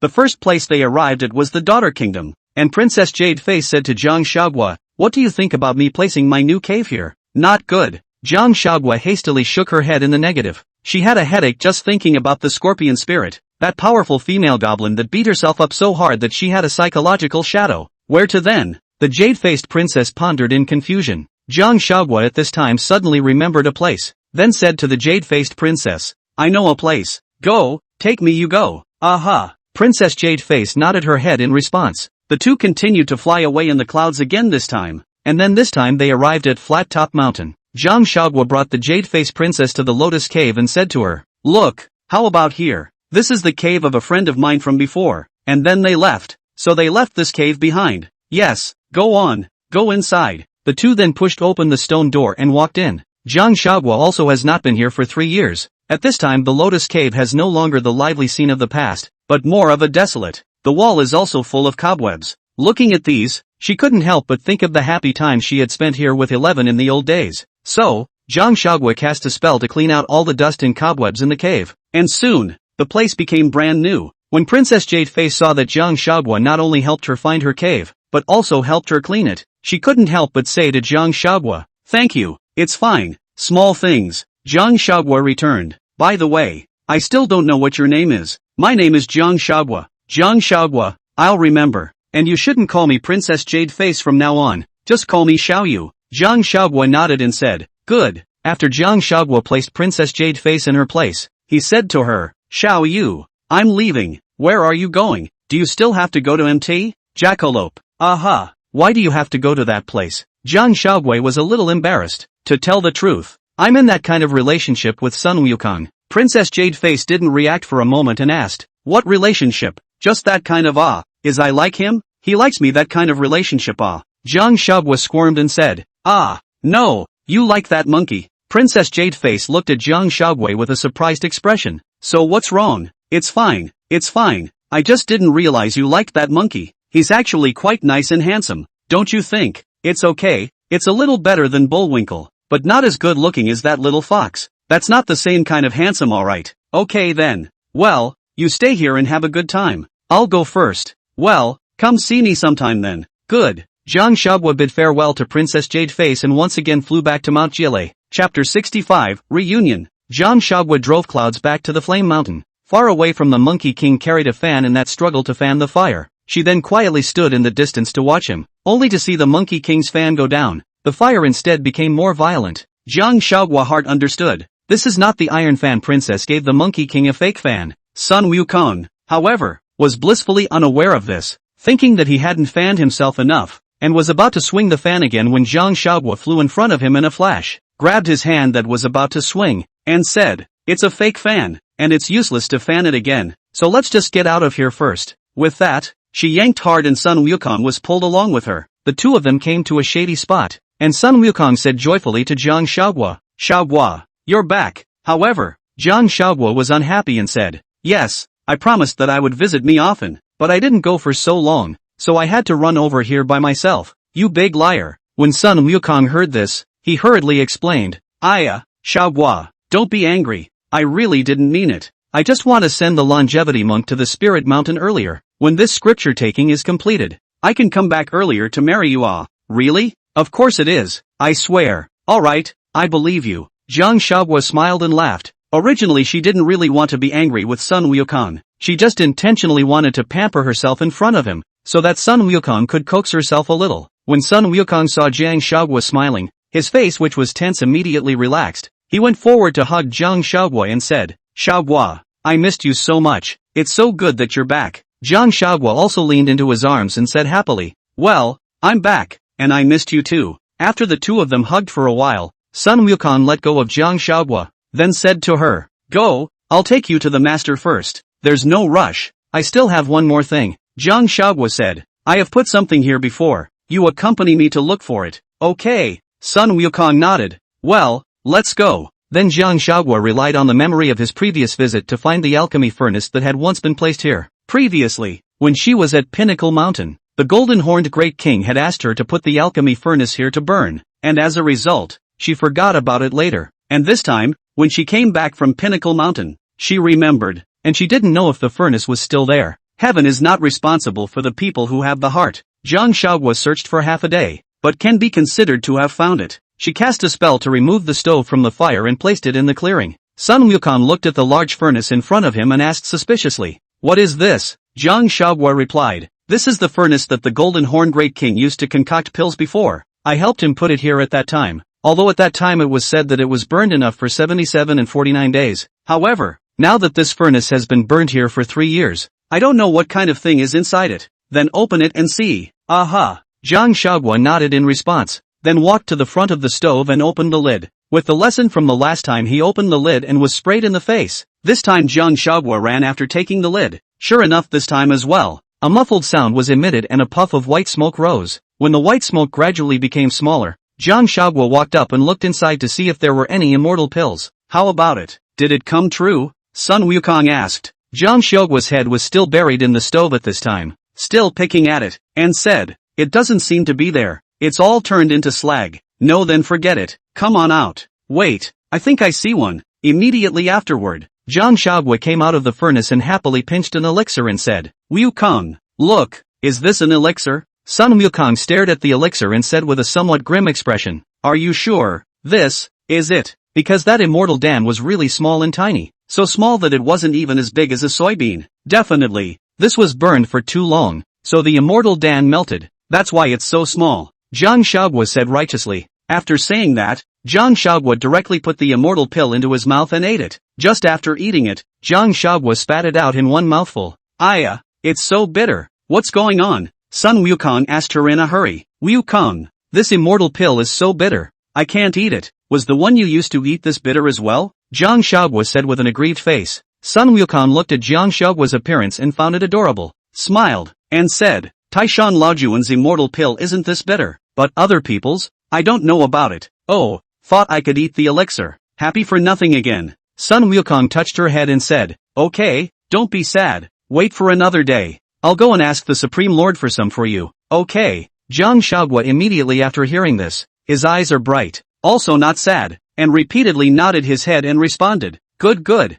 Wukong, just know you are the best for me." Then Jiang Huaguo stood on her tiptoes and gave a gentle kiss to Sun Wukong's cheek. Sun Wukong's face instantly turned red, not expecting Jiang Huaguo to suddenly kiss himself. Jiang Huaguo saw it and made fun to him. "Wukong, why are you blushing again? Ha ha ha ha ha." "Which is not." Sun Wukong hurriedly cast a spell to recede the blush from his face. Well, no, go back to the Tang monk." After saying that, Jiang Huaguo took Sun Wukong's hand and left the place. When the Tang monk saw the two of them coming back, he quickly asked, "How's it going? Did you borrow the fan?" Sun Wukong shook his head and said, "No, originally I got it, but who knows, Princess Ironfan gave a fake fan, and that fire got bigger and bigger." "AI, the Tang monk sighed. "What can we do about this?" Sun Wukong continued, "Master, don't be in a hurry. This time I'm going to find the Bull Demon King again." Then he looked at Piggy. "Beiji, you go with me." "Okay, eldest brother, I'll go with you," Inuyasha responded. Sun Wukong spoke to Jiang Huaguo again. "Huaguo, you'll stay here with Master Sha to protect Master. Is that okay?" Jiang Huaguo nodded. "Okay, you go, I'll protect the Tang monk." With that, Sun Wukong left with Piggyback to find that King Bull Demon. At this time, Jiang Huaguo, the Tang monk, and the Sand monk were resting in place. Jiang Huaguo looked at the hot weather and couldn't help but say, "This day, it's so hot, it's really suitable for drying some raisins." "Raisins?" Monk Tang was a bit puzzled. "What's that?" "It's when you put fresh grapes in the sun until the water evaporates and they become dry. So not only are they easy to preserve, but they also taste great," Jiang Huaguo patiently explained. "So that's how it is. Miss Jiang really is a knowledgeable person," the Tang monk praised. Jiang Huaguo was a little embarrassed. Who let the people here now had never eaten raisins? Not that she was to blame for pretending. And just then, Inuyasha came hurrying in from the distance. Chapter 66, Princess Ironfan. When the Sand monk saw Inuyasha running back, he rushed forward to welcome him. "Second senior brother, what's wrong? Why did you come back alone?" Piggy replied, "Senior Sha, that Bull Demon King is too powerful. Senior brother told me to call you in to help." "Ah, it's like this. Then let's hurry up and go," Sand monk said as he was about to go with Inuyasha. At this time, Jiang Huaguo shouted out, "Stop." The two stopped and turned back, and the Sand monk asked, "Miss Jiang, what's wrong?" Jiang Huaguo walked forward, picked up the jade flute, pointed it at Piggy, and asked sternly, "Who are you?" Inuyasha replied with an anxious look on his face, "I'm Inuyasha." "Inuyasha, so let me ask you what my name is." Piggyback was flustered at this time, stammered and couldn't answer. Jiang Shaoguo heard Piggy said that the Monkey King called the Sand Monk to help is very strange. How can he let everyone remove the demon only leave himself alone to protect the Tang Monket, and she herself, but also need to protect it? This is not normal. Moreover, the Bull Demon King is also only a tiny golden immortal pinnacle realm of the demon. The two of them in the same realm. It is not possible to completely defeat Jiang Shaoguo continued to speak. Even I don't know what my name is. How dare you claim to be Piggy? What kind of demon? Report your name.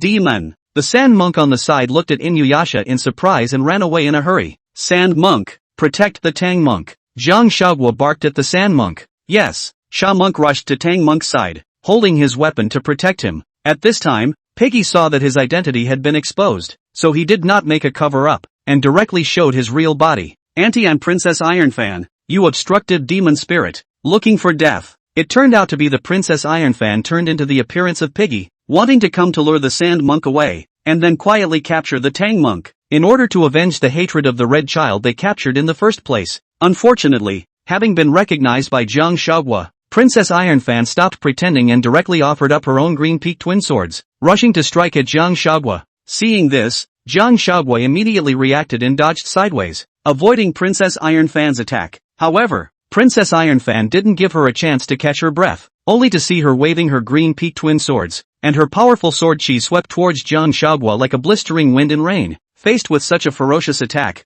Jiang Shaoguo didn't dare to slack off. She gripped the jade flute in her hand tightly and swung it with great force, a green light striking towards Princess Ironfan at an astonishing speed. Princess Ironfan sidestepped the blow, and not to be outdone, she swung her green peak twin swords and engaged Jiang Shaoguo in a thrilling duel. The two of them went back and forth, not giving way to each other. Seeing this, the Sand Monk on the side wanted to come forward to help, but Jiang Shaoguo said, "Protect the Tang Monk, don't worry about me." Good. Sand Monk obediently returned to the Tang Monk again. Jiang Shaoguo actually fight is a bit strenuous. Ironfan Princess is not with the Jade Princess of that kind of delicate, not very hard to practice spells of people. Ironfan Princess that is the Rakshasa female, very powerful. So Jiang Shaoguo guided Princess Ironfan to a distant place to fight, and as he did so, he came to the neighborhood of Basho Cave. Jiang Shaoguo had already seen that Sun Wukong and Piggyback were fighting with the Bull Demon King at this time, so he hurriedly shouted, "Wukong, come and help me." Hearing Jiang Shaoguo calling out to him,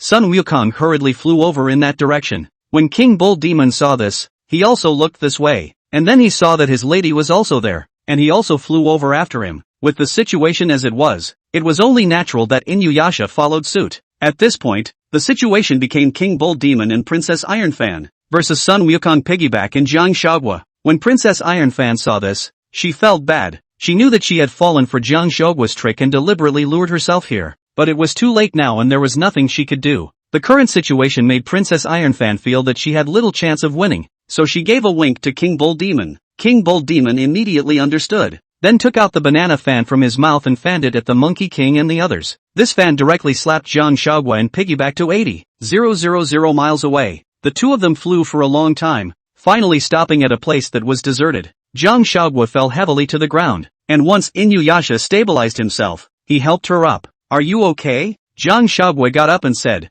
"Thank you, I'm fine." "Hey, this banana fan, really powerful. Do not know to us blow where." "Hey, that monkey blow where to go," said Piggy. Also looked around. He shouldn't have been blown over. He has a wind stabilizing pearl. Jiang Shaoguo, who had read all the Journey to the West for I don't know how many times, quickly thought of the fact that Lingji Bodhisattva had given the Monkey King a wind fixing pearl, so the Monkey King should still be in the same place at this time. That's right. Inuyasha came to a realization. Come on, let's hurry back. After saying that, Jiang Shaoguo and Piggyback went back on their clouds. This way, however, they did fly for a long time, because by the time they arrived, the Monkey King had already gotten his banana fan. The Monkey King waved his banana fan to extinguish the fire on the mountain of flames. This hurdle, too, is considered to be completely over, and they continued on their journey westward, leaving the flaming mountain. This is a good scenery all the way. Birds and flowers, full of vitality. Everyone's mood also followed very good. It was midday and the sun was a bit hot and exhausting,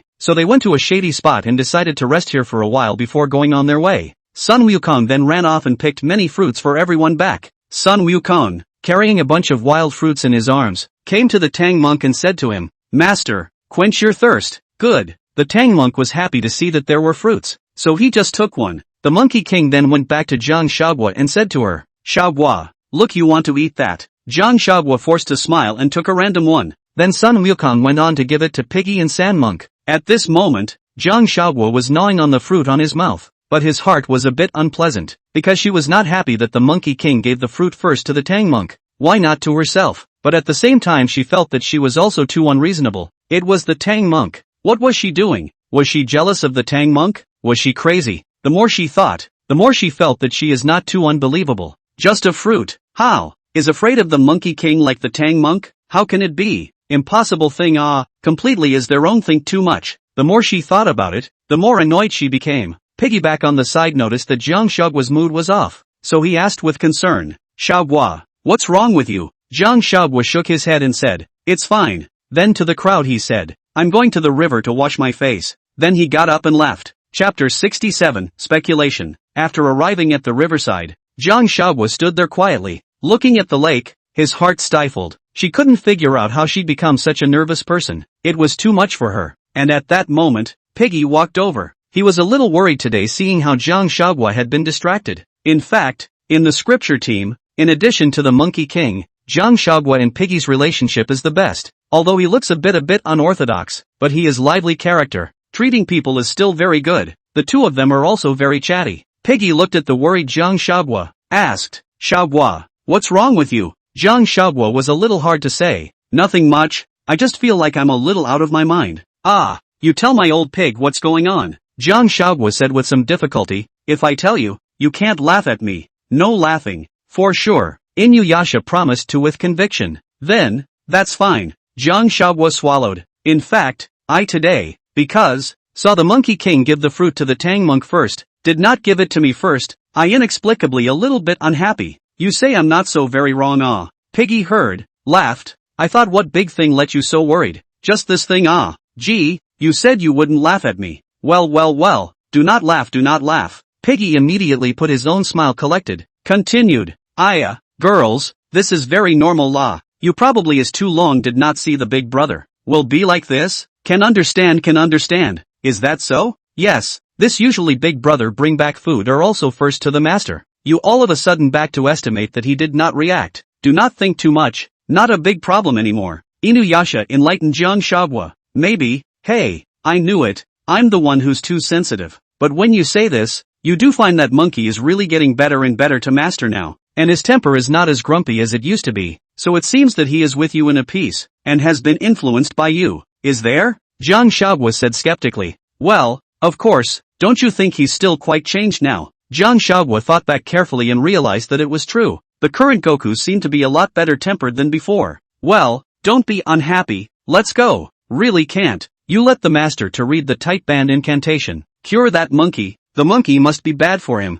Ha. Piggy said jokingly, Beiji, you're still the worst. Jiang Huaguo was also amused at this moment, and a smile appeared on her face. When Piggy saw that Jiang Huaguo was happy, he was relieved, and before long, the two of them walked back from the river. Sun Wukong went up and said, what are you two talking about? So happy. Not telling you. Jiang Huaguo smiled mysteriously, then spoke to Tang Sanzang. Tang Monk, it's time to get on the road. Let's go. Aha. Monk Tang got up and mounted his white horse. The group continued on their way. After traveling into the night, they did not find any homes, so they rested in the mountains and forests. Everyone was asleep. Only Jiang Huaguo carefully walked over to Sun Wukong and squatted down. Looking at the sleeping him, Jiang Huaguo watched quietly, then reached out his hand, wanting to touch his head. But before Jiang Huaguo could put her hand up, the Sun Wukong, who had his eyes closed, directly grabbed her hand, then slowly opened his eyes and looked at Jiang Huaguo tenderly. In fact, he had already sensed that Jiang Huaguo was next to her. He just wanted to see what Jiang Huaguo wanted to do. Immediately after that, Sun Wukong compared another shushing gesture to Jiang Huaguo, and then signaled to go to the distance. With that, the two of them quietly left the group and made their way to an open area nearby. Under the moonlight, the two looked at each other. Sun Wukong asked to Jiang Huaguo, what happened to you today? Jiang Huaguo went up and hugged Sun Wukong, snuggled in his arms, closed her eyes and felt his body temperature, and said, I don't know what's going on. Suddenly I feel so afraid of losing you, so afraid that you don't like me anymore. Sun Wukong embraced her in his arms, gently stroked her head, and comfortingly said, don't worry, you're the one I love the most. Well, I'm the one who's too sensitive. Is it because your body hasn't recovered well yet? Sun Wukong asked with concern. Jiang Huaguo replied, I don't know. Maybe it's because I almost died before and going through that made me a bit afflicted. Sun Wukong was heartbroken and said, it's my fault for not protecting you and making you like this. I don't blame you. Then do you want me to send you back to the 5 Zhuangguan, and then recuperate? This journey, it is too hard. The wind and food, plus you have just recovered. I am a little intolerant of you to follow me to suffer, and also do not want to see you again in trouble. Let me think about it. Maybe I really haven't completely recovered yet. Jiang Huaguo also began to doubt herself. If she hadn't recovered well enough to be like this, well, all at your service. Sun Wukong hugged her affectionately. After a while, the two returned, and this time, Sun Wukong came to Jiang Huaguo's side and rested next to her. The two leaned against a large tree together, then gradually closed their eyes. Soon, Sun Wukong fell asleep. Only Jiang Huaguo was somehow confused in his mind and couldn't sleep. Jiang Huaguo thought back to the events of these hours and days, thinking about how it had become like this. Whether it was the Monkey King who had changed, or himself. Maybe he really should go back to Zhenyuanzi and take a good look at what his problem was. No, go back to the 5 heavenly kings? Jiang Huaguo suddenly realized a hint of something wrong. She had been so engrossed in whether or not something was wrong with her that she had ignored Sun Wukong. She clearly remembered when Sun Wukong was reluctant to leave the 5 truthful monks because of herself. But now, he took the initiative to say that he would let himself go back to the 5 truthful monks. He was thinking about his body, but it was so unlike his old self, so there were only 2 possibilities. One was that he had changed, and the other possibility was that the Monkey King in front of him was not the real Monkey King. So Jiang Huaguo tried to think back to when the original plot, where the real and fake Monkey King was, and whether they experienced it. She made herself stay calm. Then she recalled that it seemed like the calamity of the real and fake Monkey King came after she left the Daughter Kingdom. So is it possible that the Monkey King in front of you is actually the 6-eared macaque? If the assumption holds true that the Monkey King is a 6-eared macaque, then this is all really too scary as well. Calm down. Jiang Huaguo, you have to be calm. She was silently telling herself inside that she had to be calm at this moment. This was just her guess. Not necessarily. But what if, hypothetically now, it was the 6-eared macaque who had taken the place of the Monkey King? Suddenly, a lot of questions in her head she had figured out. Chapter 68, Calm Down. According to the Monkey King's nature, he wouldn't go half a year without visiting Jiang Huaguo, so only the fake Monkey King wouldn't go. According to this conclusion to push, this is the reason why Jiang Huaguo suffers from the very beginning. Only at that time she did not even suspect the person in front of her, but played with her temper and passed it. By the time the Sun Wukong saw that he wanted to eat the immortal pills, although the Sun Wukong also said that he helped himself to go to the old Lord Taishang to ask for it, but according to the degree that the Sun Wukong used to treat her, he must have gone to the sky to look for the old Lord Taishang right away. After all, in the first place, just said what the Chang'ao on the moon looks like. Sun Wukong is going to take her to the Moon Palace. The real Sun Wukong is never a person who only talks about it. And later, she and Inuyasha were blown 80,000 miles away by the fan. And the Monkey King didn't go looking for her. Yes, the Monkey King knows that she is not going to die, and nothing will happen to her.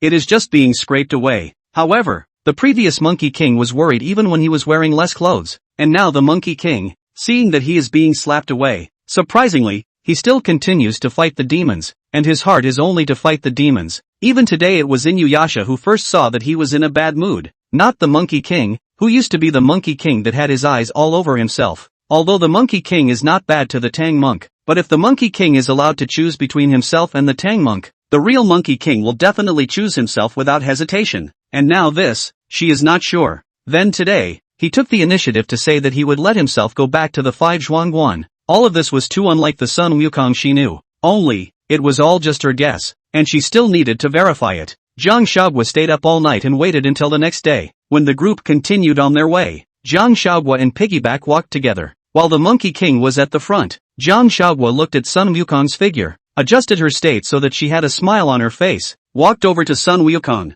and intimately said to him, Wukong, I want to eat the 9 turns of the Elder God of the Supreme Lord's 9 turns of the golden elixir. Can you go and ask for some for me? Ah, why do you suddenly want to eat the golden pill? Sun Wukong said with a frown. Jiang Huaguo continued to be pampered. Is it okay, Wukong? Sun Wukong then had a smile on his face and patiently explained to her. Huaguo, when we finish fetching the scriptures, I'll go to Taishan Lao Jun to get them for you, okay? Right now if I go there, no one will be there to protect Master. Jiang Huaguo looked lost and nodded. Alright then. Sun Wukong dotingly touched her head and said, Good girl. Then Jiang Huaguo silently walked to Inuyasha's side again. She struggled to control her heartbeat. She was certain that the person in front of her was definitely not the Monkey King. Jiang Huaguo, all this begging to go to want. The real Monkey King cannot not go to help themselves to want. Just like the Qingfeng said, the Monkey King stealing will steal for themselves. Where will all kinds of excuses? However, where the real Sun Wukong had gone, she didn't know. But the only thing she was sure of was that Sun Wukong must not be in a good place, or else he couldn't have not come to find himself. So what would she have to do to find out the current whereabouts of the Monkey King, whether he was alive or dead?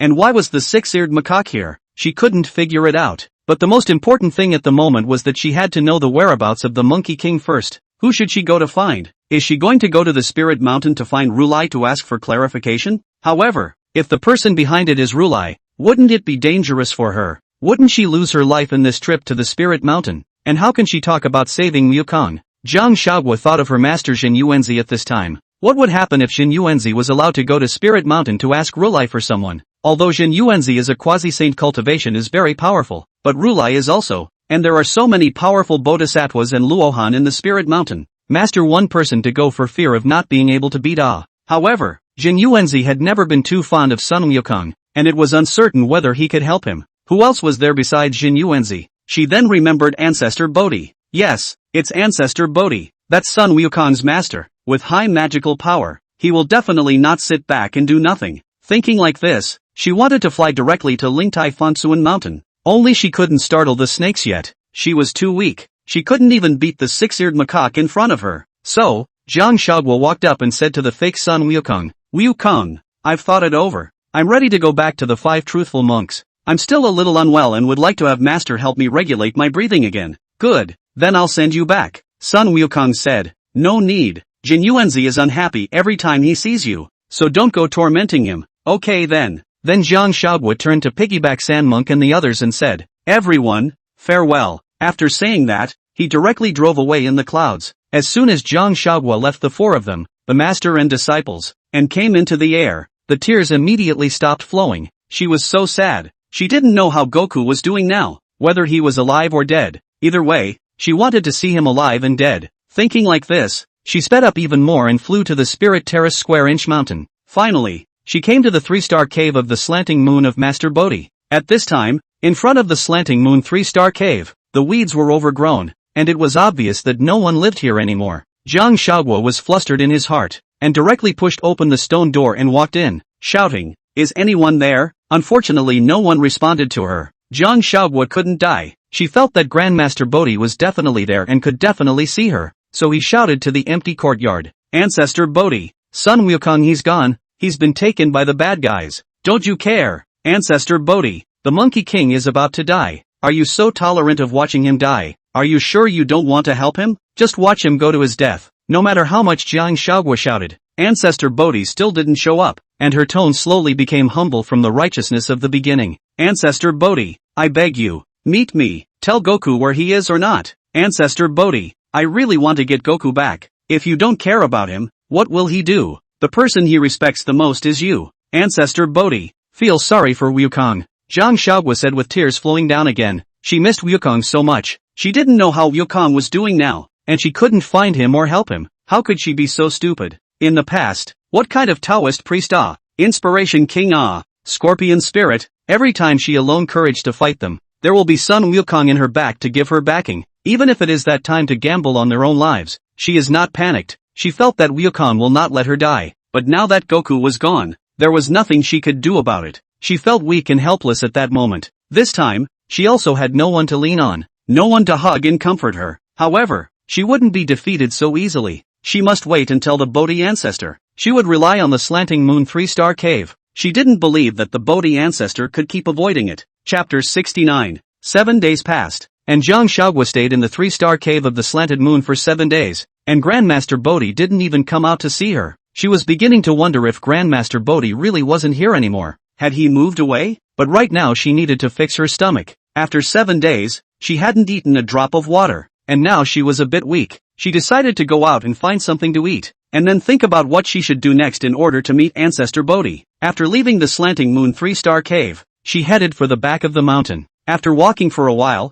she saw a huge peach tree with peaches growing one by one and delightful too. When Jiang Huaguo saw this peach tree, he immediately thought of it. When Grandmaster Bodhi asked the Monkey King how long he had been here, he replied that there was a peach tree behind the mountain, and he had eaten there 7 times, so he thought it was 7 years. Jiang Huaguo thought that this peach tree might be the one that the Monkey King had eaten in the first place, so he happily picked a peach. She casually wiped it with her sleeve and ate this Monkey King's same peach. When she ate the peach, she was shocked. The shock wasn't how delicious the peach was, but in this peach, there was spiritual energy. She hurriedly ate the peach whole, and a gentle spiritual energy entered her body. She hurriedly went to pick peaches again, wanting to eat more and absorb more, but behind her, she ate a dozen or so in a row, and there were no more peaches containing spiritual energy. But at the same time, she seemed to understand that this peach tree was just an ordinary peach tree. What was different was the peach. It should be someone who had deliberately injected spiritual energy into it, and this person, the only one she could think of, was Bodhi.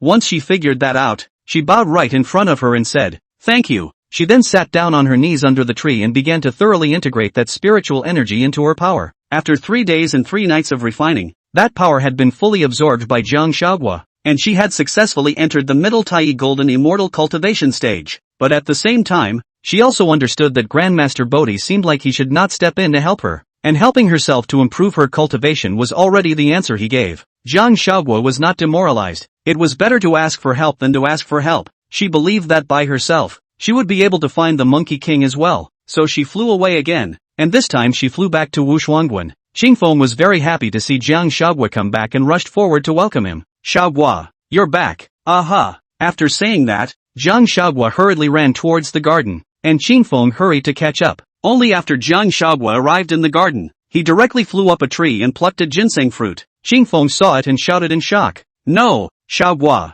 you can't pick the ginseng fruit if the master isn't here." Where did Jiang Huaguo listen? After picking off a fruit, straight down, she started to stuff it into her mouth. That's right, she was doing it to become stronger. Only she had just taken a bite down, and was suddenly sickened by the flavor, which was so unpleasant that she couldn't stop vomiting out of her mouth. Qingfeng stepped forward and hastily helped pat her back, asking with concern, "Are you alright? Quickly spit it out. You forgot what the master said. You can't eat this." Jiang Huaguo was also helpless. For others incomparably coveted ginseng fruit, for himself like eating poison. It seemed that he couldn't eat the ginseng fruit, so Jiang Huaguo directly handed the rest of the ginseng fruit to Qingfeng and said, "Don't waste it, you can eat the rest." Qingfeng instead happily took the ginseng fruit and ate it. Jiang Huaguo asked Qingfeng at this time, "Is master still not back?" Qingfeng shook his head, "Not yet, and I don't know where exactly master has gone. It's the first time I've seen master leave for so long." Hey! Jiang Huaguo was helpless. He had wanted Zhenyuanzi to help him raise his cultivation, but now he couldn't even find anyone. She had no choice but to leave the 5 Zhuangguan once again and head to the final mountain, trying to find Yunzhengzi to help.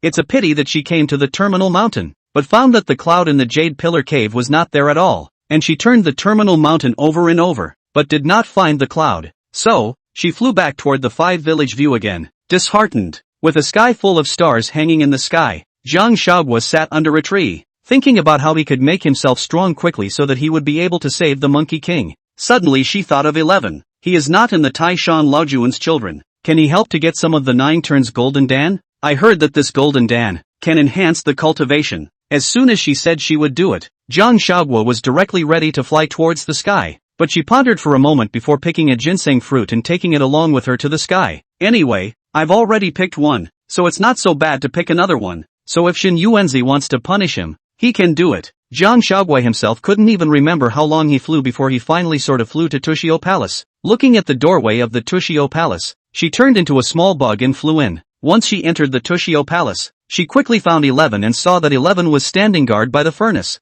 Jiang Huaguo then transformed back into his original body and softly called out, 11. 11 looked at the voice and was delighted to find it was Jiang Huaguo. "Coco, it's really you," 11 said incredulously. "Aha, it's me." Jiang Huaguo nodded and responded, "What brings you here today?" 11, "I snuck in here to see you. I have a favor to ask." "What is it?" "You say, I would like to beg for a 9 turns golden pill." 9 turns golden dan. What are you doing? 11 asked suspiciously. Jiang Huaguo answered honestly, I want to raise my mana, and I heard that eating the 9 turns golden pill helps with cultivation. That's not bad, but it's not easy to seek out the golden pill of the elder Lord Taishang. That's why I've come to you. Can you help me? Get a capsule. Ah, you mean, let me steal it. It's not stealing, it's exchanging. Immediately after that, she took out the ginseng fruit and said to 11, "Can I exchange this ginseng fruit for a golden elixir?" Jiang Huaguo did not have so much ability to be able to steal the immortal pills like the Monkey King. Even the children of the Tushio Palace may not be able to beat. So she thought of taking a ginseng fruit in exchange, so that even if the Lao Jun knows, at least it is a ginseng fruit to offset the exchange, and 11 will not be heavily punished. 11 was a bit embarrassed at the moment. This, Jiang Huaguo said anxiously, please help me. Why don't you just eat the ginseng fruit? This efficacy is not worse than the golden elixir, right? I'm supposed to be a ginseng fruit, and repels and when I eat me, I'm disgusting as hell. So that's how it is. Well then, I'll go get it for you then. Good, thank you. Jiang Huaguo nodded happily and said, then hurriedly put the ginseng fruit into 11's hands. Then, 11 turned around and went to get a golden elixir over and handed it to Jiang Huaguo. Jiang Huaguo didn't bring any hesitation at all and directly swallowed it in one gulp. Instantly she felt a powerful spiritual energy that surged through her body. Chapter 70, Almost Died Again. Jiang Huaguo wanted to hurry back to the 5 Zhuangguan and refine this spiritual power. So he said to 11, 11, thank you. I'll go back first. If there's anything you can go to the 5 Zhuangguan and look for me. Good. 11 nodded in response. Jiang Huaguo then left the Tushio Palace. Only she hadn't left the Tushio Palace for long before her body became abnormal. She was hot, like a fire was burning, and felt like she was about to explode. Immediately after that, even her consciousness became blurred, and before she collapsed, she seemed to see a white-haired man, and then she held out her hands and said, help me. Immediately afterward, Jiang Huaguo lost consciousness again and collapsed. When I woke up again, it was in a strange room. She looked around warily, then slowly walked out. As soon as she went out, she found a white-haired man sitting outside, and that man, she recognized, was Emperor Donghua. Jiang Huaguo hurriedly went forward and saluted. Greetings to the emperor. There's no need to be polite. Emperor Donghua still had a gentle look on his face as he spoke to her. Emperor, do you still remember me? Jiang Huaguo tried to ask. After all, the last time they met, she was still a fruit of the earth. Emperor Donghua spoke. Remember, you're that ginseng fruit. Aha! Jiang Huaguo was very happy. I'm the ginseng fruit that you helped me grow arms and legs. Immediately afterward, Jiang Huaguo was very thankful. Emperor, you helped me last time, and you saved me this time. Thank you so much. There is no harm. It is fate that we meet today, proving that your fate is not deserved. Ah, what do you mean? Emperor, you mean I almost died? Jiang Huaguo thought he was just a little bit of a problem. Emperor Donghua nodded. You haven't been cultivating as an adult for a long time. It would have been good enough for you to have a golden immortal cultivation, but you should have been in a hurry to enhance your mana recently. Your body couldn't carry so much spiritual energy for a short period of time, thus causing you to almost perish. So that's how it was. I said how I was feeling like I was going to explode. You need to stop being so hasty next, lest there be further danger. Jiang Huaguo obediently nodded his head and said, I know, but you've been blessed by the misfortune. You've now reached the peak of Tai Golden Immortal. Ah, really? Jiang Huaguo hurriedly ran his spells and realized that he had really raised his mana a lot more, and had really reached the peak Tai realm. I've improved again. Yay, I've made another step forward. Jiang Huaguo was so excited that she jumped up. When Emperor Donghua saw it, he also laughed. He was really a little kid. Afterwards, Jiang Huaguo expressed her gratitude to Emperor Donghua before flying away again. And this time, she didn't go back to the 5 Zhuangguan. Jiang Huaguo was actually very sensible. She didn't venture to the Spirit Mountain to look for Rulai, but instead went to the fake Wukong, who she was relatively able to cope with, and might be able to ask something from his mouth. Jiang Huaguo flew directly over after seeing the 4 members of the Tang monk's teacher and disciples, and slowly landed in front of the 4 from the air. The Sun Wukong was very happy to see Jiang Huaguo come back. Huaguo, why are you here? Jiang Huaguo piled up a fake smile on his face and said to him, passing by, saw you guys here, came down to take a look. Then he spoke to the Tang monk riding his white horse again. Holy monk, come down and rest for a while. Monk Tang nodded and said, good. With that, a few of them found a shady spot to rest. Jiang Huaguo picked up the jade flute and spoke to them. It's been a long time since I've played a tune for you guys, so let's play a tune for everyone to listen to today. Good. Sun Wukong looked at Jiang Huaguo with a doting face. Immediately afterward, Jiang Huaguo played a very sad tune, and everyone followed along with the music, and their moods became a little sad,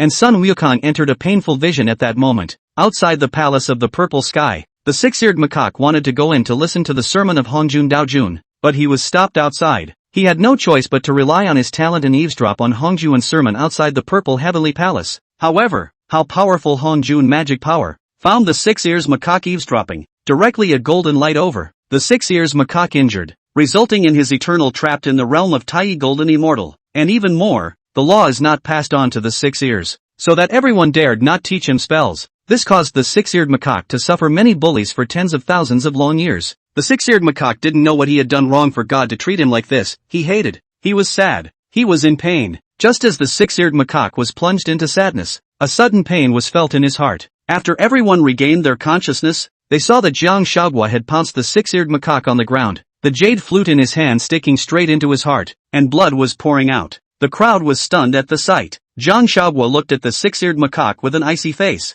his eyes filled with hatred and determination. She asked viciously, "Where is the real Monkey King? Tell me." The 6-eared macaque stared straight at Jiang Huaguo, a bitter smile spreading from the corner of his mouth, followed by a tear slowly flowing from the corner of his eye. His heart ached. The girl in front of him that he loved was now trying to kill him. Although he was replacing Sun Wukong, his feelings for Jiang Huaguo were true. The first time he saw Jiang Huaguo, she cared about herself and pulled him out of the flaming mountain. Looking at the way she pampered and gambled with himself, he thought it was very cute. It was because he liked it that he blushed when she kissed him and wanted to hug her tightly. He really wanted to be together with her properly. Only, now she's found out after all. The 6-eared macaque did not have the same heart of sincerity as the Monkey King, and in his mind, no one could be an obstacle to him. The 6-eared macaque directly slapped his palm, opening Jiang Huaguo. Jiang Huaguo had just entered the peak Tai golden immortal period, while the 6-eared macaque had stayed at the peak Tai golden immortal period for too long. So in comparison, it was still the 6-eared macaque that was more powerful.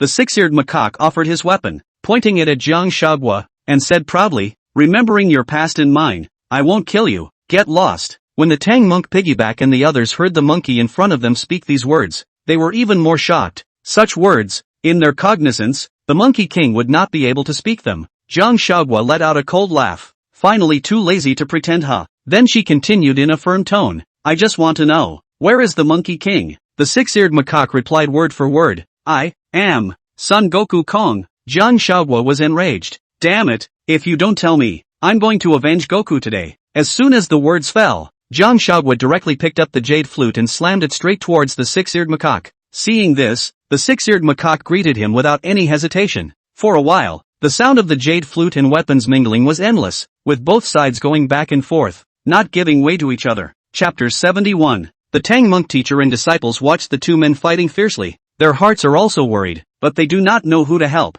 The whole thing is cloudy, not clear at all what is going on, only to see the 6-eared macaque hit Jiang Huaguo's body with a stick, which caused her to suffer pain. Just as the 6-eared macaque proceeded to the next stick and was about to hit her again, a golden light appeared at that moment, directly knocking the 6-eared macaque to the ground. Jiang Huaguo turned around and was pleasantly surprised to find that it was actually Zhenyuanzi and Zhenyuanzi who had arrived. Zhenyuanzi hurriedly stepped forward and asked Jiang Huaguo with concern, "Huaguo, are you alright?" Jiang Huaguo at this time tears simply flowed out as if they were out of control, crying loudly, "Master, you have finally come." Then he directly hugged Zhenyuanzi. Zhenyuanzi gently patted her back and comforted her repeatedly. "It's alright, it's alright." It turns out that Zhenyuanzi, in order to avoid Zhenyuanzi, directly is running to various places, but helpless every time by Zhenyuanzi found. "No way." Then back to the Jade Pillar Cave. "Go back." He found Jiang Huaguo came traces. Zhenyuanzi felt that it must be Jiang Huaguo out of something to come to find themselves, so they rushed back to the 5 Zhuangguan with Zhenyuanzi, and when they returned,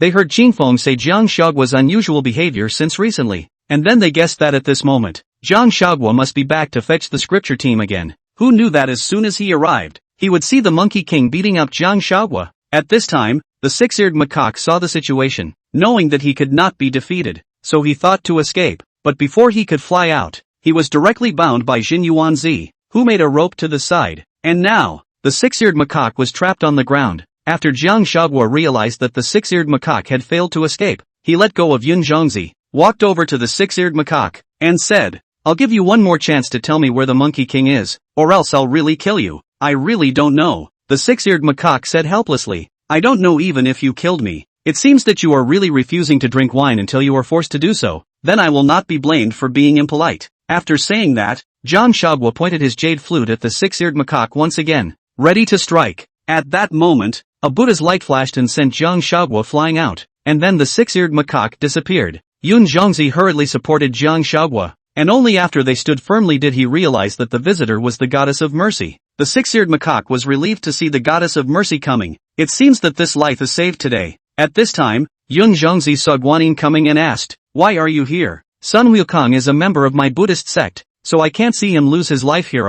Guanyin Bodhisattva replied indifferently, "But he's not Goku at all." Jiang Huaguo immediately retorted, "The goddess of mercy, on the other hand, spoke. It is not for you to say yes or no. You guys." Jiang Huaguo was shaking with anger. "You guys are too bullying." Then Guanyin Bodhisattva looked at Zhenyuanzi and politely said, "Xian, untie him." Jiang Huaguo hurriedly stopped it. "No, you guys haven't told me where the Monkey King is. You can't untie him." There was some anger on Guanyin Bodhisattva's face. "I've already said that he is the Monkey King. Don't be obsessive anymore." When she said this, the Bodhisattva's tone clearly carried an intimidating meaning. Jiang Huaguo was a bit anxious, and hurriedly said to Zhenyuanzi beside him, "Master, believe me, this monkey is not the Monkey King. It's the six-eared macaque. The real Monkey King must have been captured by them. I don't know where it is." Zhenyuanzi looked at Jiang Huaguo's flustered appearance and hurriedly said, "Fine, fine, I believe in you. Master believes in you." Then Zhenyuanzi said to the goddess of mercy, "If you tell this disciple of mine where the Monkey King is, we will naturally release this monkey." The goddess of mercy was also helpless and roared angrily, "Zhenyuanzi, you also follow Jiang Huaguo's nonsense, are you? Cloud Cuculander." "I didn't." The goddess of mercy was completely pissed off. This Jiang Huaguo was too axial. She didn't bother to say more nonsense, so a spell came straight at Jiang Huaguo, ready to solve this trouble. Zhenyuanzi's eyes were quick, and he directly struck out to knock back this spell attack. "Sihong, how could you treat a child like this? To put her to death." Zhenyuanzi was enraged. "She has too much to do." Guanyin looked displeased. Zhenyuanzi was very angry. "Good, you bully people, right? Come, fight with me," said Zhenyuanzi. He directly struck out at Guanyin Bodhisattva. Guanyin Bodhisattva originally disdained Zhenyuanzi's. After all, she is a quasi-saint cultivation. Zhenyuanzi is a great Luo golden immortal. But the reason why she came for so long has not been action is actually because of Zhenyuanzi. Zhenyuanzi was a quasi-saint cultivator who had decapitated 2 corpses, while he himself was a quasi-saint cultivator who had decapitated 1 corpse. However, when the goddess of mercy started a spell fight with Zhenyuanzi,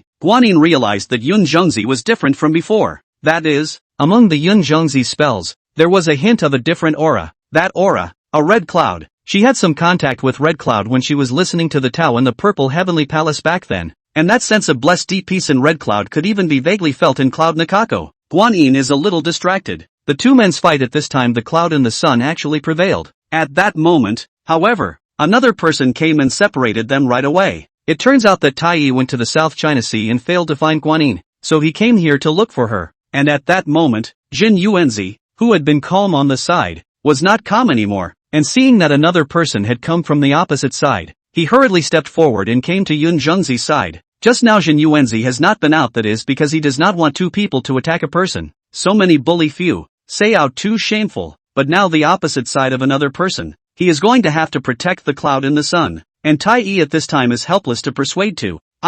What are you guys doing? All our fellow disciples. Fight what to fight, how to hurt the peace. Don't fight, don't fight. Tai then looked at Zhenyuanzi and said, Immortal Zhenyuan, give me face. Release this monkey so that they can continue their journey to the west. Making too much of an embarrassment is not good for everyone. No, you guys haven't told me where the Monkey King is. Jiang Huaguo spoke up in a hurry. Tai looked at Jiang Huaguo, sighed, and said, Fine, I'll tell you where he is. He's in Spirit Mountain. Spirit Mountain. Jiang Huaguo frowned and fell into deep thought. Okay, you know the answer. Let the monkey go. Then with a wave of Zhenyuanzi's hand, the ropes on that monkey opened. Go away, all of you, Tai said to the crowd. Immediately after that, Zhenyuanzi left with Zhenyuanzi and Jiang Huaguo. Guanyin, on the other hand, glanced impatiently at the six-eared macaque and left with Tai as well. Chapter 72, Where's Goku? The 2 of them, Guanyin and Tai, flew towards the South China Sea in their auspicious clouds. At this point, Guanyin couldn't help but be curious and asked Tai,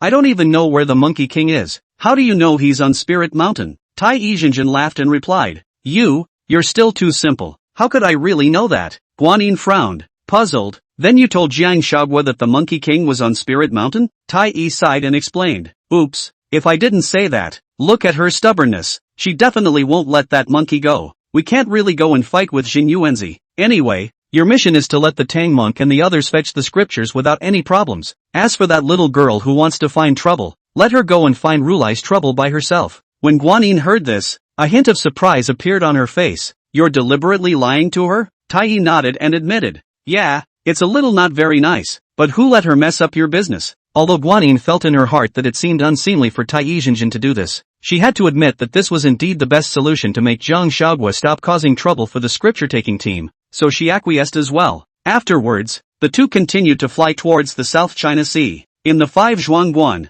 Jiang Huaguo was in the garden, leaning under the ginseng fruit tree, silently shedding tears. She missed Sun Wukong, but she was a little overwhelmed. She didn't know how she could save him. Ru Lai was too powerful. The Buddhist sect was too powerful for her to fight against. Zhenyuanzi and Zhengzhi looked at Jiang Huaguo in this state and were very distressed, but there was nothing they could do. Zhenyuanzi was not really afraid of Ru Lai, but the people behind Ru Lai, Guiding and Junti. He doesn't want to get too involved with the Buddhists, and only by staying alive can he protect those around him. Moreover, Zhenyuanzi did not have much friendship with the Monkey King, and would not go against the Buddhist sect for his sake. Jiang Huaguo may be sad now, but he'll probably be fine in a few years. Meanwhile, the uncharted mountain. The chains on Sun Wukong's body pierced through his peepa bone, and his entire body was firmly trapped there. A heavenly thunderbolt descended and struck the Monkey King, roaring in pain. Ah, Ru Lai, I'm going to kill you. Sun Wukong's eyes were filled with anger and unwillingness as he struggled to break free of his bonds, but the chains locked tightly around his body, preventing him from moving.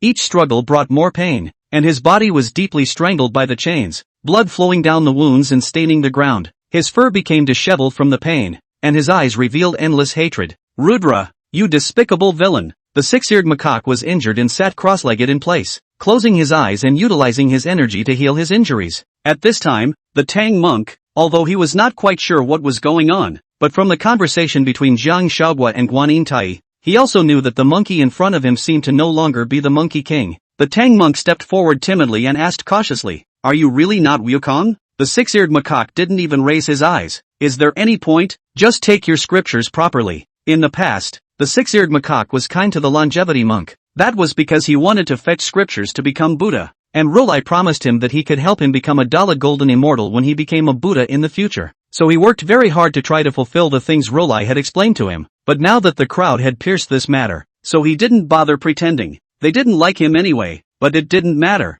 He didn't need others to like him. He just wanted to get stronger so he wouldn't be bullied by others anymore. And at that moment, the Tang monk continued to ask with a serious face, "Why do you want to be him?" At this time, Sun Wukong opened his eyes, looked at the Tang monk, and gave a merciless laugh. "If I don't do him, how are you going to obtain the true scriptures?" At this point, the Tang monk's Buddhist heart broke. For so many years, he has encountered so many demons and devils along the way, endured so many trials and tribulations, and even the king of the daughter kingdom, he still maintains the heart of fetching the scriptures, and he has been steadfast in being a scripture fetcher. However, his disciple, Sun Wukong, just disappeared, and then someone could come from nowhere and easily replace him, and then still go on to get the Western scriptures. What about Goku? What should he do? Did what was taken from him really belong to him? He didn't know. The Tang monk was able to completely pretend that nothing had happened, but it seemed that he couldn't do it. He was only a mortal after all, and could not do away with all feelings. At this time, the Tang monk sighed helplessly and turned to piggyback. "Eight Ring, can you take me to find Miss Jiang?" "What do you want?" the six-eared macaque on the side asked warily. "Nothing, just want to have a few words with her." The Tang monk continued to say to Inu Beiji, "She should have been brought back to the 5 Zhuangguan by Zhenyuanzi by now. Beiji, you ride the clouds and take me there." Although Piggy didn't understand what the Tang monk was going for, he nodded his head obediently. "Okay, master, I'll take you there," the six-eared macaque said unhappily from the side. "What? This is not going to fetch the scriptures," the Tang monk explained. "In a few days, he will return." Now the six-eared macaque is not good to say anything else, so no longer block, just as they also need to rest, then go with the Tang monk. In this way, Piggy took the Tang monk in his clouds and came to the 5 village Guan. Everyone was shocked as to why the Tang monk had come to the 5 village view at this moment, and when Zhenyuanzi and Zhengzhi found out, they also rushed to the garden. At this time, the Tang monk entered the garden, saw Jiang Huaguo's crying red eyes,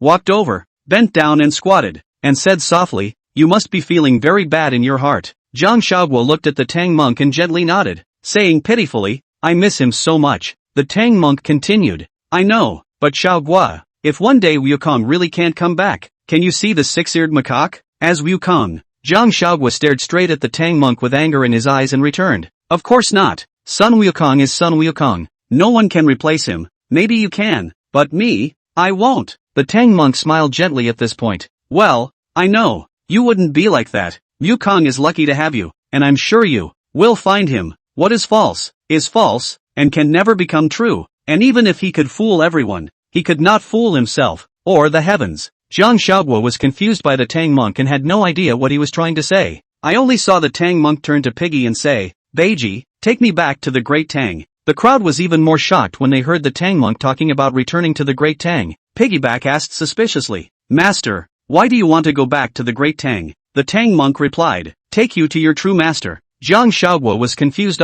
What the hell is the situation? Tang monk, what do you mean? The Tang monk smiled slightly. If you want to come along. Then Jiang Huaguo followed the Tang monk and Piggy to the Great Tang, and Zhenyuanzi and Yunzanzi also followed along because they were really curious. Chapter 73, The Broken Temple. They arrived at the border of the Great Tang, and a dilapidated temple appeared before them. The Tang monk stepped forward and pushed open the door, slowly stepping into it. The temple appeared to be extraordinarily empty, with only one monk sitting quietly, banging a wooden fish in his hand. The crowd followed the Tang monk in, their eyes focused on the young monk. At this time, the always gentle Tang monk, looking at the monk, his face actually showed a trace of undisguised hatred, and opened his mouth to say, 8 precepts, this is your real master. When the monk heard the Tang monk speak, his hammering of the wooden fish came to an abrupt halt and he turned to face the Tang monk. The very moment he turned around, all those present were stunned. It turned out that this monk and the Tang monk actually looked nothing alike, almost like the same person.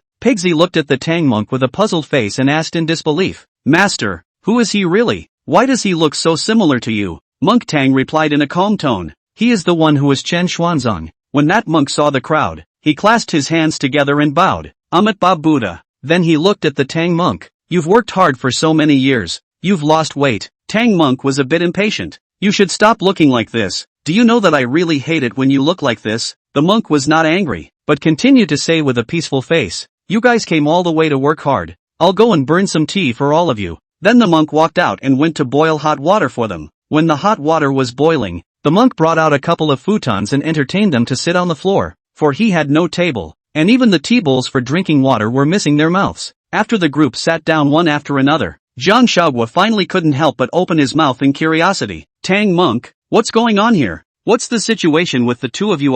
The Tang monk looked at the monk with some guilt, then slowly opened his mouth. Back then, the year after the abbot picked him up by the river, he picked me up again by the river. What happened afterward? Jiang Huaguo pursued. The Tang monk continued. Later, the two of us grew up together in the Hongfu temple, and although we looked the same, we had different personalities. He treated people with humility and gentleness, while I was a violent and irritable character, and therefore the people in the temple loved him and disliked me. At that time, the king of Tang held a water and land assembly, and the abbot asked him to preach and recite the Dharma. And later, when the goddess of mercy took a liking to him, she asked him to go to the western paradise to pay homage to Buddha and seek the scriptures. Then how come you were the one who went there afterward? Jiang Huaguo asked in disbelief. The Tang monk was a bit agitated at this time. Said, with the Tang king as a brother, go to the west to fetch scriptures, and come back to benefit the people. This kind of good things can be famous in the world. Get everyone's praise. Why every time it is him? I envy, jealous. So that day I found him,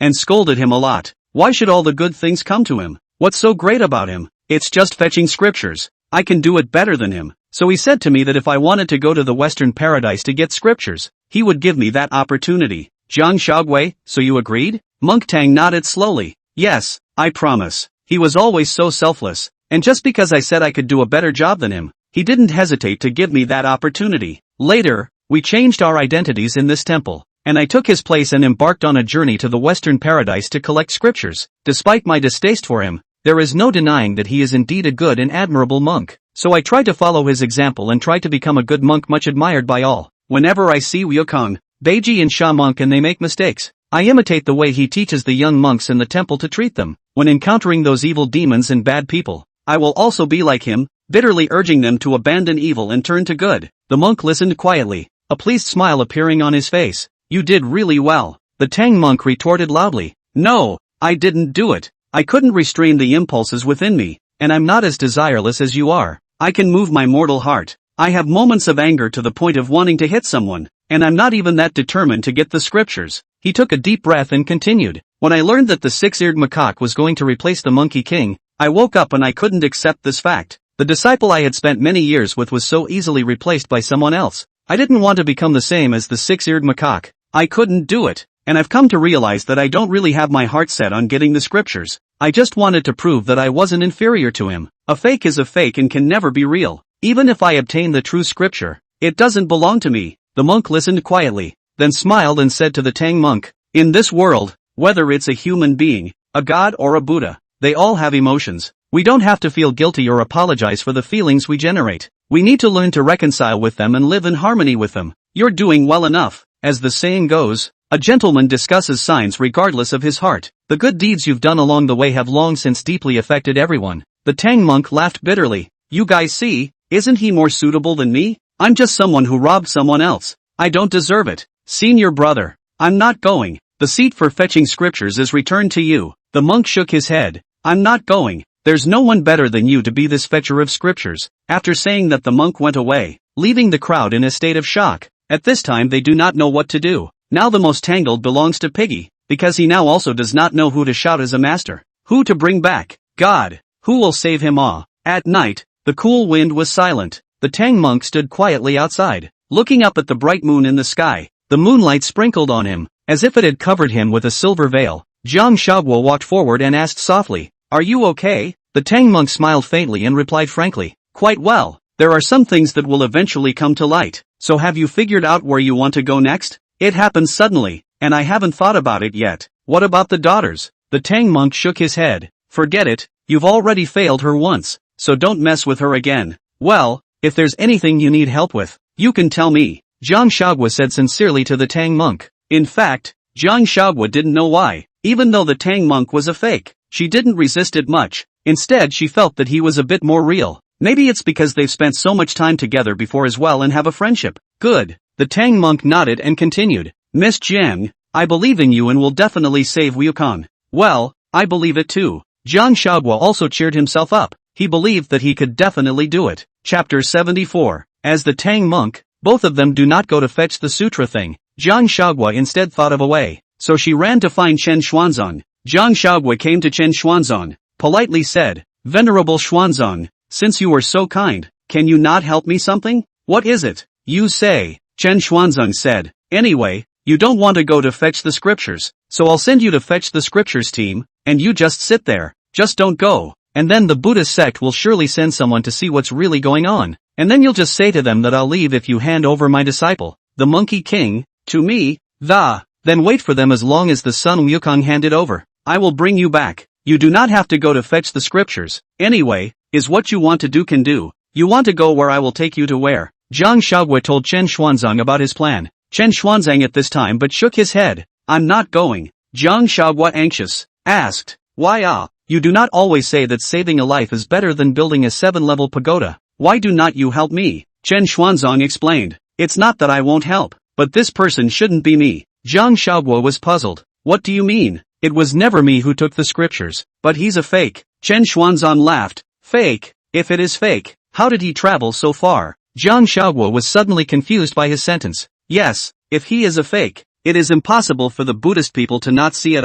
But if not, the Chen Xuanzang in front of him, and what is the matter? Or maybe the Buddhists don't care who the real longevity monk is. As long as they have that person to fetch the scriptures, they don't care about the Monkey King or the Golden Cicada. How things were getting more and more complicated and her brain was going to explode. But there is one thing she is sure of. That is, the Buddhist sect recognizes the so-called fake Tang monk, and the Chen Xuanzang in front of her does not make sense at all. It is better to go to beg the Tang monk. Anyway, it is all the same. Thinking this way, Jiang Huaguo directly ran away to find the Tang monk. Elder Tang, I beg you for a favor. Jiang Huaguo ran over panting and spoke to Tang monk. The Tang monk said, Miss Jiang, it is what you say. Well, can you go back to the scripture-taking team first, and then pretend that you won't go, and when the Buddha sect sends someone, you'll say that you won't leave without seeing the Monkey King, so that they'll be able to release the Monkey King. Jiang Huaguo looked at the Tang monk with eyes full of anticipation. For his part, the Tang monk was a bit embarrassed. But I'm a fake. It's okay, you don't have to worry about that. I know what I'm doing, just say if it's okay. Tang monk nodded. If I can really save Wukong, I certainly can. Jiang Huaguo was very excited and expressed her gratitude to the Tang monk repeatedly. Aha, thank you for being willing to help. Come on, I don't know if I can help Goku yet, whether it can help or not. I am very grateful to you for coming to the rescue. I think you are much better than Chen Xuanzang. Monk Tang smiled at his words. Jiang Huaguo asked again at this time. I still don't know what your real name is. The Tang monk replied. Actually, I'm kinda related to you. We two are from the same family, and my surname is also Jiang. Gang? Well, my name is Zhang Luer. Jiang Huaguo's brain exploded again when she heard this name. She suddenly somewhat understood why the Buddhist sect couldn't see that he was a fake Tang monk. The feelings that he wasn't a fake either. Just why there were two dons. She was puzzled. Forget it, don't bother thinking about it. The Monkey King's business is important. The Tang monk's business, let's talk about it later. They left the Great Tang, respectively, Zhenyuanzi and Jiang Huaguo body under a spell. This spell can ensure that Jiang Huaguo in the encounter of life-threatening time to send out a blow, so that Jiang Huaguo is also considered to have the opportunity to escape to save a life. Zhenyuanzi actually do not want to go for the Monkey King to go against the Buddhist sect for the sake of Sun Wukong. After all, he still has so many disciples in Zhenyuanzi by his side. It is impossible for him to ignore. So he then did not want to continue to get involved in. Perhaps let Jiang Huaguo toss a few more times really cannot be found. And also gave up. With that, Zhenyuanzi and Yunzhongzi went back to Wuzhuangwan. And Jiang Huaguo brought the Tang monk back to the scripture-taking team. When the six-eared macaque saw Jiang Huaguo arrive, he was instantly on guard. But he was relieved when he saw that she was the only one who had come, and that there was no Zhenyuanzi or the others. What are you doing here? Six-eared macaque asked. Jiang Huaguo replied. You don't mess with me, and I don't mess with you. We don't interfere with each other. Six-eared macaque. It better be. Immediately afterward, the six-eared macaque looked at the Tang monk and said, Master, it's time to depart. The Tang monk then spoke at this point. There is no hurry. Jiang Huaguo then took out a futon and placed it on the ground, and the Tang monk saw it and sat down. The six-eared macaque was puzzled when he saw it. What are you doing? Jiang Huaguo said. Go talk to your master, and say that the Tang monk will not leave until he sees the Monkey King. When the six-eared macaque heard Jiang Huaguo say this, he was very angry and yelled at her. It's your bad idea again, isn't it? Well, don't go. Right, love to go or not? Then everyone is here. Don't go. After saying that, the six-eared macaque also sat down directly in the same place. Jiang Huaguo didn't think so. Anyway, even if the six-eared macaque didn't go and say it, someone else would do it. So everyone rested where they were. But this time, Jiang Huaguo was very nice, and was especially kind to the Tang monk, going to find him all kinds of food and drink, and even later on building a pavilion directly for the Tang monk to rest in. The 5 sides of the sky to uncover the truth to see them this or half a month have not gone. Really anxious? No way. They went to the South China Sea to report the Goddess of Mercy. With that, the Goddess of Mercy came back in a huff. Jiang Huaguo saw that the Goddess of Mercy had come, and hurriedly hid her body's breath, turning into a small insect and attaching herself to the Tang monk's body. At this moment there was no Zhenyuanzi, so it was better for her to keep a low profile. Guanyin, sitting high above the lotus platform, asked to the Tang monk, why don't you continue your journey to the west? The Tang monk replied,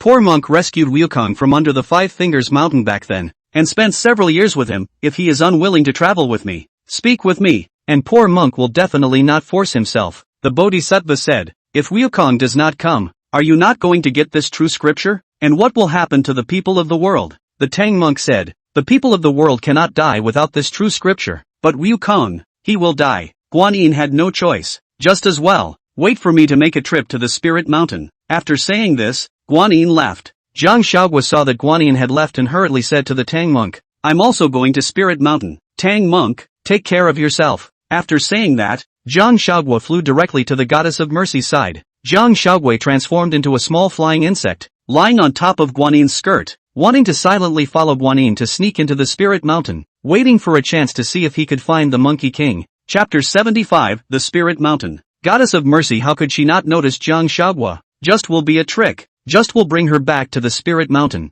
Handed over to Rulai well. Also counted to the Tang monk this matter to find the culprit. As for what Rulai would do with Jiang Huaguo, that Guanyin couldn't care less. He didn't care about Jiang Huaguo's death anyway. In this way, Jiang Huaguo followed Guanyin to Spirit Mountain. In the room, Ka was seated high up, and there was no one else around. Guanyin pushed open the door and walked in, bowing respectfully, greetings to the Buddha. Buddha Rulai looked at Guanyin and said with a compassionate face, what is it that Guanyin Bodhisattva has come for? Back to the Buddha. The Tang monk and his party are now unwilling to continue their journey westward. What is the reason? Immediately after that, when the Goddess of Mercy used her magic power, Jiang Huaguo appeared in his original form. Jiang Huaguo's heart went cold. Oh no! this is over. Originally, he had wanted to eavesdrop on their conversation to see if he could find out some news about the Monkey King, but he didn't expect to be discovered straight away. She then tried to turn around and escape, but it was already too late, only to see the goddess of mercy gently wave her hand, and a powerful mana surged towards Jiang Huaguo, firmly controlling her in place. The goddess of mercy looked at Jiang Huaguo expressionlessly and continued. It was this demon that confused Tang Sanzang, causing Tang Sanzang to have to see the Monkey King before he would continue his journey to the west. Ruyan looked toward Jiang Huaguo, his face still looking compassionate, and asked softly, "Do you know your mistake?" Jiang Huaguo looked at them, her heart filled with anger and resentment. She clenched her teeth tightly and said stubbornly, "I'm not the one who was at fault. It's you people, who heard Wukong first. It's clear that he's not at fault for anything, and you guys just bully him." When Buddha Rulai heard Jiang Huaguo's words, he let out a cold laugh and said, "You're quite bold. How dare you speak so out of turn in front of me?" Jiang Huaguo glared at Buddha Rulai without fear and shouted, "I don't care about you. Release the Monkey King, or I won't let you go even if I become a ghost. You really do have a deep love for the Monkey King. You want to save him that badly? You say it's not bull asterisk asterisk asterisk asterisk, or what am I here for? But the Monkey King isn't here. If not in Spirit Mountain, then where?" Ka shook his head. "Then this I cannot tell you." Jiang Huaguo panicked at this point, and hurriedly pleaded to Buddha Rulai, "Buddha, I beg you, let go of Wukong. As long as you can let him go, I'll do whatever you want me to do." "Do anything?" Ka was interested. Jiang Huaguo nodded. "Well, anything." Rulai obediently spoke. "Good, then go and bring Zhenyuanzi's earth book to me." "Earth book?" Jiang Huaguo didn't expect Rulai to want Zhenyuanzi's earth book, which was unexpected. "Yes, it's the earth book. Zhenyuanzi's book of the earth is the innate spiritual treasure, and Zhenyuanzi is relying on the book of the earth. In order to have the quasi-saint cultivation, this book of the earth can be said to be very powerful, and has a strong defense, resulting in letting Zhenyuanzi in the three worlds. No one dares to easily provoke him, but that's Zhenyuanzi's treasure. How can I take it?" Jiang Huaguo stammered. Rudra looked at her meaningfully. "I'm sure you have a way." Jiang Huaguo was naturally unwilling to do anything to apologize to Zhenyuanzi, but she had no choice. She wanted to save Sun Wukong too much. After hesitating for a while, she then said, "I can go and steal Zhenyuanzi's earth book for you. However, you must promise me to let Wukong go." "Okay, I promise." "Then let me see him first, so I can at least know if he's dead." "Can." Then Rulai spoke to the goddess of mercy next to him. "Goddess of mercy, take her to Mount Buzhou." Guanyin returned. Disciple obeys. Then Guanyin Bodhisattva brought Jiang Huaguo to Buzhou Mountain. The two of them flew all the way and soon arrived at the Buzhou Mountain. After arriving at Buzhou Mountain, Jiang Huaguo realized that Buzhou Mountain was surprisingly gloomy and unpleasant, so he asked Guanyin suspiciously, "Bodhisattva, how can there be such heavy grievances here?" The goddess of mercy explained. When Gong Gong crashed through the Buzhou Mountain, causing half of the sky to collapse, resulting in the tragic demise of countless living beings. Although Nuwa later patched up the sky with colorful stones, this place has become a deadland, and over time, it has become like this. So that's how it is. All of this is due to the grievances of those living beings. Yeah, if it wasn't for you, I wouldn't bother coming to a place like this. It's too bad luck. Jiang Huaguo looked at the goddess of mercy and thought, why was this bodhisattva so pretentious? But Jiang Huaguo didn't care and just said, "Then hurry up and take me to Goku." Guanyin Bodhisattva looked at this huge Buzhou mountain, sighed and said, "I also came here for the first time. This Sun Wukong, where exactly I do not know. Slowly find it." "Ah, you don't know where the Monkey King is? How can you find him in such a big place?" Jiang Huaguo was surprised. "I didn't tell you before that I really don't know where the Monkey King is, and you still don't believe me?" Jiang Huaguo frowned tightly, looked at Guanyin, and spat, "You're really unreliable. What? You don't want to see the Monkey King? Then don't look for it. Go back. No. Look for." With that, they began to search for the Monkey King on Buzhou Mountain. They continued to walk deeper and deeper into the Buzhou Mountain, which was getting more and more eerie, and the further they walked inside, the more frightening it became. Jiang Huaguo's heart was fuzzy. She always felt that something was following her. This feeling was getting stronger and stronger, as if there were countless pairs of eyes staring at her around her, which made her lean towards the goddess of mercy in fear. The goddess of mercy sensed her fear and uneasiness, but instead of showing sympathy or consolation, she said derisively, "To be frightened like this with just such a small amount of stuff is really high of you." Hearing the words of the goddess of mercy, Jiang Huaguo felt very embarrassed, and she tried to hide her timidity and said with bravado, "No, where have I been?" However, the goddess of mercy seemed to have seen through her disguise and asked with a smile, "Oh, really? Then let's split up and find it." As soon as the words left her mouth, the goddess of mercy directly disappeared as a whole. Jiang Shaoguo saw the Bodhisattva disappear and cried out in panic. Bodhisattva! Bodhisattva! But no matter how much she cried out, the goddess of mercy did not reappear. Having lost the shelter of the goddess of mercy, Jiang Shaoguo felt that the yin qi around him was getting thicker and thicker. Fear gripped her as she held the jade flute tightly in her hand, looking around warily as she cautiously moved forward. Just now, because of the presence of a great power like the goddess of mercy, the ghosts in this neighborhood only dared to watch from afar, not daring to come forward easily. And now that the goddess of mercy was gone,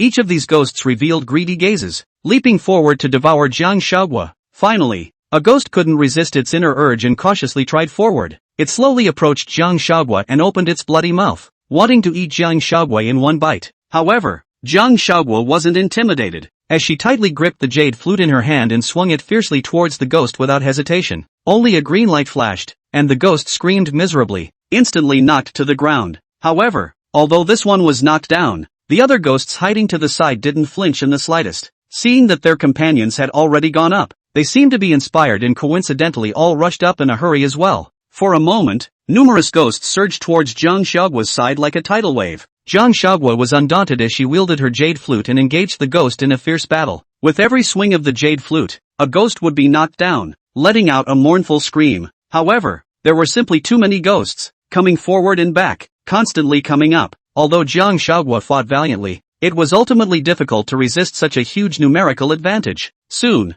Jiang Shaoguo was wrapped in layers of ghosts, as if swallowed by darkness. The goddess of mercy, who was in the sky above, couldn't help but feel a hint of worry in her heart when she saw that Jiang Shaoguo's entire body had been surrounded by that ghost and was out of sight. It won't be killed, will it? Chapter 76, Finding You. Just as Guanyin was wondering whether or not to go down to save Jiang Shaoguo, she only saw a green light erupt from the mass of ghosts. Immediately after that, those ghosts let out a gurgling wail and each fled away. Jiang Shaoguo's figure also slowly reappeared. At this time, she was covered in torn wounds. Even her face, were all gnawed by the ghosts. Sort of didn't disappoint me. The goddess of mercy watched as Jiang Shaoguo killed his way out of the apparition and also revealed an approving gaze before disappearing again. Jiang Shaoguo dragged his bruised and battered body, struggling to continue on the Buzhou mountain, searching for the Monkey King. With each step, she felt a sharp pain hit her, but she gritted her teeth and held on as she moved forward. The heavens always seemed to be working against Jiang Shaoguo, because at this time the sky was snowing heavily. Snowflakes drifted down and landed on Jiang Shaoguo's body, which made the wounds on her body even more painful. But she didn't dare stop.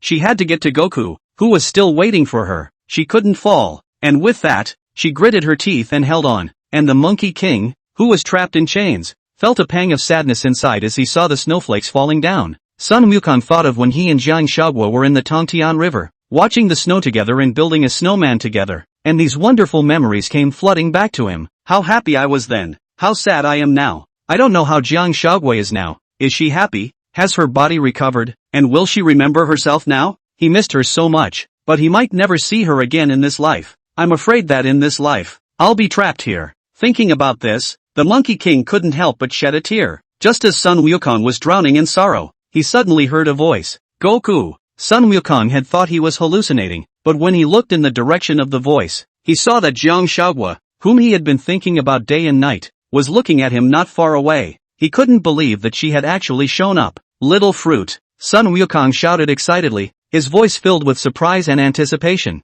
When she heard Sun Wukong's voice, Jiang Shaoguo's tears immediately flowed and she cried out, Wukong, I've finally found you. The moment Jiang Shaoguo saw the Monkey King, his heart was hard. She recklessly rushed towards Sun Wukong, wanting to immediately jump into his arms. However, before she could reach the Monkey King, she was knocked to the ground by the powerful spell boundaries surrounding her. Jiang Shaoguo fell heavily to the ground, letting out a groan of pain, but she didn't give up. Instead she stood up again and continued to charge at Sun Wukong. This time, she was bounced back by the power of the boundary and was once again injured by it. Seeing this, Sun Wukong was heartbroken and hurriedly stopped her. Shaoguo, don't go forward. You can't break the boundary. Jiang Shaoguo stopped helplessly and looked at Sun Wukong with tears streaming down her face, saying accusingly, Wukong, I miss you so much. Me too, I miss you too. Sun Wukong was both happy and sad at this point. He was happy to be able to see Jiang Shaoguo again, but he was sad to see that Jiang Shaoguo was covered in injuries at this time, and her face,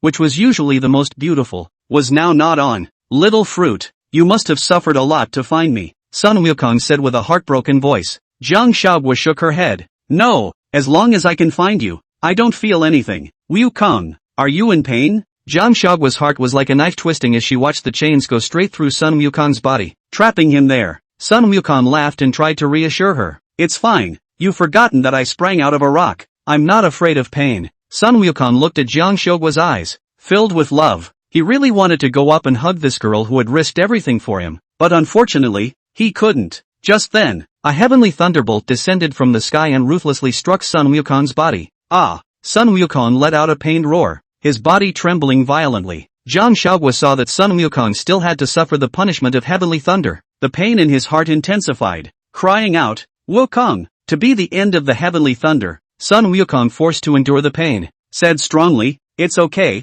small fruit. When the Laojuan's furnace did not burn me to death, just a few broken thunder can help me. Do not cry. I'm okay, Wukong. Don't worry, I will definitely save you from coming out. Rulu said, I'll go and steal Zhenyuanzi's earth book and give it to him, and he'll let you out. I'll go and steal it right now. Jiang Shaoguo was in a hurry for a moment. All she wanted in her head right now was to save Sun Wukong from coming out. No way. Sun Wukong spoke out to stop. Zhenyuanzi is kind to you. You can't do anything to apologize to him. That book of the earth is the foundation of his life. If you steal it, what should Zhenyuanzi do? You're not that kind of person. You don't want to do something against your heart for me. But what about you? Although I don't know how I should go out, you must not do anything to apologize to Zhenyuanzi. And don't trust any word from Rulai. Even if you give him the earth book, he won't let me go. Wukong, I'm so useless. I can only watch you suffer. Jiang Shaoguo blamed himself. Sun Wukong looked at her sadness and comforted her. Shaoguo, you have done a great job already. I thought I would never see you again. I didn't expect that I would see you once more in this life. I'm really satisfied. Even now, even if I die, I have no regrets. Hearing this, Jiang Shaoguo's heart became even harder. What are you talking about? You must be alive and well. I will definitely find a way to save you out. Trust me. Sun Wukong nodded heavily. Well, I trust you. Just then, the goddess of mercy appeared. The goddess of mercy spoke to Jiang Shaoguo. Jiang Shaoguo, the people have finished meeting. It's time to go. When the Sun Wukong saw the goddess of mercy, anger flared up in his heart and he yelled at the goddess of mercy. You stay away from her. Having ended up in such a state, who do you still want to protect? Guanyin Bodhisattva mercilessly mocked. I'm not leaving. I'm going to stay here with Goku. Jiang Shaoguo protested loudly. A trace of impatience flashed in the eyes of the goddess of mercy as she said coldly, I don't have the time to accompany you to stay here all the time. Before the words left her mouth, she reached out and waved her hand, and a powerful magic power directly grabbed Jiang Shaoguo tightly. You let go of me. Let go of me. Jiang Shaoguo struggled desperately, but helplessly. Her strength was too disparate compared to that of the goddess of mercy, and she was unable to break free from her bonds. With that, Guanyin left with Jiang Shaoguo. As he left, Jiang Shaoguo shouted at Sun Wukong, Wukong, I will definitely come to rescue you. Chapter 77, I want to save him. The goddess of mercy took Jiang Shaoguo to the 5-village Guan and said, get the earth book and go directly to the spirit mountain to give it to Rulai. Jiang Shaoguo nodded. I know. The goddess of mercy then left. While Jiang Shaoguo returned to the Wushuangguan, Qingfeng saw Jiang Shaoguo come back and rushed to tell Zhenyuanzi. Master, Shaoguo is back. When Zhenyuanzi and Yun Zhangzi heard that Jiang Shaoguo had returned, they hurriedly walked out. As soon as he came out, he saw Jiang Shaoguo who was covered in injuries. Zhenyuanzi went forward and asked with concern, Shaoguo, how did you get hurt like this? Then to the side of the Qingfeng said, Qingfeng, quickly go get medicine. Yes, Qingfeng hurriedly ran away to get the medicine.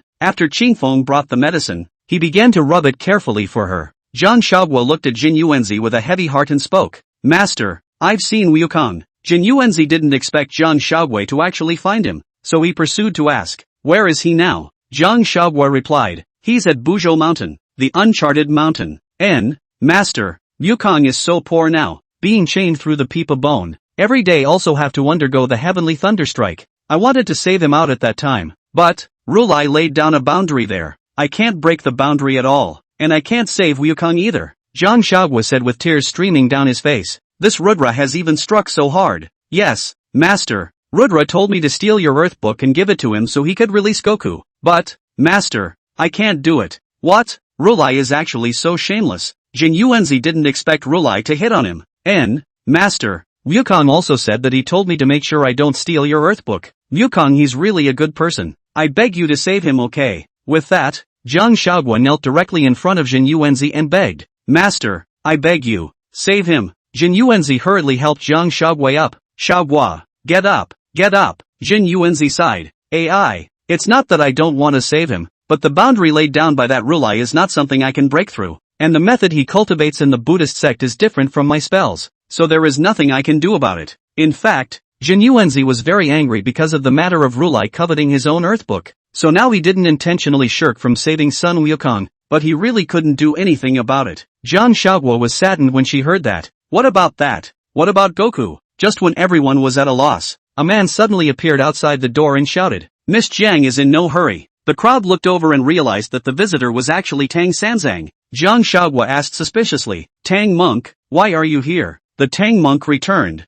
I was delayed in seeing you come back to me, fearing that you had an accident on Spirit Mountain, so I wanted to come and inform Zhenyuanzi so that he could go and save you, but I didn't think that you had already come back. I've also just come back. At this moment, Jiang Huaguo realized that the Tang monk wasn't followed by piggyback, and asked curiously, did you come alone? Grace, how did you get here alone? Of course it flew over. Fly over here, you can do spells? The Tang monk nodded and continued, that day you didn't leave for long. The six-eared macaque wanted me to continue on my way. I didn't want to, so he started to beat up the 8 preceptors, forcing me to go on my way. I was looking at the 8 preceptors being beaten up miserably, and my heart was so indignant and sad, that it ignited a desire to beat up the six-eared macaque, and so a force erupted in my body, and I directly knocked down the six-eared macaque with one punch. A force for good? I have half of the golden cicada's power in my body. Golden cicada. Then you are now the golden cicada, not the Tang Sanzang. I don't know. I only have half of his power in my body,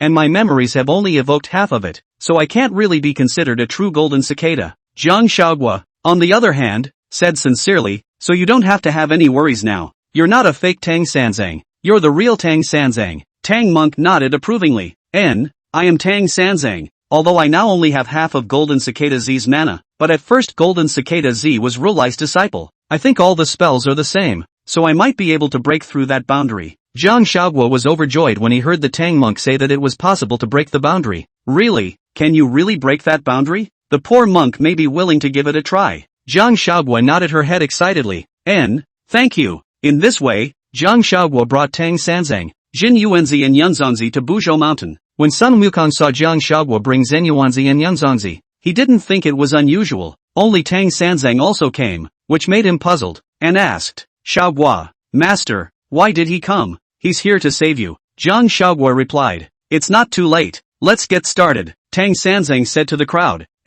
Elder Tang, please. Then Jiang Huaguo spoke to Sun Wukong. Wukong, I'll explain it to you when we get out. Although Sun Wukong had doubts, he did not continue to pursue the matter. Tang Sanzang looked at Zhenyuanzi and said, Immortal Zhenyuan, I don't have enough spiritual power. I still need you to utilize my spiritual power. No problem. Zhenyuanzi said back. Tang Sanzang, Miss Jiang, Yunzongzi, you two keep an eye on the surrounding area. Good. Jiang Huaguo and Yunzongzi replied at the same time. Immediately afterward, Tang Sanzang closed his eyes, folded his hands, and began to recite the sutra. As the sound of scriptures rang out, a stream of Buddhist light emanated from Tang Sanzang's body, forming a pattern of Buddhist characters in the air that shimmered with golden light. And then these Buddhist characters kept circling in the air. At the same time, Zhenyuanzi was also behind Tang Sanzang, and had been channeling a steady stream of spiritual energy for him. Jiang Huaguo nervously watched this, silently praying in his heart that he must break the boundary. She held the jade flute in her hand tightly,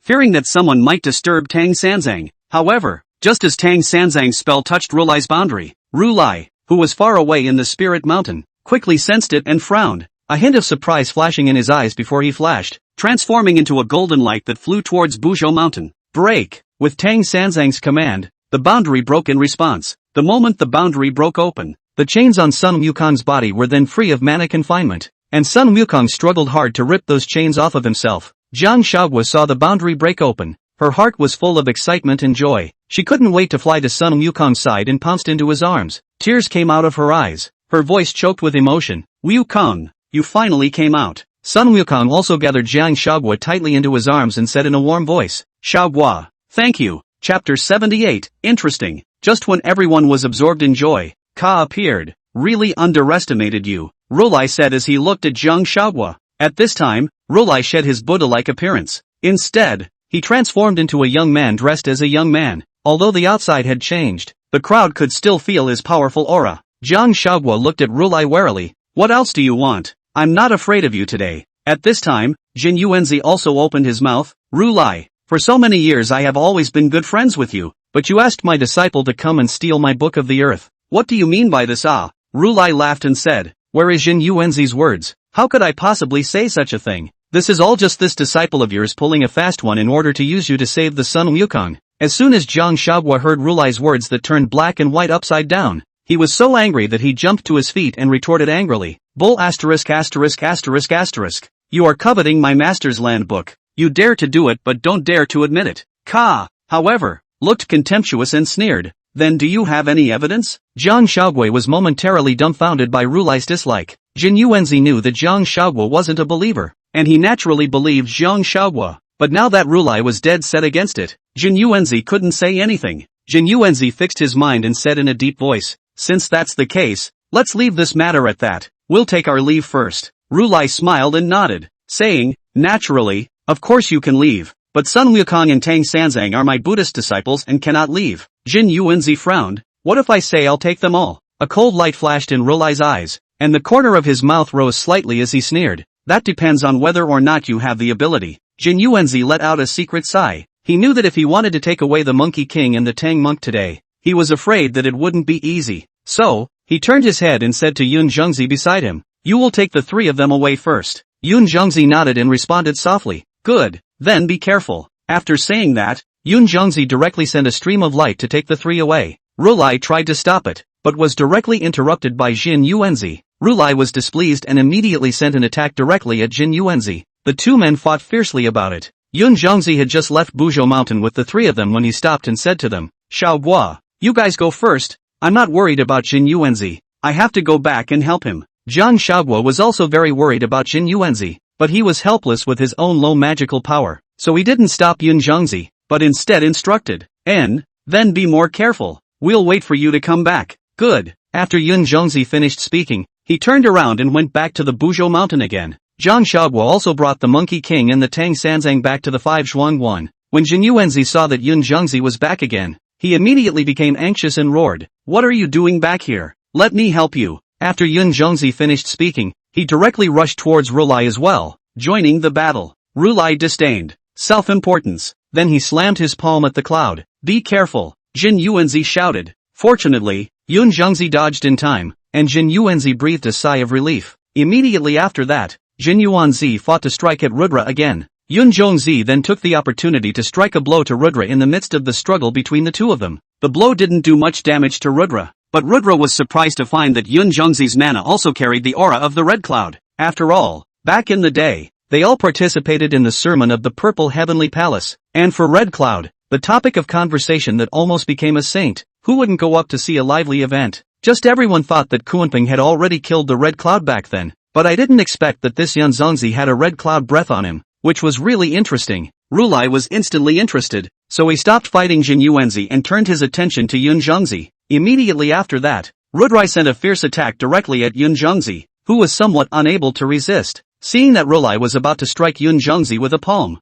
Zhenyuanzi hastily dodged and blocked in front of Yun Zhengzi to resist the blow. Zhenyuanzi then hastily offered the Earth Book again to defend against Rulai's attack. The Earth Book was made of the Earth's tire membrane, and its defense was so strong that it could be said that no one could break through its defense except for saints. So having the protection of the Earth Book, Zhenyuanzi took Yun Zhengzi and escaped directly. Zhenyuanzi's Earth Book can indeed defend against Rulai, but it's not a good thing to be on the defensive all the time like this, and on Rulai's side as well. As long as Zhenyuanzi has an Earth Book, he can't do anything about Zhenyuanzi. Over the years Zhenyuanzi also relied on the Earth Book, and both the Heavenly Court and the Buddhist sect treated him with great respect. Seeing the fleeing Zhenyuanzi, Rulai didn't bother to chase after him because he had a new idea. He smiled rather playfully and then transformed into a ray of light and left. Jiang Huaguo was very happy to see Zhenyuanzi and the others return, and asked with concern, Master, you guys are finally back. Are you hurt? Zhenyuanzi smiled at this point and replied, it's fine. Jiang Huaguo let out a sigh of relief as if relieved. That's good. That's good. At this time, Sun Wukong, who was on the side, clasped his hands and bowed to Zhenyuanzi. This time, I thank immortal Zhenyuan for saving me. Zhenyuanzi said, there is no need to say thank you. If you really want to say thank you, you'd better thank Huaguo more. If it wasn't because of her, I wouldn't have gone to save you. Sun Wukong returned, I understand, but in any case, I am very grateful for your help. Great kindness. Sun Wukong remembers it in his heart. Zhenyuanzi nodded, then added to the crowd. Alright, everyone has worked hard this time, so go and rest. Then we'll go down first. Jiang Huaguo left with the Monkey King and Tang Monk after saying that. After they left, a very difficult look gradually appeared on Zhenyuanzi's face. His brow furrowed and he covered his chest, and his face turned pale. When Zhenyuanzi saw this, he was shocked and quickly asked, "What's wrong with you? Are you injured?" Zhenyuanzi braced himself against the pain and shook his head. "It's fine." Zhenyuanzi saw through Zhenyuanzi's disguise at a glance and asked anxiously, "You're still holding on hard?" Zhenyuanzi took a deep breath and slowly said, "That palm just now, it injured the heart chakra." It turns out that just after Zhenyuanzi took that slap from Rolai for Zhenyuanzi, he was injured, only he didn't want to let everyone worry, so he braced himself in front of everyone and pretended to be fine. After hearing this, Zhenyuanzi's heart tightened and a trace of self-blame flashed in his eyes. "I'm sorry, because I caused you to be injured." "What are you talking about? It's just a small injury." Zhenyuanzi smiled faintly and comforted. "I'll just go and meditate for a while." "Aha, I'll help you to your room then." "Good." After saying that, Zhenyuanzi helped Zhenyuanzi back to his room. After returning to his room, Zhenyuanzi sat down on his knees, closed his eyes, and began to utilize his energy to heal his injuries. Chapter 79, It's Good to Be Back. After Jiang Huaguo arranged a room for the Tang monk, he brought the Monkey King back to his own room. Returning to the duo in the room, Jiang Huaguo looked at Sun Wukong and said with a heartbroken voice, "Wukong, how are you doing now? Are you still in pain?" "It's alright, this injury is nothing. Just wait for me to adjust a bit." Sun Wukong smiled and comforted him. Then you tune in first, and I'll watch you from the sidelines." "Good." After saying this, Sun Wukong was sitting on the couch and began to apply his energy to regulate his breathing. As time passed, the wounds on Sun Wukong's body were gradually healing. Jiang Huaguo silently stood guard next to him like this. Suddenly, Jiang Huaguo looked as if she had thought of something. Then she carefully pushed open the door to her room and walked out. When Sun Wukong finished his mediation, he only saw Jiang Huaguo carrying a bucket of hot water and pouring it into a large wooden barrel. Seeing this, Sun Wukong rushed forward to help and poured the water from the bucket into the large wooden barrel. "It's finally poured," Jiang Huaguo said cheerfully. "Are you taking a bath?" Sun Wukong asked. Jiang Huaguo shook his head. "It's not me, it's you." "Me? Yes, look at the clothes on you are torn and your hair is a mess. You should take a good bath and change your clothes." Then Jiang Huaguo pointed to the clothes next to him. "That's Jingfeng's clothes, clean, you make do for now. Wait for tomorrow and I'll go out and buy you new ones." For Jiang Huaguo's kindness, the Monkey King didn't refuse, but was touched as he said, "Okay, thank you. What thank you or not, quickly go take a bath." Jiang Huaguo then pushed Sun Wukong over. Sun Wukong soaked in the hot water, his heart filled with happiness. It was the first time he had someone who prepared his bath water, cared for him, and made him feel loved. Without her, perhaps he would have stayed for an unknown amount of time before coming out again, just like he did back then in the Five Fingers Mountain. Or worse, he would have died. And now, alone, she had suffered and suffered without knowing how much, and fought as hard as she could to save herself. In this life, one is lucky to have her. When Sun Wukong finished his bath, changed his clothes, and came out, he saw Jiang Huaguo guarding the door, sitting on the ground and falling asleep. Sun Wukong looked at the way she fell asleep. Some heartache. Think this period of time must be too tired. Must be all did not have much good sleep. To sit here or asleep. Then he gently picked up Jiang Huaguo and carried her back to her room.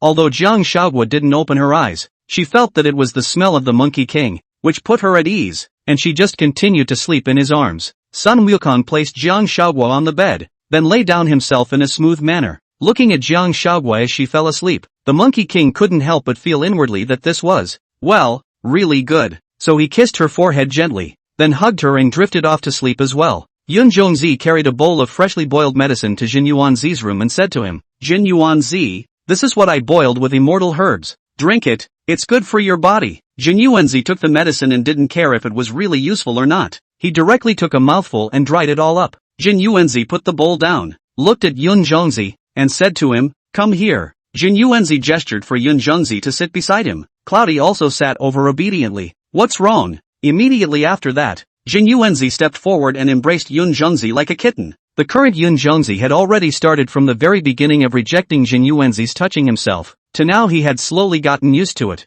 After all, Zhenyuanzi was really good to him. Cloudy asked, "What's wrong?" "It's okay, just want a cuddle. It'll be quick." "Grace." Zhenyuanzi also stopped asking, so she let him hold her so tightly, After a while, Zhenyuanzi then released Zhongzi to him, then said to him in a serious manner, "Didn't you always not want me to follow you? This time you can go wherever you want to go. I won't be pestering you anymore." Zhongzi was Zhenyuanzi so sudden sentence directly to the whole confused. "You, what do you mean? I won't pester you anymore. You're free," Zhenyuanzi explained. Zhongzi had some hard feelings in his heart and questioned, "So, you are driving me away, are you?" Zhenyuanzi lowered his head and didn't speak. "Good, Zhenyuanzi, you're good. You're the one who was begging to follow me. Now you don't need to, and you're just going to tell me to get lost, aren't you?" Zhenyuanzi yelled at him. Zhenyuanzi wanted to say, "Whatever you think." When Zhenyuanzi saw Zhenyuanzi's appearance, his heart was even more aggrieved, and he shouted at him, "Don't you regret it?"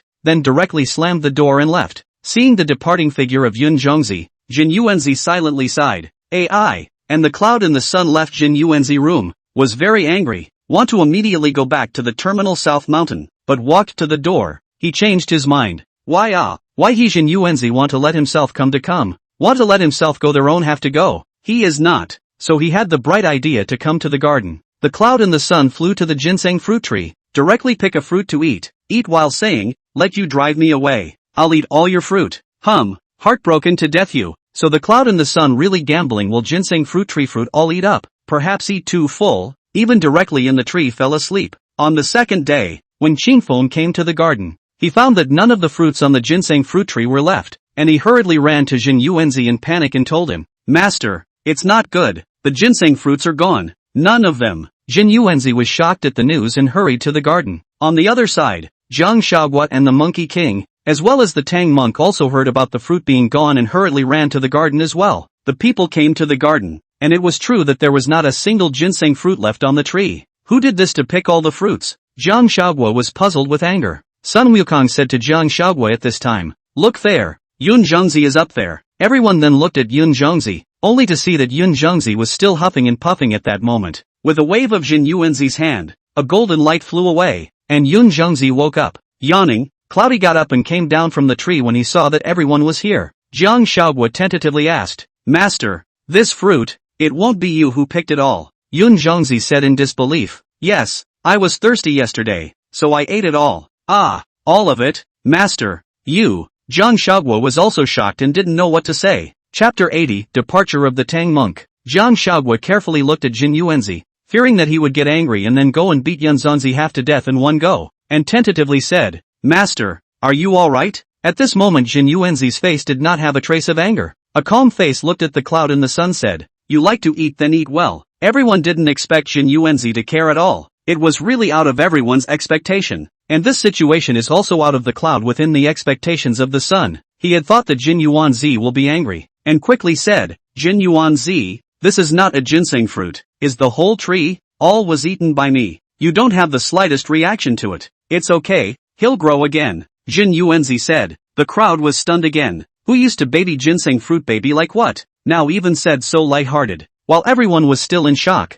Zhenyuanzi left. Zhenyuanzi, on the other hand, chased after him. "Hey, Zhenyuanzi, have you already been infuriated? And are you deliberately pretending to be so calm now?" Zhenyuanzi kept asking endless questions while Zhenyuanzi shook his head and said, "I'm really not angry." In this way, Zhenyuanzi chased after Zhenyuanzi and asked him all the way, but he didn't ask anything. Zhenyuanzi returned to the room, and Zhenyuanzi followed him in. Zhenyuanzi sat directly to the side and said unhappily, "Zhenyuanzi, you don't care where Laozi loves to go." Zhenyuanzi, on the other hand, said with a heavy heart, "I'm not trying to drive you away, but, rather what? Rather, this place is too dangerous. I and Rulai are now torn apart. I'm afraid that something will happen to me in the future, and I'm afraid I won't be able to protect you," Zhenyuanzi said worriedly. Only then did Zhenyuanzi realize that Zhenyuanzi had driven himself away because he was worried about his safety, and then said, "What are you afraid of? Don't you have an earth book? I'm afraid that Rulai will go to Jiang,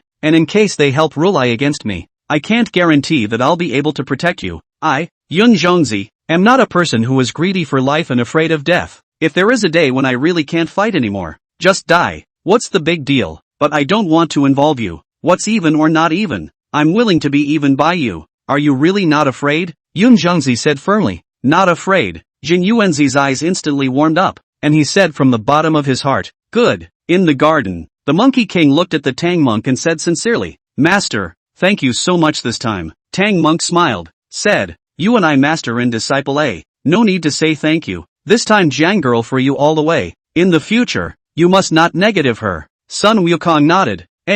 Master, I remember. I will not fail her. That's good. Master believes in you. The Tang monk paused and continued to add, Wukong, Huaguo, I'm leaving. Let's go. Where are you going? To continue fetching scriptures? Jiang Huaguo asked. The Tang monk shook his head. I want to go to the daughter kingdom. I want to live for myself. The world. It was never me who needed it. Jiang Huaguo was surprised that the Tang monk could say such words. She felt that the Tang monk who faced the desires of his heart was more flesh and blood. The Tang monk continued. Among the golden cicada's memories, I found that he held a different view of Rulai's remarks in the first place. So there's no such thing as what's really right or wrong. And the first thing we have to do is to be brave enough to face ourselves. Jiang Huaguo smiled and said to the Tang monk, you're right, Tang Sanzang, go ahead, I support you. Tang monk also smiled at the two of them. As if suddenly remembering something, Sun Wukong hurriedly asked, by the way, Master, this tight hoop of mine, do you have a way to undo it? He looked at Tang monk with anticipation.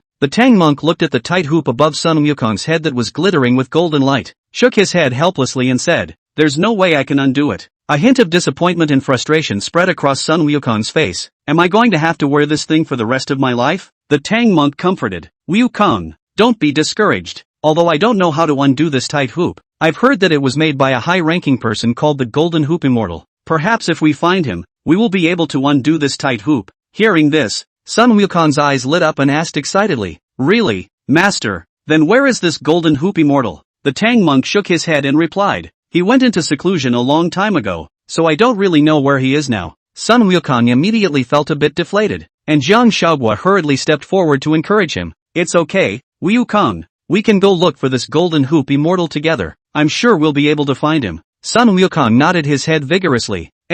We'll find it, the Tang monk said. As long as you two work together, you'll find it. Well, I'm leaving too. Sun Wukong, Master, take care of yourself too. With that, the Tang monk left the Wuxuanguan and flew to the land of daughters. And this time, he was no longer dressed as a monk, but had long hair, the same as the man in the daughter king's dream. Jiang Huaguo slowly walked to the ginseng fruit tree, then leaned against the tree and sat down. And when Sun Wukong saw this, he also obediently sat next to her. At this moment, Jiang Huaguo, his hands resting on his head, was filled with thoughts of that mysterious Golden Hoop Immortal. What exactly is the origin of this gold band immortal? How come she has never heard of it? And it has never been played in Journey to the West.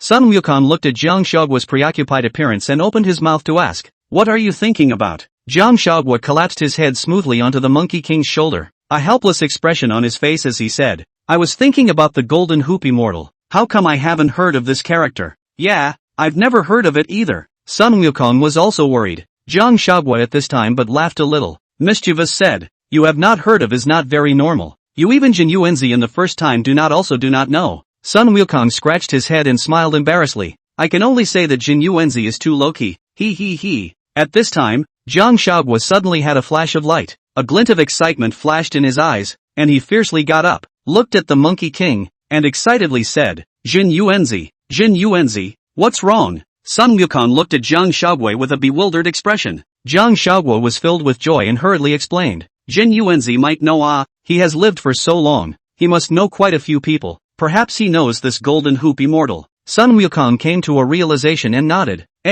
You're right, let's go find Zhenyuanzi. After saying that, the two of them got up and happily went to find Zhenyuanzi. Chapter 81, Ma Sui. After Jiang Huaguo found Zhenyuanzi, he hurriedly asked, Master, do you know the Golden Hoop Immortal? Golden Hoop Immortal. Zhenyuanzi pondered the name carefully in his mind before shaking his head. I don't recognize it. Jiang Huaguo looked like a deflated ball. If you don't recognize it, then who else does? At this time, Zhenyuanzi, who was on the side, spoke up, isn't that Ma Sui? Jiang Huaguo sniffed and looked at Zhenyuanzi in surprise. Master, you know. Zhenyuanzi nodded. He was previously a disciple of sect leader Tongtian, and my master and sect leader Tongtian are master and brother, so I've seen him before. But what are you guys looking for him for? Jiang Huaguo hurriedly explained. The Tang monk said that the tight hoop on Wukong's head came from the hand of this Golden Hoop Immortal, and finding him might be able to undo the tight hoop on Wukong's head. Zhenyuanzi looked towards the tight hoop on Sun Wukong's head and said, it's true, before Huang Longjinjin was also put a hoop by Ma Sui. It's quite similar to this one of Wukong. As if Jiang Shaogua had seen hope, he pursued, "Then master, do you know where Ma Sui is now?" Zhenyuanzi also shook his head and replied, "I don't know." When sect leader Tong Tian set up the 10,000 Immortals formation, Ma Sui was involved in guarding the formation, and then after the formation was broken by the four saints, Ma Sui fled, and no one knows where he ran to. Ah, how could this happen? Jiang Shaogua's face showed a difficult color at this moment. Zhenyuanzi continued at this point, "But I guess, he is now estimated to be in Xinyi Prefecture." "Why?" Jiang Shaogua asked with a puzzled frown. Zhenyuanzi smiled slightly, his eyes full of wisdom, explaining, "This Rulai used to be the Tongtian sect master's great disciple Duo Bao Daoren, and Ma Sui is a senior brother. Since Ma Sui can give the treasures he made to Rulai, I think that the two of them should have a good relationship, and among the four great continents, it is inevitably under the protection of one's own people in order to be able to better seclusion. Is not it?" The words make sense. Jiang Shaogui came to a sudden realization after hearing this, feeling that Zhenyuanzi's words made perfect sense and agreed with them. Zhenyuanzi said, "But Xinyi Prefecture is also quite big, so it's not an easy task to find Ma Sui. It's okay, let's look one place at a time. We're sure we'll find it." Jiang Shaogua swore with conviction. "Right, Goku." Sun Wukong nodded, his eyes firm as he said, "Well, we'll find it." In this way, Jiang Shaogua and the Monkey King left the 5 Zhuangguan and arrived in Xinyi Prefecture. The two stood on a cloud, looking down, and the Monkey King asked, "Where is this?" Jiang Shaogua opened the map given by Zhenyuanzi, checked it, and replied, "This is the sacrificial race country. Let's start here for our first stop then." "Good." Jiang Shaogua expressed his agreement, and after saying that, the two of them flew down. Arriving at the sacrificial race country, they found that it was still quite lively, with people coming and going, and all kinds of voices rising and falling. The two of them walked down the street, and their moods followed suit. However, Jiang Shaogua still reminded to Sun Wukong at this time, "Wukong, there's a demon here called Nine-Headed Bug, don't mess with him you know. We came here to find Ma Sui. Try to avoid clashing with him and bring unnecessary trouble." Sun Wukong nodded, "I know, I'll be careful, but Shaogua, you really know a lot." Sun Wukong said this with a little bit of pride. His daughter-in-law knew everything, but it was really powerful. Jiang Shaogua was actually very happy inside, who let her read the journey to the west, and knew what kind of demons there were here, so she said triumphantly, "It's not bad, low-key, hee. Sun Wukong looked at Jiang Shaogua's complacent appearance and teased, "Someone's little tail is going up to the sky. Oh, humph, I'm a fruit, I don't have a tail. It's you, who has a tail." Sun Wukong was also amused by Jiang Shaogua's words and couldn't help but laugh. The two of them just joked with each other, and just then, Jiang Shaogua stopped and saw an inn, so he said to Sun Wukong, "Today, let's rest here." Good. So, the two of them walked into this inn, preparing to spend the night here, resting well for the night, and starting to search for Ma Sui's whereabouts tomorrow. After arriving at the room, Jiang Shaogua directly rushed to the bed and lied on it. The whole person was lying in a big zigzag shape, and her mouth also said, "Aya, this way, tired baby." Seeing this, Sun Wukong sat over and spoke to her. "So, do you want me to give you a squeeze?" Once upon a time, he had seen that San Monk would squeeze the Tang Monk's shoulders when he was laboring to relieve his fatigue from the whole day. Jiang Shaogua heard that Sun Wukong wanted to give himself a massage, but also came to be interested, and hastily agreed. Good ah. So she dutifully sat up and waited for Sun Wukong to serve her. Sun Wukong then followed the San Monk's example and placed his hands on Jiang Shaogua's shoulders, gently kneading them for her. "Will it be too heavy?" Sun Wukong asked softly. He was afraid that he would hurt Jiang Shaogua if he exerted too much force. "It's not heavy, it's quite nice and comfortable." Jiang Shaogua closed her eyes and enjoyed Wukong massaging her comfortably.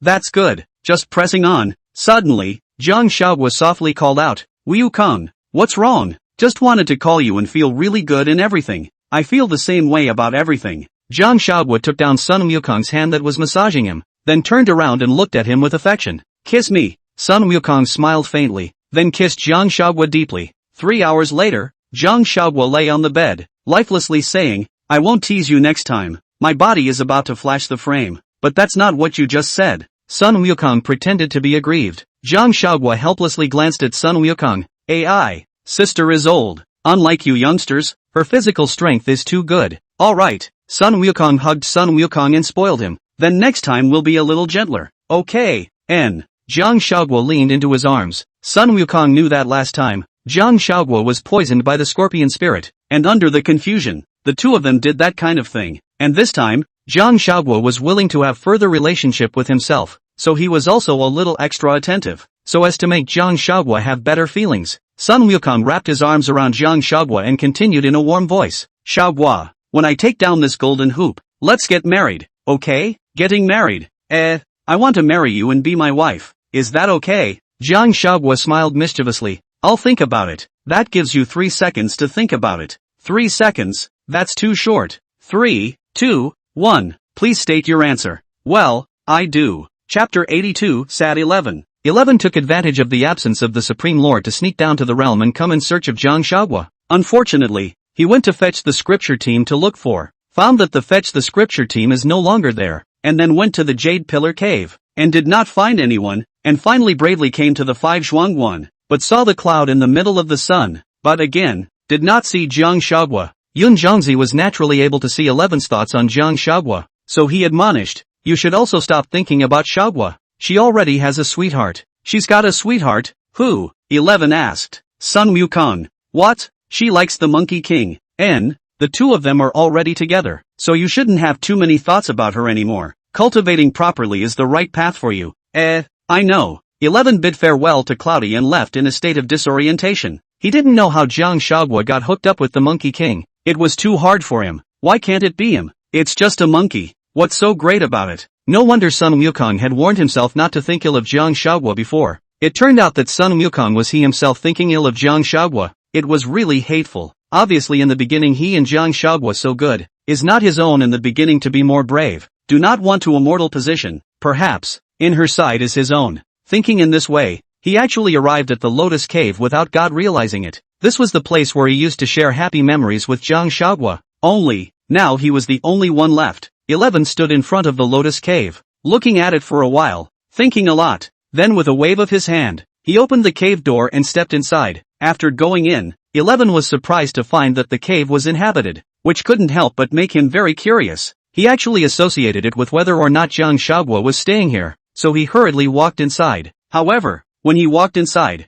he realized that the person sitting on top of the stone seat was not Jiang Huaguo, but Princess Jade Face. Why are you here? 11 asked irritably. Princess Jade Face replied, I see, so the friend that Huaguo was talking about is you, right? What are you talking about? 11 wondered. We are really destined to be together. It seems that this cave used to be yours, right? Later on, I was homeless, so Jiang Huaguo let me live here. It was Coco who let you stay here. Yeah, ask her if you don't believe me. It wasn't that 11 didn't believe him, it was just that he wasn't happy that this was where he and Jiang Huaguo used to live, and he didn't like the idea of someone else living here. So, he then said to the jade-faced princess, I don't care who let you live here. It was even before. In the future, you are not allowed to live here. No, on what grounds? Huaguo said that I can live here. Princess Jade Face said indignantly. If I say no, I mean no, so get out of here. If I don't go, I don't go. Good, not leaving is it? So 11 then directly cast a spell and threw Princess Jade Face out. The Jade Face princess exploded with anger and rushed at him.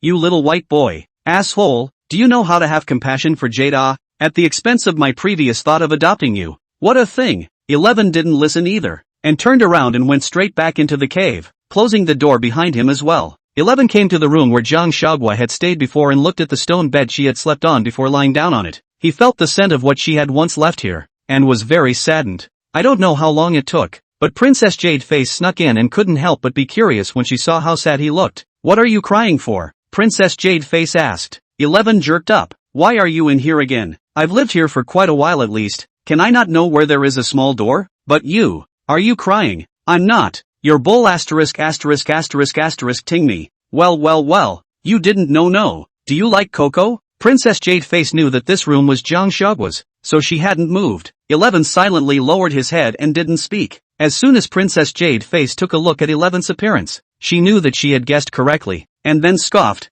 Ha, I guessed correctly. Right, but, you don't stand a chance. She already has the Monkey King. How do you also know that she's with the Monkey King and I'm the only one who doesn't know? 11 was very aggravated. Just himself like a little cutie. Poor boy. Who's pathetic? I'm not. Get out of here, said 11 as he got off the bed and started pushing Jade Face out. Don't be like this. I'll help you I'll help you chase Jiang Huaguo. 11 stopped pushing her hand. What did you say? I said I'll help you chase after her. Dare you? Princess Jadeface continued. Think about grabbing a woman from the Monkey King. Exciting. 11 was a little timid. Gee, you, that dare not forget it. I didn't say I wouldn't dare. Just grab it. 11 managed to get irritated by Princess Jadeface and was ready to go and snatch someone from the Monkey King. Their first step, though, was a problem. 11 only knew they were in the Western Oxfords, but not exactly where in the Western Oxfords, so they could only wander around in Xinyu Prefecture, looking for traces of Jiang Huaguo. Inside the Sacrifice Sai country, Sun Wukong and Jiang Huaguo exited the inn and prepared to go find Ma Sui, but the sea of people was vast and they had some headaches as to where to look. Suddenly Jiang Huaguo was attracted by a Taoist priest shouting fortune-telling on the street, so she dragged Sun Wukong to the fortune-telling booth. The fortune-teller saw someone coming and greeted them warmly. Please sit down. What do you want to calculate? Jiang Huaguo replied. I want to find someone. Can you figure it out? Find someone. The fortune-teller thought for a moment. Okay, I can, but this is going to cost me my mind. It's a bit expensive. Oh, no problem. You do the math. Jiang Huaguo directly took out a silver ingot and put it in front of the fortune-teller. The fortune-teller hurriedly wanted to take it over, but Jiang Huaguo was holding it down. Give it back after you finish counting. Good. The fortune-teller responded in a loud voice. Then who are you looking for? The fortune-teller asked to Jiang Huaguo. Jiang Huaguo replied. Ma Sui. The fortune-teller was puzzled, then thought for a moment. In a short time, he took the tortoise shell out of his bosom and used it for divination. Then he squinted his eyes, scrutinized the lines on the tortoise shell, and began stroking his beard. Then he raised his head and spoke to Jiang Huaguo and Sun Wukong. After leaving the city gates, go 50 miles east and you'll find it. Jiang Huaguo half-heartedly said, okay, trust you for once. After saying this, he gave the silver to the fortune-teller and walked with the Monkey King towards the outskirts of the city. Sun Wukong asked to Jiang Huaguo, you still really believe that man's words? Let's beat a dead horse. I just didn't trust him at all, but I'm just looking for someone to give me a direction so we can set off. Maybe there's some chance in the underworld. In that case, then let's go outside the city first. Maybe we can really run into it. Although Sun Wukong knew that it was unlikely, this was to cheer the two of them up. And at this moment, the fortune-teller was looking at the silver on the table in confusion and said, where are those two just now? Where did they go? And who owns this silver? Whatever. It's here with me and it's mine. The fortune-teller hurriedly put the silver into his money bag. Chapter 83, The Taoist. Jiang Huaguo and Sun Wukong followed the city to the east for 50 miles, but found that there is a Taoist temple here. Jiang Huaguo looked at the Taoist temple suspiciously and said, you said, this Ma Sui may be in this Taoist temple. Just go in and see if you don't know, said Sun Wukong and went up to knock on the door. The one who came to open the door was a Taoist priest who looked at the two of them and asked, who are you? The Monkey King replied, do you have one named Ma Sui here? Why? What do you want with him? The Taoist priest returned this word out. Jiang Huaguo excited, this is really sleepy on someone hand pillow. Want what to come what? Sun Wukong also looked at Jiang Huaguo, unable to hide the happiness in his eyes, not realizing that there was actually a Ma Sui here. We have something to find him. Please also take the trouble to bring us to him. Sun Wukong said politely. He is not in the Taoist temple. He went out to travel outside. You guys quickly go. The Taoist priest's tone was a bit impatient at this point. Sun Wukong hurriedly asked, then when will he return? Don't know. After saying that, the Taoist priest directly closed the door. The duo was then left at the door. At this moment, they looked at each other in dismay and were helpless. Jiang Huaguo spoke to the Monkey King. Although we didn't find Ma Sui, at least we know that his lair is here. So that's something. Sun Wukong nodded and continued. Wait for me to turn into a flying insect and go in to see if Ma Sui really isn't there. I'll go too. Good. The two then turned into two flying insects and flew into the Taoist temple. After they flew in, after searching around, they found that there was actually only that Taoist priest alone. The others didn't even have a ghostly shadow. After searching for Ma Sui's traces, the two men flew out. Jiang Huaguo said helplessly, what should we do? Where to find Ma Sui? Sun Wukong said, since this is his Taoist temple, I think he will surely come back. So let's wait here. We can surely wait until he comes back. Jiang Huaguo nodded approvingly. Then we'll wait here for a rabbit. Surely we can wait for him. With that, the two of them stayed in front of the door of the Taoist temple. On the second day, that Taoist priest found that they were still there, and said with great displeasure, why are you still there? Go away. He doesn't know when he'll be back. You won't be able to wait. Jiang Huaguo, however, said stubbornly, no, I'm going to wait for him to come back. We won't leave until we see him. The Taoist priest was helpless. Okay, you guys wait then.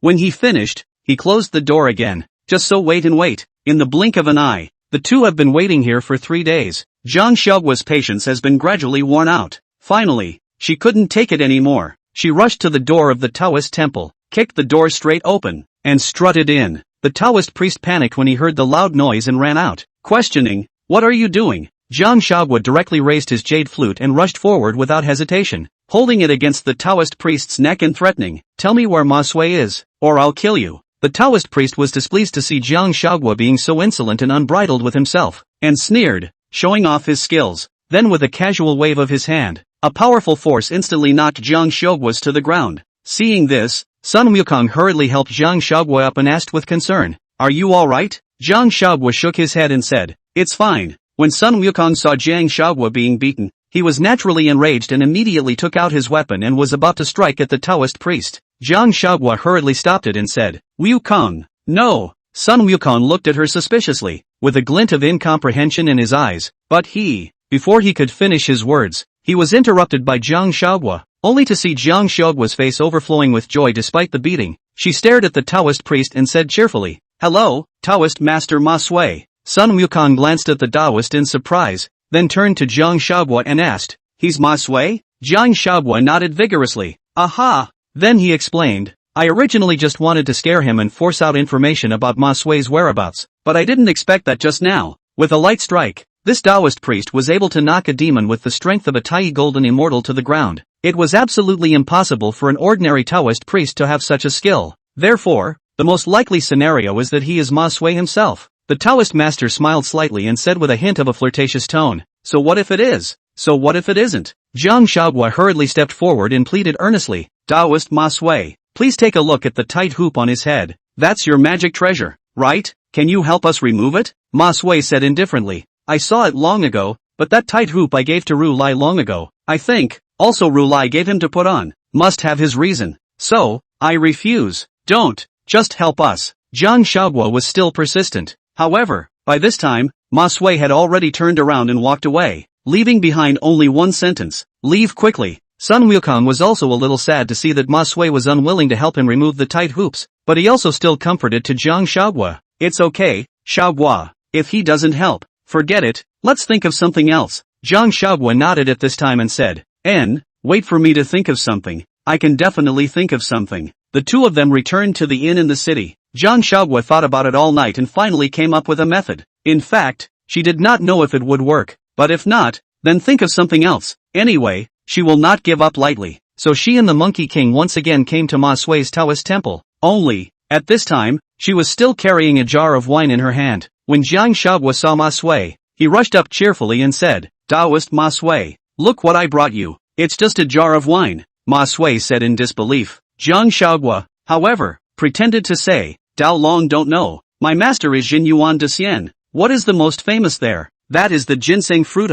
I'm this altar of wine, but my master with Ginseng Fruit brewed out. That is better than the heavenly gods to drink wine." Ma Sui sniffed, but also really have some interest in this wine. After all, that Ginseng Fruit, really good stuff, and the production is too small. Not many people have eaten. Jiang Xiaoguo could see that Ma Sui seemed to have been moved by his own words, and hurriedly went forward and said attentively, Come, you sit down, I'll pour you some wine." Just like that, Ma Sui half-heartedly drank the wine Jiang Xiaoguo brought. But this wine is not at all Zhenyuanzi brewing. Zhenyuanzi, which have that kind of leisure to brew wine, is simply Jiang Xiaoguo lied. And why that altar of wine had the flavor of ginseng fruit? It was because Jiang Xiaoguo had dripped his own blood into it. After all, he was the real ginseng fruit. Chapter 84, Culinary Temptation. The next day, Jiang Xiaoguo bought a few chickens from the street, cleaned the chicken, cut it into pieces, and then coated it with flour, and then prepared to put it into the frying pan to fry. Sun Wukong asked suspiciously from the side, "How is this done?" Jiang Xiaoguo explained, "It's called fried chicken." "Fried chicken? Fry the chicken like this. It's crispy and delicious." Sun Wukong laughed. "Now that I see you doing all these weird and wacky things, I think it's normal instead." Hey, no, this is proper food I'm making. Quick, go add wood and get the fire going. With me around. What else do you need chai for? Said Sun Wukong directly used a spell and made a fire. This fire was not as good as the Samadhi true fire, but it was enough for ordinary burning and cooking. It's just that Sun Wukong added too much fire at once, and directly almost set the kitchen on fire. It burned Jiang Xiaoguo's eyes and his hair was fried. After the fire was extinguished, Jiang Xiaoguo looked at Sun Wukong angrily and cursed. Sun Wukong, you're playing with fire. Then he punched directly at the Monkey King. The Monkey King covered his arm, pretending to eat pain, said, "Hey, I was wrong. An accidental force to make a big well. Quickly go and reach up the firewood and burn the fire properly." Jiang Xiaoguo ordered loudly. "Fine, I'm on my way." Sun Wukong obediently went and split the firewood and carried it to the kitchen. Then this time instead of using spells, he dutifully burned the fire. Jiang Xiaoguo continued to earnestly fry her fried chicken. When the first piece of fried chicken came out of the pan, Jiang Xiaoguo used her chopsticks to hold it, then fed it to Sun Wukong. "You taste if it's good." Sun Wukong took a bite, and Jiang Xiaoguo looked at him with anticipation. "Yummy, hey." Sun Wukong praised with an excited face. "You're great. I've never eaten chicken like this before. It's so delicious." Jiang Xiaoguo also had a happy smile on her face after hearing this. That's good. Looks like I still have a talent for cooking," Jiang Xiaoguo said in a very proud manner. "And it's really great." Sun Wukong continued to praise. Just like that, Jiang Xiaoguo took the fried chicken again and delivered it to Ma Sui. Ma Sui looked at the fried chicken, frowned and asked, "What is it?" "It can be delicious. It's absolutely delicious. Try it," Jiang Xiaoguo said. "This I promise. It's really delicious." The Monkey King chimed in. Ma Sui half-heartedly picked up a piece and tasted it. "I didn't realize it was really good, so I quickly finished the plate of fried chicken." On the third day, the Monkey King looked at Jiang Xiaoguo fiddling with something he hadn't seen before again and asked, "What's this again?" Jiang Xiaoguo explained. "It's called spicy hot." "Spicy hot? Yeah, this stuff doesn't look like much on the face, but it's easy on the head. Numbing, spicy and delicious. Yeah, here, you taste it." Jiang Xiaoguo served the cooked spicy hot pot to Sun Wukong. "Don't, it's too spicy. I don't like it." Sun Wukong was full of refusal. As a monkey, his diet was very light, or he could eat such heavy foods. "If you don't eat it, forget it, I'll give it to Ma Sui. He'll love it." After saying that, Jiang Xiaoguo cheerfully carried it to give it to Ma Sui. As expected, Ma Sui also found it spicy, but kind of tasty what was going on. In this way, Jiang Xiaoguo varied his food to Ma Sui every day, all of which were some rare things that he had never eaten before. Although it has been a great Luo Jingxian, but that also has the desire to eat. Not to mention, Ma Sui's predecessor was originally immortal. Just like that, Jiang Xiaoguo sent food to Ma Sui for half a month in a row. These times had already gotten him into the habit of expecting Jiang Xiaoguo to bring food every day. Only this day, he waited and waited, but Jiang Xiaoguo did not come over. After thinking left and right, Ma Sui decided to go see what was going on with the two of them. These days, Jiang Xiaoguo and Sun Wukong had already stayed in the Taoist temple, so Ma Sui quickly arrived at their room. Upon arriving at the room, he only saw that Sun Wukong was suffering from a headache, lying on the bed and screaming in pain, while Jiang Xiaoguo was crying sadly at the side. When Jiang Xiaoguo saw Ma Sui coming, she hurriedly rushed to him and said with tearful eyes, "Taoist master, please save Wukong. If the pain continues, he is afraid that he won't be able to live. What do you want me to do? Am I going to become a widow?" When Ma Sui saw Jiang Xiaoguo begging himself like this, his heart also followed and softened. After all, he was not a stranger now like before, and he felt that Jiang Xiaoguo was quite good after getting along with him these days. Ma Sui thought very hard and said, "It's not that I can't help him take it down, so if I take it down for him, how about you stay here with me and cook for me for 3 years?" Jiang Xiaoguo hurriedly nodded. No problem at all." "Good." After Ma Sui finished speaking, he walked towards the Monkey King, looked at the tight hoop on his head, and mouthed the spell to work his magic power. Immediately afterward, the tight band flew from the Monkey King's head to Ma Sui's hand. With that, the tight band of the Monkey King was removed. Sun Wukong touched his head in surprise, then looked at Jiang Xiaoguo with an excited face. "Xiaoguo, it's gone. The tight hoop is really gone." Jiang Xiaoguo was also very happy, nodding her head and saying, "No more. Now you're finally free." Sun Wukong excitedly went forward and hugged Jiang Xiaoguo, tugging the circle. No more, really no more. I'm free. At the moment, both of them had happy smiles on their faces. Jiang Xiaoguo patted Sun Wukong and said, "There are still people around." Sun Wukong was really too happy, momentarily forgetting that Ma Sui was still there. He hurriedly put down Jiang Xiaoguo, and then bowed to Ma Sui. "Thank you, Taoist master, for helping me take down the tight hoop." Ma Sui said, "You kid is lucky to find such a smart daughter-in-law." "You are right, I feel the same way." Sun Wukong did agree with Ma Sui's words. "Alright, I'll leave first. Don't forget what you promised me," Ma Sui said as he looked towards Jiang Xiaoguo. "Don't worry, Jiang Xiaoguo, have always been true to my word. Tonight I'll cook you a big meal and thank you properly, Jiang Huaguo said happily. Ma Sui smiled, then left the room. In the room, only Sun Wukong and Jiang Huaguo were left behind. Sun Wukong looked at Jiang Huaguo and said sincerely, Huaguo, really thank you. Thank you for doing all this for me. Silly monkey, there's no need to say thank you or no thank you between us. Coco, why are you so nice? I really love you, said Sun Wukong. Hugged Jiang Huaguo again and said from the bottom of his heart, I really love you so much. Let's get married.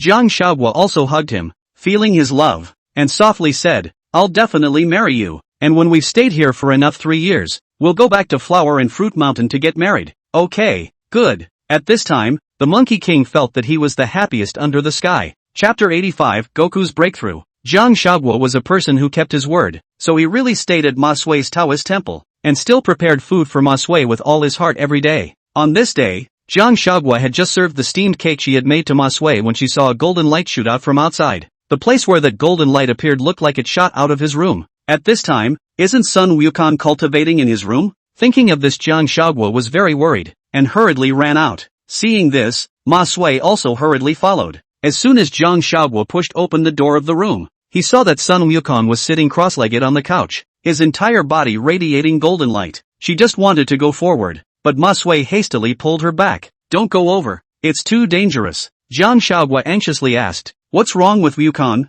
Ma Sui replied, He's making a breakthrough. He's about to become a great Luo golden immortal. With that, Ma Sui cast a spell boundary that surrounded the entire Taoist temple. This boundary was able to keep those outside from feeling that Sun Wukong was breaking through. It wasn't that Ma Sui was so nice to Sun Wukong. It was entirely because Ma Sui didn't want too many people to notice him. Ma Sui continued, This kid's talent is really good. He's going to become a Daled golden immortal so soon. You and don't touch him, or he'll go off the deep end. Jiang Huaguo nodded repeatedly. I won't touch him. I won't touch him. Seeing this, Ma Sui thought it was not a big deal and left. Jiang Huaguo, on the other hand, stayed in the room and watched the Monkey King from afar. After a few hours, the golden light on Sun Wukong's body slowly disappeared. Then he slowly opened his eyes. Just as he opened his eyes, he saw Jiang Huaguo sitting on the doorframe staring at himself. Seeing this, Sun Wukong hurriedly got up and excitedly walked to Jiang Huaguo's side. Huaguo, I've broken through. Jiang Huaguo also stood up and said happily, Wukong, you're great. Now you're a great Luo golden immortal as well. Yes, said Sun Wukong happily, holding Jiang Huaguo's face and kissing her on the forehead. Thanks to you this time. In the future, I will definitely not let anyone bully you again. I believe in you. Jiang Huaguo's eyes were firm and gentle as she looked at Sun Wukong. It was a sunny and breezy day, and Jiang Huaguo took Sun Wukong outside to dig up wild vegetables in preparation for making buns for Ma Sui in the evening. Just as they were engrossed in searching for fresh wild vegetables, Jiang Huaguo suddenly heard someone calling out to him, Coco. Jiang Huaguo immediately raised his head and followed the voice, and was surprised to find that it was Princess Jade Face. Jade, she shouted out excitedly, then couldn't wait to run towards her. Seeing this, Sun Wukong also followed closely and walked over. Jiang Huaguo approached and realized that there were more than just the Jade Face Princess. There was even 11, and said in surprise, 11, how could you two be in one piece? Princess Jade Face was just about to open her mouth to reply when she saw Sun Wukong walking over, and immediately nervously ducked behind 11. Jiang Huaguo saw this and looked at the Monkey King before realizing that Princess Jade Face was afraid of the Monkey King. Jiang Huaguo smiled and spoke to Sun Wukong. Wukong, don't be so serious. This is my friend, Princess Jade Face, the daughter of the Viva Fox King. Sun Wukong nodded at his words and answered, N. Then he smiled and gestured towards Princess Jade Face. Seeing the Sun Wukong smiled, the Jade Face Princess was only slightly better. After all, this Sun Wukong back in the day was again a big mess in the Heavenly Palace, and also westbound to fight demons, which makes the Jade Face Princess this kind of small demon with low magic power inevitably fearful of him. Seeing that Princess Jade Face's expression was a little slower, Jiang Huaguo continued, Xiao Yu, don't worry, Wukong, he's very nice, he won't beat you. N. The jade-faced princess also barely managed to squeeze out a smile at this time, and whispered to, Hello, great sage. Jiang Huaguo continued, This is 11, I don't need to introduce you to Goku. You should remember. The Monkey King spoke, Remember, he is the child of the Supreme Lord. N. Jiang Huaguo nodded, then looked at 11 and said, 11, why did you guys come here? 11 replied, I went to the 5 Zhuangguan to look for you, and when Zhenyuanzi said you weren't there, I went to the Lotus Cave and saw Xiaoyu, so that's how it is. Jiang Huaguo continued, I thought you weren't going back to the Lotus Cave. so I didn't ask for your permission and let's see how you live in. I'm sorry. It's fine, 11 said with a slight smile. For some reason, when Sun Wukong saw this 11, he was really all kinds of unhappy, especially when he saw the way he was smiling at Jiang Huaguo there. It was clear that he was harboring ill will towards Jiang Huaguo, but he couldn't say anything. At this time, Princess Jade Face asked, Huaguo, what are you guys doing? Digging for wild greens. What's the point of digging up wild vegetables? We were favored by a Taoist priest earlier, so I promised him that I would cook for him here for 3 years. So Goku and I dug up wild vegetables here in preparation for the buns we're going to give him today. Ah, you're going to cook for someone for 3 years? That's too much. Oops, no way. They did us a great favor. I don't think it's too much at all. Alright. Princess Jade Face looked at Jiang Huaguo sympathetically. Jiang Huaguo continued, by the way, did you two come to find me for something? 11 said gently, it's just that I haven't seen you for a long time, and I missed you, so I wanted to come and see you. When these words came out, Jiang Huaguo was very embarrassed and turned her head to look at Sun Wukong, who she noticed that his face looked very wrong at this moment. Sun Wukong immediately pulled Jiang Huaguo's hand and said to 11, now, the two of us are already together, so don't think about it anymore. 11 saw the Sun Wukong pulling Jiang Huaguo's hand, frowned tightly, and said aggrievedly, I know, Zhenyuanzi told me, I as a friend, can't I miss her? Can't, Sun Wukong said with his eyes blazing. Jiang Huaguo saw the two of them in a state of saber rattling and hurriedly advised, alright, Wukong, they came all the way here, the visitor is a guest, don't be impulsive Then to 11 he also said, 11, me and Goku we two are already together, I want you to give us your blessing. Okay, 11 looked pitiful and kept his head down, for he could not speak any blessing. Jade Face Princess also played round, must bless well, he, small fruit. Go, take us to your Taoist temple to see. I drink a mouth of tea, a little thirsty, good, let's go. Jiang Huaguo then led them away. At this moment, the Monkey King looked at 11 in triumph. After all, Jiang Huaguo had just been on his side. Chapter 86, Jealousy. Jiang Huaguo took 11 and Princess Jade Face to the Taoist temple after Ma Sui's consent, then arranged rooms for them. However, the Taoist temple was not very big, so there was only one room left. This made Jiang Huaguo a bit worried. It wasn't quite appropriate for 11 and Princess Jade Face to live in the same room, was it? Princess Jade Face proposed at this time. Why don't Huaguo and I live in a house? And you too, Sun Wukong and 11, live in a house? No way. Sun Wukong directly and sternly refused. 11, however, spoke up, why not? Coco didn't even refuse. Of course 11 didn't want to be in the same room as Sun Wukong, but he was even more reluctant to see Jiang Huaguo in the same room as Sun Wukong.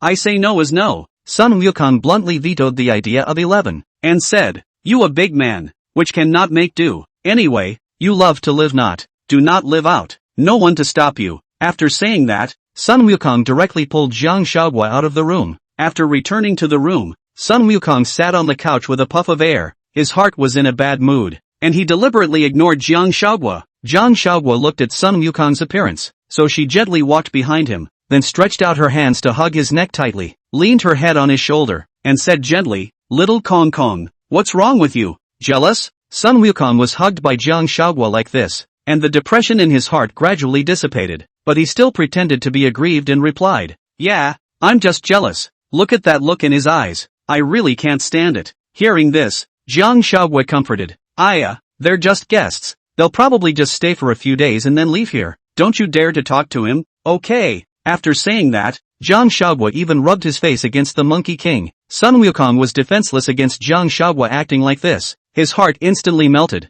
so he said helplessly, alright then, for your sake, I'll just put up with him for a few days for now. Jiang Huaguo was so happy to hear that Sun Wukong had agreed that she immediately rewarded him with a gentle kiss on the cheek. However, how could this small kiss satisfy Sun Wukong? He smoothly turned around, wrapped his arms around Jiang Huaguo and kissed her lips deeply. Sun Wukong's kisses were getting more and more intense, and the atmosphere between the two of them was getting hotter and hotter, and slowly Sun Wukong's hands were pulling Jiang Huaguo's clothes right off. Jiang Huaguo hastily tugged on it and said, no, Wukong, this is in the Taoist temple. Sun Wukong also kept his sanity at this moment. It really wasn't a good idea to be in this kind of place. Then he pulled Jiang Huaguo's clothes on and put them on, and said, let's go. I'll take you to a place. After saying that, Sun Wukong directly rode the clouds and left with Jiang Huaguo. The two of them arrived in the city together and walked into the best inn in the Kingdom of Sacrifice race. As soon as he entered the door of the inn, Sun Wukong directly threw several heavy pieces of silver with the owner and said,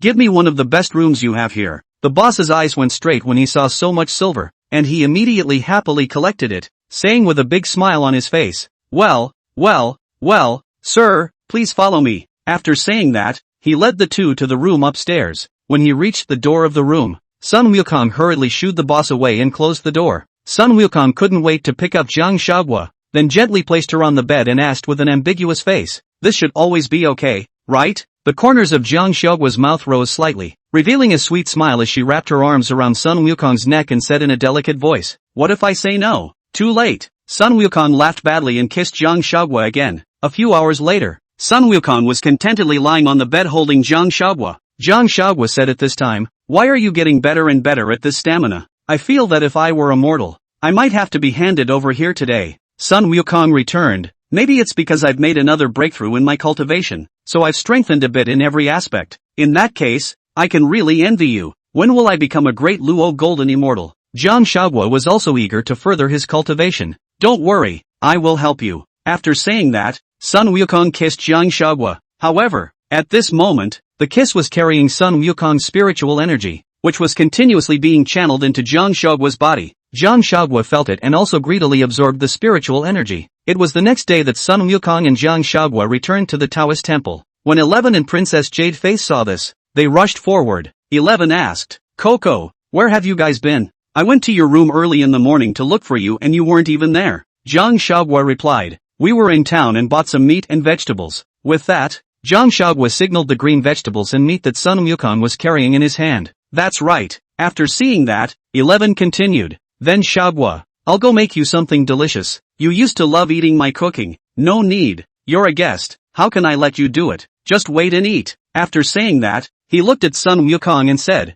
"Wukong, let's go and put the dishes in the kitchen." "Good." After saying that, the two of them left to go to the kitchen, leaving 11 to look at their departing backs. Alone and despondent, 11 sadly said, "She won't eat my cooking anymore." Seeing this, Princess Jade Face comforted, "Don't be discouraged, 11, go, follow me out. I'll teach you a trick." Immediately after that, the jade-faced princess pulled 11 to the hillside outside. "What are you doing here?" 11 asked in disbelief. "This you don't understand, right? What do girls like? Like flowers? Ah, you see so many flowers here. You make a garland for Huaguo. She must be very happy," Princess Jade Face patiently explained. 11 heard this and thought it made sense. "You're right, let's make a garland for Coco then." So 11 happily picked the flowers on the hillside. Soon, 11 had braided a wreath. When Princess Jade Face saw it, she praised, "Wow, what a beautiful garland." 11 took the wreath, but a little dissatisfied, frowned and said, "Always feel almost what? Forget it, and then make a new 1-inch. So 11 casually threw the garland of flowers to the jade-faced princess, and said with full concern, "This is for you." Then he went back to picking flowers. The jade-faced princess took the garland of flowers and didn't mind it at all. Instead she was very happy, but there was also a slight loss amidst the happiness. She put the wreath on her head and then ran back to 11. "Let me help you along." Soon, under the joint efforts of the two of them, they made up another wreath. This one, more delicate and better looking than the previous one, and 11 was very satisfied, and happily went back with the wreath. Chapter 87, She Doesn't Love Me. 11 cheerfully found Jiang Huaguo and handed her the finished wreath. "Huaguo, this is the wreath I made. For you." Jiang Huaguo took the garland and praised, "Wow, it's so beautiful." Then he put the garland on his head, and then looked at 11 and Princess Jade Face, inquiring, "How was it?" "Good looking," 11 said happily. Jiang Huaguo turned to look at the Monkey King again and asked, "How is it? Is it good?" In order not to sweep Jiang Huaguo off her feet, Sun Wukong reluctantly smiled and nodded. It looks good." Only then did the Monkey King continue, "It's time to eat. Huaguo, take off the wreath, otherwise it's inconvenient." What you said is also true. Jiang Huaguo took off the wreath with some reluctance, then said to 11, "11, thank you for giving me the wreath. I like it very much. I will keep it well." 11 was a little lost. It was all Sun Wukong's fault. This stinky monkey, he just did it on purpose. "Alright, the meal is ready. Let's eat." Jiang Huaguo then greeted the crowd for dinner. At that moment, Ma Sui also came. This was the first time Ma Sui had seen 11 and Princess Jade Face, and yesterday he had stayed in his room and hadn't gone out at all. Ma Sui sat in the main seat, and the remaining 4 then sat down one after another. When Ma Sui saw 11 and Princess Jade Face, he said, You two little foxes are Huaguo's friends. Yes, elder. The two returned. Ma Sui nodded and smiled. This could not help but make him think of Daji back then. Although her character was bad, but she was really beautiful. Otherwise King Zhou would not have favored her so much in the beginning. Your fox demon clan. You really are all good looking, Ma Sui said with emotion. Right, I also think the two of them are very pretty. Jiang Huaguo also exclaimed from the bottom of her heart. 11 was embarrassed to say, elder has overpraised me. Well, eat up, Ma Sui said. Aha, everyone eat quickly, said Jiang Huaguo picked up a piece of sweet potato and put it into Ma Sui's bowl, saying, you taste it. How is the bastardized groundnut that I tried to make for the first time today? Ma Sui picked up the bowl of plucked groundnut and ate it, then complimented. Not bad, delicious. That's good, Jiang Huaguo said happily. With that, several people finished the meal. After the meal, 11 sat unhappily outside on the swing. Seeing this, Princess Jadeface went forward and asked, what's wrong with you again? Why are you upset again? 11 lost it. I feel like I have no hope at all. Princess Jadeface naturally knew what he meant by that, so she encouraged, don't be discouraged. You have to pull yourself together. We will never give up until the last moment. Don't give up, or what else can I do? Princess Jadeface thought for a moment and continued, I see, we have to throw our weight around. Throwing in the towel? Coco what she likes. You know. Like what? 11 thought for a moment and said, she likes the Monkey King. Princess Jadeface was almost choked to death by 11's words, and was speechless as she said, there are others. Something else. 11 continued to think. She has a jade flute and she likes to play tunes. Let's take it from here then. He likes riffs and so do we. But I don't play the flute. Learn, go. After saying that, the jade-faced princess directly took 11's hand and left. After arriving in the city, they found a musical instrument workshop. Looking at a room full of musical instruments, 11 was a bit headstrong and asked to the owner, is there any instrument that can be learned quickly? The owner thought for a moment and said, yes, you come with me. Immediately afterward, the owner led them both to a tambourine and said, this is simple, you just clap to the rhythm of the tune. Without waiting for 11 to speak, the jade-faced princess directly refused. No, this is too ugly to mess up. We want instruments that look good when played. Good looking. The boss pondered for a moment, then led them back to an ancient zither. There is nothing better to look at than this zither. When the jade-faced princess saw the guqin, she could all immediately think of 11's stunning appearance as he played. The breeze blowing his hair, a white coat, the young man playing the guqin. The image was very appealing to the jade-faced princess, so she simply said, boss, that's it. When the owner heard that they wanted to buy the instrument, he quickly and happily said, yes, I'll put it up for you. Princess Jadeface swore to 11, don't worry, if you learn to play the guqin, I promise, Jiang Huaguo will definitely like it.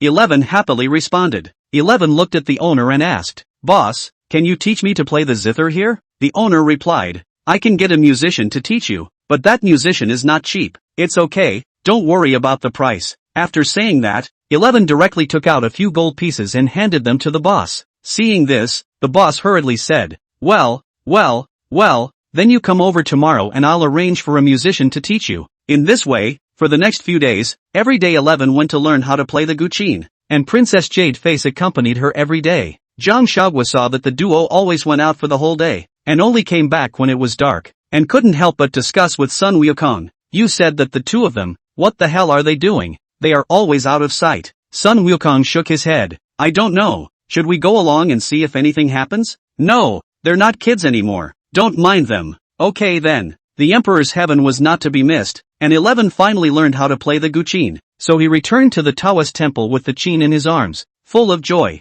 Jiang Huaguo saw the ancient qin in 11's arms and asked curiously, 11, what are you doing? 11's face beamed with joy as he replied, I want to surprise you. Surprise? What surprise? Jiang Huaguo couldn't wait to follow up. 11 didn't answer immediately, but walked over to the ancient zither and sat down, stretching out his fingers and gently plucking the strings, making a clear and pleasant sound. Then, he looked up at Jiang Huaguo with a gleam of delight in his eyes. He then began to play the koto with full concentration. 11 is very gifted, and every tone is performed with just the right amount of mesmerization. This tune happened to be one that Jiang Huaguo was also familiar with, so she took out her own jade flute and placed it on her lips to play. The melodious sound of the flute and the guqin intertwined with each other, blending perfectly together to form a stirring piece of music. The two of them have a perfect understanding and work well together. The ensemble of a zither and a flute makes the whole piece sound even more euphonious. Chapter 88, Her Gaze. When the song ended, Jiang Huaguo looked at 11 and said, I really didn't expect that you could even play the piano. Coco, this is a tune I learned especially for you. Do you still like it? 11 said, love it, you play it very well. Jiang Huaguo praised it, which made 11 very happy. While at this time, Sun Wukong came over from outside. He had just come over after finishing his cultivation when he heard the sound of Jiang Huaguo's flute. When Jiang Huaguo saw Sun Wukong, she left 11 behind and ran to Sun Wukong's side, saying intimately, Wukong, did you hear the tune 11 and I played just now? I hear you. It's nice. Sun Wukong said, right, I didn't realize that 11 could still play the guqin. That's really something. I really didn't see it. This 11 is really deep. Sun Wukong smiled and glanced at 11, and it was as if he had read 11's mind in this gaze. Sun Wukong swore sovereignty like to 11, took Jiang Huaguo's hand, and then put something into her hand. Wow, it's a butterfly. Jiang Huaguo realized that the Monkey King had actually put a very beautiful butterfly into his hand. Like it? Sun Wukong asked. Love it, it's beautiful. After the butterfly circled a few times in Jiang Huaguo's hands, Jiang Huaguo released the butterfly to fly out again. 11 looked at Jiang Huaguo and Sun Wukong's intimate appearance. His heart again suddenly felt very bad. A person again silently walked away. 11 left the Taoist temple and stood alone at the edge of the lake outside the temple, quietly looking at the lake. Princess Jade Face walked over to him, somewhat uneasy about him. 11 sensed Princess Jade Face's arrival and spoke. Do you think I should just give up? Huaguo, she seems to really like the Monkey King. Princess Jade Face said. Then are you willing to do it? What can I do if I'm not willing to do it? No matter how much I try to please her, as long as the Monkey King shows up, Huaguo's eyes will fall on him, and she won't see me at all. I don't know how I can help you anymore, but I'll support you in whatever you decide.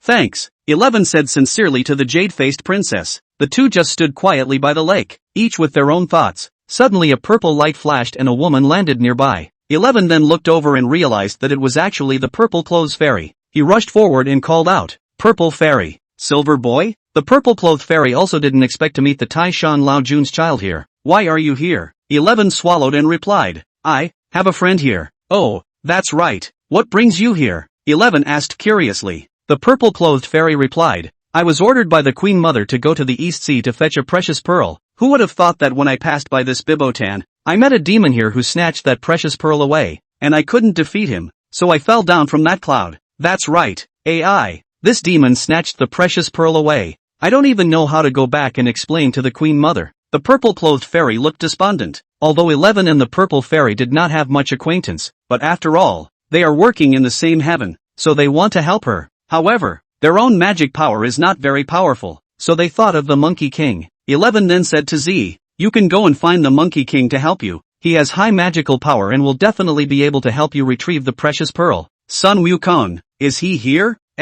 Come on, I'll take you to him. Good. The purple-clothed fairy responded happily. Once upon a time when Sun Wukong was looking after the peach garden, they were also acquainted with each other. Since Sun Wukong caused havoc in the heavenly palace and was crushed under the Five Fingers Mountain, she had never seen him again, and now she heard that she could see Sun Wukong, an old friend, and she was very happy to hear that she could see him. 11 took the purple-clad fairy and arrived at the Taoist temple. The moment Sun Wukong appeared, the purple-clothed fairy rushed forward and said with great excitement, Great Sage, it's been a long time, how are you? Sun Wukong was also happy to see his friend whom he used to know in the heavenly court, Purple Fairy, but then asked, Why are you here? I had gone to the East Sea to fetch the precious pearl for the Queen Mother, and when I passed by here, I was seized by one of the demons here, and just when I didn't know what to do, I met the Silver Boy, who said you were here, so I thought to beg you to come and help me. The purple-clothed fairy explained, So that's how it is. Well said, I'll just help you to retrieve that precious pearl. Sun Wukong agreed to it quite readily.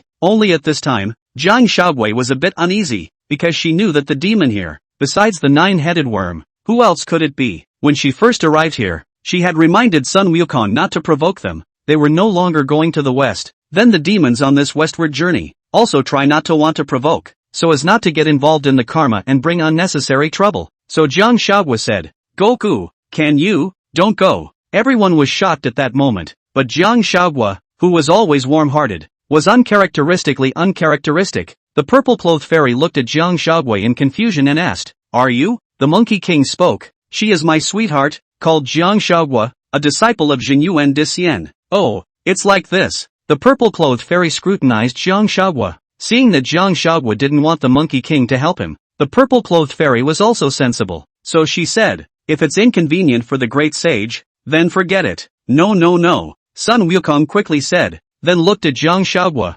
Huaguo, what's wrong with you? The purple fairy is my friend. She's in trouble. We can't just sit back and do nothing, can we? There are some things that Jiang Huaguo can't say directly, and can only say, I just want to stay here peacefully enough for 3 years, and then return to the 5 Zhuangguan, and I don't want to have any more accidents. You're worried something will happen to me, aren't you? Jiang Huaguo nodded, and, after experiencing so many things, Sun Wukong understood Jiang Huaguo's feelings. Only, for the purple clothes fairy, he couldn't just sit back and do nothing for a while. Great sage need not be troubled. This is Zi's own matter. I will solve it myself. I will take my leave first. Zi was unwilling to put the Monkey King in a dilemma. Zi turned away after saying that. Zi. Sun Wukong looked at Zi's departing back. His heart was in a bad mood. Jiang Huaguo would not know the pain in the heart of the Monkey King. He is a person of great affection and righteousness. It must be very difficult to see his former friend in trouble. He cannot help. Helpless, Jiang Huaguo spoke out. Go on. Go help her. Just protect yourself and don't get hurt. Hearing that Jiang Huaguo agreed to go help Zi,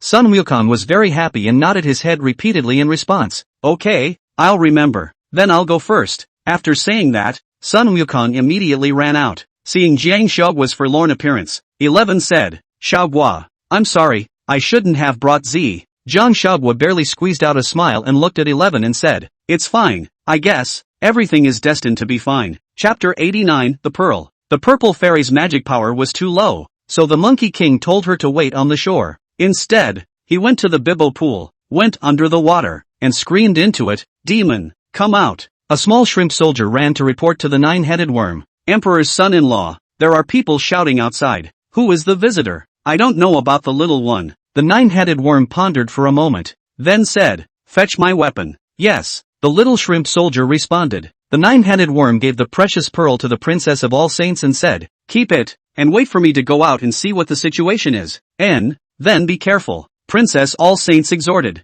Ninjas then went out with his crescent shovel. When the Sun Wukong saw the nine-headed bug come out, he immediately questioned, are you the one who robbed the purple clothes fairy's treasure pearl? Quickly hand it over. When the nine-headed worm heard him say this, he understood that this was the help that fairy had found, and said disdainfully, so what if you robbed it? You can't beat me yourself, and you're still looking for someone to help. It's really useless, you demon, so brutal, looking for a fight. With that, Sun Wukong directly raised his weapon and struck towards the nine-headed worm. To know that the nine-headed bug could be the door-to-door son-in-law of the 10,000 sacred old king, it also showed that he had extraordinary strength, and this was the only way to get into the eyes of the 10,000 sacred dragon king. Sun Wukong would have to use his water avoidance decree in the water and would be weakened in terms of strength, so he led the nine-headed worm all the way to the shore. Jiang Huaguo came to the Bibbo pool anyway because he was worried about the Monkey King, and 11 and Princess Jade Face followed close behind. As soon as they arrived, they saw the nine-headed worm and the Monkey King rushing out of the water, fighting fiercely. Once the nine-headed worm was out of the water, he realized that he was somewhat outmatched by the Monkey King, so he directly revealed his true form, a huge nine-headed flying bird. When Sun Wukong saw it, he said contemptuously, so what if there are 9 heads? Old Sun will fight as usual. The Monkey King then wrestled with these 9 heads once again. Seeing that his son-in-law was in trouble, the 10,000 sacred dragon king was also anxious, so he also rushed out of the water to help the nine-headed worm. The 9 heads of the nine-headed worm were already really difficult to deal with, and now there was another All Saints dragon king, which was even more troublesome. When Jiang Huaguo saw this, he flew straight over and went forward to help, only to see Jiang Huaguo take out his jade flute and play it in front of them. With the sound of the flute, the 9-headed insect quickly stopped, and Jiang Huaguo saw the right moment to directly offer a circle and lasso the 9-headed insect's body. This circle was given to Jiang Huaguo by Ma Sui, and it could trap either a demon or a god. By the time the 9-headed worm reacted, he was already trapped and could no longer move his arms and legs. Seeing this, the 10,000 sacred dragon king knew that he was powerless to resist, so he did not fight. Jiang Huaguo landed beside the 9-headed worm and said, 9-headed worm, quickly hand over the purple clothes fairy's precious pearl. Although the 9-headed worm was trapped, he was obviously not angry, so he said, the precious pearl has already been refined by me, it's gone. Jiang Huaguo wasn't worried at all, knowing that he was cajoling himself, and said, refined, that's the Queen Mother's, so I'll just hand you over to the Queen Mother. Without waiting for the 9-headed worm to say anything, the Princess of All Saints hurriedly came and said, Fairy, let my husband and son-in-law go. I am willing to hand over the precious pearl. Jiang Huaguo looked at the Princess of All Saints and nodded her head. Okay, you give me the precious pearl and I will release him. Don't! Nine-headed worm shouted angrily. The Princess of All Saints, on the other hand, said to the nine-headed worm, Husband, it's more important than anything for our family to be safe and sound. So let's give the precious pearl to them. The All Saints princess then took out the precious pearl and handed it to Jiang Huaguo.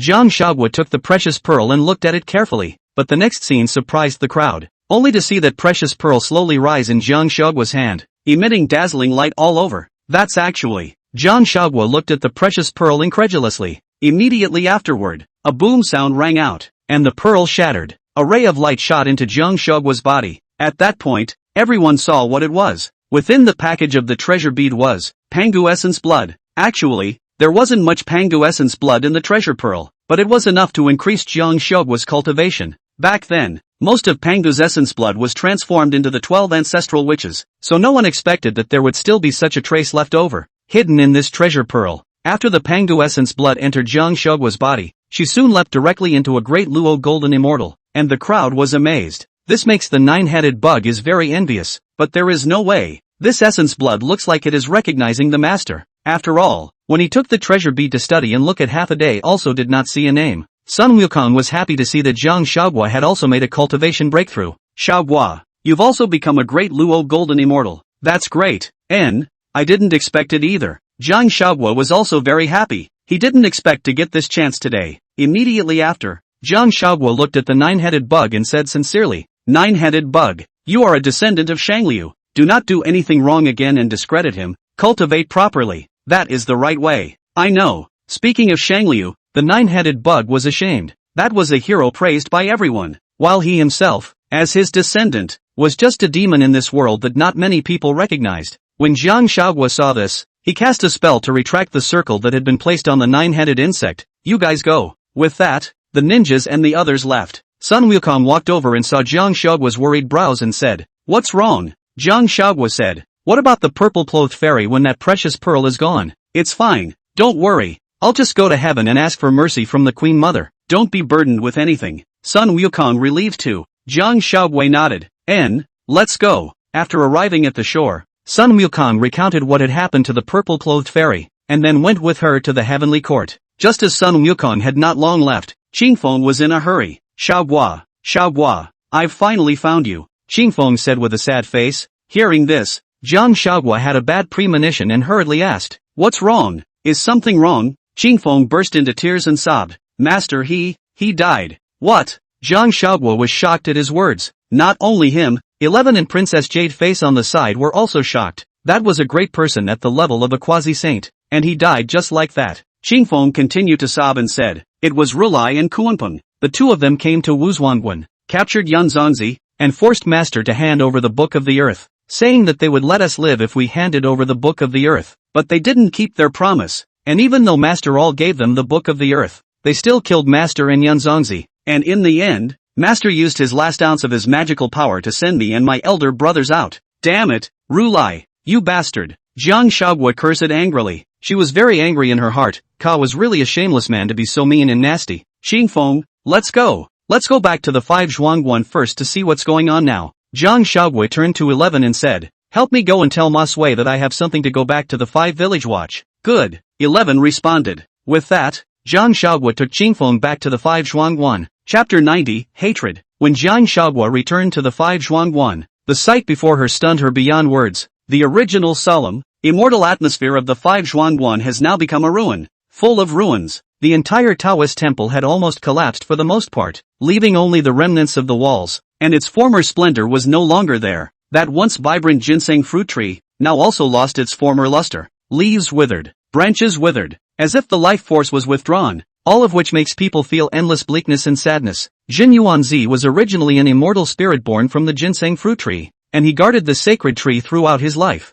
The divine tree had its own spirituality. It could feel Zhenyuanzi's departure and was grieving for him. As for Jiang Huaguo, she was likewise an immortal spirit nurtured by the divine tree, and she could feel the divine tree's sadness. Jiang Huaguo looked at what was in front of her, her heart bursting with grief. She couldn't accept this harsh reality, and tears welled up out of her eyes and down her cheeks like a breaking flood. She cried out with her heart torn out, Master, the voice echoed in the empty ruins, filled with despair and helplessness. With Zhenyuanzi together for hundreds of years, the past all kinds of things, a scene in front of the eyes, he treated himself so well, and now he is so dead. There is also the cloud in the sun, although he called him master, but he is more like a close friend. No matter what they do are so understanding, support themselves, now, also so dead. It was really hard for her to accept the loss of both of them, and her heart was filled with grief and anger. Why Ka killed them? Why? She hated Ka, she hated the kunai, she hated all those who hurt them. Jiang Xiaoguo's eyes flashed with endless hatred. She secretly swore that she would kill them. She would avenge Zhenyuanzi and Yun Zhongzi.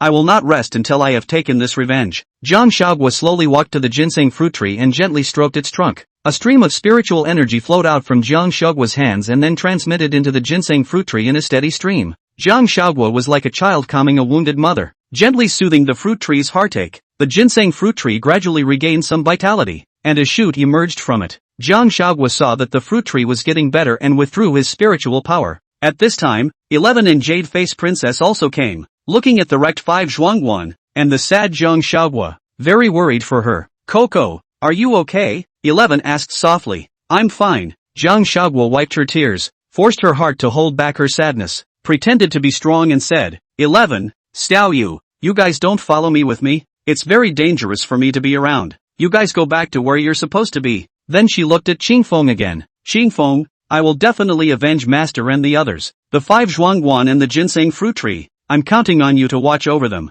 Qingfeng nodded vigorously. I will definitely look after this place and will guard it well for Master. Jiang Xiaoguo nodded, trying to pull up a bitter smile. Then, Jiang Xiaoguo simply turned around and left. 11 and Princess Jade Face just wanted to chase after them, but Jiang Xiaoguo directly threw a ray of green light and blocked them, only leaving behind a sentence. Don't follow me anymore. Then he flew away in the clouds. 11 looked at Jiang Xiaoguo's departing figure, filled with worry. Jiang Xiaoguo came to the White Tiger Ridge and found the White Bone Demon. White Bone Essence didn't expect how Jiang Xiaoguo suddenly came, and it looked like Jiang Xiaoguo's state was very bad, so she couldn't help but worry and said, Xiaoguo, what's wrong with you? How come your face looks so bad? Jiang Xiaoguo returned. I'm fine, Xiaobai. I came here to ask for something. What is it? You say. I remember that you know a demonic technique that allows you to suck in other people's essence as a way to enhance your own cultivation, is that right?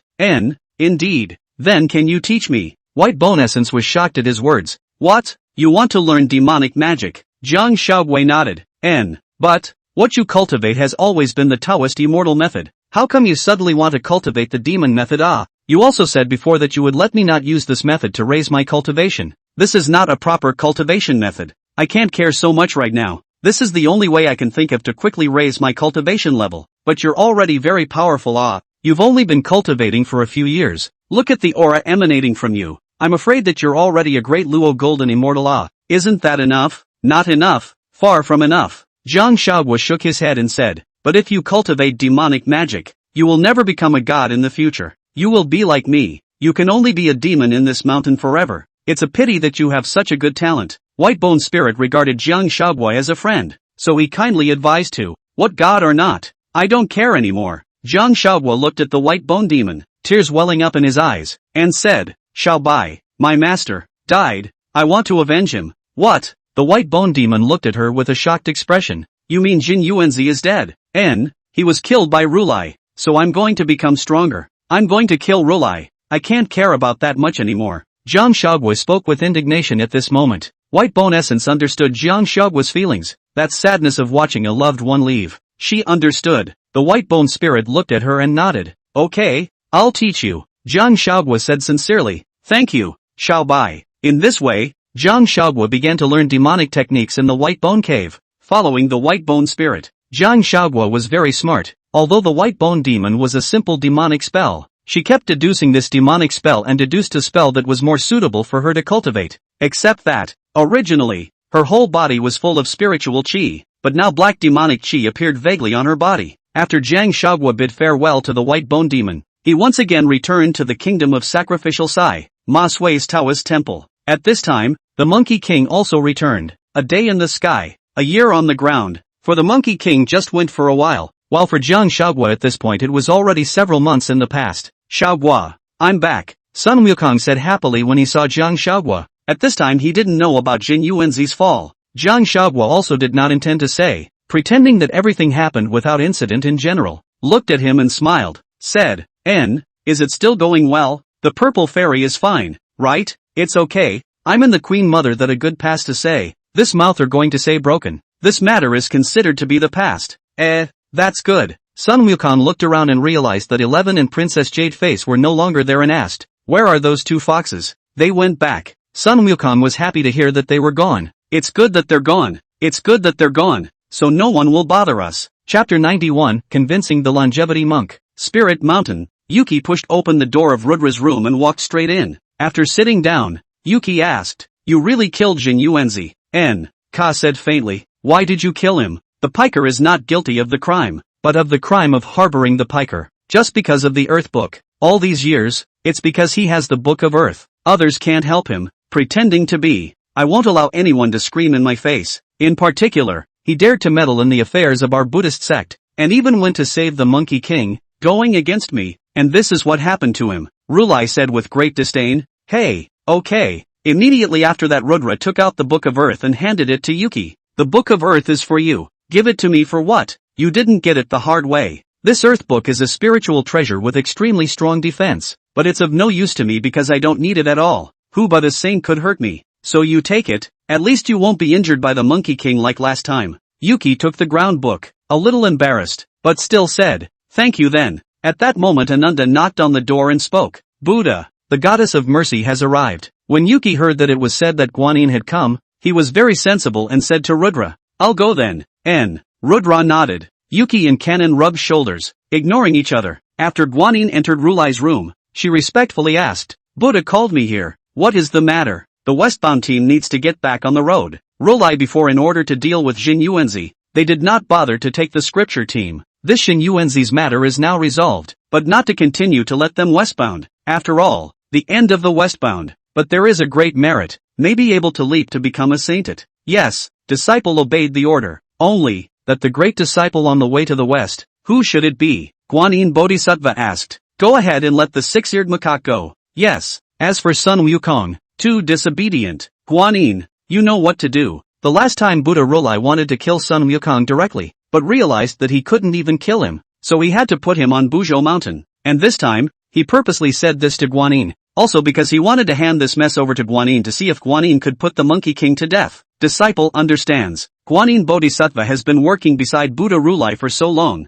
cannot know what he is thinking, but there is no way can only do it. After saying this, the goddess of mercy left the spirit mountain. The goddess of mercy first came to the land of daughters in search of Tang Sanzang. Only when he got to the daughter kingdom, the man was dumbfounded. He was watching the Tang Sanzang holding the pregnant daughter kingdom king walking in the garden. When Tang Sanzang saw Guanyin coming, he asked vigilantly, Guanyin Bodhisattva, what's the matter here? Guanyin spoke, Tang Sanzang, it's time for you to continue your journey to the west to get scriptures. I'm not going. I've decided to stay here. Guanyin was helpless. Fetching scriptures is a big deal. How can you allow you to be such a child's play? Saying that you won't go. I just do not go. Go to fetch the scriptures and nothing good for me. Those what benefit the people are empty words. Without me, they are the same as living well. And did not see who went to die. Guanyin was a bit helpless. Tang Sanzang, why are you so obsessed? Do you think you can stay here just because you want to stay here in the? I'm only trying to persuade you because we used to work together.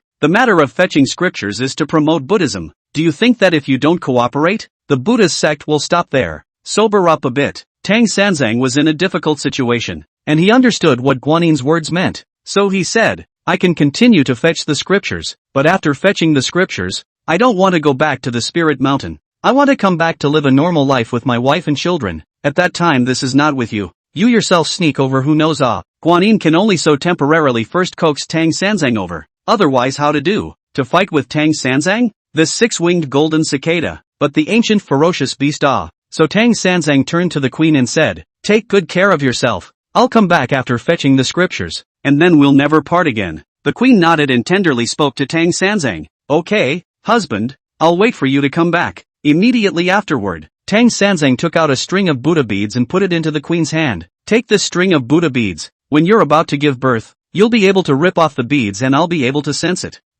I'll remember that, and I'll be sure to give birth to our child safely. The Tang monk gave the queen a gentle hug before leaving with Guanyin. Immediately after that, Peggy, the sand monk, were quickly found, and the three were once again gathered together. Tang Sanzang, you guys go on your way first, I'll go look for Wukong, and then he'll come back to continue traveling west with you guys, the goddess of mercy said to the Tang monk. Good, Tang Sanzang responded. At this point, the westbound party was once again on the road. The goddess of mercy traveled to the northern club in search of the six-eared rhesus monkey. In a cave, the six-eared macaque was cultivating, but no matter what, he could not break through to the Tai golden immortal realm. Six-eared macaque at this time felt someone come in. Take a closer look. It was the goddess of mercy. Got up and asked, Goddess of mercy, why are you here? Come to find you to continue your journey to the west. Guanyin replied, but isn't Tang Sanzang unwilling to go? How else can this go? He has now agreed to continue his journey west, which is why I have come to seek you out. I see.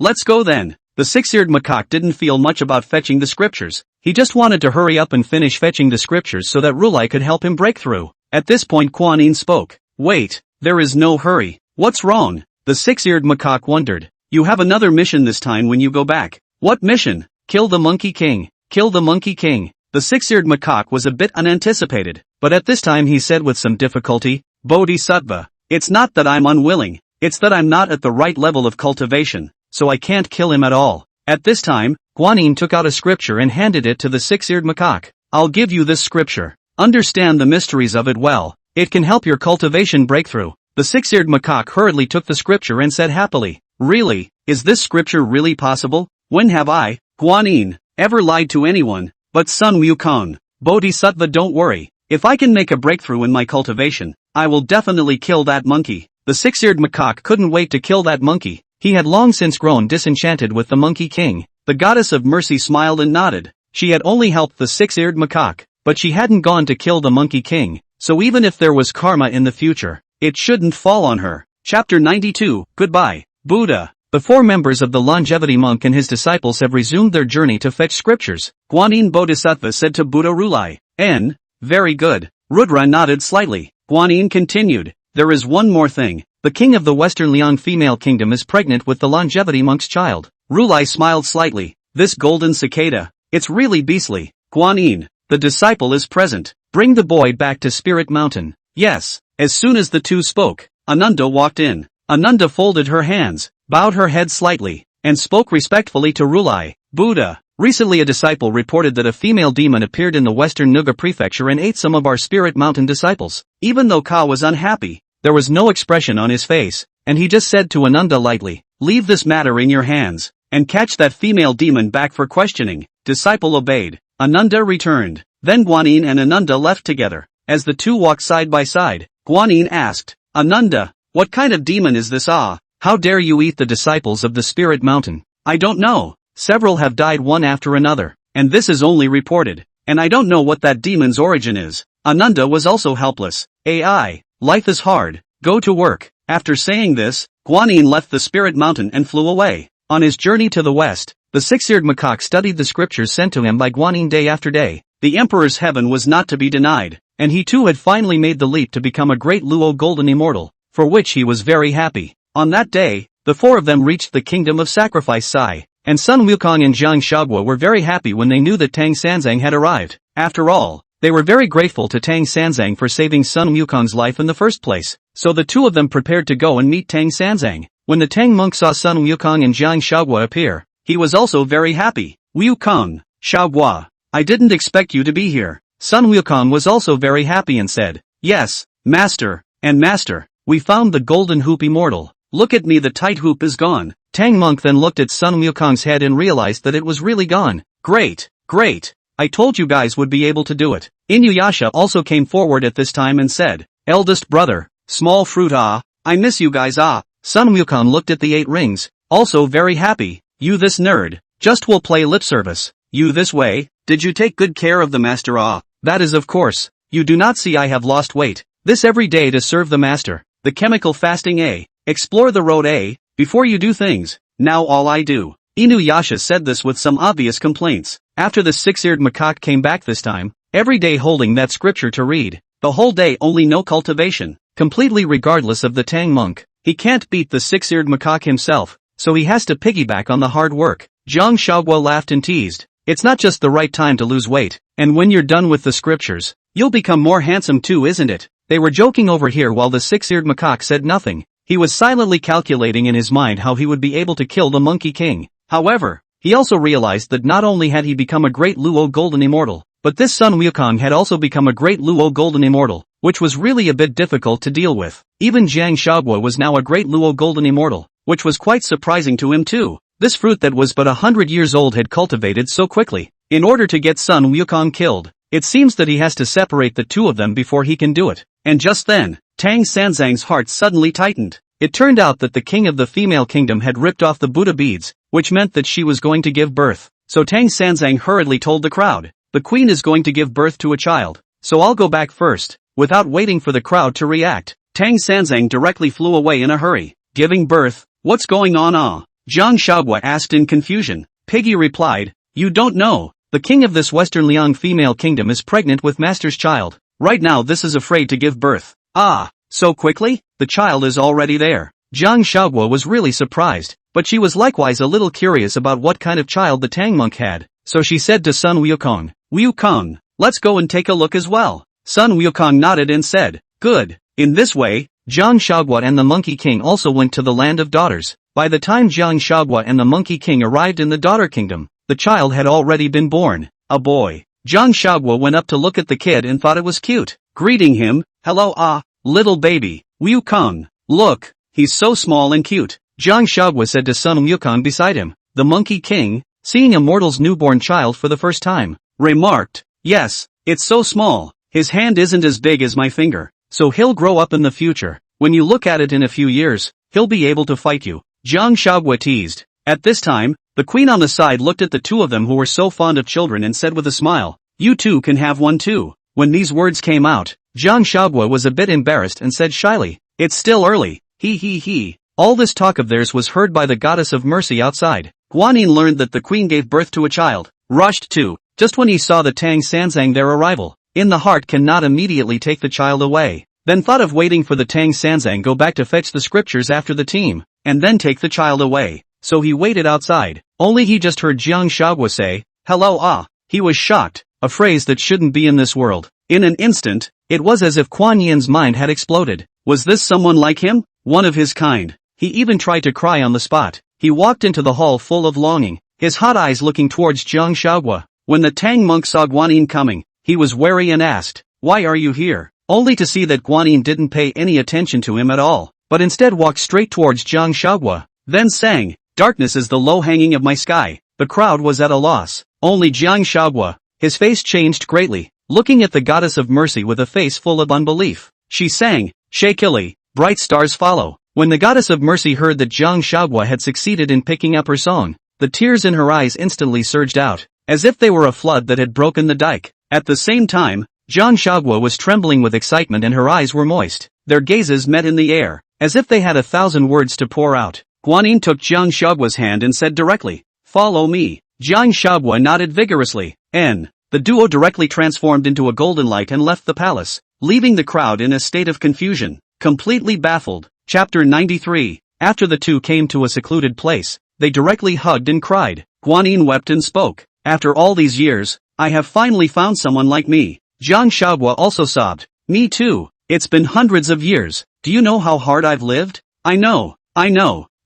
Loved ones, we should have realized that long ago." The two hugged and cried for a while before finally sort of calming down. After Jiang Huaguo organized his emotions, he asked to Guanyin, "How long have you been in this world?" Guanyin said with a despondent face, "Back then, when ancestor Hongjun preached the sermon, I came, and up to now, hundreds of thousands of years, right? So long." Jiang Huaguo was surprised. She had thought she had come long enough, but she hadn't realized that Guanyin had come even longer. Back then they called me Taoist Sihong. I thought I was just an ordinary little Taoist, until later, after the end of the God Sealing War, I was extradited by Junti to join the Buddhist sect, and changed my name to Guanyin. I realized that I had become the famous goddess of mercy, so I took on the appearance of the goddess of mercy that I used to see on TV and tried to play the role of a goddess of mercy here. Guanyin's deep helplessness could clearly be felt as he spoke. "So that's how it is." Jiang Huaguo came to a realization. "I said that when I first saw you. I realized that you actually look exactly like the goddess of mercy on TV. Yeah, isn't that funny? Fortunately, compared to you, I'm no better. I also hung on the tree of the 5 Zhuangguan for hundreds of years, and did not even cultivate into a human form, resulting in me wanting to die at one time, but I could not even die. Hey, none of it is easy. So have you met Eric yet? Jiang Huaguo asked. Guanyin nodded. See, he said that only by becoming the strongest person in this world can I tear open the space-time rift and go back. But, you know what? It's really too hard. It's too hard to cultivate. After hundreds of thousands of years, I've only just reached quasi-saint. Jiang Huaguo also let out a sigh. Yes, it's so hard. I don't know if we can still go back, whether I can go back or not. Now that I have you, I feel that I'm not so alone in this world. We won't all be alone anymore. The two of them smiled at each other, and their hearts were warmed. Immediately afterward, Jiang Huaguo asked another question to Guanyin. Were you involved in Rulai killing Zhenyuanzi? Jiang Huaguo was a little apprehensive inwardly when she asked this question. She was afraid of hearing Guanyin say that she had. So in that case, would she be considered to have betrayed Zhenyuanzi? Only Guanyin was puzzled and asked, Zhenyuanzi is dead? Jiang Huaguo nodded. Don't you know? Guanyin Bodhisattva shook her head. I don't know haven't heard but according to Zhenyuanzi this kind of quasi-saint power fall to speak. He died should be a lot of people can sense, but the three worlds completely didn't hear about it. It is estimated to be Rulai cast what spells to shield it. That's why everyone doesn't know it. Jiang Huaguo said viciously, this scum, he dares to do it but doesn't dare to do it. I'm telling you, Rudra is really powerful. No one can do anything about him except saints. I don't care how powerful he is. One day, I will definitely kill him and avenge Zhenyuanzi. Guanyin looked at her and thought that she looked like a fool's errand. How difficult it was to surpass Rudra. Guanyin just softly said, then you go for it. I will. If you need help, just come to me. Guanyin said to Jiang Huaguo. You too. Even though I'm not very good right now and can't help you much, but if you need me, I'll definitely help you. Good. Canon smiled and nodded. At that moment, the Monkey King came running from a distance and shouted, Coco. When Jiang Huaguo heard the voice, he quickly waved, Wukong, I'm here. Sun Wukong quickened his pace and ran over, looking at Jiang Huaguo and saying worriedly, are you alright? Not hurt? I'm fine, Jiang Huaguo said with a smile. Seeing Jiang Huaguo unharmed, the Monkey King turned his head towards Guanyin and said in a stern tone, Guanyin, what are you trying to do again? Jiang Huaguo saw that Sun Wukong was so hostile to Guanyin, so she hurriedly persuaded him, Wukong, Guanyin, he's very nice. He didn't do anything to me. What's good about it? You've forgotten what he did to you before. It was a misunderstanding before. When Sun Wukong heard Jiang Huaguo say this, he was also puzzled. Huaguo, what's wrong with you? Why are you still helping him out? Jiang Huaguo is also do not know how to explain. Helplessly said, Wukong. On some things a sentence or two cannot be said clearly. Anyway, on the current Guanyin and the previous is not the same. He is now my friend. He will not hurt me again. You believe in me. Although Sun Wukong still didn't understand a bit, he also frowned and nodded when he saw Jiang Huaguo say that. Alright, but no matter what, let's stay away from him. Let's go. After saying that, Sun Wukong directly pulled Jiang Huaguo and turned around. Jiang Huaguo hurriedly waved goodbye to Guanyin. Guanyin, bye. Talk to you again sometime. Canon smiled at her and nodded. Okay, bye. Guanyin looked at their departing backs. A warmth surged in her heart. It was so good. He was finally no longer alone. Sun Wukong and Jiang Huaguo came to the palace, bid farewell to the Tang Sanzang, and returned to the kingdom of sacrificial Sai. The Tang monk asked them to help tell the 8 Preceptors and the others that he would be back in a few days, and asked them to wait for him in the kingdom of sacrificial Sai for the time being. With that, Jiang Huaguo and Sun Wukong went back. After the two returned to Ma Sui's Taoist temple, they continued as usual. It was late at night and the two had fallen asleep in their room. Jiang Huaguo suddenly got out of bed gently, then pushed the door open and went out. The six-eared macaque was meditating and practicing outside when he suddenly saw someone above him leaving on a cloud. Upon closer inspection, that person seemed to be Jiang Huaguo. The six-eared macaque secretly speculated in his mind where this Jiang Huaguo was going to go in the middle of the night. Suddenly he was overjoyed in his heart. If this Jiang Huaguo was gone, wouldn't that leave Sun Wukong alone? Right now this was a good opportunity to kill Sun Wukong. As soon as he said he would do it, the six-eared macaque got up straight away and went to the Taoist temple, looking for the Monkey King. When the six-eared macaque arrived at the Taoist temple, he quickly found the Monkey King, only to see that he was in a deep sleep. Originally, the six-eared macaque was still carefully walking over, but he realized that something was wrong. The Monkey King seemed to have been put under a dozing spell, which was why he slept so deeply, causing him to be unaware of even Jiang Huaguo leaving him. The six-eared macaque thought in his heart, but God has really helped me. Chapter 94, Looking for Death. The six-eared macaque raised his stick and plunged it directly into the Monkey King's heart. Sun Wukong awoke with a jolt and spat blood from his mouth. With such a blow to the heart, although he didn't die, he was seriously injured. After Sun Wukong opened the six-eared macaque with a forceful slap, he quickly offered his weapon and angrily shouted, "Six-eared macaque, how dare you sneak up on me? Humph, Sun Wukong, today is the day of your death." The six-eared macaque chuckled, "Seek death." The Monkey King raised his weapon and then struck towards the six-eared macaque. At that moment, a voice rang out, "If you want to fight, go out and fight. Make a lot of noise." The two were then shaken out by a spell. It turned out that this was the voice of Ma Sui, who was too lazy to bother with these people's fights, so he just kicked the people out. The duo were knocked outside by Ma Sui, and then they started to get into a fierce fight again. The six-eared macaque was directly towards the Monkey King, beating him to death, showing no mercy at all, while the Monkey King was somewhat at a disadvantage due to his injuries. At this moment, on the other side,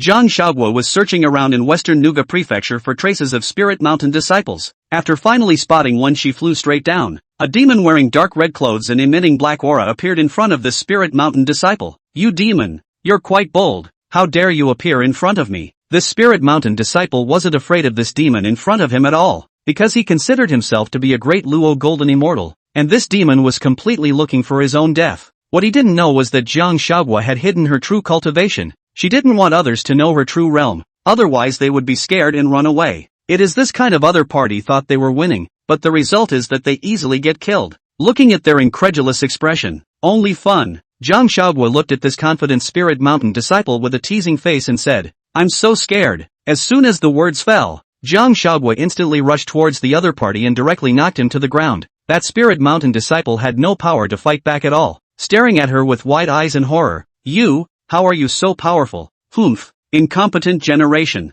Jiang Huaguo looked at him with a face of contempt. Afterward, Jiang Huaguo reached out her hand and easily drew out his spiritual energy, absorbing it into her body. After Jiang Huaguo had absorbed all of the Spirit Mountain disciple's spiritual energy, then with a wave of his hand, a handful of fire burned up on that person's body, and soon, the entire body was vanished without a trace. With this night's plan completed, Jiang Huaguo flew up again and returned to the Taoist temple. When she arrived at the Taoist temple, she found the Monkey King fighting with the six-eared macaque. At this moment, the Monkey King was being pressed to the ground by the six-eared macaque and beaten furiously. Seeing that the six-eared macaque's stick was continuing to beat at the Monkey King again, Jiang Huaguo directly shouted angrily, "Stop!" Then he directly offered his jade flute and knocked the six-eared macaque aside. "I'm angry," Jiang Huaguo said angrily as he looked at the six-eared macaque. When the six-eared macaque saw Jiang Huaguo returning, he felt bad and tried to escape. But how could Jiang Huaguo let him go at this point? She quickly rushed forward and grabbed the six-eared macaque's neck with one hand. The six-eared macaque's hands tried to break away from Jiang Huaguo's hand with great force, but he was helplessly unable to get it away. At this moment, he said in agony, "Jiang Huaguo, you can't kill me. Rulai won't be able to spare you." "Do not mention Rulai." Just a mention of Jiang Huaguo, more angry, directly harshly said, "So like him? Then I will send you to the western heaven to find him." After saying that, Jiang Huaguo directly pinched with force and directly killed the six-eared macaque. Immediately after that, the six-eared macaque's spiritual energy was slowly sucked away by Jiang Huaguo, leaving only a corpse. Jiang Huaguo again followed up with a fire that burned the six-eared macaque directly clean. The Monkey King on the side looked at this in shock. He was a bit unbelievable. In his heart, Jiang Huaguo was a girl who had always been very kind, and would never kill anyone at all. So how did she become like this now? If he hadn't seen it with his own eyes, he wouldn't have believed it. The fierce eyes, the terrifying aura, made him all so unfamiliar. Jiang Huaguo slowly turned around, her gaze as calm as water, as if what had just happened was insignificant to her. She gazed at Sun Wukong and asked in a light tone,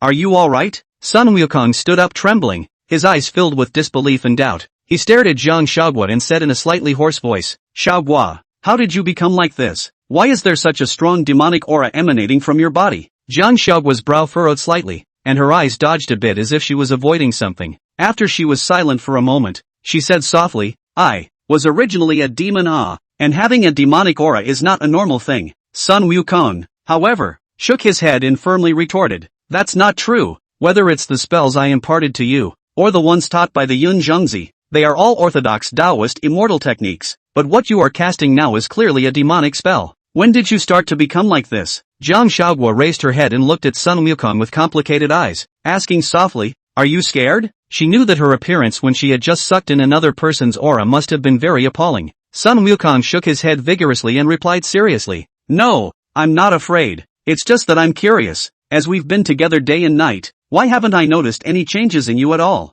I have indeed practiced demonic techniques and have sucked in other people's aura to cultivate. Why? Sun Wukong was very confused as to why Jiang Huaguo was practicing this kind of spell that went against the right path. Zhenyuanzi and Zhangzi, they're dead. What? They're dead. It's what happened when you went to heaven to plead for the purple fairy, and they were killed by Rulai and Kuanpun. How could this be? Sun Wukong's face was unbelievable. So, I want to take revenge. I want to become stronger. I don't want to raise my cultivation only once in a few hundred years, a few thousand years or even a few tens of thousands of years. That's too slow. I want to become stronger faster. I want to avenge them faster. The more Jiang Huaguo said, the sadder he became, and he couldn't stop his tears from flowing down. Then she followed up with, Sun Wukong, I'm a very bad demon right now. If you don't like me like this and don't want to be with me, I won't stop you. You can leave. Jiang Huaguo's heart ached when she spoke these words. She was afraid that Sun Wukong couldn't accept himself like this, so she set him free. Sun Wukong shook his head repeatedly. Huaguo, I'm not leaving. I'm not leaving. I won't leave you no matter what you've become. I said I'll always love you, even if it means going to hell together. I won't hesitate to jump with you. Sun Wukong went forward and hugged Jiang Huaguo, who was shedding tears tightly.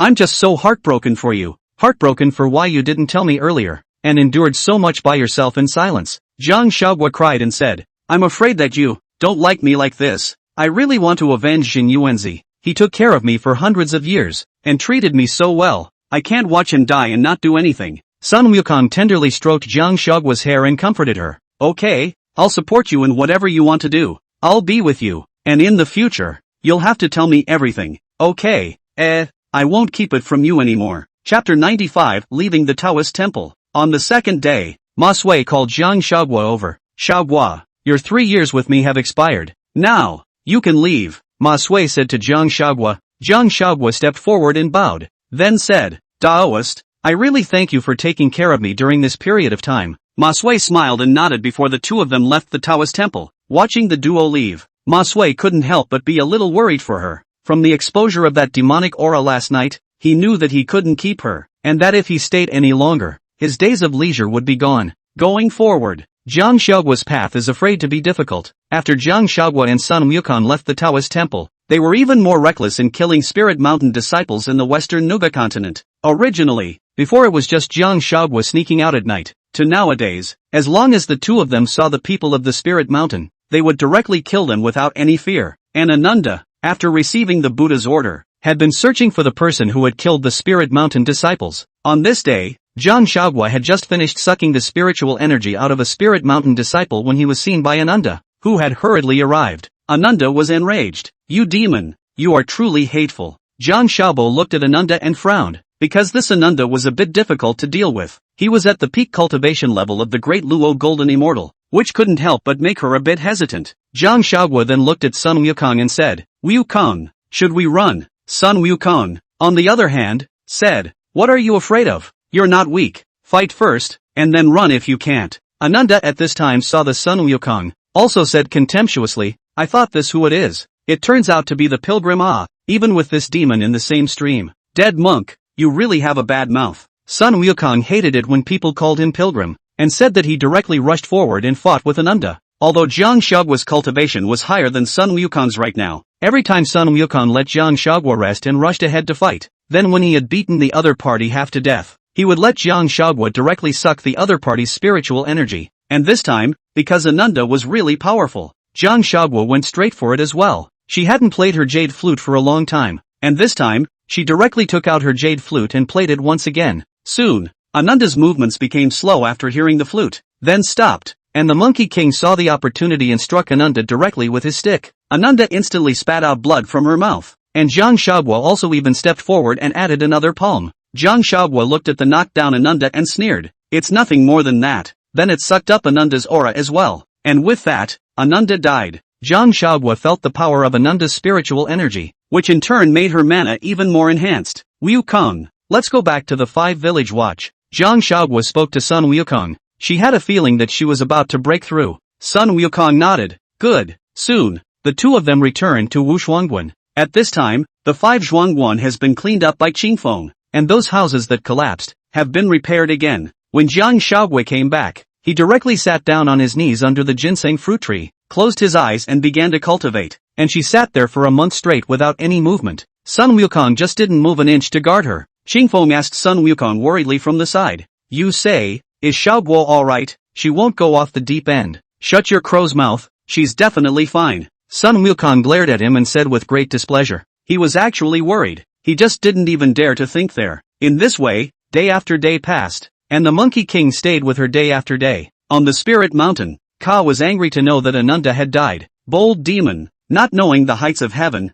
Guanyin. Rulai shouted angrily. Guanyin spoke resentfully from the sidelines. Disciple here, go and bring that demon back to me. I'd like to see what kind of demon is so rampant. Yes, the matter of catching demons again fell on Guanyin's head. Thinking that not long ago also with Ananda to discuss this matter. Did not think that now Ananda is already dead. Cannot help but some sighs. But the whole demon catching thing is really hard to figure out where to find it. If you can get Ananda killed, it seems that you are also highly powerful in magic. So it's not easy to find it. After leaving the Spirit Mountain, Guanyin assumed the form of a man and went around the western Nuga prefecture looking for the whereabouts of demons. But no matter how you look for it, you can't find it. He hid his breath and pretended to be a Spirit Mountain disciple, but he didn't see the demon come out, until suddenly one day, everyone in the three realms was shocked because a new paragon was born. Many immortals and demons felt this powerful aura. One must know that there were still not many paragon saints here, so whenever someone made a breakthrough, everyone's eyes would gather on that person. In the heavenly court,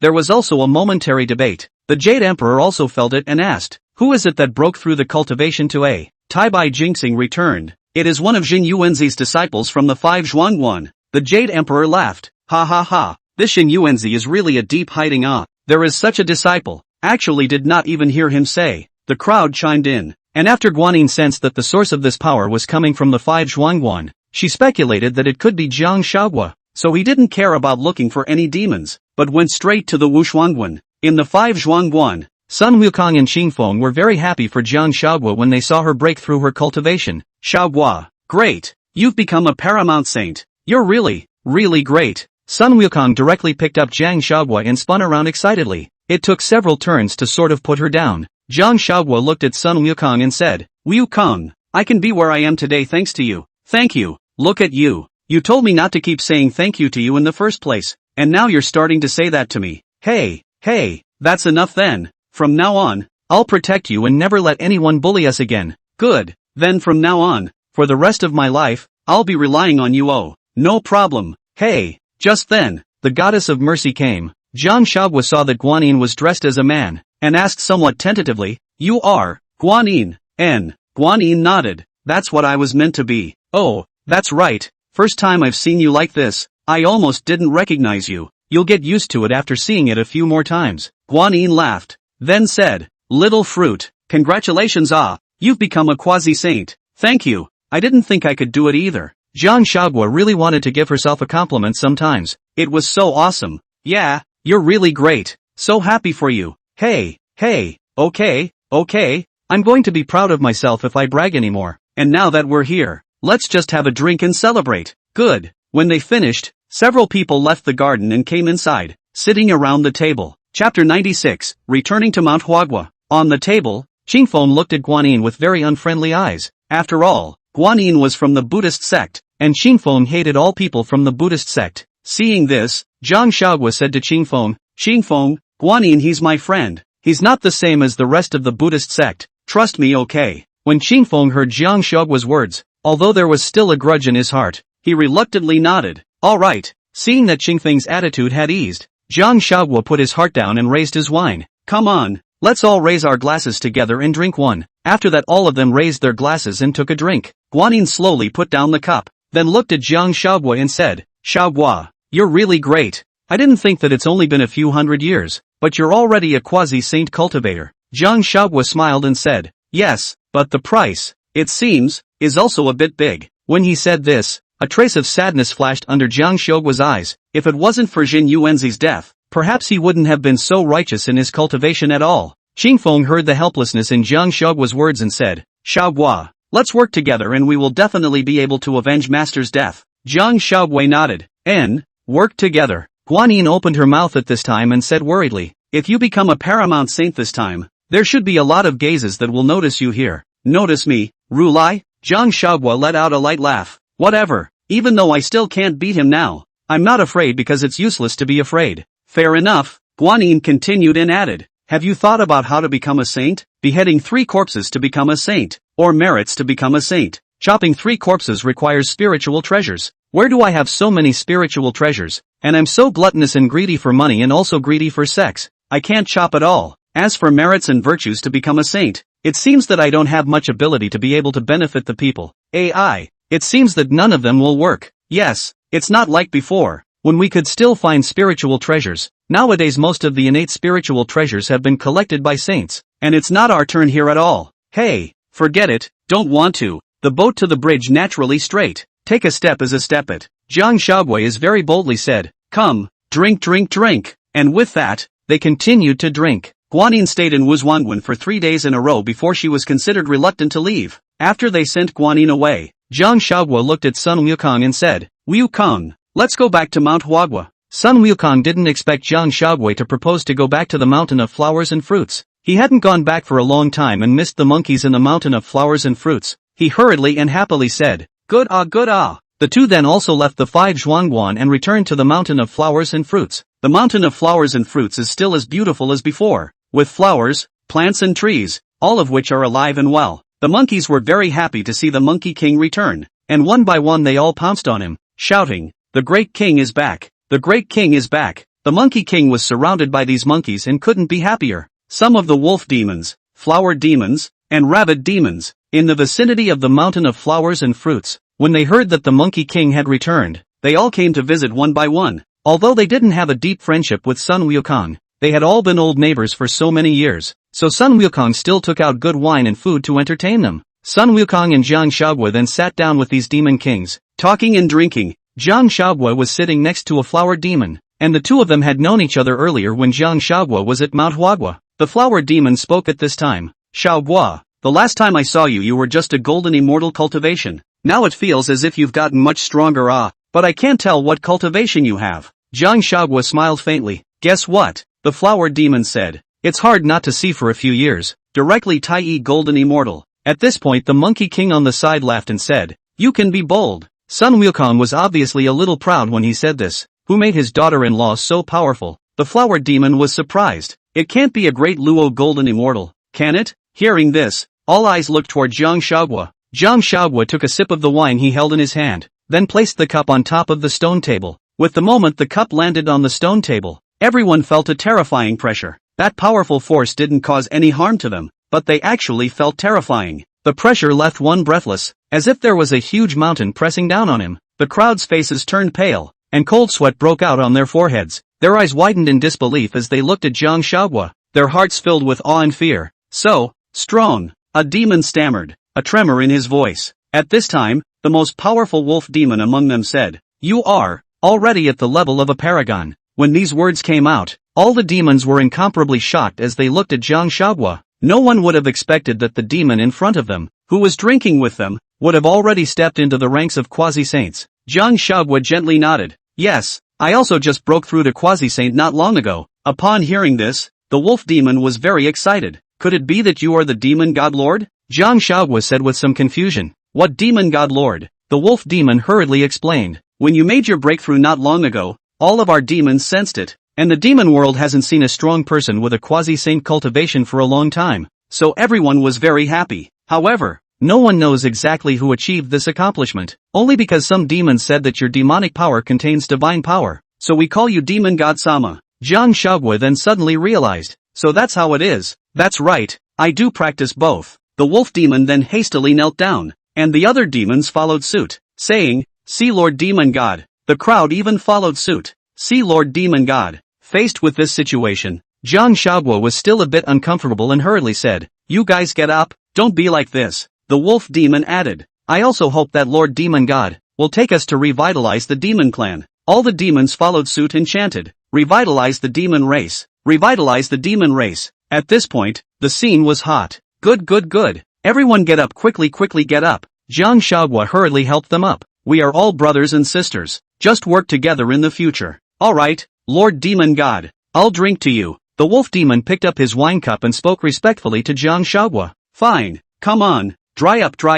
Jiang Huaguo also picked up the wine and directly drank it all in one go. Now the other demons also drank with Jiang Huaguo one after another. After all, this was a great demon with the cultivation of a quasi-saint. Who wouldn't want to flatter more? In this way, Jiang Huaguo was drinking cup after cup. From day to night, the moon was high in the sky at night. One by one, the demons at the table had also collapsed into a drunken sleep. Jiang Huaguo was still holding the wineglass in his hand, his face full of drunkenness as he leaned on Sun Wukong's shoulder. Wukong, Jiang Huaguo called out softly. Sun Wukong responded, I am. Let's get married. When Sun Wukong heard Jiang Huaguo say this, his heart snapped. Really? Of course. Didn't I say before? Once the 3 years are over, we'll go back to Mount Huaguo to get married. I thought you didn't want to anymore because of what happened to Zhenyuanzi. Cootie, there is no delay in getting married. No delay. No delay. Let's get married. Chapter 97, The Tie by Ginseng. Early in the morning, Jiang Huaguo and Sun Wukong were still asleep in their beds when a little monkey ran in and said, Great king, there's an old man with a white beard coming. The two then had to reluctantly get up from the bed. Sun Wukong asked with some displeasure, Who is it, coming so early in the morning? He said he was a god, Maharaja. Well, let's see, Jiang Huaguo said with a yawn. With that, the two walked out of it. As soon as Sun Wukong came out, he saw an old white-bearded man waiting for him, but this one, too, was familiar to him. I thought who was disturbing my dreams early in the morning. It turns out to be Tai Bai Ginseng.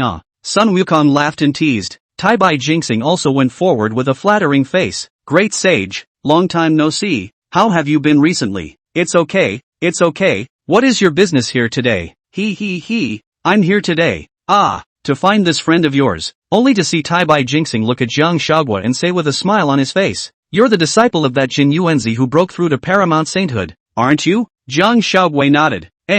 Yeah, what's wrong? Tai Bai Ginseng continued smilingly. I have been ordered by the Jade Emperor to invite you to become an official in the heavenly court. It turned out that Tai Bai Ginseng had first gone to Zhuangguan to look for Jiang Huaguo, but by then Jiang Huaguo was no longer there. Qingfeng told Tai Bai Ginseng that Jiang Huaguo had come to Mount Huaguo, so he chased him here. Hearing this, Jiang Huaguo let out a light laugh and said to Sun Wukong, Wukong, do you see this scene as somewhat familiar? Sun Wukong immediately chimed in. Yeah, after so many years, they're still the same, and they don't know how to get tired of it. Tai Bai Ginseng naturally understood the meaning of what they were saying and hurriedly explained. You've misunderstood. The Jade Emperor is sincerely inviting you to serve in the heavenly court this time. Jiang Huaguo asked curiously. Oh, then what kind of official position will be given to me? Tai Bai Ginseng hurriedly replied. Well said.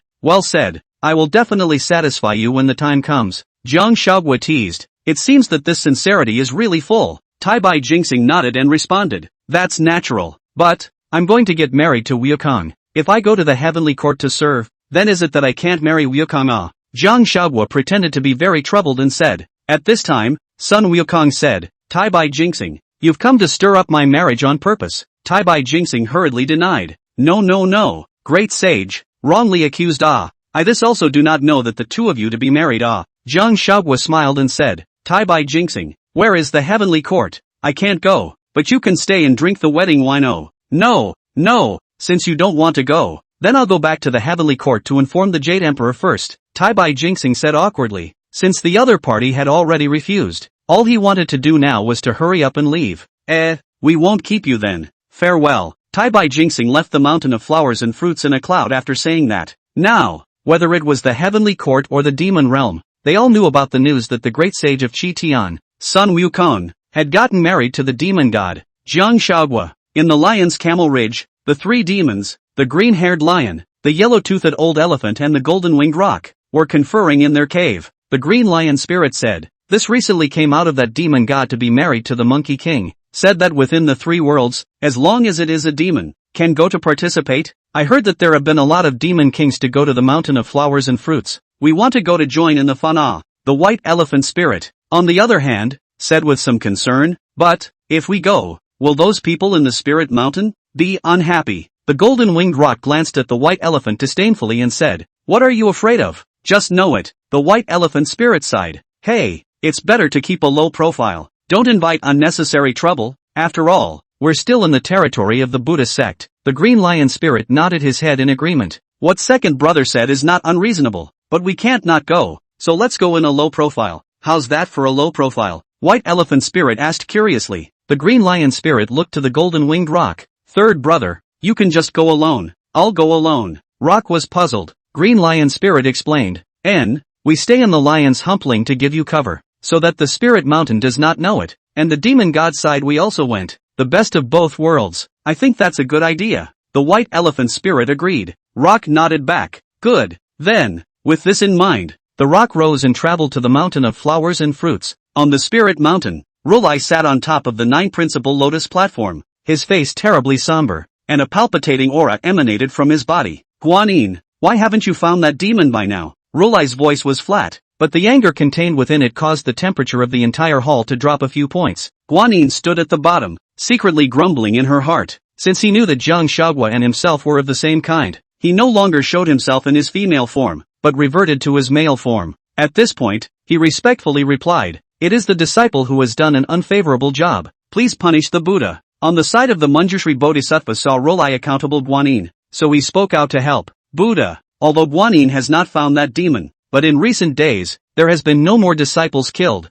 I think that the demon is also afraid of the Guanyin, so it has been hiding and does not dare to show up. Hearing Wen Shu say this, Rulai's face eased slightly, but the worry in his heart did not diminish. He waved his hand, signaling Guanyin to step back. However, it was much more than that bothered Ka. On the way to the west, the six-eared macaque disappeared for no reason, and no matter how they searched, they could not find any trace of it. And this westward journey team, missing one person, will not be considered complete. With no other choice, Rulai could only let Sun Wukong return to the scripture-taking team. However, just at this time, Sun Wukong made a big fuss about marrying the demon god, which gave Rulai a big headache. But even though it was a demon god, it was only a quasi-saint cultivation, and it was not worthy of him, Rulai, to make a move. So he spoke. Manjushri, let the Monkey King return to the scripture-taking team. Yes, Manjushri Bodhisattva responded. At this point Guanyin couldn't sit still. He had been with Rulai for so long, could he not know Rulai's style of doing things? If Manjushri went forward, it would certainly lead to a vicious battle.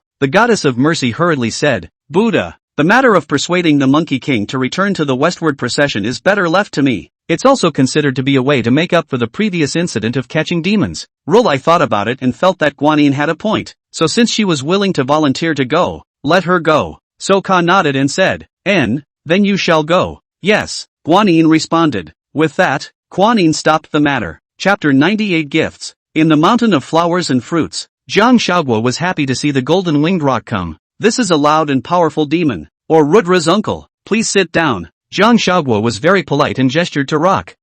Rock nodded, somewhat arrogantly. Jiang Huaguo said, thank you for coming to celebrate Sun Wukong and I. Rock said, the big wedding of the demon god is a happy event for our demon clan, so I should come. After exchanging polite pleasantries, Jiang Huaguo continued, Da Peng, have you ever thought of cooperating with me? Rock frowned. What do you mean? What do you mean? A hint of cunning flashed in Jiang Huaguo's eyes, and he said softly, I want you to be the king of the Western Ox Prefecture. King. Rock, I know that you are not willing to do that what broken protector in the Buddhist sect, so we kill Rulai together. How about it? Dare. Not. Killed Rudra. Why did you kill him? He killed my master, so I hate him, and I just want to kill him. But even though you are now at the quasi-saint cultivation level, you are still far away from killing him, aren't you? Jiang Huaguo laughed softly and said, if I could kill him now, I would have gone to Spirit Mountain long ago and directly chopped off his head to honor my master, but I'll kill him later, for sure. So, do you want to cooperate with me? If one day,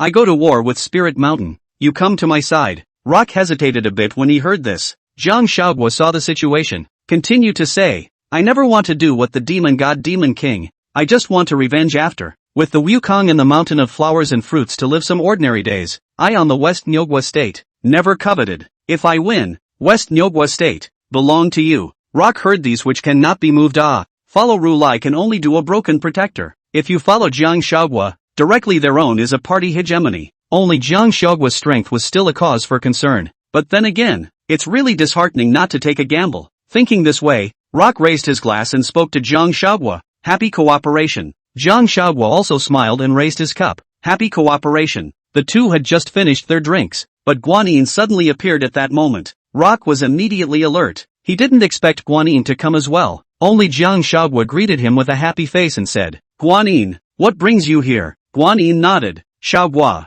I have come here on the orders of Rulai. Jiang Xiaoguo's face immediately sank. What did he ask you to come for? Guanyin replied. He told the Monkey King to return to the scripture-taking team. At this time, the Monkey King on the side said knowingly, if there is not the six-eared macaque, why do you still ask me to go? The six-eared macaque has now disappeared, so you'll have to continue your journey westward. Goku, I'm not going. Sun Wukong clearly refused. Jiang Xiaoguo also said, yes, what to go for? When you finish fetching scriptures, useless, and then press Wukong to which mountain it is. Guanyin continued to bitterly persuade to. Small fruit, don't be rash. Spirit Mountain, how many quasi-saint power? Do you know? You can't fight them. And what he said. You do. Wait for the next day you are strong. Then revenge is not too late. I don't want to. Just don't want to. Take into account this, take into account which. In the end, can't take into account anything. I just want to marry with Sun Wukong. I just don't let him go to fetch scriptures to be a monk. Who persuade is useless. Even if today Rulai came,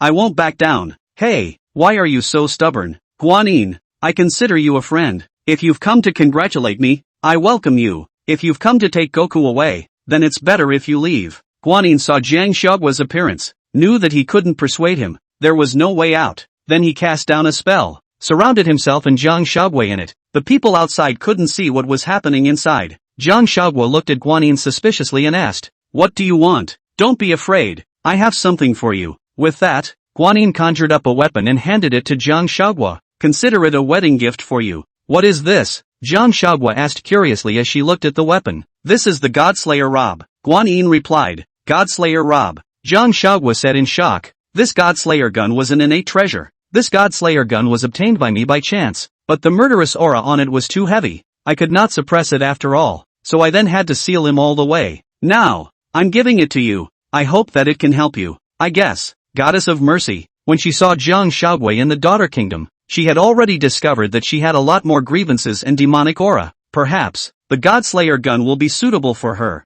and also more hope that, one day, this Godslayer gun will be able to protect her life. The moment Jiang Xiaoguo received the Godslayer gun, he felt the endless killing intent on it, so much so that Jiang Xiaoguo could only barely suppress it. But the more this happened, the more it proved the power of this deicide gun. In fact, as Jiang Xiaoguo's magic power increased, that jade flute had long since become unsuitable for her. Only Jiang Xiaoguo still kept using the jade flute because of his affection for it. Even that art of curling dreams, the current Jiang Xiaoguo was able to directly drag people into an illusion without having to play a tune. At this time, this Godslayer gun sent by Guanyin was really considered a gift in snow. Jiang Xiaoguo was very happy and said to Guanyin, thank you for giving me such an expensive thing. No harm, as long as you like it. The Goddess of Mercy continued to exhort. This Godslayer gun should not be revealed easily, lest it be targeted and snatched away. Jiang Xiaoguo nodded.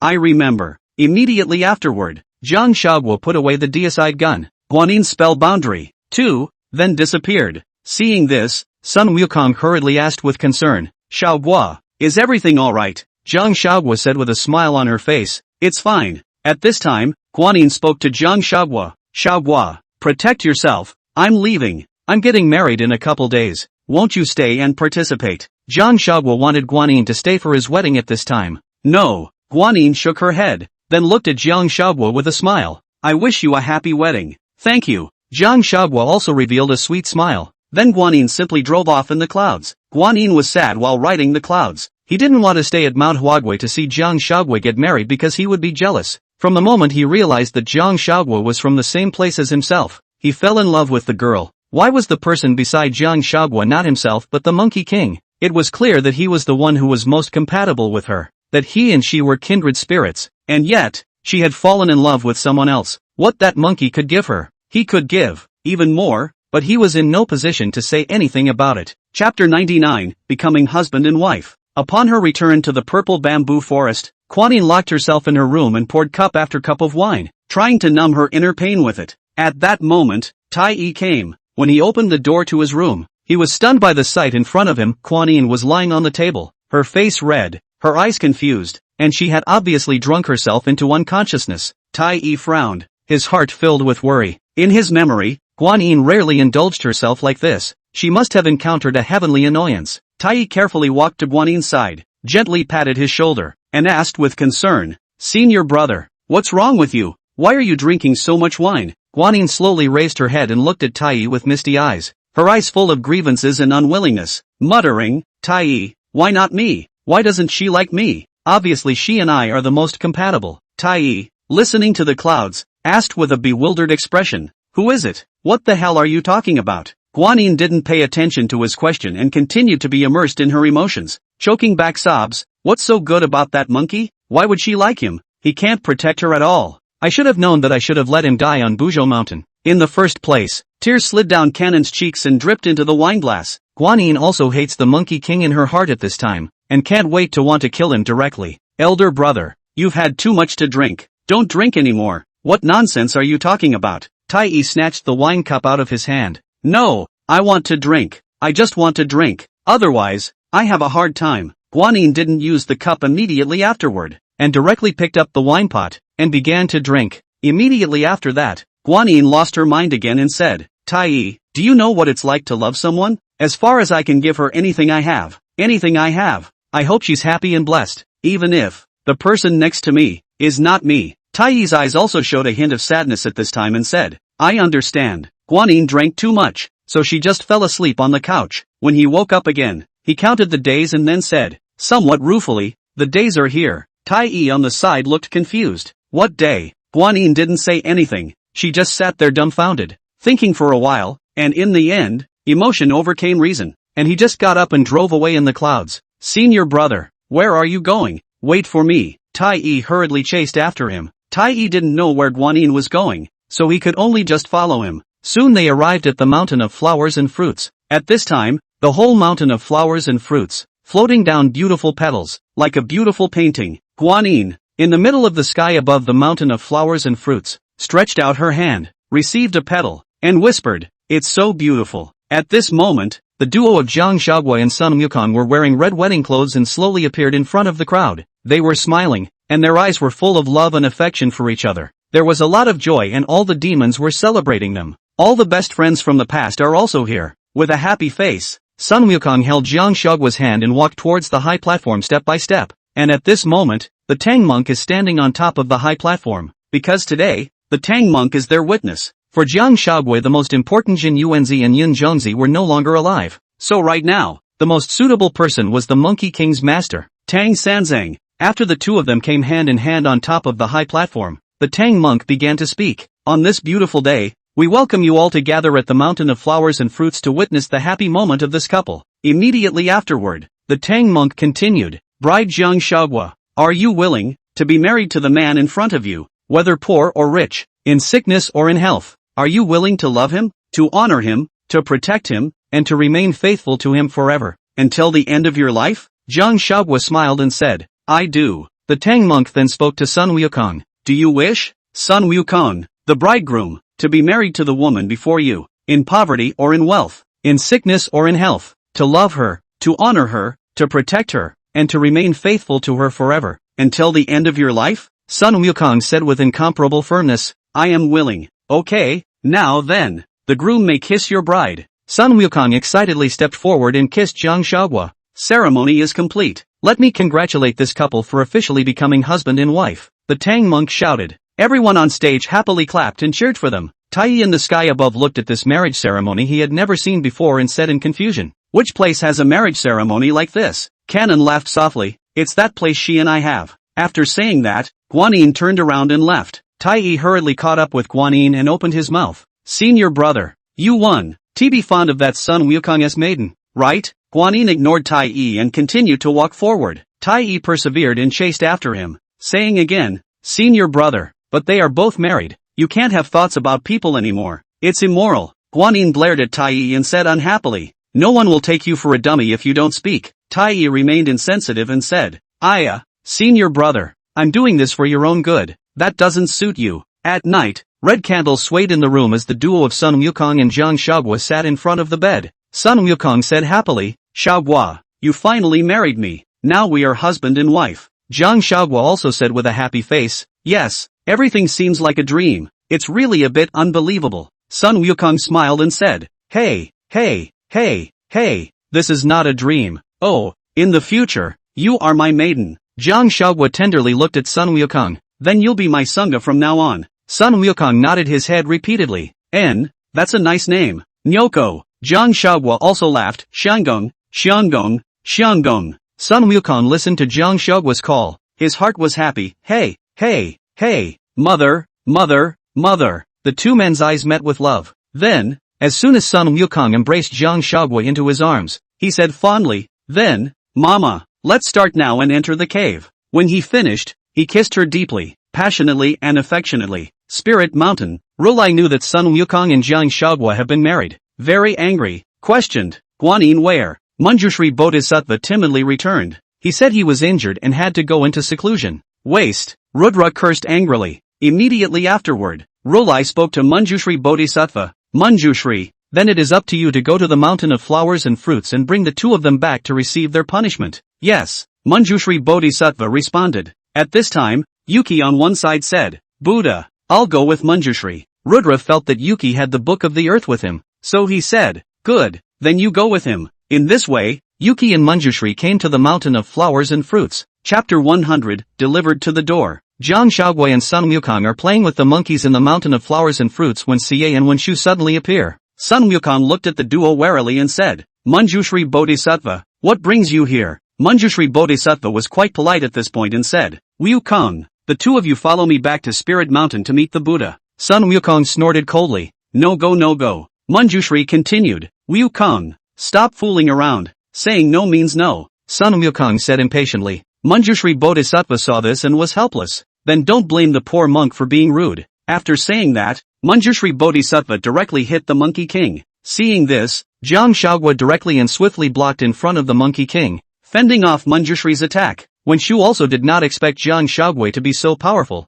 Due to the lack of defense, by Jiang Huaguo surprisingly a palm hit back and forth. There are a couple of tricks. Manjushri no longer dared to take them lightly at this point. "I'll take that as a compliment." After Jiang Huaguo finished speaking, she struck directly, hitting Wenshu again. Manjushri used his full strength at this time to come and fight Jiang Huaguo. Sun Wukong wanted to go along to fight Manjushri, but Yuki stopped him and rushed at him. The four then went to war from there. Shiyu was at the middle stage of the Great Luo Golden Immortal Cultivation while Sun Wukong was only at the early stage of the Great Luo Golden Immortal Cultivation. But Sun Wukong was considered to be on par with Shiyu by virtue of his own talent and strong physical body. Jiang Huaguo, on the other hand, was obviously struggling a bit, because even though Jiang Huaguo was at the quasi-saint cultivation level, he had only just stepped in. On the contrary, Wenshu, having already decapitated a corpse, was actually ahead of Jiang Huaguo in terms of cultivation. In that case, Jiang Huaguo and the others were actually the disadvantaged party, but even then, they were undaunted and fought the other side with all their might.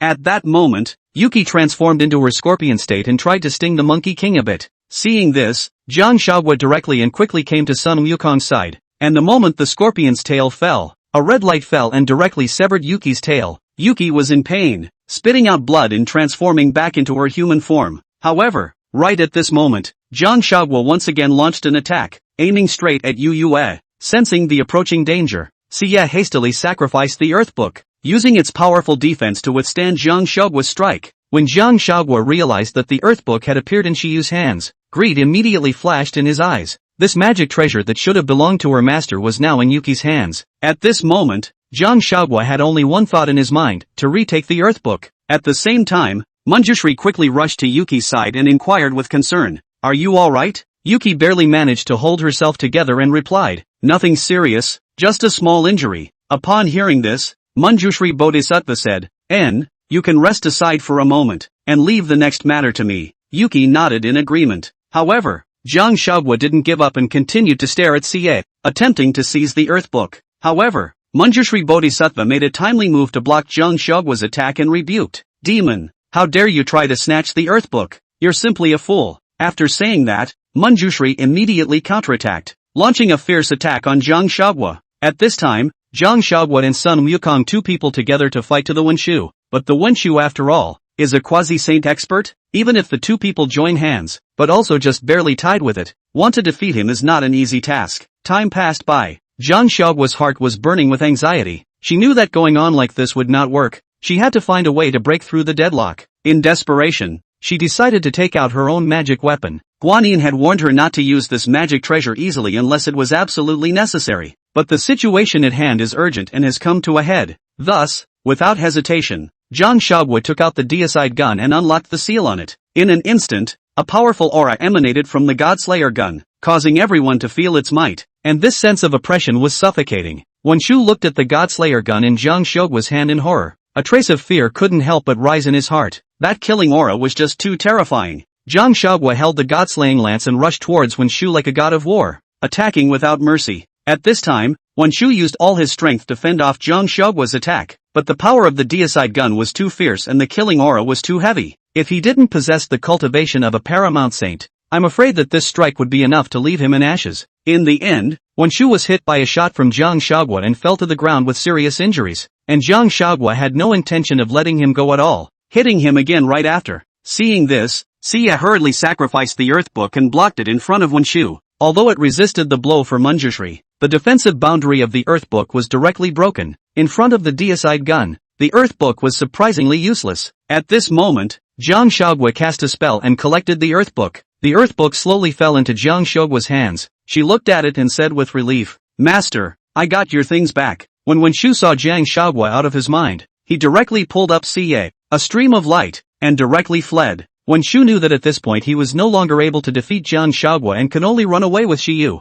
Rulai looked at the wretched Manjushri and Xie and was furious. "You two actually lost." Back to Buddha. "That female demon. I don't know where she got the Godslayer gun. Disciple, really can't beat it." And Xie's earth book was also snatched by her. Manjushri replied. Rudra frowned slightly. "The Godslayer gun?" Rulai didn't expect the regicide gun that disappeared back then to fall into Jiang Xiaoguo's hands. The Godslayer lance, which was transformed from the root of the innate spiritual root chaotic green lotus, contained the killing aura of the chaotic green lotus, and its power was endless. One must know that the chaotic green lotus is an innate treasure that has existed since before the dawn of time. Its lotus seed was transformed into 24 fixed sea beads and 12 golden lotuses of merit and virtue. The lotus flower was transformed into the three treasures jade ruin. The lotus root was transformed into the Tai whisk. The lotus leaf was transformed into the Qingping sword, and the 5 petals were transformed into the 5 elements flag of the ancestral heaven, and the root that had absorbed the killing chi of heaven and earth was transformed into the God-slaying lance. Back then, demon ancestor Luo Shuhu stumbled upon the Godslayer gun and quenched it with demonic chi for tens of thousands of years before refining this demonic weapon with the heaviest murderous aura in the heavens and earth. From then on, the deicide gun became the #1 killing weapon in the 3 realms, and even the sage Han Jun was afraid of it. Later, during the Dragon Han Cataclysm, the demon ancestor Luo Shua fell, and the whereabouts of the Godslayer gun have been unknown ever since. At this moment, Rulai couldn't help but feel a trace of worry in his heart. He realized that he might have underestimated Jiang Xiaoguo before, and now that she possessed the God-slaying lance, her strength had risen to a higher level, which indeed made him feel tricky. Therefore, Rulai no longer blamed Wen Shu, then looked to the side of the severely injured Xie. Some heartache, so he ordered them to go down first to heal their wounds. Chapter 101, Kuanpeng. Jiang Xiaoguo held the Godslayer gun in her hand, and she could feel that the Godslayer gun seemed to be becoming a bit excited after injuring someone. And Jiang Xiaoguo was also very happy. She didn't expect this Godslayer gun to be so powerful that it could easily knock down a great power with the cultivation of a quasi-saint. The Monkey King on the side asked, "Xiaoguo, when did you get this weapon? How come I don't even know about it?" Jiang Xiaoguo replied, "This is what Guanyin gave me." Guanyin. The Monkey King really did not expect to be sent by Guanyin.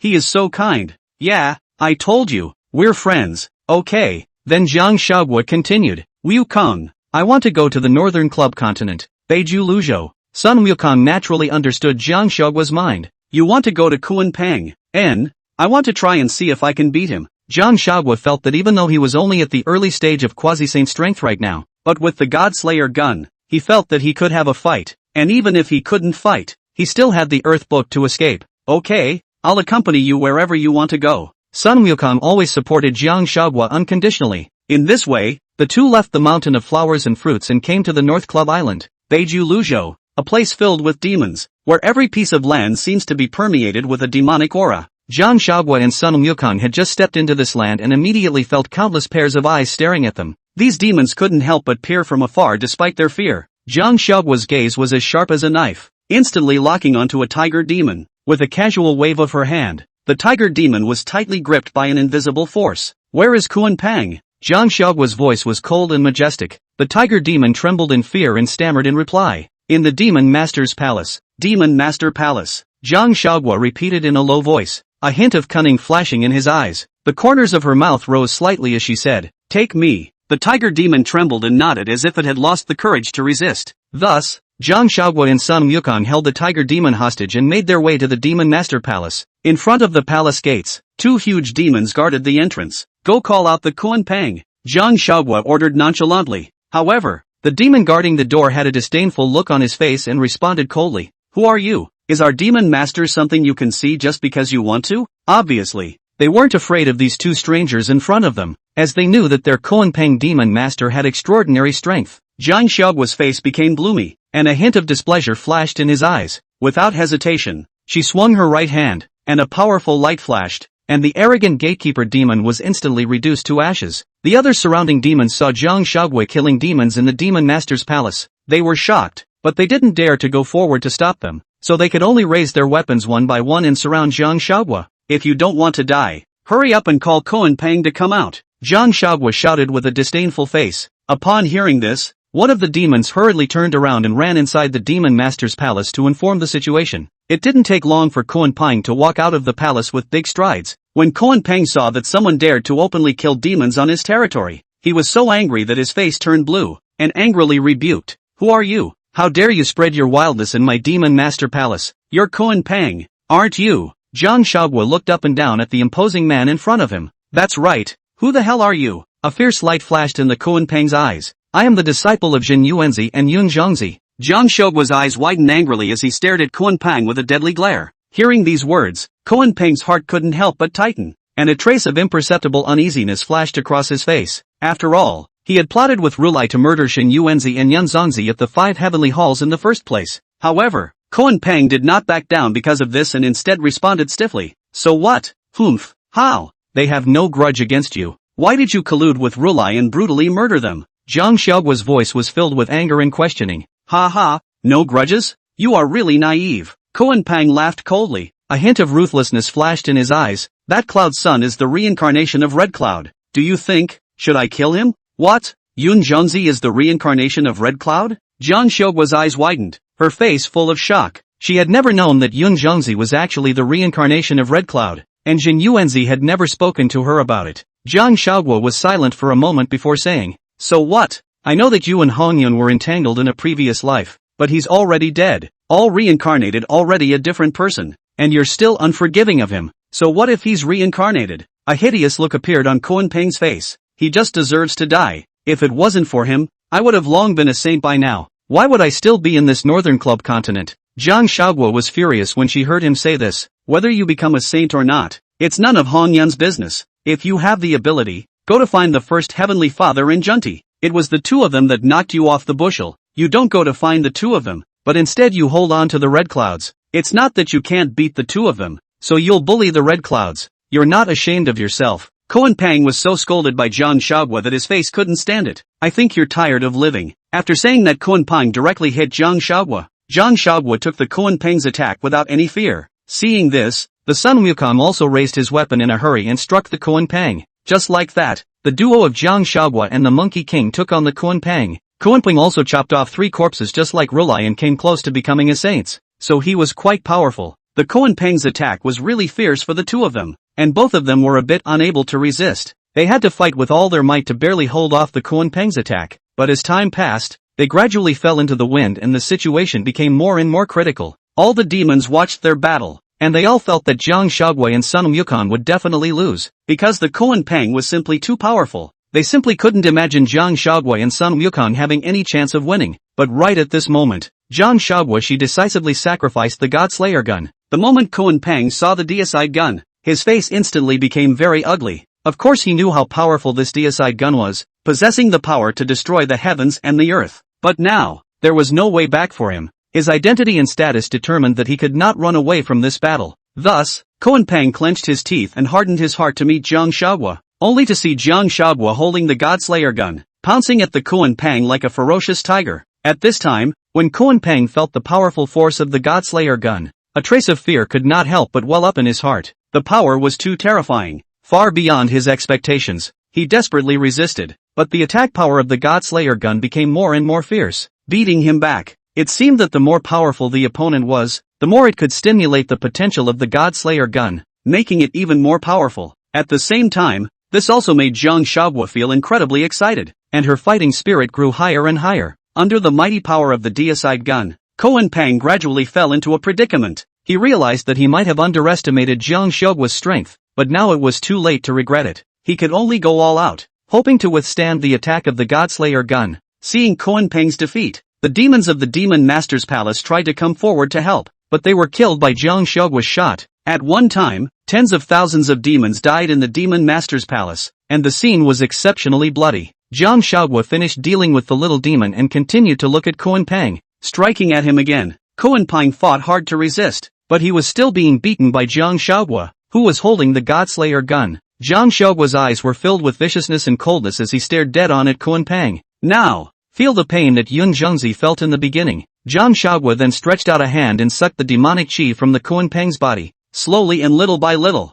No, don't! The kunai cried out in horror as his eyes widened. He watched his life pass little by little, his heart filled with despair and fear. However, Jiang Xiaoguo continued to greedily suck his demonic chi until he had sucked all the demonic chi from the Koan Pang. Koan Pang died, just like that, at the hands of Jiang Xiaoguo. At this moment, there was a vision in the heavens, and all the gods, Buddhas, and demons sensed the departure of a quasi-saintly powerhouse. Jiang Xiaoguo called over the tiger demon who brought them here and said to him, "Take the Koan Pang's corpse and go send it to Spirit Mountain for me." The tiger demon responded in succession. Yes, yes. Chapter 102, The Heavenly Court. On the Spirit Mountain, Rulai looked at Koan Pang's corpse, and his heart was full of mixed feelings. He didn't expect Jiang Xiaoguo to go to the North Club continent and kill Koan Pang directly, also a ruthless person. Jiang Xiaoguo's strength had already caused Rulai some concern, and at that moment, Taibai Ginseng came suddenly. Taibai Ginseng was also trembling with fear when he saw the corpse of Koan Pang at the entrance of Spirit Mountain. Ka asked to him,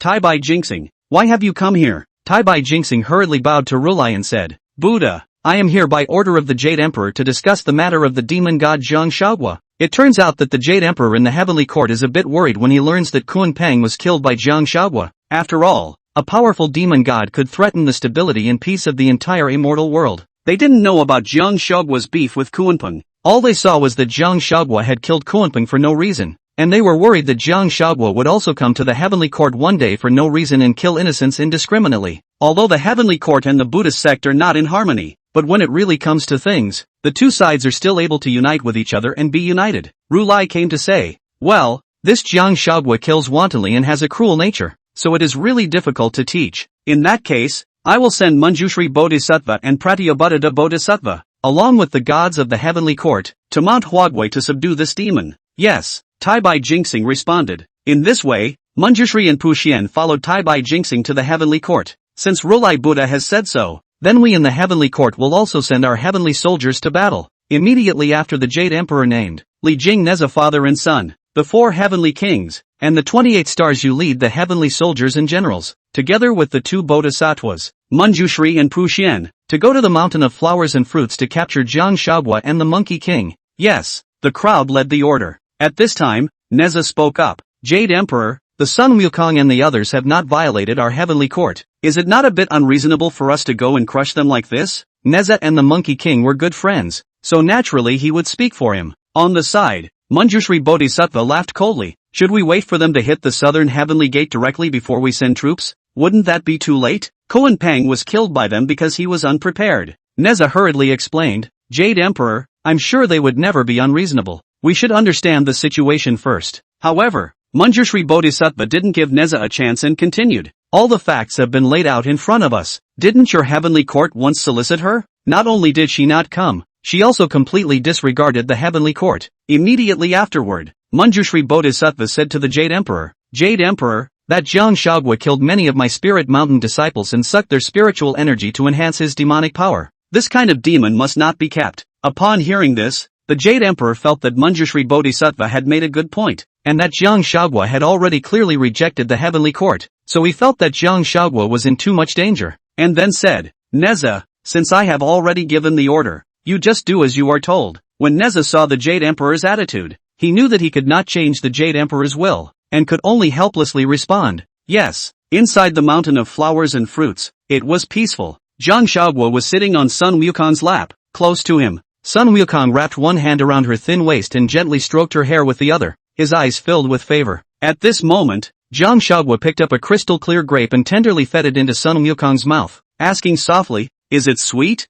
Sun Wukong's eyes were filled with love and he smiled and replied, "It's sweet." Jiang Huaguo had a happy face as she wrapped her arms around Sun Wukong's neck and gave him a kiss on the cheek. The little monkey on the side coaxed, "Great king, shy." Sun Wukong then looked at them and said, "We're a couple. This is normal, okay?" Jiang Huaguo then smiled back, "Alright, you guys go out and play. I have something to say to your great king, okay? Come on, let's go out and play." The little monkey then obeyed and took the rest of the little monkeys out with him. At this time, Jiang Huaguo hooked one hand around the Monkey King's neck and took out the Book of the Earth with one hand, saying to the Monkey King, "Monkey King, this Book of the Earth is for you. Give it to me?" Sun Wukong wondered. Jiang Huaguo continued, "The Earth Book is an innate spiritual treasure. Having it will definitely help your cultivation improve. It's better if you take it. It's your master's. It's okay, we're both married. So what's the point of separating us from each other?" Sun Wukong thought about it and felt the same, so he accepted the Earth Book, then looked at Jiang Huaguo and said, "Then thank you,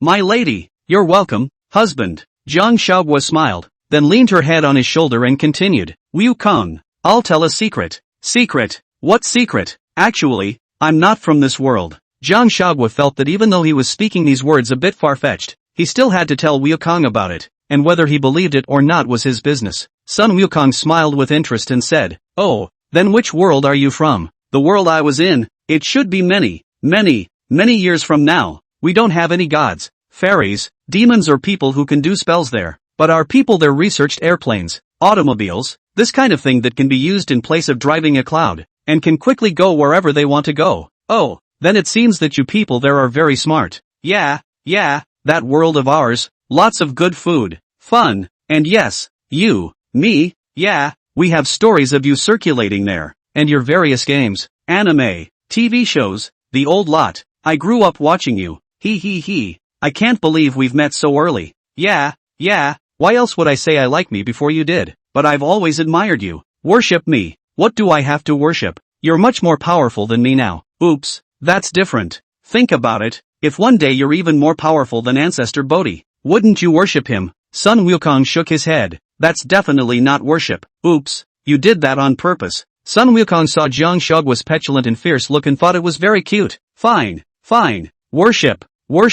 Can I? Jiang Huaguo said with a haughty face. That's more like it. Immediately after that she continued, "Goku, do you believe what I'm saying?" Sun Wukong nodded. "I believe it. I believe you never lie to me." Jiang Huaguo smiled happily. Sun Wukong opened his mouth with a serious face and asked to her, "Huaguo, do you dislike this world?" Jiang Huaguo's emotions were obviously a bit lost at this time. "I do not like it here." Immediately afterward, Jiang Huaguo reached out her hand and touched Goku's face, saying, "But, I like you." Sun Wukong cocked his head and gently rubbed her hand, saying fondly, "I like you too." Chapter 103. Just when the two were in the middle of their love affair, a small monkey hurriedly ran in and cried out with a face full of panic, "King is bad.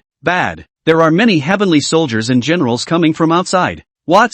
Sun Wukong's heart was shocked. He really couldn't figure out why so many heavenly soldiers and generals had come. "Come on, let's go out and take a look." Jiang Huaguo tightly pulled on Sun Wukong's hand and together they walked outside. When they arrived outside and looked up, they only saw countless heavenly gods standing densely in the middle of the sky. Jiang Huaguo turned his head to the little monkeys and said, "Quickly hide yourselves, and don't come out no matter what happens." Yes, the little monkeys knew deep down that the great king and lady were protecting them, so they turned away and looked for a place to hide. Neza, who was in the sky above, said to Li Jing, "Father, I'll go down to spar first." "Good," Li Jing said faintly. Only Neza stepped on the red fire wheel and came directly in front of the Monkey King and Jiang Huaguo. When Sun Wukong saw Neza, he asked, "Neza, what's going on here?" Neza said with great difficulty, "Wukong, because you killed Kuanping for no reason. The heavenly court, fearing that the two of you will cause trouble in the three realms in the future, has joined forces with the Buddhist sect to arrest you." "What? Nonsense. That's what I said. Why don't you guys follow me to the heavenly court and explain to the Jade Emperor?" This Jade Emperor, dim-witted to the extreme. The old sun did not go to provoke the heavenly court. He instead came to attack my mountain of flowers and fruits. What is the reasoning? Jiang Huaguo also said, "Yes, we never thought of going to the heavenly court, but it turned out to be a good thing. When people were sitting at home, the pot came from the sky. This Jade Emperor is relying on the two of us do not have a backer, so with Rulai partnership to bully us is not it. Dog thing." Neza sighed helplessly. "Hey, we can't help it, and we can't disobey the Jade Emperor's orders. So I say, why don't you guys pretend to surrender and go to heaven to explain to the Jade Emperor, and maybe he'll be lenient." Jiang Huaguo spoke. If the explanation was useful, there wouldn't be so many heavenly soldiers and generals here. The Sun Wukong also agreed with Jiang Huaguo's words, and then said to Neza, "In that case, it seems that this battle between you and I is inevitable." "Then Wukong, I'm offended," Neza said. Then the two began to fight. In fact, both of them are very clear in their hearts, will not really take the other's life, are helpless to do a fight. While on the side, Jiang Huaguo was on the side, watching their fight, and then also transmitting his voice to Sun Wukong. "Wukong, I'll go to the heavenly court to take a look, so you can answer the battle here first." Sun Wukong also immediately responded. "Good, then beware." Just like that, Jiang Huaguo left behind a false body and left Mount Huaguo, flying directly to the heavenly court to look for the Jade Emperor. At this time, the Jade Emperor and the gods were watching Sun Wukong and Neza in the demon shining mirror with full attention, only to see a black shadow flash by, and the God Slayer gun flew in directly from the outside with an overpowering aura, shattering the demon shining mirror with a single shot. Immediately afterward, a slender figure slowly appeared, and the God Slayer gun flew back into her hands. The gods had not expected Jiang Huaguo to dare to intrude into the heavenly court at all, and they were in a mess, each one panicking. A group of heavenly deities stepped forward and blocked in front of the Jade Emperor. Their eyes widened in anger, and in unison they angrily rebuked, "You demon, quickly back off, or we will not be polite." Jiang Huaguo snorted coldly. A hint of contempt flashed in his eyes as he said coldly, "Get the hell out of my way." With a casual wave of her hand, a powerful force instantly erupted, and the group of heavenly deities didn't even have time to react before they were sent flying backwards and fell to the ground. The Jade Emperor was shocked in his heart and his face changed slightly, but he quickly regained his composure. After all, as a great power with a quasi-saint cultivation, he had his own backbone. He stared tightly at Jiang Huaguo and said in a deep voice, "You demons, how dare you trespass the heavenly court?" Jiang Huaguo's eyes were icy cold, looking straight at the Jade Emperor, gritting her teeth. "So what if you broke in? Jade Emperor, you're really dim. I have no grudge against you, and I've never come to heaven to provoke you, but you teamed up with Rudra to bully me. You are truly despicable and shameless." When the Jade Emperor heard this, he was so angry that he trembled, pointing at Jiang Huaguo and cursing, "How dare you? How dare you scold me? You killed the demon master Kunpeng, and now you're blabbering here. You're simply lawless." These two, when the Monkey King scolded him, and now his daughter-in-law has come to point her nose at him, the Jade Emperor is really pissed off. Jiang Huaguo indignation said, "Kunpeng died, you want to do for him, right? Then my master, Zhenyuanzi, Cloud and the Sun, was killed by the Kunpeng and Rulai, and who gave them to do? You bunch of soft and fearful of hard people. What? Zhenyuanzi is dead." The Jade Emperor couldn't believe it. "Otherwise, why do you think I want to kill Kunpeng? You moralistic guys, each and every one of you is bad." With that said, Jiang Huaguo's eyes erupted with rage as he lifted his Godslayer lance and charged at the Jade Emperor. Seeing this, the Jade Emperor rushed to receive this shot from Jiang Huaguo, but it was a struggle because this Godslayer gun was indeed too powerful. The two were in the middle of the Great Hall, engaged in a fierce battle. Some of the god generals wanted to go up and help, but they simply just couldn't intervene at all. Moreover, this Jiang Huaguo's hand was really ruthless and showed no mercy. If this rashly went up to help, it was very likely to be directly killed by her. After a few rounds, Jade Emperor was clearly at a disadvantage. Jiang Huaguo shot after shot at the Jade Emperor's body, and gradually, the Jade Emperor was also seriously injured. Just as Jiang Huaguo was about to strike at the Jade Emperor again, a golden light appeared and blocked her. "Who is it?" Jiang Huaguo turned her head angrily, wanting to see who had eaten the bear's heart and leopard's guts and dared to stop her. And at this moment, the anger on her face subsided a bit when she saw a familiar person. Emperor Donghua. It turned out that Emperor Donghua had rushed over when he learned that the Jade Emperor had been beaten. When he arrived he was seeing Jiang Huaguo beating the Jade Emperor to death, so he stepped in to stop him. "Huaguo, stop it," Emperor Donghua said in a warm voice. Jiang Huaguo, however, spoke, "Emperor, he was the one who messed with me first." Emperor Donghua continued to speak gently. "Huaguo, for the sake of the fact that I saved you in the first place, let him go, will you? And I promise you that the heavenly court won't send any more troops to conquer the mountain of flowers and fruits." Emperor Donghua was kind to Jiang Huaguo, so she thought for a moment and said, "Okay, then Emperor Donghua, I'll listen to you and let him go." Then she turned to look at the Jade Emperor and said, "You really do have a good life. Next time you dare to mess with me, I really won't let you go." After saying that, Jiang Huaguo turned into a stream of light and flew away. Emperor Donghua stepped forward to help up the Jade Emperor who had fallen to the ground and said with concern, "Are you alright? It's fine, it's fine. The Jade Emperor braced himself and said, this time, thank you very much, no harm done. Immediately after that, Emperor Donghua sighed, Jade Emperor, this time, you're really wrong. Chapter 104, Unusual Behavior. Jiang Huaguo returned to the Mountain of Flowers and Fruits and spoke to the Monkey King. Wukong, don't fight, everything is fixed. And just then, Li Jing also informed Neza to gather his troops and withdraw. Sun Wukong came to Jiang Huaguo's side and said, how did you fix the Jade Emperor? Hard-hitting chanting, fighting to convince. Mother is awesome. That's true. Well, I'm so tired. I'm going to reward myself with a hot pot. Good. Then let's eat Mandarin duck pot today. Goku, you should really learn to eat some spicy food. It's really good. And with that, the battle came to a close. 3 years later, although Jiang Huaguo is very powerful with the Godslayer gun,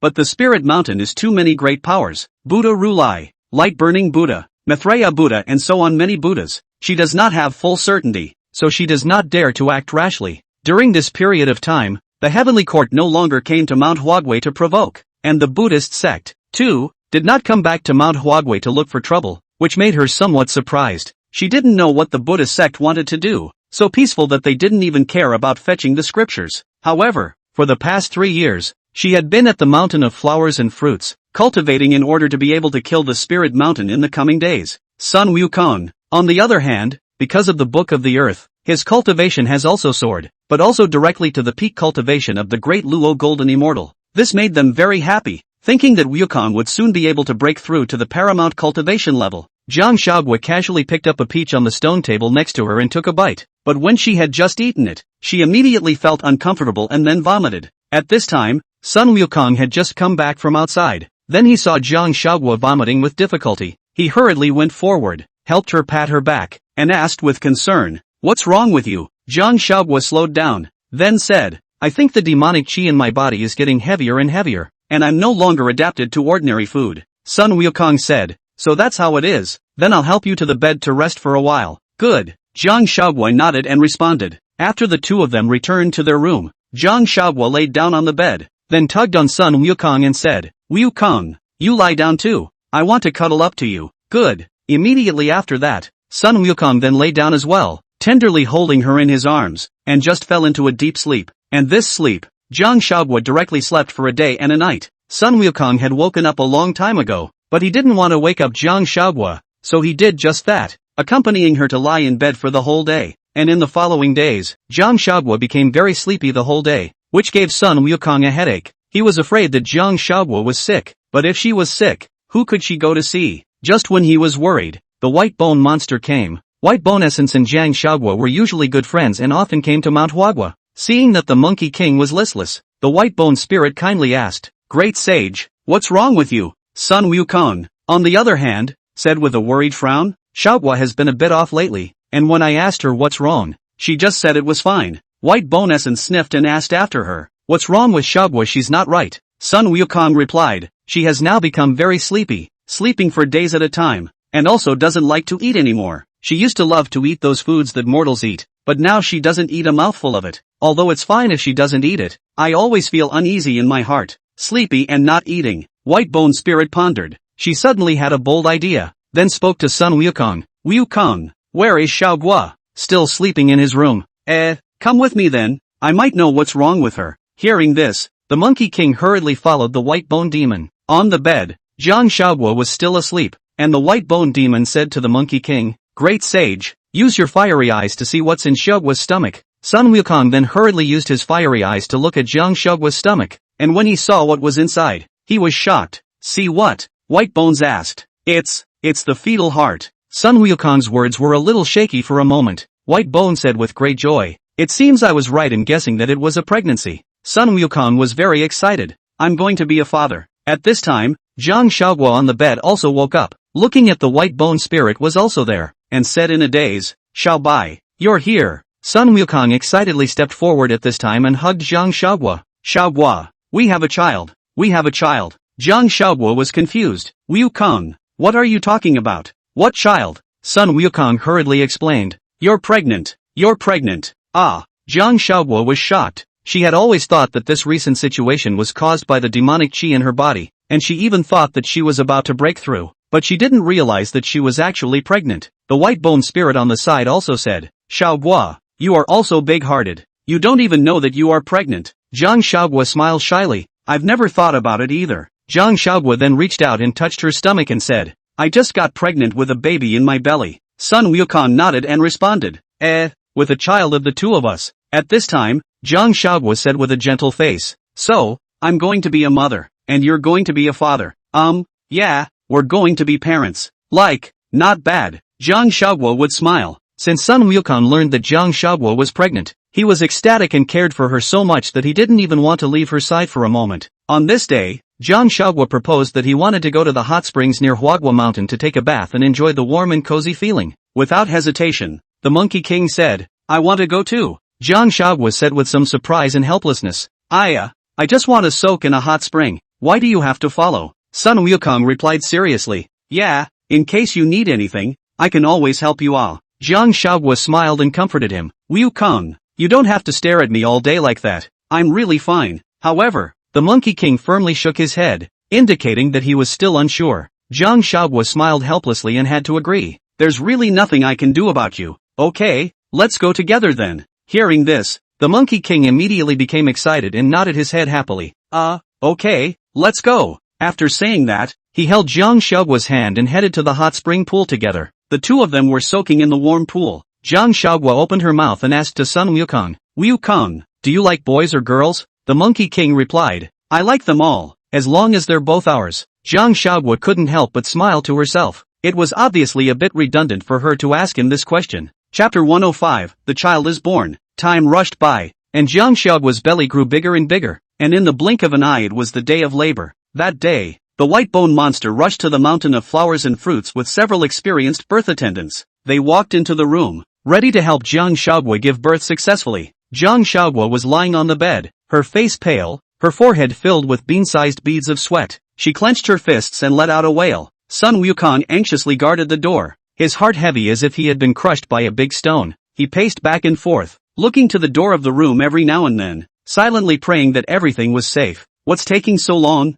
White Bone asked the laboring woman anxiously. The midwife comforted, don't be anxious, giving birth is not that easy. Then she turned to Jiang Huaguo and said, Ma'am, listen to me, adjust your breathing, push harder, and use more strength. Jiang Huaguo clenched her teeth, her hands gripping the bed sheet tightly, her face full of pain. Sweat slid down her cheeks, soaking her hair and shirt. With each exertion, she felt as if she was going to be torn in half. At this moment, Jiang Huaguo only had one thought in her mind: let this child come out quickly. She secretly vowed that after giving birth to this child, she would never want to have another one in her life. Inside the room, Jiang Huaguo was still exerting herself to give birth, while outside, there was an uninvited guest. The visitor was none other than Rudra, and when the Monkey King saw him, he was on guard. What are you doing here? Sun Wukong asked angrily. Of course I'm here to find you two, husband and wife. Rudra smiled faintly and spoke lightly. It turned out that Rulai didn't come for so long because he had projected that Jiang Huaguo would give birth to a child, so he had to wait until Jiang Huaguo was at her weakest to come.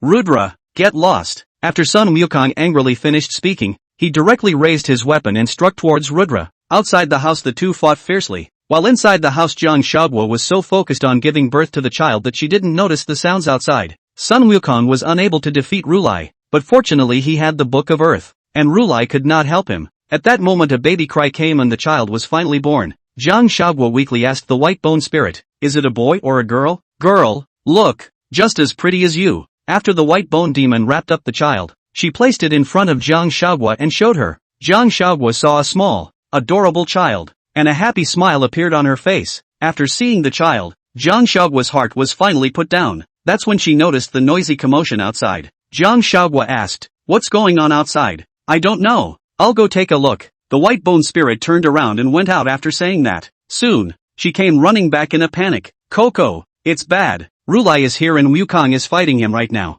Jiang Huaguo sniffed and was furious. This Rulai, specifically waiting for me to come when I have no strength to give birth to a child, is it? It's really lewd. What can we do about this? Coco, why don't we get out of here first? No, I can't leave Wukong alone here. This Rulai is obviously aiming at me. There's no escape, so let's answer the battle. But how can you fight him when you've just given birth and your body is so weak? It's okay, I can. After saying that, Jiang Huaguo braced his weak body and stood up, then said to the white bone demon, Shao Bai, help me watch the child. N. White Bones nodded vigorously. Jiang Huaguo then headed out. When she pushed open the door, she saw Rulai and the Monkey King outside in a fierce battle, and when Rulai saw Jiang Huaguo, his attacks stopped abruptly. You're finally willing to come out, Rulai said to Jiang Huaguo. Jiang Huaguo let out a cold laugh. Rulai, you're really good at calculating. You even sneak attacked me when I was giving birth to a child. But so what? Today, you won't win just the same. Speaking out of turn, Ka said with disdain. Jiang Huaguo didn't have that much energy to fight with him there slowly. She directly pinched the spell and then chanted, with my power, sacrifice heaven and earth. Immediately after a powerful force between heaven and earth, a steady stream of power surged into his body, and then Jiang Huaguo sacrificed his Godslayer gun and violently rushed towards Rulai. Rudra was visibly overwhelmed as he took the shot. Ka miscalculated. She was too strong. He had originally thought that by striking while Jiang Huaguo was giving birth, he could easily subdue him, just as the golden cicada Z had succeeded in subduing him back then when he was at his weakest when he transformed a cicada with a silkworm. However, this time he didn't expect Jiang Huaguo to be so strong. In this way, Jiang Huaguo pressed forward step by step, hitting Rudra. Just as Jiang Huaguo struck all his power at Rulai to deal him a fatal blow, Eric appeared. Eric spoke to Jiang Huaguo. You must not kill him, he is an established person. If you kill him, you will never be able to return to the original world. Jiang Huaguo hesitated for a moment, but soon her eyes were filled with hatred again, and she coldly said, if you can't go back, you can't go back. Immediately afterward, Jiang Huaguo's Godslayer spear pierced right through Rulai's heart. Ka died, and suddenly heaven and earth shook. Soon, though, it was back to normal. Jiang Huaguo quietly gazed at Rulai's corpse and said from the bottom of his heart, Master, I've avenged you. The words fell out of her mouth, and then, she collapsed helplessly. Seeing this, Sun Wukong hurriedly flew to the front and caught her. At this time, Jiang Huaguo's face was pale and her breath was weak, as if she had lost all vitality. Sun Wukong hugged Jiang Huaguo and kept calling out her name, but no matter how much Sun Wukong called out to her, she didn't respond. He suddenly thought that when Jiang Huaguo was injured before, Zhenyuanzi was the one who put her next to the ginseng fruit tree and she got better. With this thought, he picked up Jiang Huaguo and flew to the 5 Zhuangguan. Sun Wukong placed Jiang Huaguo under the ginseng fruit tree, and then silently waited by the side for her to awaken. However, time passed day by day, and Jiang Huaguo never showed any signs of waking up. Sun Wukong's daily watch over the lifeless,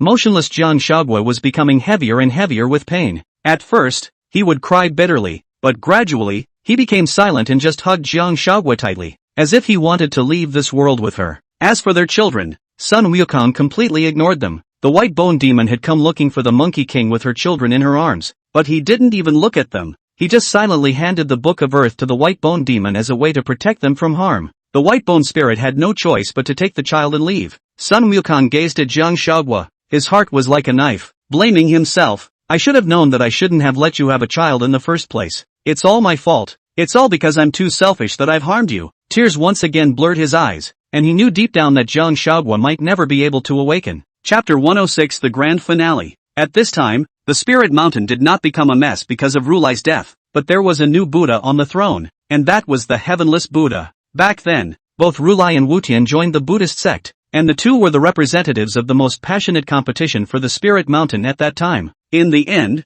Rulai won and became the Buddha of the Spirit Mountain, while Wutian, as the loser, was imprisoned by Rulai in the dungeon of the Spirit Mountain. And this time, because of Rudra's death, Wutian unexpectedly became the new Buddha of the Spirit Mountain. Speaking of which, he should have thanked Jiang Huaguo, and as the new Buddha, the westward journey to measure up is a big thing that must be accomplished, and as a last resort, he came to the Wujuangguan, looking for Sun Wukong. Sun Wukong stayed in the garden, saw to a stranger came, and did not take care, as if he did not see. Skyless walked over to Sun Wukong and said, Wukong, are you okay? Goku shook his head. Not good. When Heavenless saw Sun Wukong's disoriented appearance, he actually felt a little heartbroken. However, the purpose of Wutian's trip was to persuade Sun Wukong to continue fetching scriptures, and seeing him in this state, he knew that there was only one way to persuade Sun Wukong to go fetch scriptures. Wukong, I might be able to save her. Heavenless spoke to Sun Wukong. When Sun Wukong heard this, it was then that he turned his gaze to Wutian and said excitedly, Really? Heavenless nodded.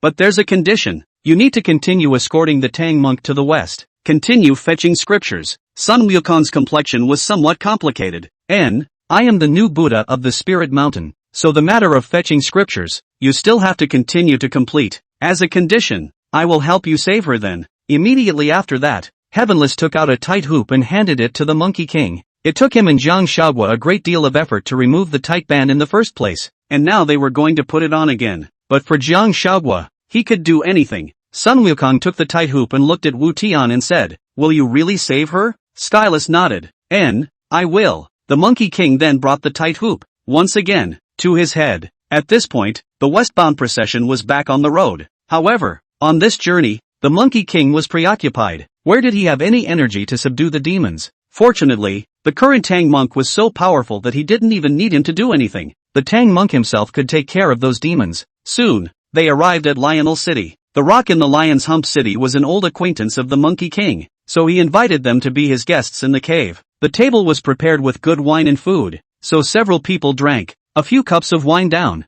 The rock, then emotional, to the Sun Wukong said, "Hey, Wukong, Back then the small fruit said that she wanted to kill the Rulai. Will be this West Nuga state to me? I did not expect that she really killed the Rulai, is also admirable. Only, what everyone didn't expect is that this West Nuga prefecture has fallen a Rulai and risen a Wutian. In the end, we all can't fight them all." Sun Wukong also couldn't help but laugh bitterly. Yes, we always think that we are omnipotent and proud of everything in this world, but in the end, we can't change anything at all. This world has their laws of operation, and the world runs as it should, no matter who is left out of it. Rock also helplessly said, "Hey, is not it? In the end, I still have to continue to do that broken protector. Still cannot change anything. Alright, drink. Feeling that the topic was a bit heavy, Dapeng raised his cup and continued to drink with the crowd. On this day, Sun Wukong drank a lot. He was also still worried about whether the words of the Buddhist sect were true or false. After all, the Buddhist sect had treated him really badly, and there was very little trust to speak of. But even then,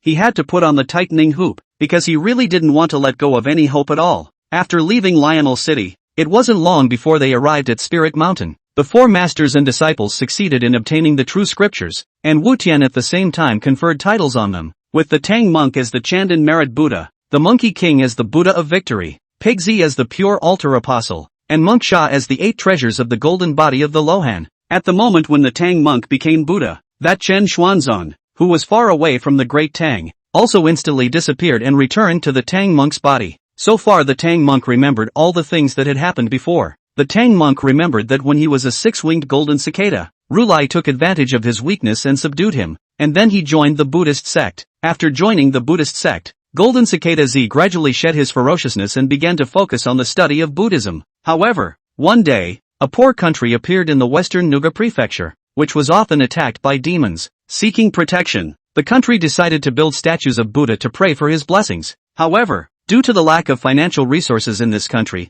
only stone could be used to carve the statue of Buddha, instead of using the gold and stone materials commonly used in other countries. As a result, the Buddhists did not respond to this country's plea for help. When the golden cicada knew this, he spoke with Rudra and said, "They are devoted to the Buddha and worship him devoutly, so it is only right that we should protect them." Yet Ka said indifferently, "Human nature is full of greed, and if they do not pay a great price in exchange for it, they will not cherish it." The golden cicada Z continued to insist on what he had already seen, retorting, "But they believe in us so firmly, shouldn't we protect them regardless of the rewards, and regardless of his golden statue and stone statue? We should guard them." Rulai stopped speaking at this point because he felt that the golden cicada was too naive. Since the golden cicada often disagreed with Ka disliked him so much that he gave the golden cicada the hard job of fetching scriptures. The golden cicada Z also knows clearly in his heart what kind of gods and Buddhas will go to reincarnate as human beings. That is, those who have made mistakes and are punished, and from this he is disgruntled.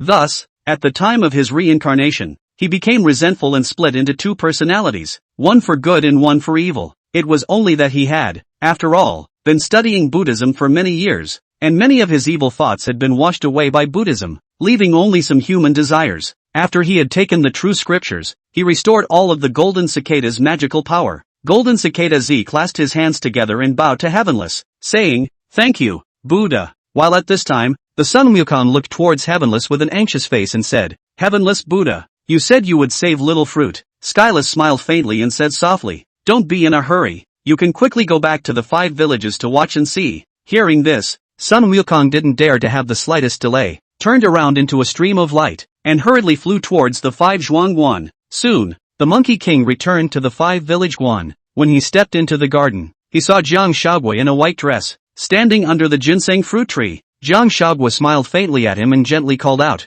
"Wukong, you're back." The Sun Wukong was suddenly overwhelmed with tears of excitement, and hurriedly darted over to her, hugging her tightly. "Huaguo, it's so good that you're still here." The duo later returned to the mountain of flowers and fruits and picked up the child as well. So far, the three lived happily ever after in the mountain of flowers and fruits. End of article.